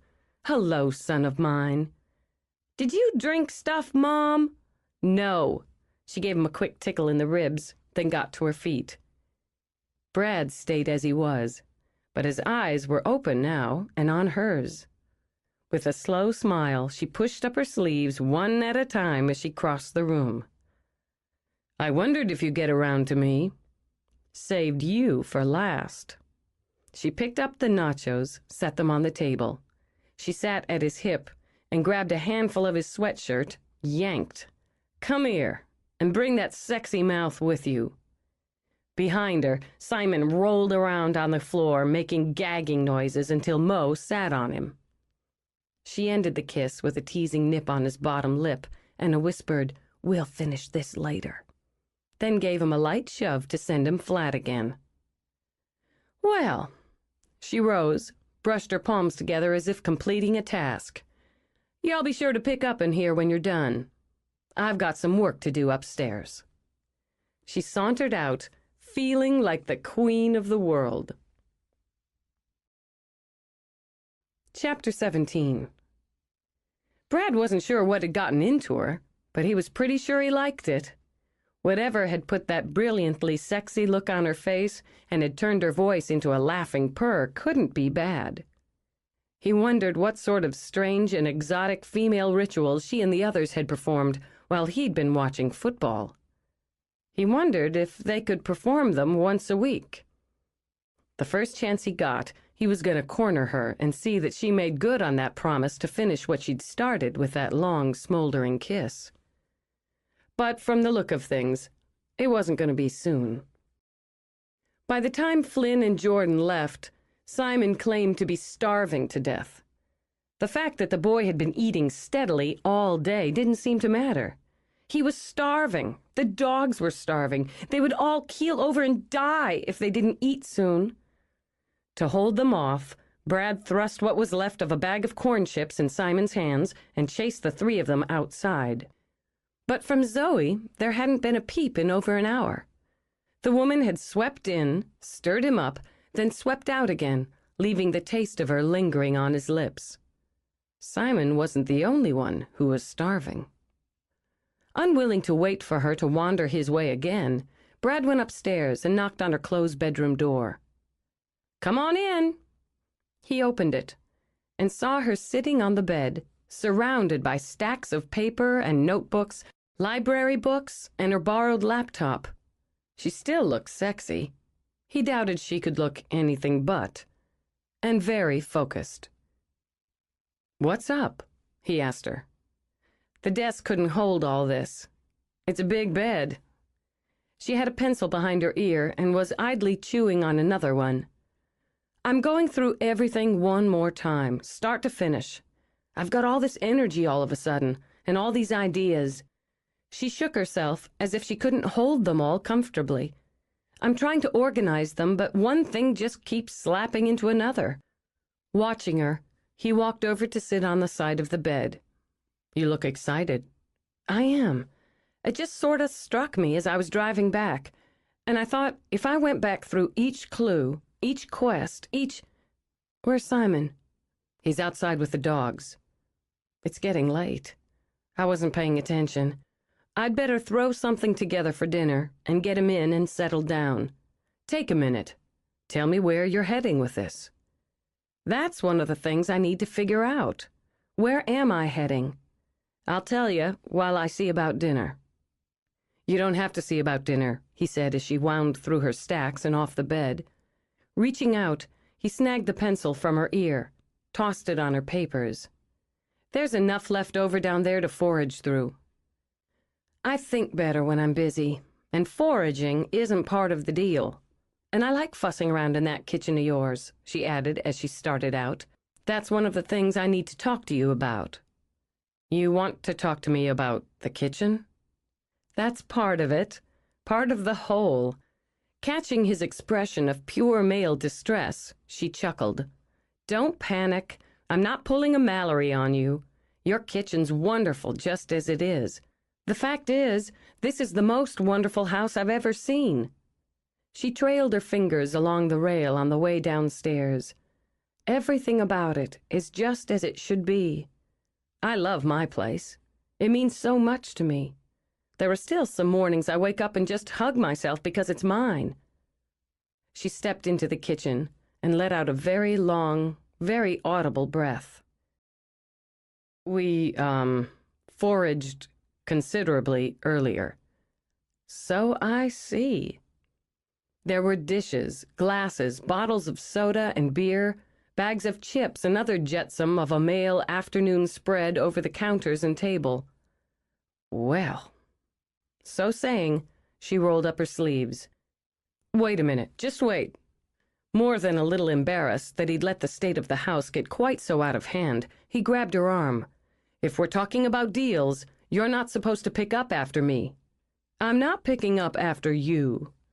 After brushing him off, she plucked up a half-empty bag of taco chips and rolled up the end.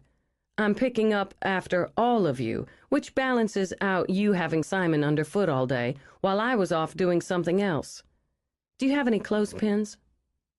"Clothespins?" He struggled to find the connection. "You're going to hang out wash?" "No. These chips will stay fresher if you clip 'em closed. You can buy those plastic spring things they make for it, but clothespins work just as well." Amused, he slid his hands into his pockets.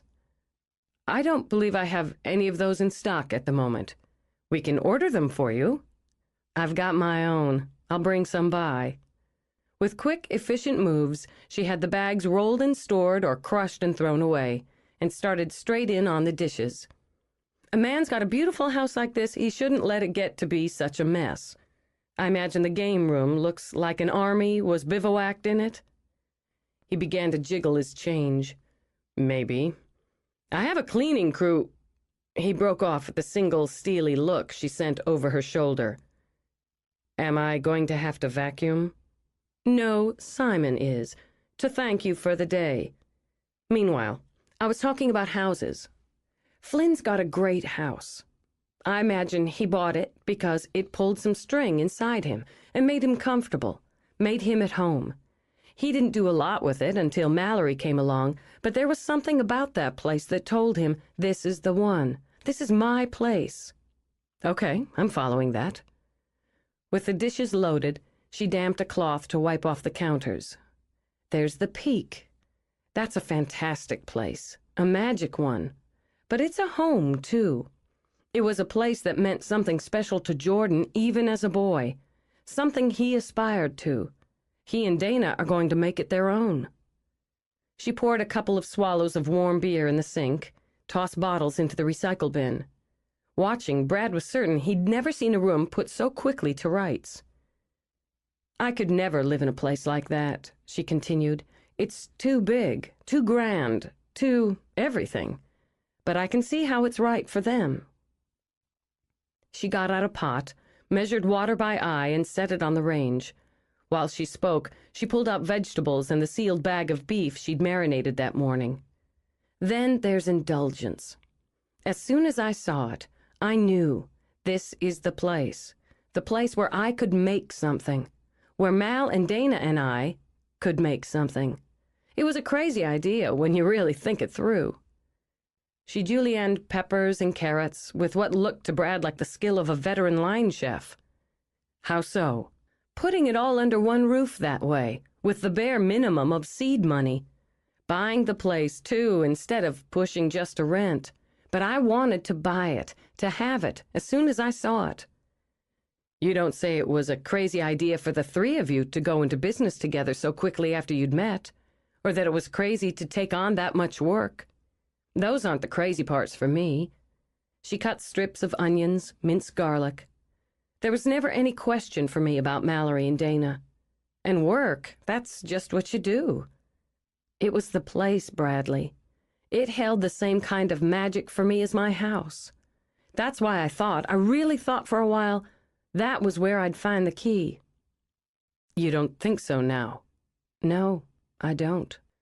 She moved from one task to another without breaking rhythm, measuring out rice, cubing tomatoes, slicing beef. He thought it was like watching a kind of poetry. Mallory's key was there. In the painting, yes, but she had to do the painting in that house. And Dana's was at the Peak, or in the book, in Phantom Watch, which was based on the Peak. When you look back through their clues, you can see them being led around to it. Through their connections with the place, through their connections with Flynn and Jordan. She drizzled olive oil in a skillet. The painting for Mallory, the book for Dana, but they needed the place, too. And for you? For me, it's not a thing so much. It's a kind of journey with different paths. Some I took, some I didn't, and the whys of both, maybe. And it's a struggle, a kind of battle. She added garlic and onion to the sizzling oil. Maybe it's understanding that the ones I lost were as important, in their way, as the ones I didn't. I think maybe you can't see clearly where you're going next if you don't see where you've been and why. He had to touch her, just to feel her under his hand for a moment. He brushed his fingers over her hair, down the long, lovely line of her neck, and got the absent smile of a busy woman in response. Where are you going, Zoe? I can't say I know that, not for sure. But I know where I am right now. In this house that pulled a string in me the first time I saw it. Here I am, cooking dinner in the kitchen, and Simon's out there playing with the dogs. I have a connection here, to this place, to you. Enough to stay? The beef she'd started to slide into the skillet slipped out of her fingers and plopped into the oil. That's one sure way to scatter my thoughts. She picked up another slice, concentrated fiercely on the exact placement. Bradley, I just can't step that far off the path. I made promises to myself when Simon was born. Promises to him. I want to make them to you. I've only got until Friday to do this, she said quickly. Only a few more days. If I don't do this right, I feel like I may never do anything right again. She looked at him pleadingly. I see her face in my sleep, Bradley. I see all of them waiting for me to do this last thing. You're not the only one fighting a battle, Zoe. I'm in this as deep as you, and damned if I can figure out if loving you is a sword or a curse. Do you ever ask yourself in some quiet moment whether you think you love me because my face is in that painting? He started to speak, then stopped himself and gave her the plain truth. Yes, so do I. One thing I do know is I don't want to lose you. I won't risk losing what we have now by making or asking for promises that neither of us may want to keep down the road. You keep waiting for me to let you down, Zoe. You're going to have a long wait. Surprised, she turned around. I don't. I'm not. It's... She broke off as Simon burst in the back door. I'm starving! Dinner's in 10 minutes. She reached out to stroke his hair. Go ahead and wash up. I got off the track, she said to Brad as Simon zoomed out in a flurry of dogs. I was working my way around to asking you if I could go through your house.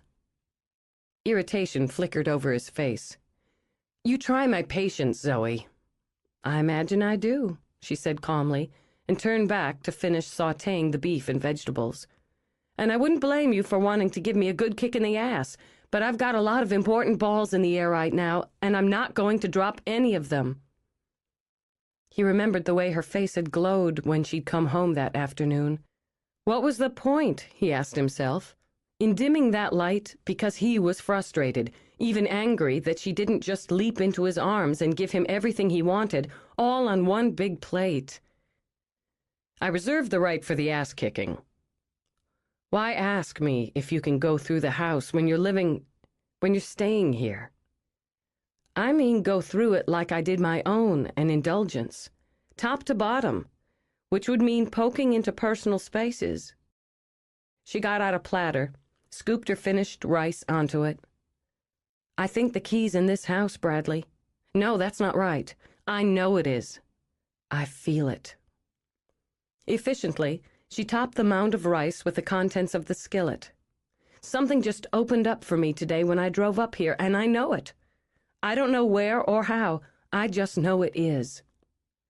He looked at her, looked at the platter. In under 30 minutes, he calculated, she had talked him through another stage in her quest, irritated him, amused him, fended off a proposal, and cooked a very attractive meal. Was it any wonder she fascinated him? When do you want to start? They gave it 2 hours after Simon was in bed, starting with the lower level. She searched every inch of the great room, moving furniture, rolling up rugs, going through drawers into closets. Armed with a flashlight, she checked the fireplace, testing each stone, running her fingers over the mantel. She started the same treatment on the dining room, then stopped and sent Brad an apologetic look. Would you mind if I did this by myself? Maybe it takes doing it alone. Maybe you think you have to do too much alone, but all right. I'll be upstairs. She was fumbling one of those important balls, Zoe admitted when he left her. And she was counting, maybe a little too much, on his patience. Still, she didn't know what else to do, or how else to do it. For now, her wants and his would have to wait until she had completed her quest, and what she loved was safe. She moved to the buffet, ran her hands over the wood. Cherry, she thought. A warm, rich wood, and the curves of the design made the piece airy, while the mirrored back added a sparkle. He'd arranged a few pieces on it, a thick bowl of hazy green glass, a colorful tray that was probably French or Italian, a couple of fat candle stands, and a brass dish with a woman's face carved into the lid. Lovely pieces, artful, she thought, the sort of things Mallory would sell in her gallery. She lifted the lid on the dish and found a few coins inside. Foreign coins, she realized with delight. Irish pounds, French francs, Italian lira, Japanese yen. What a wonder that was, she mused, to have those careless pieces of such fascinating places tossed inside a dish. He might not even remember they were there, and that was more amazing. She closed the lid and put aside the vague guilt of peeking into personal spaces as she opened the first drawer. It was a silverware drawer, lined in deep burgundy velvet. She lifted out a spoon, turned it under the light. It looked old to her, like something that had been used for generations and kept polished and ready. Perfect for Thanksgiving, she decided, and filed that away as she went carefully through each slot. She found china in the base of the buffet, an elegant white on white. As she searched, she began mentally setting the holiday table with the dishes and bowls, the platters and stemware she found stored in sideboards and servers.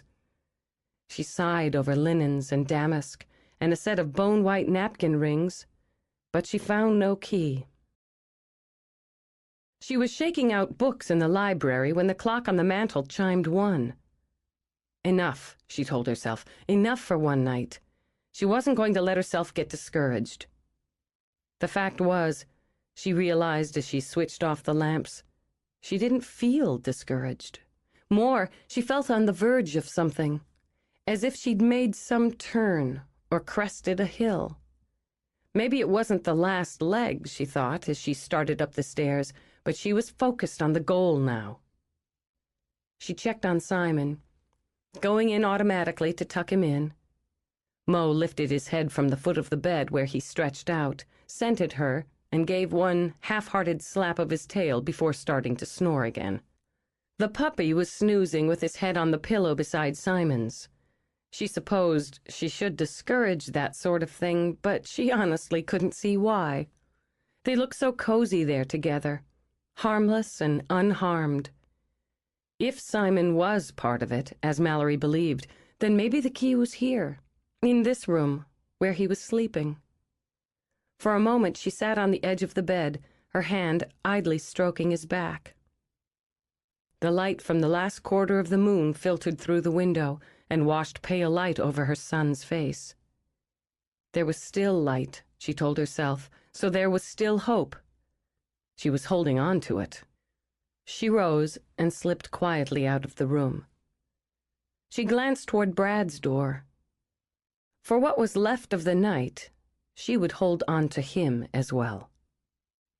She went to her own room first and selected lotions and scents to prepare herself for him. She might not be able to give him all he wanted or seemed to want, but she could give him this. They could give each other this. It pleased her to massage fragrant lotions over her skin, to imagine his hands and mouth trailing over her. It pleased her to feel completely like a woman again. Not just a person, not just a mother, but a woman who could give and take from a man. There was a knowledge here she hadn't felt as a girl, a yearning and a confidence she felt with no one else. Wearing only a robe, she carried a white candle that wafted the scent of night-blooming jasmine over the air. She didn't knock, but eased silently into the dark of his room, across the thin silver stream of moonlight that drifted through the open curtains. She hadn't come inside this room before, and wondered if he would know, as she did, that this was another step for her. She saw the gleam of wood from the curved foot and headboards, felt the soft brush of the rug under her bare feet. She opened her robe, let herself tingle at the sensation of it falling away to pool at her feet. Carefully, she set the candle on the nightstand, lifted the covers, and slid into bed beside him. She'd never watched him sleep before, she realized, and wanting to, she waited for her eyes to adjust to the shadow and light. She liked the way his hair fell over his forehead, and the fact that he looked no less powerfully handsome at rest than he did alert. This time, Prince Charming would get the awakening treatment. Interesting, she thought as she traced a finger lightly over his shoulder. She'd never seduced a man out of sleep before. It was a heady proposition, and gave her, at least for the moment, complete control. Should it be fast and hot and shocking? Slow and dreamy and romantic? Should it be sweet or smoky? It was for her to decide, her to create, and her, ultimately, to give.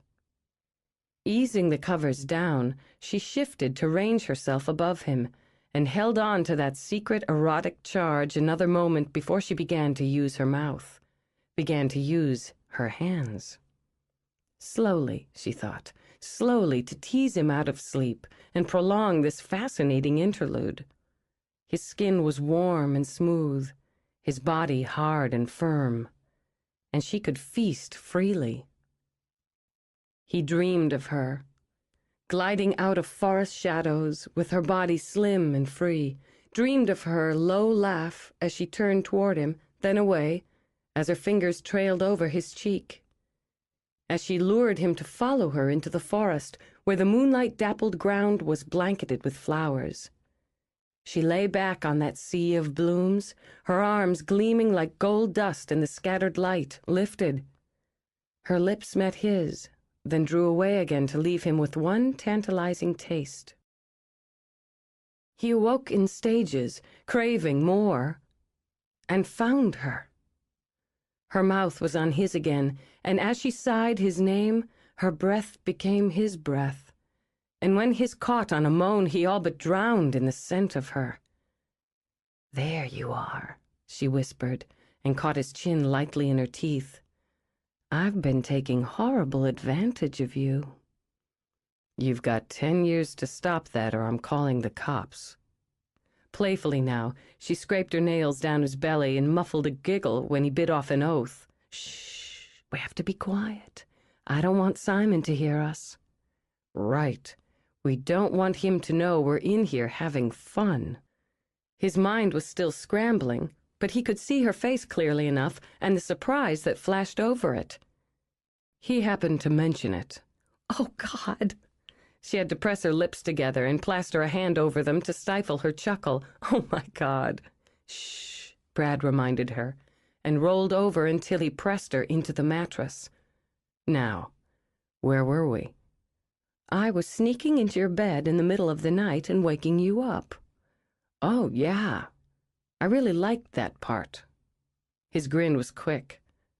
"I'm awake now," he said, and slid down to take her breast into his mouth. A fireball of heat burst in her belly. "I'll say." She arched, riding up on the joy of it before she rolled over again, but I don't think I was quite finished. They grappled, burying themselves under the blankets, tangling in them. Struggling with laughter, biting back gasps, they tormented each other, pleasured each other until bodies were damp and quaking, until the playful became the intense. They rose up together, kneeling on the tumbled bed, locked tight. Breath heaving, she bowed back, an erotic bridge, and locked her legs around him. In the thin light of the last quarter of the moon, they joined, they completed. Fluidly, she came back to him, pressed heart to heart, mouth to mouth, so they were wrapped together as they emptied. "Don't let go." She burrowed into his shoulder. "Don't let go yet." "I'm never gonna let go." All but delirious, he ran his lips over her hair, her cheek. "I love you, Zoe. You know it. You love me. I can see it. Why won't you say it?" "Bradley." Why shouldn't she say it? And damn all the consequences. Why shouldn't she take what she so desperately wanted? She turned her head, rubbing her cheek on his shoulder, and saw in the fading moonlight the portrait that hung over the bedroom mantel. After the Spell. That was the name of it, Zoe remembered. The daughters of glass lying in their transparent coffins. Not dead. Worse than dead, she thought with a shiver. Why shouldn't she say it? They were one reason, she knew. But even they weren't the heart of it. Cain couldn't see what was inside her, not what was deep inside her. He could neither see nor understand. So she would keep it there, and keep Bradley as safe as she could a few days longer. "You put the portrait here." Damn it, Zoe. He yanked her back, then snapped out another oath at the plea on her face. Yes, I hung it here. He let her go. She touched a hand to his shoulder. I know I'm asking you for a lot. You're fucking testing me. Maybe I am, I don't know. She dragged her fingers through her hair. This has all been so fast for me. So fast and so big, sometimes it seems like I can't keep up with my own feelings. But I do know I don't want to hurt you. I don't want to fight with you. I have to take this at my own pace, and part of that's tied up with them. She gestured to the portrait before she rose and reached for her robe. I can't help it. You think because there's some similarity between my background and James's, I'll turn away from you. I did. She looked down as she belted her robe, then shifted her attention to him. I did think that, and I thought maybe I was attracted to you because of those similarities. But I know better than that on both counts now. There's still a lot I have to work out, Bradley. I'm asking you to wait until I do. He was silent for a moment, then reached over to flip a switch. Light washed over the portrait. When I first saw that, it was like being grabbed by the throat. I fell in love, in lust, whatever the hell it was, with that face. Your face, Zoe. When I first saw you, I had exactly the same reaction. But I didn't know you. I didn't know what was inside you. I didn't know how your mind or your heart worked, or what made you laugh, what irritated you. I didn't know you liked yellow roses and could handle a nail gun as well as I can. I didn't know dozens of the little details of you that I know now. What I felt for that face isn't a shadow of what I feel for the woman it belongs to. She was afraid she wouldn't be able to speak. The woman it belongs to has never known anyone like you. Never expected to. Get things worked out, Zoe. Because if you don't, I'm going to work them out for you. She let out a small laugh. No, never anyone like you. This is a big week for me, and by the time it's... She trailed off as she looked at the portrait again. Her heart began to thump. Oh, God. Could it have been that simple all along? Could it have been right there? Trembling, she walked toward the hearth, staring at the painting. Her gaze riveted now to the 3 keys Rowena had painted, scattered over the ground by the coffins. She stepped onto the hearth, held her breath, and reached up. Her fingers bumped canvas. She tried again, closing her eyes first, imagining her fingers reaching into the painting, closing over the key as Mallory's had done. But the painting stayed solid, the keys only color and shape. I thought... Deflated, she stepped back. For a minute, I thought maybe... It seems so stupid now. No, it doesn't. I tried it myself. He walked to her and wrapped his arms around her waist. A few times. Really? But it's not for you to find. Who knows? Maybe this one's different. She kept her eyes on the portrait. It isn't one of them. Rowena painted those keys years ago, and they're despair, aren't they? And loss, not hope or fulfillment, because they lie there where no mortal can find them and no God can use them. It's not despair that leads to my key. It's getting through it, I understand that. But when she slept that night, she dreamed she stepped into the portrait, walked beside the still and pale shells of the daughters inside their glass coffins. She dreamed she picked up the 3 keys and took them to the box of souls where the blue lights beat sluggishly. Though she put each key into its lock, none would turn. It was despair she felt when those blue lights winked out and the glass of their prison went black. Chapter 18. Mallory rushed into Indulgence the following morning, waving one of several copies of the Dispatch. "The article! Our article's in the morning edition. She looked right, left, up the stairs, then huffed out a breath when no one came running. Flynn's article on indulgence and its innovative proprietors, oh, she loved that part, was front-page news in the Valley, and she couldn't get a rise out of her partners? With her coat flapping behind her, she hurried into Dana's section. As always, the sight of the color, the books, the pretty tables, the things made her want to do a happy dance. So she boogied her way into the next room, grinning when she saw Dana behind the counter with the phone at her ear. Adding a little bump and grind to the dance, she waved the paper, only to have Dana nod and keep talking. That's right. Yes, I have that in stock. I'd be happy to. I could... Yes? Well, I don't... She mimed acknowledgement, delight, then did a booty shake when Mallory slapped the article on the counter in front of her. Let me just transfer you to the salon. She took a deep breath, stared at the new phone system. Please, let me do this right. Please don't let me cut her off. She punched buttons, crossed her fingers, then hung up the receiver. An instant later, she heard the faint ring of the phone from upstairs. Thank you, Jesus.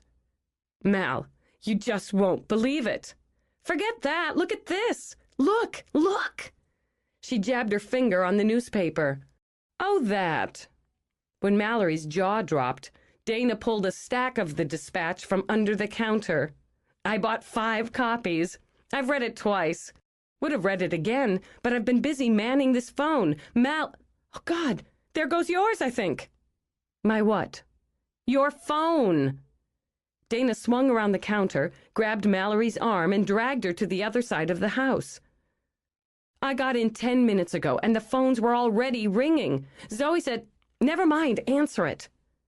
My phone's ringing, Mallory murmured, and stared at it as if it was an alien device. Watch this. Dana cleared her throat, picked up the receiver. Good morning. Indulgence, the gallery. Yes, one moment, please.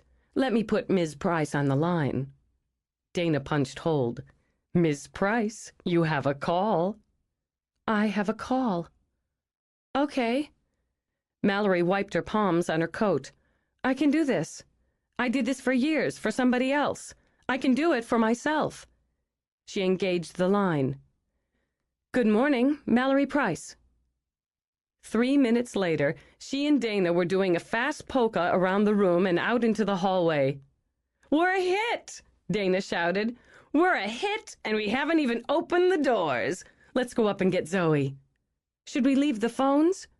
Let him call back. Laughing like a maniac, Dana pulled Mallory up the stairs.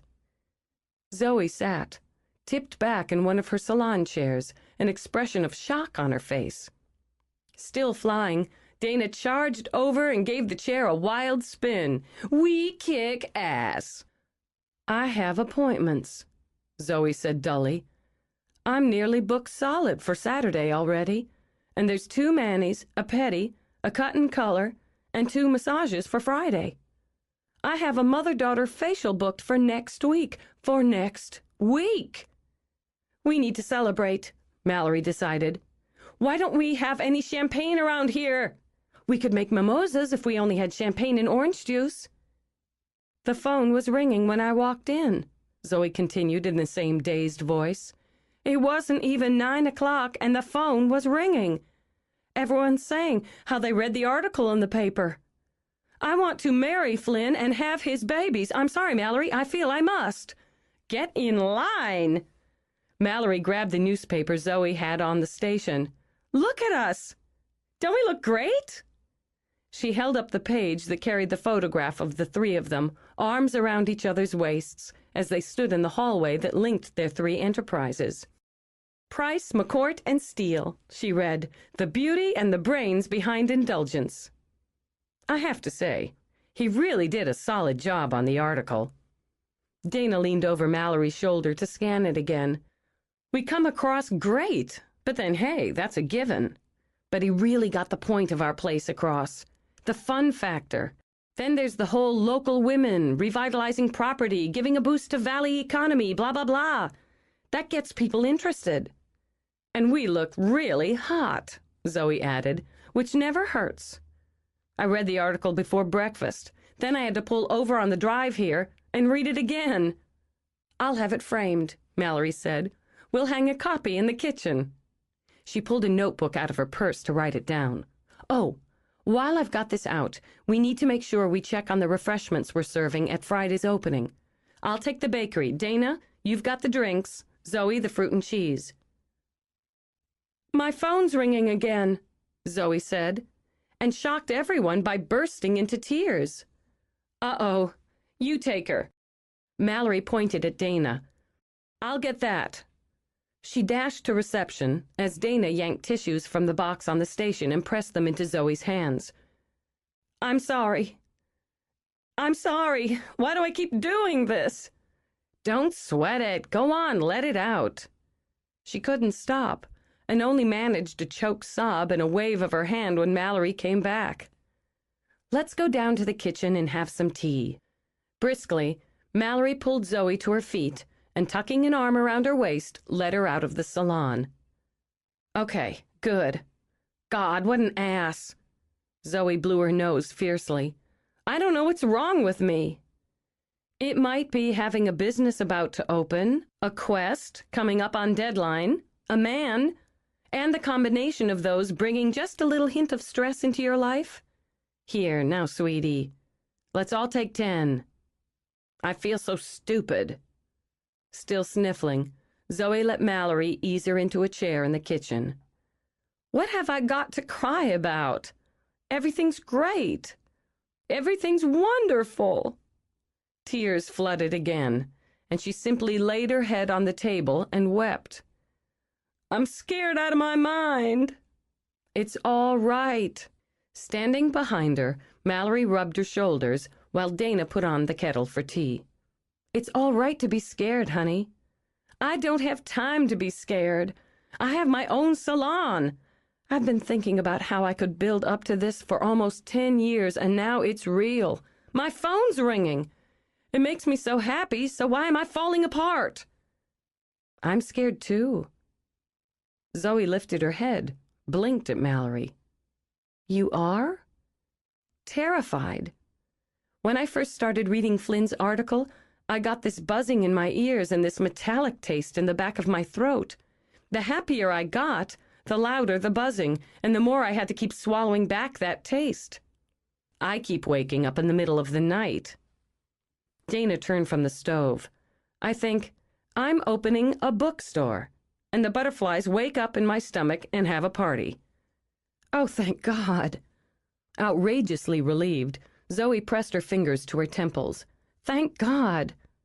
It's okay when I'm busy, when I'm doing something or thinking about all the things I have to do, but sometimes when I stop and it all hits me, I want to lock myself in a nice dark closet and whimper. And at the same time, I want to turn cartwheels. I'm making myself crazy.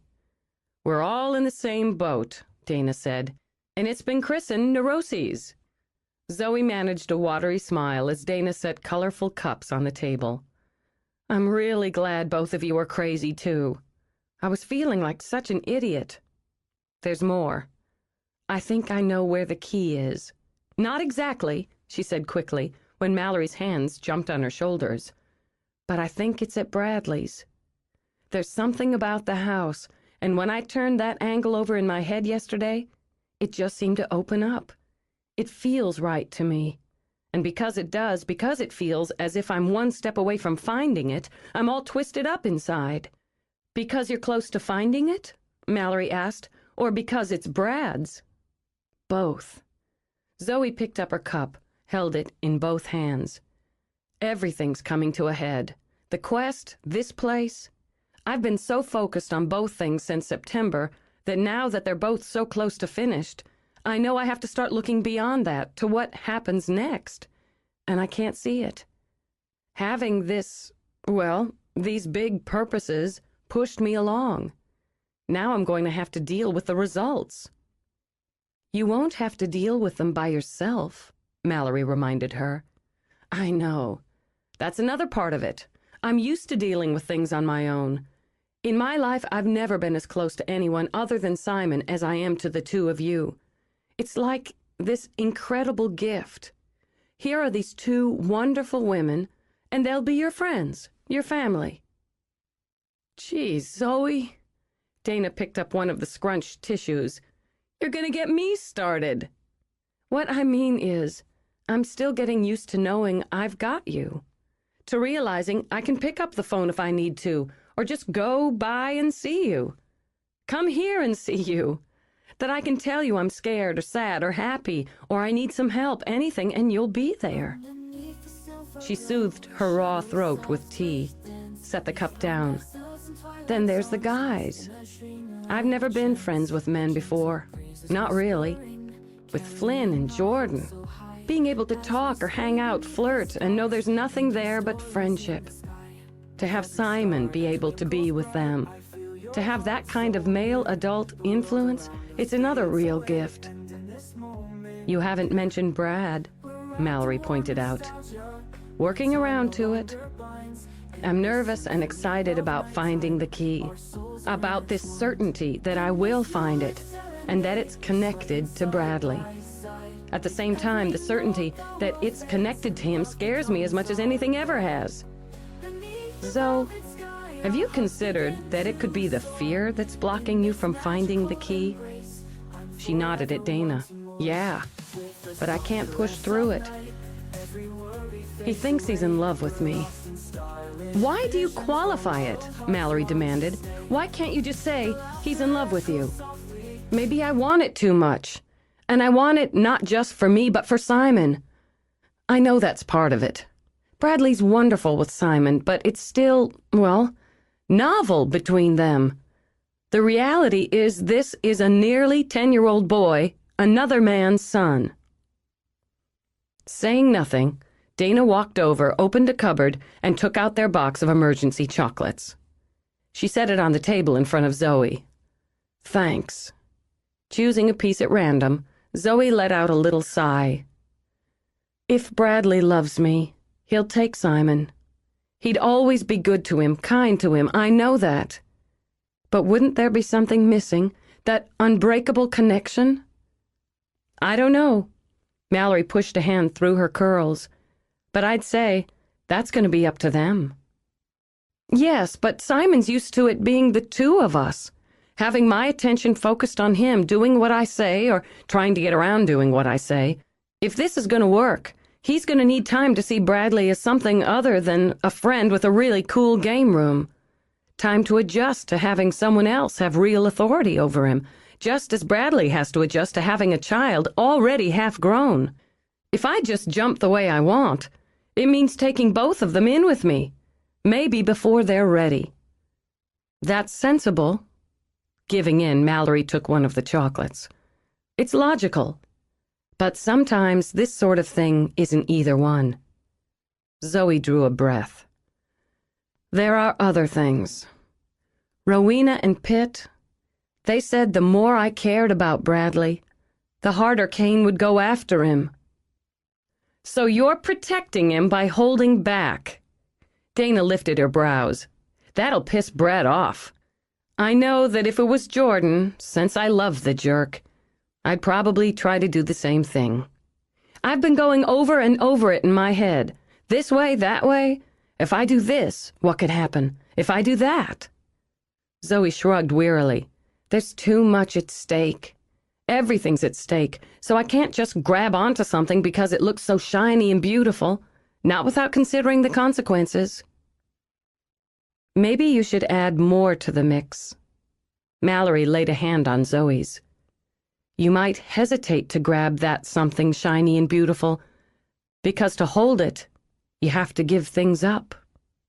What do I have to give up? The house you made on your own, and the life. The family you made with Simon. The shape of everything you have now changes forever if you reach out and take something else. That's a scary proposition, Zoe. If you don't reach out, you may lose him. If you do, something else slips away. You have to decide which holds more value for you. It's not just me. Not even just me, Simon, and Bradley. Zoe rose, carried her cup to the sink. My key has to do with courage. But is it having the courage to reach out for something, or the courage to walk away from it? We've read about the gods, so we know they're not always kind, not always just, and they want payment. She turned back. If we fail, the penalty, before it was revoked, would have been the loss of a year of our lives. We wouldn't even have known which one. It could even have been this year right now. There's a fine sort of cruelty in that. Mal, you were given something you wanted all of your life. They let you hold it, taste it, feel it. But to find the key, you had to give it back. It hurt you. Yes, it hurt. And you nearly died, Dana, finding yours. They changed the rules, and you could have died. I didn't, but you might have. And do you think the gods would have shed a tear? Rowena and Pitt, Mallory began. It's different for them. They've lived with us for thousands of years, and in some ways they're just as much pawns as we are. But the ones behind the curtain, the ones watching through it, do they care if we live happily ever after? She sat again. How did the three of us come together? How did we have the time to look for the keys? We lost our jobs. A job I needed. Jobs each one of you loved. They took that away from us so we could be more useful, then dangled cash in front of us so we'd sign on the dotted line. The motivation may have been unselfish and noble, but they manipulated us. You're right, Dana agreed. No argument. We got this place out of it, Zoe continued, but we got it. We took the risk, we did the work. If this place is a miracle, we made it. Nodding, Mallory sat back. Keep going. Okay. You and Flynn. You met him when you met him because he was connected. You fell in love with him, and he with you. But if you hadn't, even if you hadn't, you'd have made the choice you made up in the attic. You wouldn't have taken the illusion, however much you wanted it, and sacrificed souls. I know that because I know you. If you'd loved Flynn the way I do, as a friend, as a kind of brother, you'd have done the same thing. I hope so, Mallory replied. I want to think so. I know so. Or you might have felt something for each other that was more transient, that faded after your month was up rather than growing deeper. It didn't matter to them whether you were happy, just whether you succeeded or failed. That may be true, but the things I experienced and the choices I made during that month were part of what built what I have with Flynn. But you built it, Zoe said. Jordan came back to the valley at this time because he was connected. He was a piece that had to be added. You needed to resolve your feelings for him, Dana. That was central. But you might have resolved them differently, with the same results. You might have forgiven him. You might have realized that you didn't love him, but you valued your history together. The friendship more than the passion. You could have given up what was between you and still found the key. You're not thinking of orange blossoms because the gods smiled on you. Orange blossoms might be carrying it a little far, but okay, I follow you. Absently, Dana plucked a piece of chocolate, nibbled on it as she thought things through. When you circle back, it's what we were told from the beginning. Each of us is a key. So what we get out of it, or don't, in the end is of our own making. But they manipulate, Zoe added. They put us together, tossed in the circumstances. Bradley may very well have come back to the valley. It's his home, and he has ambitions here. But without all this, I would never have met him. Mallory might have met Flynn at any time, but it's unlikely I'd have met Bradley Charles Vane IV. And what pulled him to me first? The portrait, manipulating his feelings. It riled her up just to think about it. With heat in her eyes, she chomped down on chocolate. I know it's not a painting now, but the change in him is incidental to them. We needed to be pushed together so I could be led to or away from the key, depending on whose side you're on. If I find it, if I don't, My usefulness is at an end, and so is his. Do you think it matters to them if that usefulness involves hurt and pain and loss?" Her temper began to spike, giving her voice an edge. "If it means that his heart or mine ends up broken, they won't give a damn. Isn't it just as likely that heartbreak is what's necessary to that last step? Despair and loss, those are in my clue. And blood," she continued. "It won't be his. I won't risk that even to save 3 souls." "Zoe," Mallory spoke carefully, "if you already love each other, then haven't you already built your own end? Have we? Or is that my illusion, and what I'll have to sacrifice? There's another part of the clue. How I'm supposed to look at the goddess, know when it's time to pick up the sword, when it's time to lay it down. Do I fight for what I want for me? Or do I surrender it for the good of the whole? Those are reasonable and logical suppositions, reasonable and logical questions." Dana held up a hand before Mallory could object. "We don't have to like them, but we should give credence to them. Nobody promised we were all going to land in a big bowl of rose petals at the end of this. What we were promised was a big bowl of money." "Screw the money," Mallory shot back. "I wish I could tell you to bite your tongue, but unfortunately, I feel the same way. However," Dana pointed out, "while Zoe has posed those reasonable, logical suppositions, she's left out the parts about hope and joy and fulfillment, the intersecting paths that lead from one to the other. I'm sitting in the heart of that joy and hope and fulfillment right now with both of you." Zoe held her arms out to encompass the room, the whole of what they'd built. "I'm not leaving them out, but I need to be realistic. I have to be, because I want to believe almost more than I can stand that when I come to the end of this with that goddamn key in my hand, I'm going to have a chance for more." "What's next, then?" Dana asked her. "I need both of you to think about it. You're the only ones who have actually held one of the keys. Dana, you and Jordan and Flynn know Bradley's house almost as well as he does. I'll take all the help I can get." She pushed to her feet. "But right this minute, we better start answering those phones again." There was only a sliver of moon left, just a thin slice of its curve to float in the black sky. Though she wished desperately that a storm would blow in, full of mean clouds that would cover even that, Zoe couldn't stop staring at the waning light. She'd looked everywhere. There were times she was certain her eyes or her fingers had passed over that glint of gold, but she was unable to see or touch it. Unless she did that within the next 48 hours, everything Mallory and Dana had been through, all they'd accomplished, would be for nothing. The Daughters of Glass would forever lie still and empty in their crystal coffins. Bundled in a jacket, she sat out on the rear deck trying to hold on to that last splinter of hope.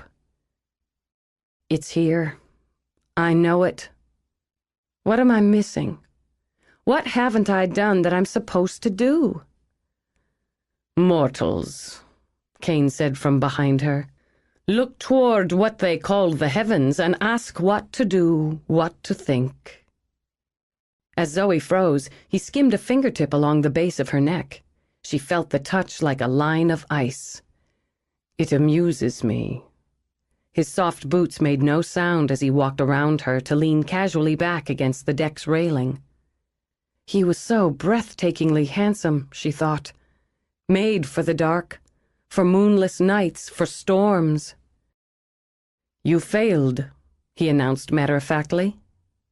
"I haven't." The cold was creeping into her bones, so she had to fight the urge to shiver. "There's time left." "It ekes away, minute by minute. And when that last sliver of moon is dark, I will have all. And you will have nothing." "You shouldn't come here to gloat before it's over." She wanted to stand, to push herself defiantly to her feet, but her legs felt like rubber. "It's bad luck." "Luck is a mortal belief. One of your many crutches. Your kind requires them." He slid his fingers down the silver chain of his amulet, began to swing it slowly side to side. "Why do you hate us?" "Hate indicates feeling. Do you feel anything for the bug you crush beneath your boot? You are less to me than that. I don't have conversations with the bug either, but here you are." Irritation rippled over his face and steadied her. "As I said, you amuse me.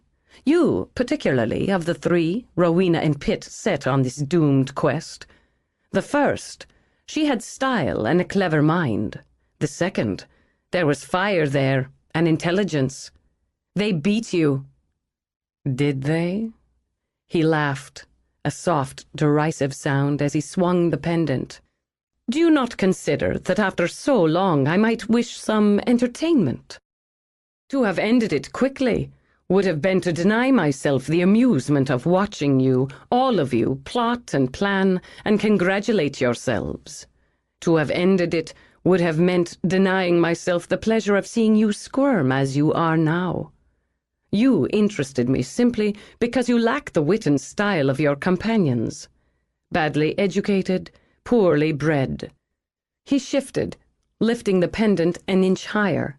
"Tell me, where would you be if not for that invitation to Warrior's Peak?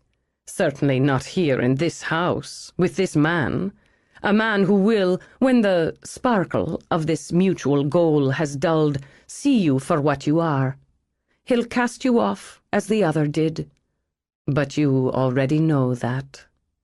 The silver pendant's slow, steady movement made her head feel light. "You don't know anything about me, or him. I know you're a failure, and when you fail in your quest, the others will know it as well. It was cruel of Rowena and Pitt to involve you in this, to expect so much of you, to toss you in with these people," he continued as mists began to scud, thin blue clouds along the boards of the deck. "People who have so much more to offer than you. Cruel to give you a taste of what life might be, so you'll spend the rest of your days thirsting for it. My friends, friendship? Another mortal delusion, and as false as luck. They'll desert you when you fail, and fail you will. A hand such as yours was never meant to turn the key." His voice was soothing now as he straightened, as he stepped closer with the amulet swinging, a glittering pendulum. "I feel some sympathy for you, enough to offer you some compensation. What, of the things Rowena and Pitt have so carelessly pushed into your life, would you like to keep? Your little business? This house? The man? Choose one, and I'll grant it to you." He was hypnotizing her. She could feel herself drifting under, feel the mists crawling over her skin, so very, very cold. It would be so easy to slide down into those crooning promises, to take something. Her hands felt stiff and icy and useless, but she balled them into fists until she felt the prick of her nails biting into her palms. With one vicious effort, she tore her gaze from the pendant and looked into his face. "You're a liar!" Her breath heaved out, ripped painfully from her lungs as she staggered to her feet. "You're a liar and a cheat!" He knocked her back. Though she didn't see the blow, she felt it like a strike of jagged ice across her face. Without thought, riding on temper, she leaped forward and raked her nails down his. She saw the shock, one instant of utter disbelief that flashed into his eyes. She saw blood bloom in the grooves she'd sliced in his skin. Then she was slammed back against the wall of the house, pinned there by a wild surge of wind so cold she saw crystals of ice, black as onyx, swirling through it. And he stood, huge in his billowing black robes, with blood on his face. "I could kill you with a thought." No, he can't. He can't, or he would have. He's a liar, she reminded herself frantically, and a bully. But he could hurt her. God, he could hurt her. And she felt the pain, tearing and bright in her chest. "Go back to hell!" she shouted at him. "You're not welcome here. When this is done, you will lose all, and I'll add your soul to my winnings." As if a switch had been flipped, the wind died. Zoe fell forward on her hands and knees, gasping for breath, shuddering in shock. She stared, baffled, at the wood of the deck and struggled to clear her mind. When she lifted her head, she saw the night had turned into soft, misty morning. Through the dawn haze, at the verge of the trees, stood a buck with a coat that seemed to gleam gold. The jeweled collar around his neck shot fire through the mist, and his eyes burned blue. Those mists drew together like a curtain, and when they parted again, he was gone. "I'm not done." She spoke aloud for the comfort of her own voice. Cain had tricked her out of time, hours of precious time, but she wasn't done. And when she got to her feet, she looked down at her hands, saw there was blood on them.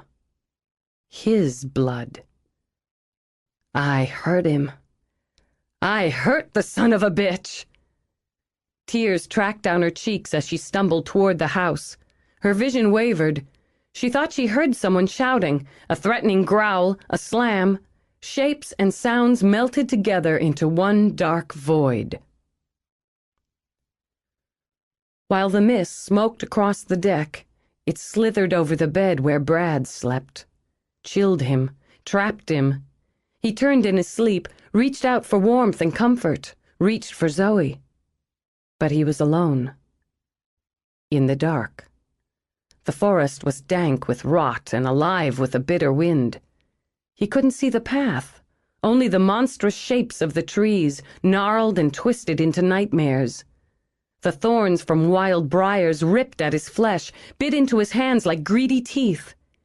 He could smell his own blood, his own panic sweat, and something wilder. He was being hunted. There was a sly movement in the brush, shadows. Not just hunted, he thought as he fought his way clear of the briars, taunted. Whatever it was wanted his fear as much as it wanted his death. He had to get out, get away, before what stalked him tired of the game. When it did, it would leap out and tear him to pieces. Save yourself. There was a whisper in his brain, soft, soothing, as he stumbled into a clearing. This is not your fight. Go home. Of course. That was it. He should go home. Dazed, disoriented, he stumbled toward a faint glow of light, began to run toward it as he heard the howl of the predator behind him. The glow was a door, and Brad's breath shuddered out in relief as he sprinted toward it. He would make it. He had to make it. He wrenched the door open even as he felt the hot breath of what pursued him at the back of his neck. Light showered through the dark, and color and movement. He stood in the doorway of his New York offices, his breath heaving from the run. Blood from his wounded hands fell onto the polished oak of the floor. Through the wide triple windows, he saw the skyline, all those gleaming spears that rose into the morning sky. A young blonde in a sharp black suit walked by, shot him a sunny smile. "Welcome back, Mr. Vane." "Yeah." His lips felt stiff. Why was it so cold in here? "Thanks." Michael, his assistant, hurried up to him. He wore red suspenders over a blue shirt and carried a thick appointment book. "I have your schedule for the day, Mr. Vane. Coffee's on your desk. We better get started." "I should—" He could smell the coffee and Michael's aftershave. He heard a phone ringing. Confused, he lifted his hand, watched the blood drip from the puncture in his palm. "I'm bleeding." "Oh, we'll take care of that. You just need to come in. All the way in." "No." He swayed. Nausea roiled in his belly. Sweat poured down his face with the effort. "I don't." Gripping the door jamb for balance, he looked behind him and into the dark. "This isn't real. This is just more bull—" He broke off as he heard Zoe scream. Whirling, he shoved away from the door. "You'll die out there!" Michael shouted after him. Seconds before the door slammed, a bullet shot. Brad plunged into the dark, calling for Zoe. He couldn't see, though he tore frantically through briars. He couldn't see anything but that unrelieved veil of black. He couldn't find her, would never find her. And what was in the dark would kill them both because he hadn't held on to her. She only wants your money, a rich father for her bastard son. That is such crap. Exhausted, sick, he fell to his knees. He was letting himself get roped in, letting himself believe the lies. It had to stop. He threw back his head, bunched his fists. It's not real. It's not happening. God damn it, I am home, and so is she. He woke, gulping in air with the last tendrils of the mist fading, and Mo standing on the foot of the bed, snarling like a wolf. "Okay, boy." Christ. Still a little shaken, he started to reach out for the dog, but felt the pain shudder through his hand. Turning it over, he saw the blood smeared on his palm, welling fresh from several punctures. Well, some of it was real. On a long breath, he shoved his bloodied hand through his hair, and the next instant he was leaping out of bed. Zoe. If the blood was real, her screams might be. He raced to her room, threw open the door. In the soft morning light, he could see that her bed hadn't been slept in. Pushed by panic, he whirled to Simon's room, shuddered with relief when he saw the boy curled up with the puppy. "Stay with him," Brad ordered Mo into the room. "You stay with him," he repeated, then tore downstairs to look for Zoe. Shouting for her now, he burst into the great room just in time to see her stumble in from the deck. When she opened her eyes, Zoe saw Brad's face, pale, with his hair tousled around it. "You need a haircut," she mumbled. "Christ Jesus, Zoe." He gripped her hand hard enough to rub bone against bone. "What the hell were you doing outside? What happened? No, quiet." He snapped himself back from the line of utter terror. "Lie still. I'll get you some water." He hurried to the kitchen, filled a glass, then just braced his hands on the counter while he fought to steady his pulse. Ordering himself to take slow, deep breaths, he washed the blood off his hands, then picked up the glass of water and went back to her. She was sitting up now, and the color was back in her cheeks. He'd never seen anyone so white as she'd been when she'd come through that doorway. "Take it easy," he ordered. "Sip slowly." She nodded, though it was hard to obey when her throat was on fire. "I'm okay." "You're not okay." He didn't shout it, but there was a slapping edge to his voice. "You fainted. You've got a bruise on your face and blood on your hands. You're not fucking okay." It was amazing how he did that, she thought. How he never raised his voice, but managed to have the temper and the authority crush you into dust. "It's not my blood. It's his." It steadied her to see it again, to know what she'd done. "I scratched his goddamn face. I have good, strong nails, and I tore that bastard's cheeks open with them. It felt great." She handed Brad the empty glass, and because she thought they both could use it, kissed his cheek. "I'm sorry I scared you. I was—" "Oh!" On a sound of distress, she snatched his hand. "You're all scratched and cut." "I had a little adventure in the woods while you were— whatever you were doing." "He worked on both of us," Zoe said softly. "But we're here. We're right here, aren't we?" She lifted his wounded hand to her lips. "Let's go clean up these cuts, and you'll tell me what happened to you. I'll tell you what happened to me, but first I want you to know something." She took his face in her hands, looked into his eyes. "I want you to know it's going to be all right. Everything's going to be all right. Let's go in the kitchen. I want to wash my hands, bandage yours, and make some coffee." She drew a breath and got to her feet. Her legs were steady, she noted with some pride, and her mind was set. We'll talk about the rest while I work. Work? I've got a turkey to stuff. Chapter 19. I don't know how you can be so calm. Mallory washed fresh cranberries at the kitchen sink. Oh, I've roasted turkeys before. Zoe shot a grin over her shoulder and continued to prepare the yams. I don't know how she can be such a smartass, Dana commented, scowling at the mountain of potatoes she had yet to peel. You'd think a pissing match with an evil sorcerer god, a fainting spell, and cooking for an army would spoil her mood, but oh no, our Zoe's in some form today.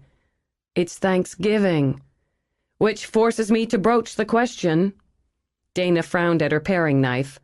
Why are the three of us doing all the work in here, while the men laze around like kings? I wanted the three of us to be alone for a while, Zoe told Dana. This was the simplest way. Dana set another potato aside. So you say. And Bradley watching me like a hawk makes me nervous. A man's entitled when you swoon into his arms, Mallory pointed out. I don't blame him. It's interesting, too, that he was there to catch me, don't you think? Romantic, I guess, but interesting, too. He's upstairs asleep, and I'm out there for I don't know how long, hours. It felt like minutes, but it was hours. She glanced toward the doorway to make certain no one was hovering. Then he's not just asleep. Kane's got him running around in the dark, getting his hands all cut up. He tried to get him to go back to New York in his head, where everything's ordered, everything's normal. But he didn't do it. Mallory set the strainer of cranberries in the sink. At the threshold, a moment of decision, and he made his choice. He made it. And so did I when I ripped Kane's face. Those are decisions we can both feel pretty damn good about today. Wish I'd seen you do it. Dana attacked the potatoes again. My one regret. It was great, Zoe assured her. I don't know when I've done anything that made me feel that powerful. But anyway, after all that, Bradley gets downstairs just in time to keep me from falling flat on my face. Zoe brought her knife down with a thunk. Kane tried to keep him away, to trap him in that illusion. Didn't want a man interfering, Mallory said sourly, while he bullied the little lady. No, and I think he didn't want us together while he tried to make me feel like a loser. Doesn't sound like you're feeling like a loser. He pushed all the right buttons, I'll give him that. But he's not the first one to push them, and I've learned how to push back. He pushed them because he's scared, because I'm close, because he knows I can beat him. So he worked on my insecurities and my feelings. Then he tried to bribe me. And when it didn't work, he got pissy. Pissy. Mallory stepped over to touch her fingers gently to the bruise on Zoe's cheek. Honey, he clocked you. Maybe so, but I can promise you he looks a lot worse. She threw back her head and let out a hoot. If I'd been thinking straight, I'd have followed up. A good kick to the balls. If he has balls. I heard him, and Bradley beat him. We've got him running scared, and that just makes my whole damn day. She saw the flicker in Mallory's eyes and sighed. I know I don't have much time left. Part of me wants to go running through this house like a mental patient trying to find the key. But that's not the answer. I don't know what is. Only that isn't it. So I'm going to make Thanksgiving dinner, a wonderful Thanksgiving dinner, because I do belong. I do belong with all of you, and I'm thankful for it. Dana set the paring knife aside. He did get to you some. Maybe he did, Zoe admitted. He hit me where I live. Poor little Zoe McCourt, who got herself knocked up by the first boy who smiled at her. The high school dropout, scrounging for pennies so she can buy diapers for the baby she'll be raising on her own. What makes her think she can do anything that matters? She spooned her yams into a casserole dish. Because I can. That's what. Let's have some wine. Well, now you're talking. Though Dana exchanged a look with Mallory behind Zoe's back, she got out a bottle of Pinot Grigio. There are things I'm going to do today. Zoe said as she took glasses out of the cupboard. "Besides making this meal with you and eating it. Things I'm going to do, things I'm going to say. I've just got to work them all out in my head first." She set the glasses down, tilting her head as she looked out the window and spotted Brad and Simon walking along one of the paths that wound through the garden shrubs toward the trees. What in the world are they doing? Dana laid a hand on Zoe's shoulder as she leaned over to pour the wine. "I can tell you what they're not doing. They're not peeling potatoes." "What's that he's carrying?" Absently, she lifted her glass of wine, shifted to get a better angle. Her son was dancing around Brad, and the dogs raced back and forth, hoping for a game. It looks like... Well, for heaven's sake. She watched, dumbfounded, as Brad hung the bird feeder from a branch so that it dangled over his lovely ornamental shrubbery. Then he lifted her son so Simon could pour seed into the opening. "For heaven's sake," she repeated. As if in a dream, she set the wine down and walked to the door, walked outside. "What the hell is that about?" Dana wondered. "You've got me." With her nose all but pressed to the glass, Mallory smiled. "What is that thing?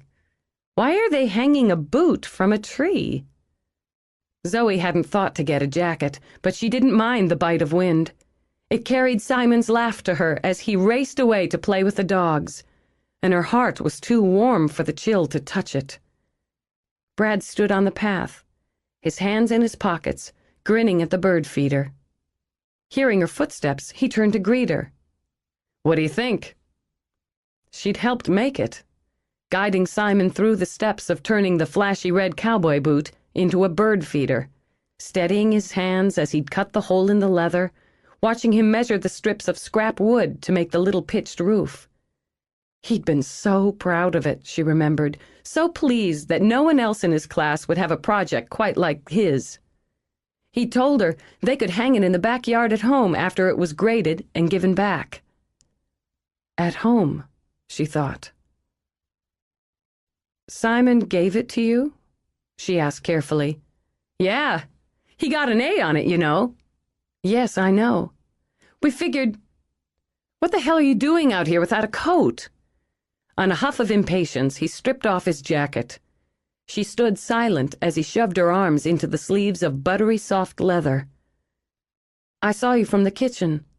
Saw you hanging this in your beautiful garden behind your beautiful house." "Okay."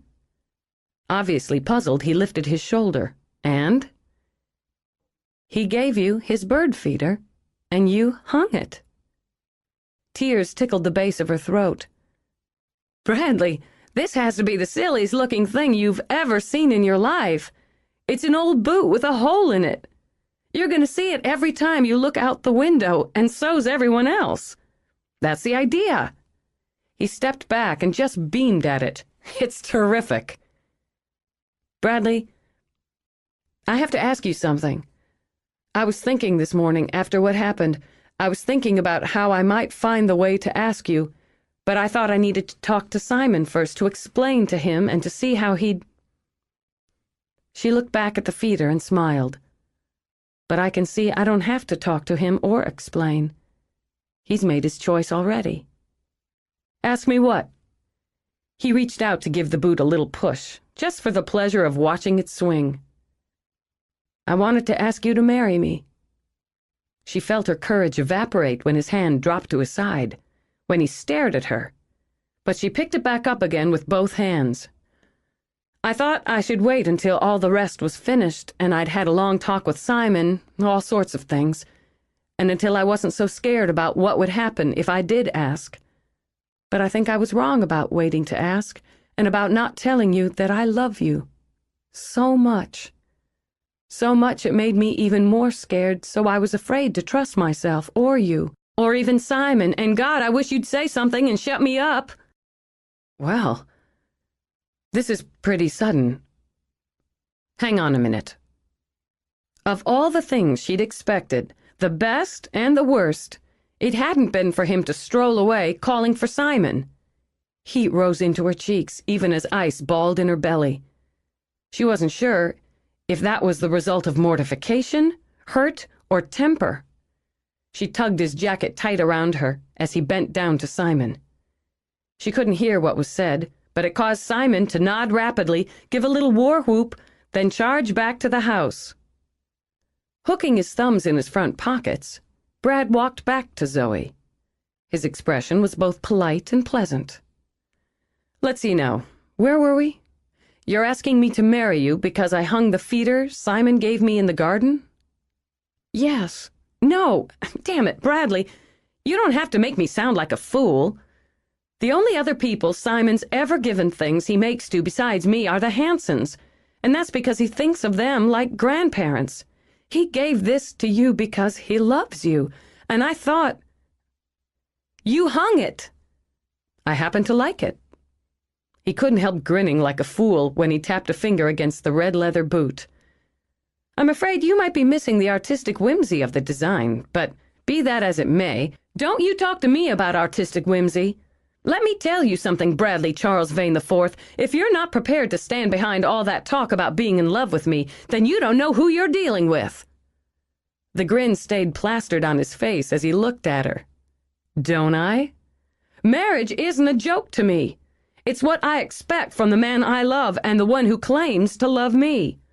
My son deserves a father, not someone who just wants to play around at relationships. Neither of us is going to settle. Brad nodded. I guess that told me. I got it! I got it! Simon bulleted out of the house. It was right where...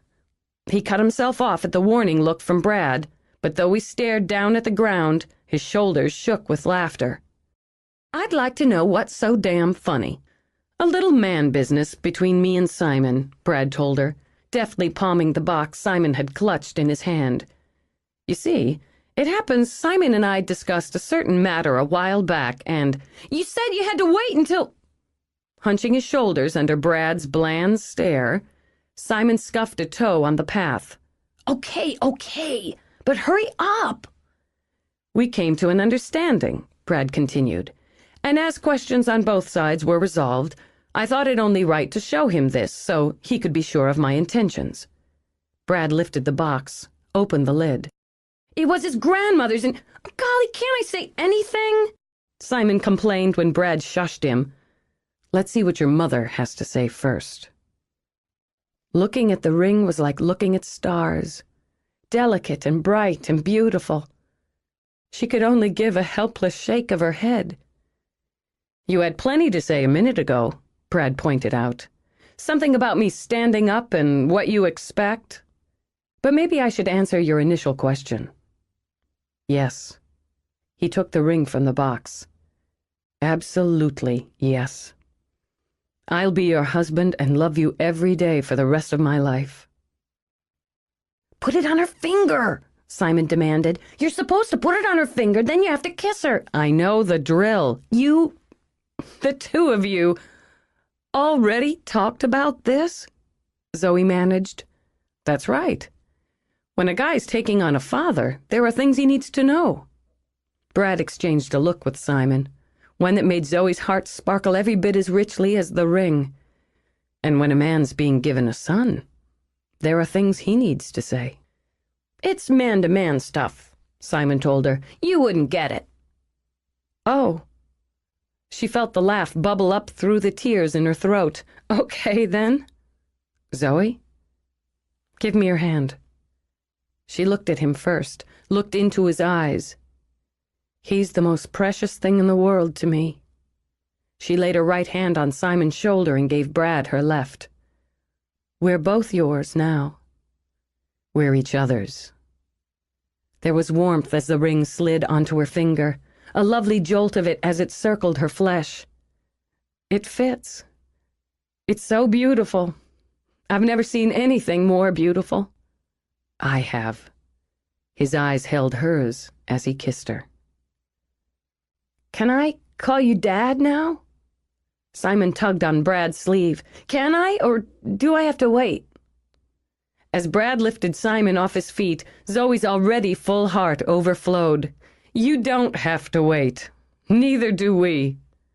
With his free hand, Brad pulled Zoe into his arms and made the three of them a unit. "We don't have to wait for anything." As cheers sounded from the house, Zoe looked over. Everyone was on the deck, applauding. "I sorta told them," Simon confessed, "when I went in to get the ring." "Get back here!" Dana shouted between her cupped hands. "We need champagne, and we need it now." "I want to watch it pop." Wiggling down, Simon ran for the house. It seemed to Zoe that everything glowed, as if it had been washed with gold. With her hand clutched in Brad's, she took the first step down the path toward the house. Simon leaped onto the deck. The pup missed a step and tumbled, and Mo raced in circles around him. She saw Flynn give Jordan a friendly punch on the arm, and watched as Mallory slid her arm around Dana's waist. Brad's hand was warm against hers as their fingers linked. And she knew. Oh, of course. How simple. The knowledge filled her like light, like that lovely gold light, had her spinning so her body pressed against Brad's, laughing at the sheer joy of it. How perfect, and how simple. Hurry. She ran, tugging him along the path, one she'd chosen, she thought, and that her child had chosen, one that changed everything, and led toward home. The key! Tears sparkled on her lashes, and still she laughed as she stepped onto the deck with the man she loved, with her child, with her family. "I know where it is!" She kept Brad's hand in hers as she crossed toward the door. The kitchen door, she thought, the one used for family, for friends, for those who lived inside. The everyday door that would never be locked against her. Crouching, she lifted the mat. Beneath it, the key was a glint of gold on wood. "Welcome home," she said softly, and picked it up. "It's my home now, you see?" With the key resting in her palm, she turned to Brad. "I had to believe it, expect it, accept it, all of that. I faced him here last night when I was so low, so afraid, so tired, but I faced him and he couldn't make me give up. And I found it because I fought for it, and for you, and for myself." She curled her fingers around it. "We've beaten him." The wind came up in one long howl. It raged across the deck with enough force to hurl her back, to slam her down. Through the roar of it, she heard the shouts, the crash of glass. She rolled, saw her friends scattered over the deck, saw Brad using his body to protect Simon from flying glass and debris, and saw the blue fog creeping over the ground toward them. The key pulsed in her fist, a frantic heartbeat. Cain would kill for it, she knew. He would destroy them all to stop that beat. Crawling on her belly, she reached Brad and Simon. "Is he hurt? Baby, are you hurt?" "Mom!" "He's all right," Brad shouted. "Get inside! Get in the house!" Her home, she reminded herself grimly. The bastard wouldn't get inside her home again, would never, never touch what was hers. She slid the key into Brad's hand, closed his fingers tight around it. "Protect them. Get Rowena. Dana and Mallory can get Rowena." If she gave them the chance, Zoe thought. And bracing herself, she rolled away and off the deck. She kept her fist closed tight, as if she held something precious in it. Ignoring the shouts from behind her, she pushed herself to her feet. Bent double against the fury of the wind, she lurched toward the trees. He would come after her, and that would buy time. As long as he believed she had the key, he would focus on her. The others were nothing to him now. Bugs, she reminded herself as she wrapped her arms around a tree trunk to gain her balance. He wouldn't waste time swatting bugs now. Until the key was in the lock, the war wasn't over, so she would take the battle with her. The mist twined around her ankles, seemed to pinch and tug, so she panicked enough to kick out and scream. When she fell to her knees again, the stench of it filled her mouth, her lungs. Choking, she dragged herself up and ran. The wind wasn't as fierce now, but the cold, oh, the cold was barbed and ate through the leather of Brad's jacket into her sweater, into her flesh. Snow began to fall in fat, dirty flakes. He was taking her back to that first illusion.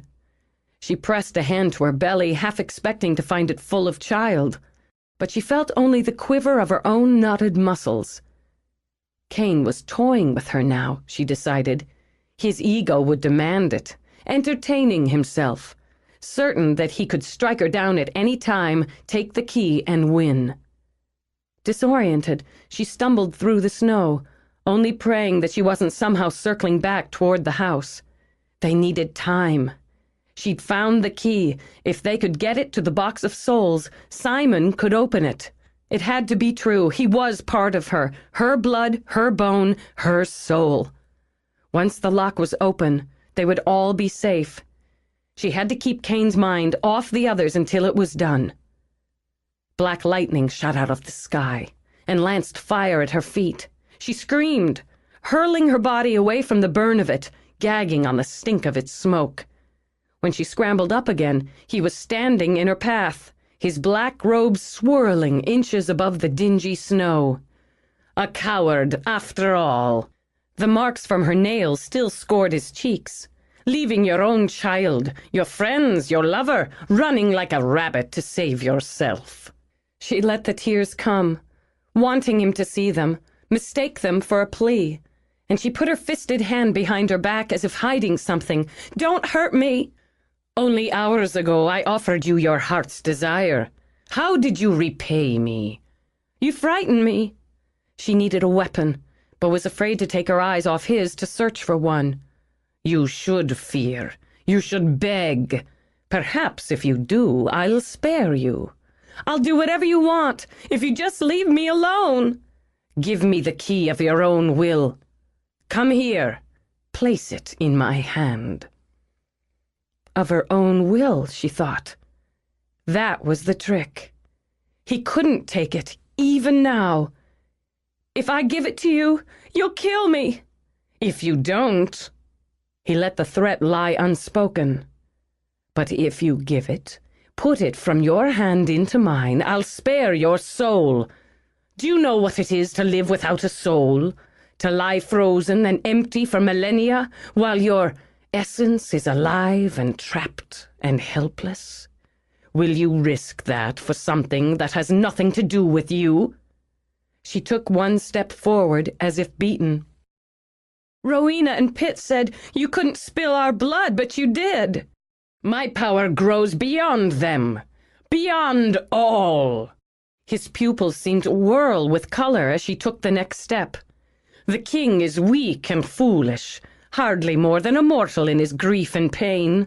The war is nearly won. Today it is finished, and I will rule. All who fought against me, all who have sought to stop me will pay dearly. My world will be united again. It's pain that gives you power, and grief. Is that your soul? Clever for a mortal, he acknowledged. Dark will always smother the light. I choose its strength, and while those who strive to preserve that light are distracted in battle and politics, in diplomacy and rules of combat, I use the dark. So I am here, and do as I will until it is done. What little you or they do to stop me is no more than a delay. Now, the key. You can't have it! Rage exploded through him. She braced as he lifted a hand, prepared to try to duck the blow. Brad leaped through the curtain of snow. She saw the glint of a knife, saw it strike, but couldn't see where. She hurtled forward, then flew back again as Brad was flung out against her. You dare! She saw blood on Cain, bright red against the black. Then Brad shoved her behind him. Do you? He countered. Do you dare to fight a man? Or can you only take on women? Brad turned the knife in his hand. Or mortals, Pitt said, and moved through the snow. Will you battle one of your own, Cain, power to power, god to god? With pleasure. "Stay back, woman!" Pitt snapped at Rowena, even as she moved to stand beside him. "Yes." Kane lifted his arm. "Back!" A shockwave struck the air. Zoe was lifted off her feet to tumble through it. She landed hard on her back by the riverbank. Jarred, she rolled over painfully. She saw Brad a few feet away, his mouth bleeding as he crawled toward the knife that had flown out of his hand. Nursing her throbbing arm, she pushed herself to her knees. She saw Rowena now, lying still, perhaps dead in the dirty snow. Whatever force Kane had thrown out, Zoe realized had been aimed at her. Pitt was still on his feet, bleeding, battling. The air sparked and smoked with power, sizzled with light, streaks of dark and a terrible sound of rending. "Stay down," Brad ordered, and he spat blood, gripped the knife. Though he hurled himself at Kane, the wall of snow and mist repelled him. "Get to the peak!" he shouted at Zoe. "Get it done!" "There's no time!" "Dark smothers the light," she thought as she crawled toward Rowena. She could feel it weighing down, feel it winning. Her fingers trembled as she grabbed Rowena's hand. It was so cold, but she felt the beat in the wrist. A god could breathe, she thought. A god could die. She gripped the hand frantically, looking back to where Pitt fell to one knee, spun, and avoided a killing blow by inches. "Help me," Zoe demanded. "Help me stop him." She dragged Rowena's head up from the snow, shook her while Brad battered against the wall. If she could revive Rowena, and Rowena could add her power to Pitt's, they could still win. Unwilling to use the snow that Kane had created, Zoe crawled to the river, dipped her hands in for water. She saw the reflection in its surface. The young warrior goddess with her face. "Help me," she said again, plunging her hand into the water and drawing out a sword. It gleamed silver in the dull light, and in the wind that whistled over it, it sang. Power, clean as water, ran down its length. Gripping the hilt in both hands, Zoe struggled to her feet, and hoisting the sword over her head, she charged. A warrior's cry ripped from her throat. A sound not completely her own had Kane spinning toward her. There was a jolt, a kind of electric snap as she burst through the wall. Sparks shot out from the shock of light. There were 1,000 screams in her head, the singe of burning along her skin. As Kane threw up his arms to strike, she plunged the blade through his heart. The ground heaved under her feet, and her arms shook from the sudden blast of cold. She saw his face change, the fury, the shock, even the fear drowning away as his eyes went red. His jaw lengthened, his cheeks hollowed as the illusion of beauty died. His hair grayed and changed into thin coils, and as his lips peeled back, she saw teeth as sharp as sabers. Though she staggered from the strain, she kept her grip tight on the sword when he fell. Panting, she stood over him and watched a god die.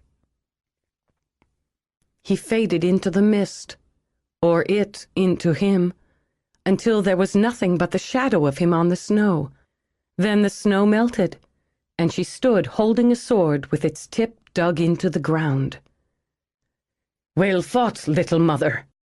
His voice riddled with pain. Pitt knelt in front of her, took her hand and kissed her fingers. "I owe you more than my life." "Rowena, she's hurt. I'll tend her." With obvious effort, he got to his feet, then simply smiled when she held out the sword to him. "It belongs to you now," he said, and walked over to cradle his woman. "Zoe!" His face smeared with blood, with smoke. Brad touched her hair, her cheek, then with a strangled sound wrapped his arms tight around her. "Zoe!" "I'm all right." "You're hurt. Are you hurt?" "Simon!" He tightened his hold as she tried to shove away. "Safe, I promise. I made sure he was safe before I came after you. Trust me." She let the sword drop to the ground and locked her arms around him. "With everything I've got." Chapter 20. It wasn't the way she'd planned to spend the great American holiday, but it seemed appropriate to celebrate it at Warrior's Peak. The details of transporting everything, dealing with the food, the preparations, calmed her. Though she had expected the key to be the first order of business, Rowena had other ideas. "This is an important ritual for you, for your friends." In the vast dining room, Rowena laid plates on the grand table. "It must be observed." "It's a gorge fest," Zoe told her, and, unable to help herself, stepped over to stroke Rowena's hair. "You don't have to do this. You still look a little pale. We've got plenty of hands around here. Why don't you lie down for a bit? I want to have a part." Thoughtfully, Rowena circled a finger around the rim of a plate. "I need time to settle myself, and something to do until my mind's quiet again. You understand this?" "Yeah, I do." Surprised and touched, Zoe rubbed Rowena's arm when she leaned against her. "I thought, for a moment, all was lost. His power was so full of hate and fury. I wasn't prepared for it. Perhaps I couldn't have been. All I know, all I am. But I couldn't stop him. Even Pitt would have fallen. He didn't. We didn't. No. I've learned a lesson in humility. Rowena, she gave me the sword. How could that be? As I miscalculated Cain's power, so did Cain miscalculate the king's. His power, his patience, his purpose. He gave you Kaina's sword through her image." She began to set the table again. "I'm allowed to see this now, allowed to see that the battle in my world, for my world, has never ended. Cain gathered strength while we searched here for the chosen. He bargained with the darkest of forces, traded his own soul for power, even as those who followed him used might or intrigue or sabotage to keep the king and those loyal to him focused on maintaining the balance behind the curtain." Her movements still a bit stiff, Rowena walked around the table. "Much has been lost since we were sent here, but there was never defeat." "I feared that," she said, looking over at Zoe. "Perhaps my fear made me weak when I finally stood against Cain. But my king is not weak. Cain mistook his ability to love, his kindness, and his compassion for weakness, and forgot his wisdom and his terrible power." "I saw him," Zoe said softly. "I saw him, a gold buck with a jeweled collar, this morning, standing outside the house, watching me. He has watched us all, more closely than I knew. He waited, grieved, fought, planned 3,000 years for the ones who could free his children. You were the only ones who could. I was not shown this until now. All these years, the failures, the preparations, they were all leading to you." Gently, she smoothed the napkin. "If you, any of you, had turned away, there would have been no others. Had I known, I'm not sure I could have borne it. So I was not to know." Because her legs felt suddenly weak, Zoe reached out to the back of a chair. "That's a pretty big chance to take with 3 women in Pennsylvania." Rowena's lips curved, but the smile didn't reach her eyes. "I would say the gods chose very well." "The sword. I'd already found the key. I'd completed my quest. I understand that Cain tried to stop us from using it, that what had grown in him or what he'd decided to use allowed him to try to stop us from using it. But once I found it, the rest was really between the gods, wasn't it?" "You'd done what you were chosen to do," Rowena agreed. "Then why did he give me the sword? Why didn't he give it to you or Pitt? Or just take Cain out himself?" He would not battle Cain on this field, in this place. For such matters, a champion must be chosen. Pitt, then, or you? No. Why? Tears glimmered in her eyes for an instant, then were gone. When she spoke, her voice was very strong. Because we are not forgiven. She set the last of the flatware in place, stepped back to study the table. This is not the time for sorrows. We have much to be thankful for. Tell me, I have spent as little time as possible in kitchens. What comes next? Something had to be done, Zoe thought. But she smiled because she knew Rowena wanted it. Ever mashed potatoes? No. Come on, I'll teach you. They gathered around the table with the fire roaring and the candles gleaming. Whatever unhappiness Rowena knew was well masked by laughter and conversation. Champagne sparkled in glasses that were never empty. Platters and bowls were passed from hand to hand in an endless carousel of abundance. You'll want plenty of these, Zoe told Pitt as she offered him the mashed potatoes. Rowena made them. His eyebrows shot up. How? The same way women have been doing it for a number of years. From the other end of the table, Rowena angled her head. Pitt is now debating whether to risk them. My brave warrior wonders if he'll be forced to eat paste and pretend it's ambrosia. As if to demonstrate his bravery or his love, Pitt piled a small mountain of potatoes on his plate. You wear his ring, he said to Zoe, nodded at the diamond on her finger. Yes.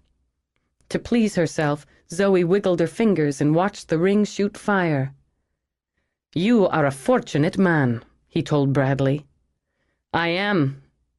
I've got to take that ugly midget along with her. He sent a wink toward Simon, but I figure she's worth the sacrifice.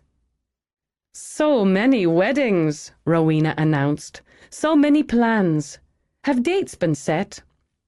We've been a little busy, Flynn began.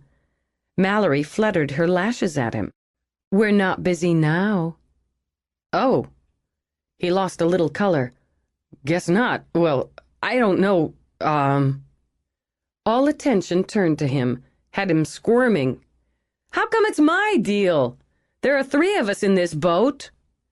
Looks like you're at the wheel, son, Jordan said, and continued to eat turkey. Man, Christmas is coming. We could work with that. Too soon. Mallory shook her head. We have, hopefully, the holiday rush at Indulgence to deal with. And I haven't picked out my dress yet. Then there's the flowers, the venue, the theme, That should only take 3 or 4 years once you get started. Great potatoes, Flynn said to Rowena. Thank you. It certainly won't take 3 or 4 years. I'm a very organized, goal-oriented woman. Just because I want a big wedding, and I want it perfect, doesn't mean I can't pull it together in a reasonable amount of time. You can forget stalling, Hennessy. Valentine's Day. What? There was something wonderful about watching her big blue eyes go blank. February 14th. Inspired now, he grabbed her hand, kissed it. Marry me, Mallory. Be my Valentine. I think I'm going to be sick, Jordan grumbled under his breath, and got a sharp elbow in the ribs from Dana. Valentine's Day. Everything inside Mallory melted. Oh, that's so perfect. That's so beautiful. Yes! She scooted around in her chair to throw her arms around his neck. And you'll never have any excuse to forget our anniversary. Always a catch. Okay, big guy. Dana used her elbow again. Batter up. What's wrong with what he said? Except for the gooey parts. Yes! Mallory erupted again, face glowing. Let's do it together. All of us. A triple wedding on Valentine's Day. It's perfect. It's right. Works for me. Brad looked at Zoe. What do you say? I say it makes a lovely circle. Do I have to wear a suit? Simon demanded. Yes. his mother said definitely. Figures. He grumbled it as wedding plans flew around the table. When the meal was finished, they gathered in the room where the portrait of the daughters looked down on them. The fire burned in the hearth, red and gold flames. 100 candles glowed with light.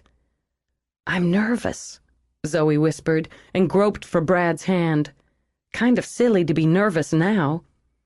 He brought her hand to his lips. "All in a day's work for you, champ." She laughed, but her stomach did a quick flip when Pitt lifted the box of souls. "An artist, a scholar, a warrior." He set the box on its pedestal while the blue lights inside pulsed. Inside and out, mirror and echo. Through their hearts, their minds, their valor, the last lock can be opened. He stepped to the side, a soldier, while Rowena moved to her place to flank the box. "Please," she said to Zoe, "send them home." Her stomach calmed, and her heart beat steady as she crossed the room. She felt the shape of the key in her hand and its warmth as she looked at the final lock, and the lights that fluttered inside the glass like wings. She took one long breath, held it, then slid the key into the lock and turned it. Heat spread along her fingers. Light burst, white and pure and bright. With wonder, she watched the lid of the box fly open, saw the glass seem to explode without sound and send crystals spiraling into the air. The 3 blue lights soared free, spinning, spinning into a circle, linked by the blur like the tail of a comet. The air sparkled, white and blue. Dazed, she heard Simon shout out, "Hey, cool!" and reached up, fascinated to touch one of those whirling lights. For an instant, it lay in her palm. The beauty of it, the joy of it rushed into her with such force, such intimacy she was staggered. She stared, dumbfounded, as she saw both Mallory and Dana standing as she was, hands outstretched, each with a pulsing blue light cupped in her palm. "We've touched souls," she realized. Then the lights seemed to leap, rushing in a kind of joyful madness from hand to hand, spinning flirtatiously around the men, playfully around a laughing Simon, over the heads of the dogs, before they shot to Rowena and Pitt to hover where they'd both gone reverently to their knees. "It's so beautiful." Mallory gripped Zoe's hand, reached for Dana's. "I've never seen anything so beautiful." Once more, the 3 lights rose in a perfect circle, then separated and arrowed toward the portrait and into it. The painting shimmered. Its already rich colors deepened.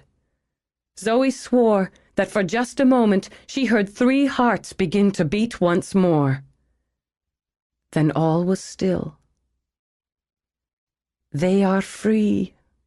Rowena's voice trembled with tears. "They are home." She moved to the 3 women. "This is a debt that can never be paid. What we give you is a token only." She stepped closer to kiss each of them on the cheek in turn. "Please, sit. I know you have much to do for tomorrow, but we still have 1 or 2 things to discuss." "I'm not sure I can talk sensibly right now." Zoe pressed her hands to her mouth and stared at the portrait. "Or ever again." "Champagne!" Rowena threw back her head and laughed. "We'll have champagne to celebrate this great day, to celebrate our joy and your fortune." She spun away to fetch the flutes Pitt was already pouring. "Thanksgiving!" Her face glowed as she handed out the glasses. "Oh, it's such a day for it. Life finds its way, doesn't it? And you have found yours." "We'll get the business out of the way," Pitt began. "The funds will be transferred to your accounts immediately, as agreed." "No." Dana sat down, sipped her champagne, and caught Zoe's smirk out of the corner of her eye as Pitt blinked. "I beg your pardon?" "Do you want more?" In a gesture of acceptance, Rowena lifted a hand. "Don't tell me a bargain is a bargain," she said before Pitt could speak. "If they want more than the agreed-upon amount, they'll have more." "No," Dana said again. "We don't want more. We don't want any." She jabbed a finger in the air toward Brad. "Mr. Business?" "The parties waive payment," Brad began, enjoying himself, loving these women. After discussing the contractual terms, an agreement was reached unanimously to refuse any further monetary remuneration. He drew forth a paper he'd written up hurriedly at their instructions, which they had signed, and he, Flynn, Jordan, and Simon had witnessed. This document, though informal, is self-explanatory and valid. He held it out, waited for Pitt to come over and take it. "Payment was agreed," he began. "That was before." Mallory looked up at the portrait. "Before we knew you or them. When it was a kind of challenging game. We can't take money for this." "We took the down payment," Dana put in, "and we're not giving it back because, well, it's gone." She shrugged carelessly. "But we're not going to get rich off their souls." "The money means nothing to us," Rowena began. "No," Zoe nodded. "But it means something to us, so we can't. Wherever we go from here, whatever we make, we'll do it on our own and together. That's our decision, and we expect you to honor it," she finished. "Honor," Pitt said slowly, "is beyond price. I am humbled by yours." "Then let's drink." Grinning, Dana lifted her glass. "It'll be the first time I ever drank to turning down $1 million. Rowena walked to Zoe's side. "If I could have a moment with you, in private." She'd been waiting, and though Zoe stood, she stayed where she was. "You're going to offer me a boon, the way you did when Mallory and Dana found their keys, isn't that right?" "Yes." Rowena quirked her eyebrows. "Here, then?" "Yes, please." "Very well. You know the debt is deep. As you were the last, you know most of all how deep, how impossible to pay. But whatever you want that I'm able to give is yours." "Mallory and Dana didn't ask for anything." "No, still, but I'm going to." "Ah." Pleased, Rowena took her hand. "What will you?" "It seems to me that since we unlocked the box, that even if I ask for something you can't handle, I can handle quite a bit," Rowena said with a laugh. "I promise you. But if you can't, that under the circumstances, there are others who know what happened here, what I did, and they could get it for me." "You intrigue me." Rowena angled her head. "I believe you can have whatever you like. As I told you, our king loves his daughters and would surely repay you for all you've done. What do you wish, Zoe?" "That you and Pitt be allowed to go home." Rowena's fingers went limp on hers, dropped away. "I don't understand you." "That's what I want. It's what I decided to ask for even before I knew it was what they wanted." She gestured to the portrait. "They touched us, and the 6 of us were like one for that moment. It's what we want." Pitt stepped forward to lay his hand on Rowena's shoulder. "We're responsible for our own prison." "No, Kane is," Dana interrupted. "And I like to think he's writhing in hell. Whatever part you played, you've paid for. The daughters understand that." "You told me you weren't forgiven," Zoe continued. "But those most hurt never blamed you. And you kept your bargain, your word, your honor for 3,000 years.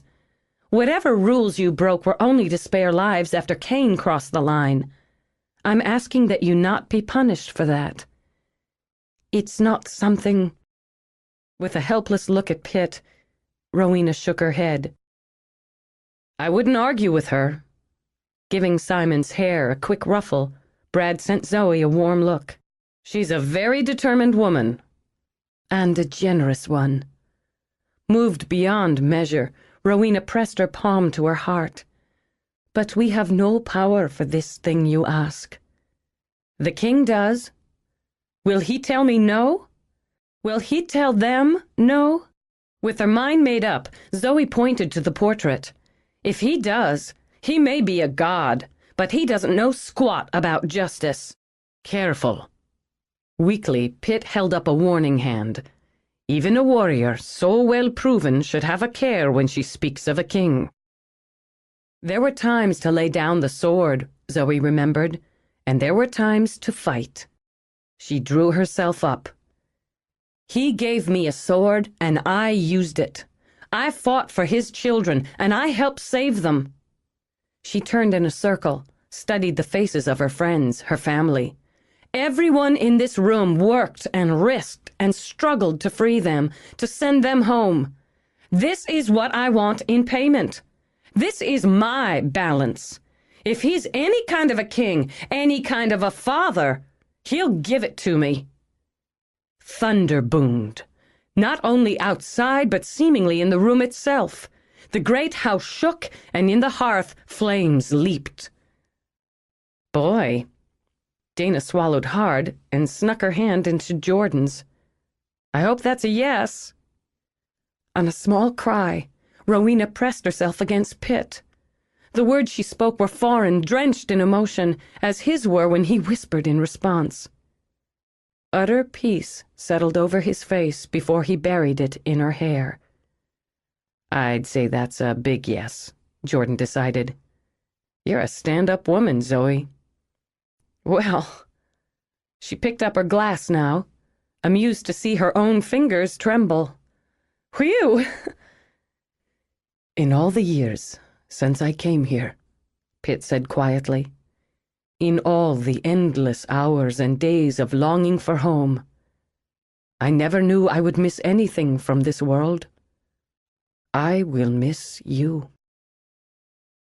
With Rowena tight to his side, he bent down to kiss Zoe. I will miss all of you. We will not forget you. Rowena stepped away from Pitt to drop into a deep curtsy, then chuckled as Mo pranced over to lick her face. And there is much I will miss. Take care of them, my handsome warrior. She kissed Mo's nose. Take care of each other. The gods are grateful to you all. She straightened, smiled beautifully. Sisters, brothers, friends, our thanks to you, and our blessings on you. She held out her hand for Pitt's. Their fingers linked, and they were gone. The next day, at 6:45 p.m., Dana closed the door of indulgence, locked it. Turning, she grinned at her friends, then slid down into a heap on the floor. Are we sure that's everybody? Are we sure it's just us left in here? Zoe demanded. It's just us, Mallory assured her. Holy jumpin' Jesus! She shouted it and leaped into the air.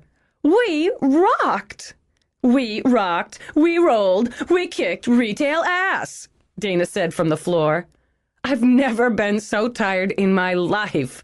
I may just sleep right here until we open again in the morning. We are such a hit. Did you see? Did you see how it all worked? Her voice giddy, Mallory spun in a circle. Just the way we hoped. One of your manicure ladies bought my blown glass bowl. And 2 of your art customers came up and booked a full-day spa package. I sold books to anyone who's ever lived. Dana chimed in and pillowed her head on her hands. And I think every one of them came through my shop on the way to Zoe's salon. And they loved it. How many times today did you hear people saying how pretty everything was, how much fun, how this was the best thing to happen to the valley? I lost count. Dana lifted her head. I'm going to need another bookseller. Joanne and I couldn't keep up. I'm going to have to order more supplies. Zoe sent a look up the stairs. I should probably go up and do inventory now. Hell with that. Mallory grabbed her arm. We're celebrating. There's champagne in the kitchen. I've had more champagne these past 3 months than I've had in my entire life. Dana blew out of breath. But what the hell? Who's going to carry me back there? Zoe took one arm, Mallory the other, and hauled her to her feet. Thank God we don't have to go home and cook, Zoe said. We've all got enough leftovers to deal. I can't wait to tell Bradley and Simon about today. What they saw this morning was nothing. I'm hoping to con Jordan into rubbing my feet for an hour. In the kitchen, Dana poked her head in the refrigerator for the champagne. Just don't forget, we need to start hammering out the wedding plans on Sunday. February's closer than you think. Slave driver. Dana came out with the bottle. What have you got there, Zoe? It was on the counter. The box she held was wrapped in silver paper with a gold ribbon. 3 gold keys dangled from the bow. This isn't any of your wrapping paper, is it, Mallory? No. Gorgeous, though. I should find out where it came from, but it's nothing one of my customers left behind. Maybe one of the guys snuck in and left it for us, Dana suggested. She gave it a poke before she reached for glasses. That would be kind of sweet. Only one way to find out. Zoe picked carefully at the seams of the paper. I can't rip it, it's too pretty. Take your time. Builds anticipation. Mallory leaned back on the counter while Dana opened the champagne. God, I'm exhausted, but in the best possible way. Almost like having really great sex. Mallory glanced over at Zoe as Zoe lifted the lid. What have we got? There are 3 smaller boxes inside, and a note. She took the boxes out first. They're for us. Each one has one of our names. Gosh, the boxes look like real gold. Dana lifted hers, then yipped when Mallory slapped her hand. Don't open it yet. Let's read the note. Geez, you're so strict. What does it say, Zoe? Oh, it's from Rowena. She held up the note so they could all gather around to read it. My dearest friends, I know this finds you well and happy, and I'm glad of it. Pitt and I send our love and our gratitude. There is still work to do in our world, but balance is being restored. Already, celebrations are begun. While shadows are never dispelled completely, it is due to them the light shines bright. I send this as I sit in the garden and hear the voices that were silent for so long. There is joy in them, and in me. These 3 gifts are from the daughters, who wish you to have a token, one that both cherishes and honors the link you shared with them. Know that on the day of your weddings, there will be celebration here on this side of the curtain, and that the gods bless you and yours. My love to you, to your men, and to all you hold dear. Rowena. She sounds peaceful. Mallory sighed. I'm so happy for her. Zoe laid the note down, brushed her fingers over it. We should open the boxes together. They picked them up, nodded, then opened the hinged lids. Oh! As did the others, Zoe lifted out the pendant on a long gold chain. The pendants they wore in the painting. The one Rowena said their father gave them. She gently touched the deep green of the emerald cabochon. They're exquisite. Staggered, Mallory stared at the rich sapphire. Just beautiful. And personal, Dana finished, holding up her ruby. A kind of family heirloom. You know, it may be a little hokey, that something old, something new business for brides, but these sure qualify as old. I think we should all wear them at the wedding. That's a wonderful idea. Zoe? It's a perfect idea.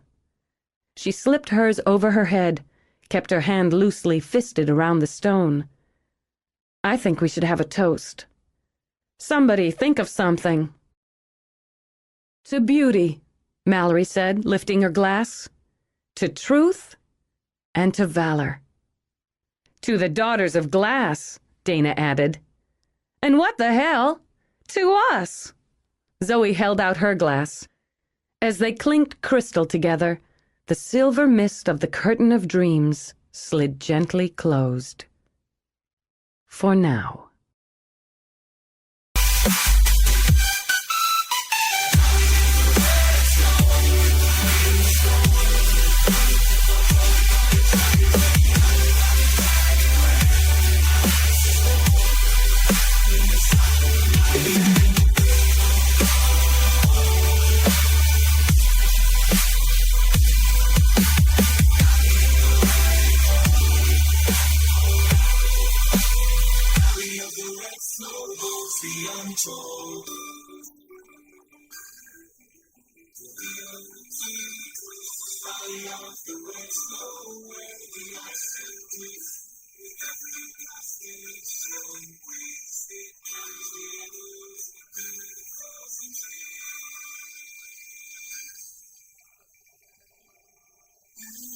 And booked a full-day spa package. I sold books to anyone who's ever lived, Dana chimed in and pillowed her head on her hands. And I think every one of them came through my shop on the way to Zoe's salon, and they loved it. How many times today did you hear people saying how pretty everything was, how much fun, how this was the best thing to happen to the valley? I lost count. Dana lifted her head. I'm going to need another bookseller. Joanne and I couldn't keep up. I'm going to have to order more supplies. Zoe sent a look up the stairs. I should probably go up and do inventory now. Hell with that. Mallory grabbed her arm. We're celebrating. There's champagne in the kitchen. I've had more champagne these past 3 months than I've had in my entire life. Dana blew out a breath. But what the hell? Who's going to carry me back there? Zoe took one arm, Mallory the other, and hauled her to her feet. Thank God we don't have to go home and cook, Zoe said. We've all got enough leftovers to deal. I can't wait to tell Bradley and Simon about today. What they saw this morning was nothing. I'm hoping to con Jordan into rubbing my feet for an hour. In the kitchen, Dana poked her head in the refrigerator for the champagne. Just don't forget. We need to start hammering out the wedding plans on Sunday. February's closer than you think. Slave driver. Dana came out with the bottle. What have you got there, Zoe? It was on the counter. The box she held was wrapped in silver paper with a gold ribbon. 3 gold keys dangled from the bow. This isn't any of your wrapping paper, is it, Mallory? No. Gorgeous, though. I should find out where it came from. But it's nothing one of my customers left behind. Maybe one of the guys snuck in and left it for us, Dana suggested. She gave it a poke before she reached for glasses. That would be kind of sweet. Only one way to find out. Zoe picked carefully at the seams of the paper. I can't rip it, it's too pretty. Take your time. Builds anticipation. Mallory leaned back on the counter while Dana opened the champagne. God, I'm exhausted. But in the best possible way. Almost like having really great sex. Mallory glanced over at Zoe as Zoe lifted the lid. What have we got? There are 3 smaller boxes inside. And a note. She took the boxes out first. They're for us. Each one has one of our names. Gosh, the boxes look like real gold. Dana lifted hers, then yipped when Mallory slapped her hand. Don't open it yet. Let's read the note. Geez, you're so strict. What does it say, Zoe? Oh, it's from Rowena. She held up the note so they could all gather around to read it.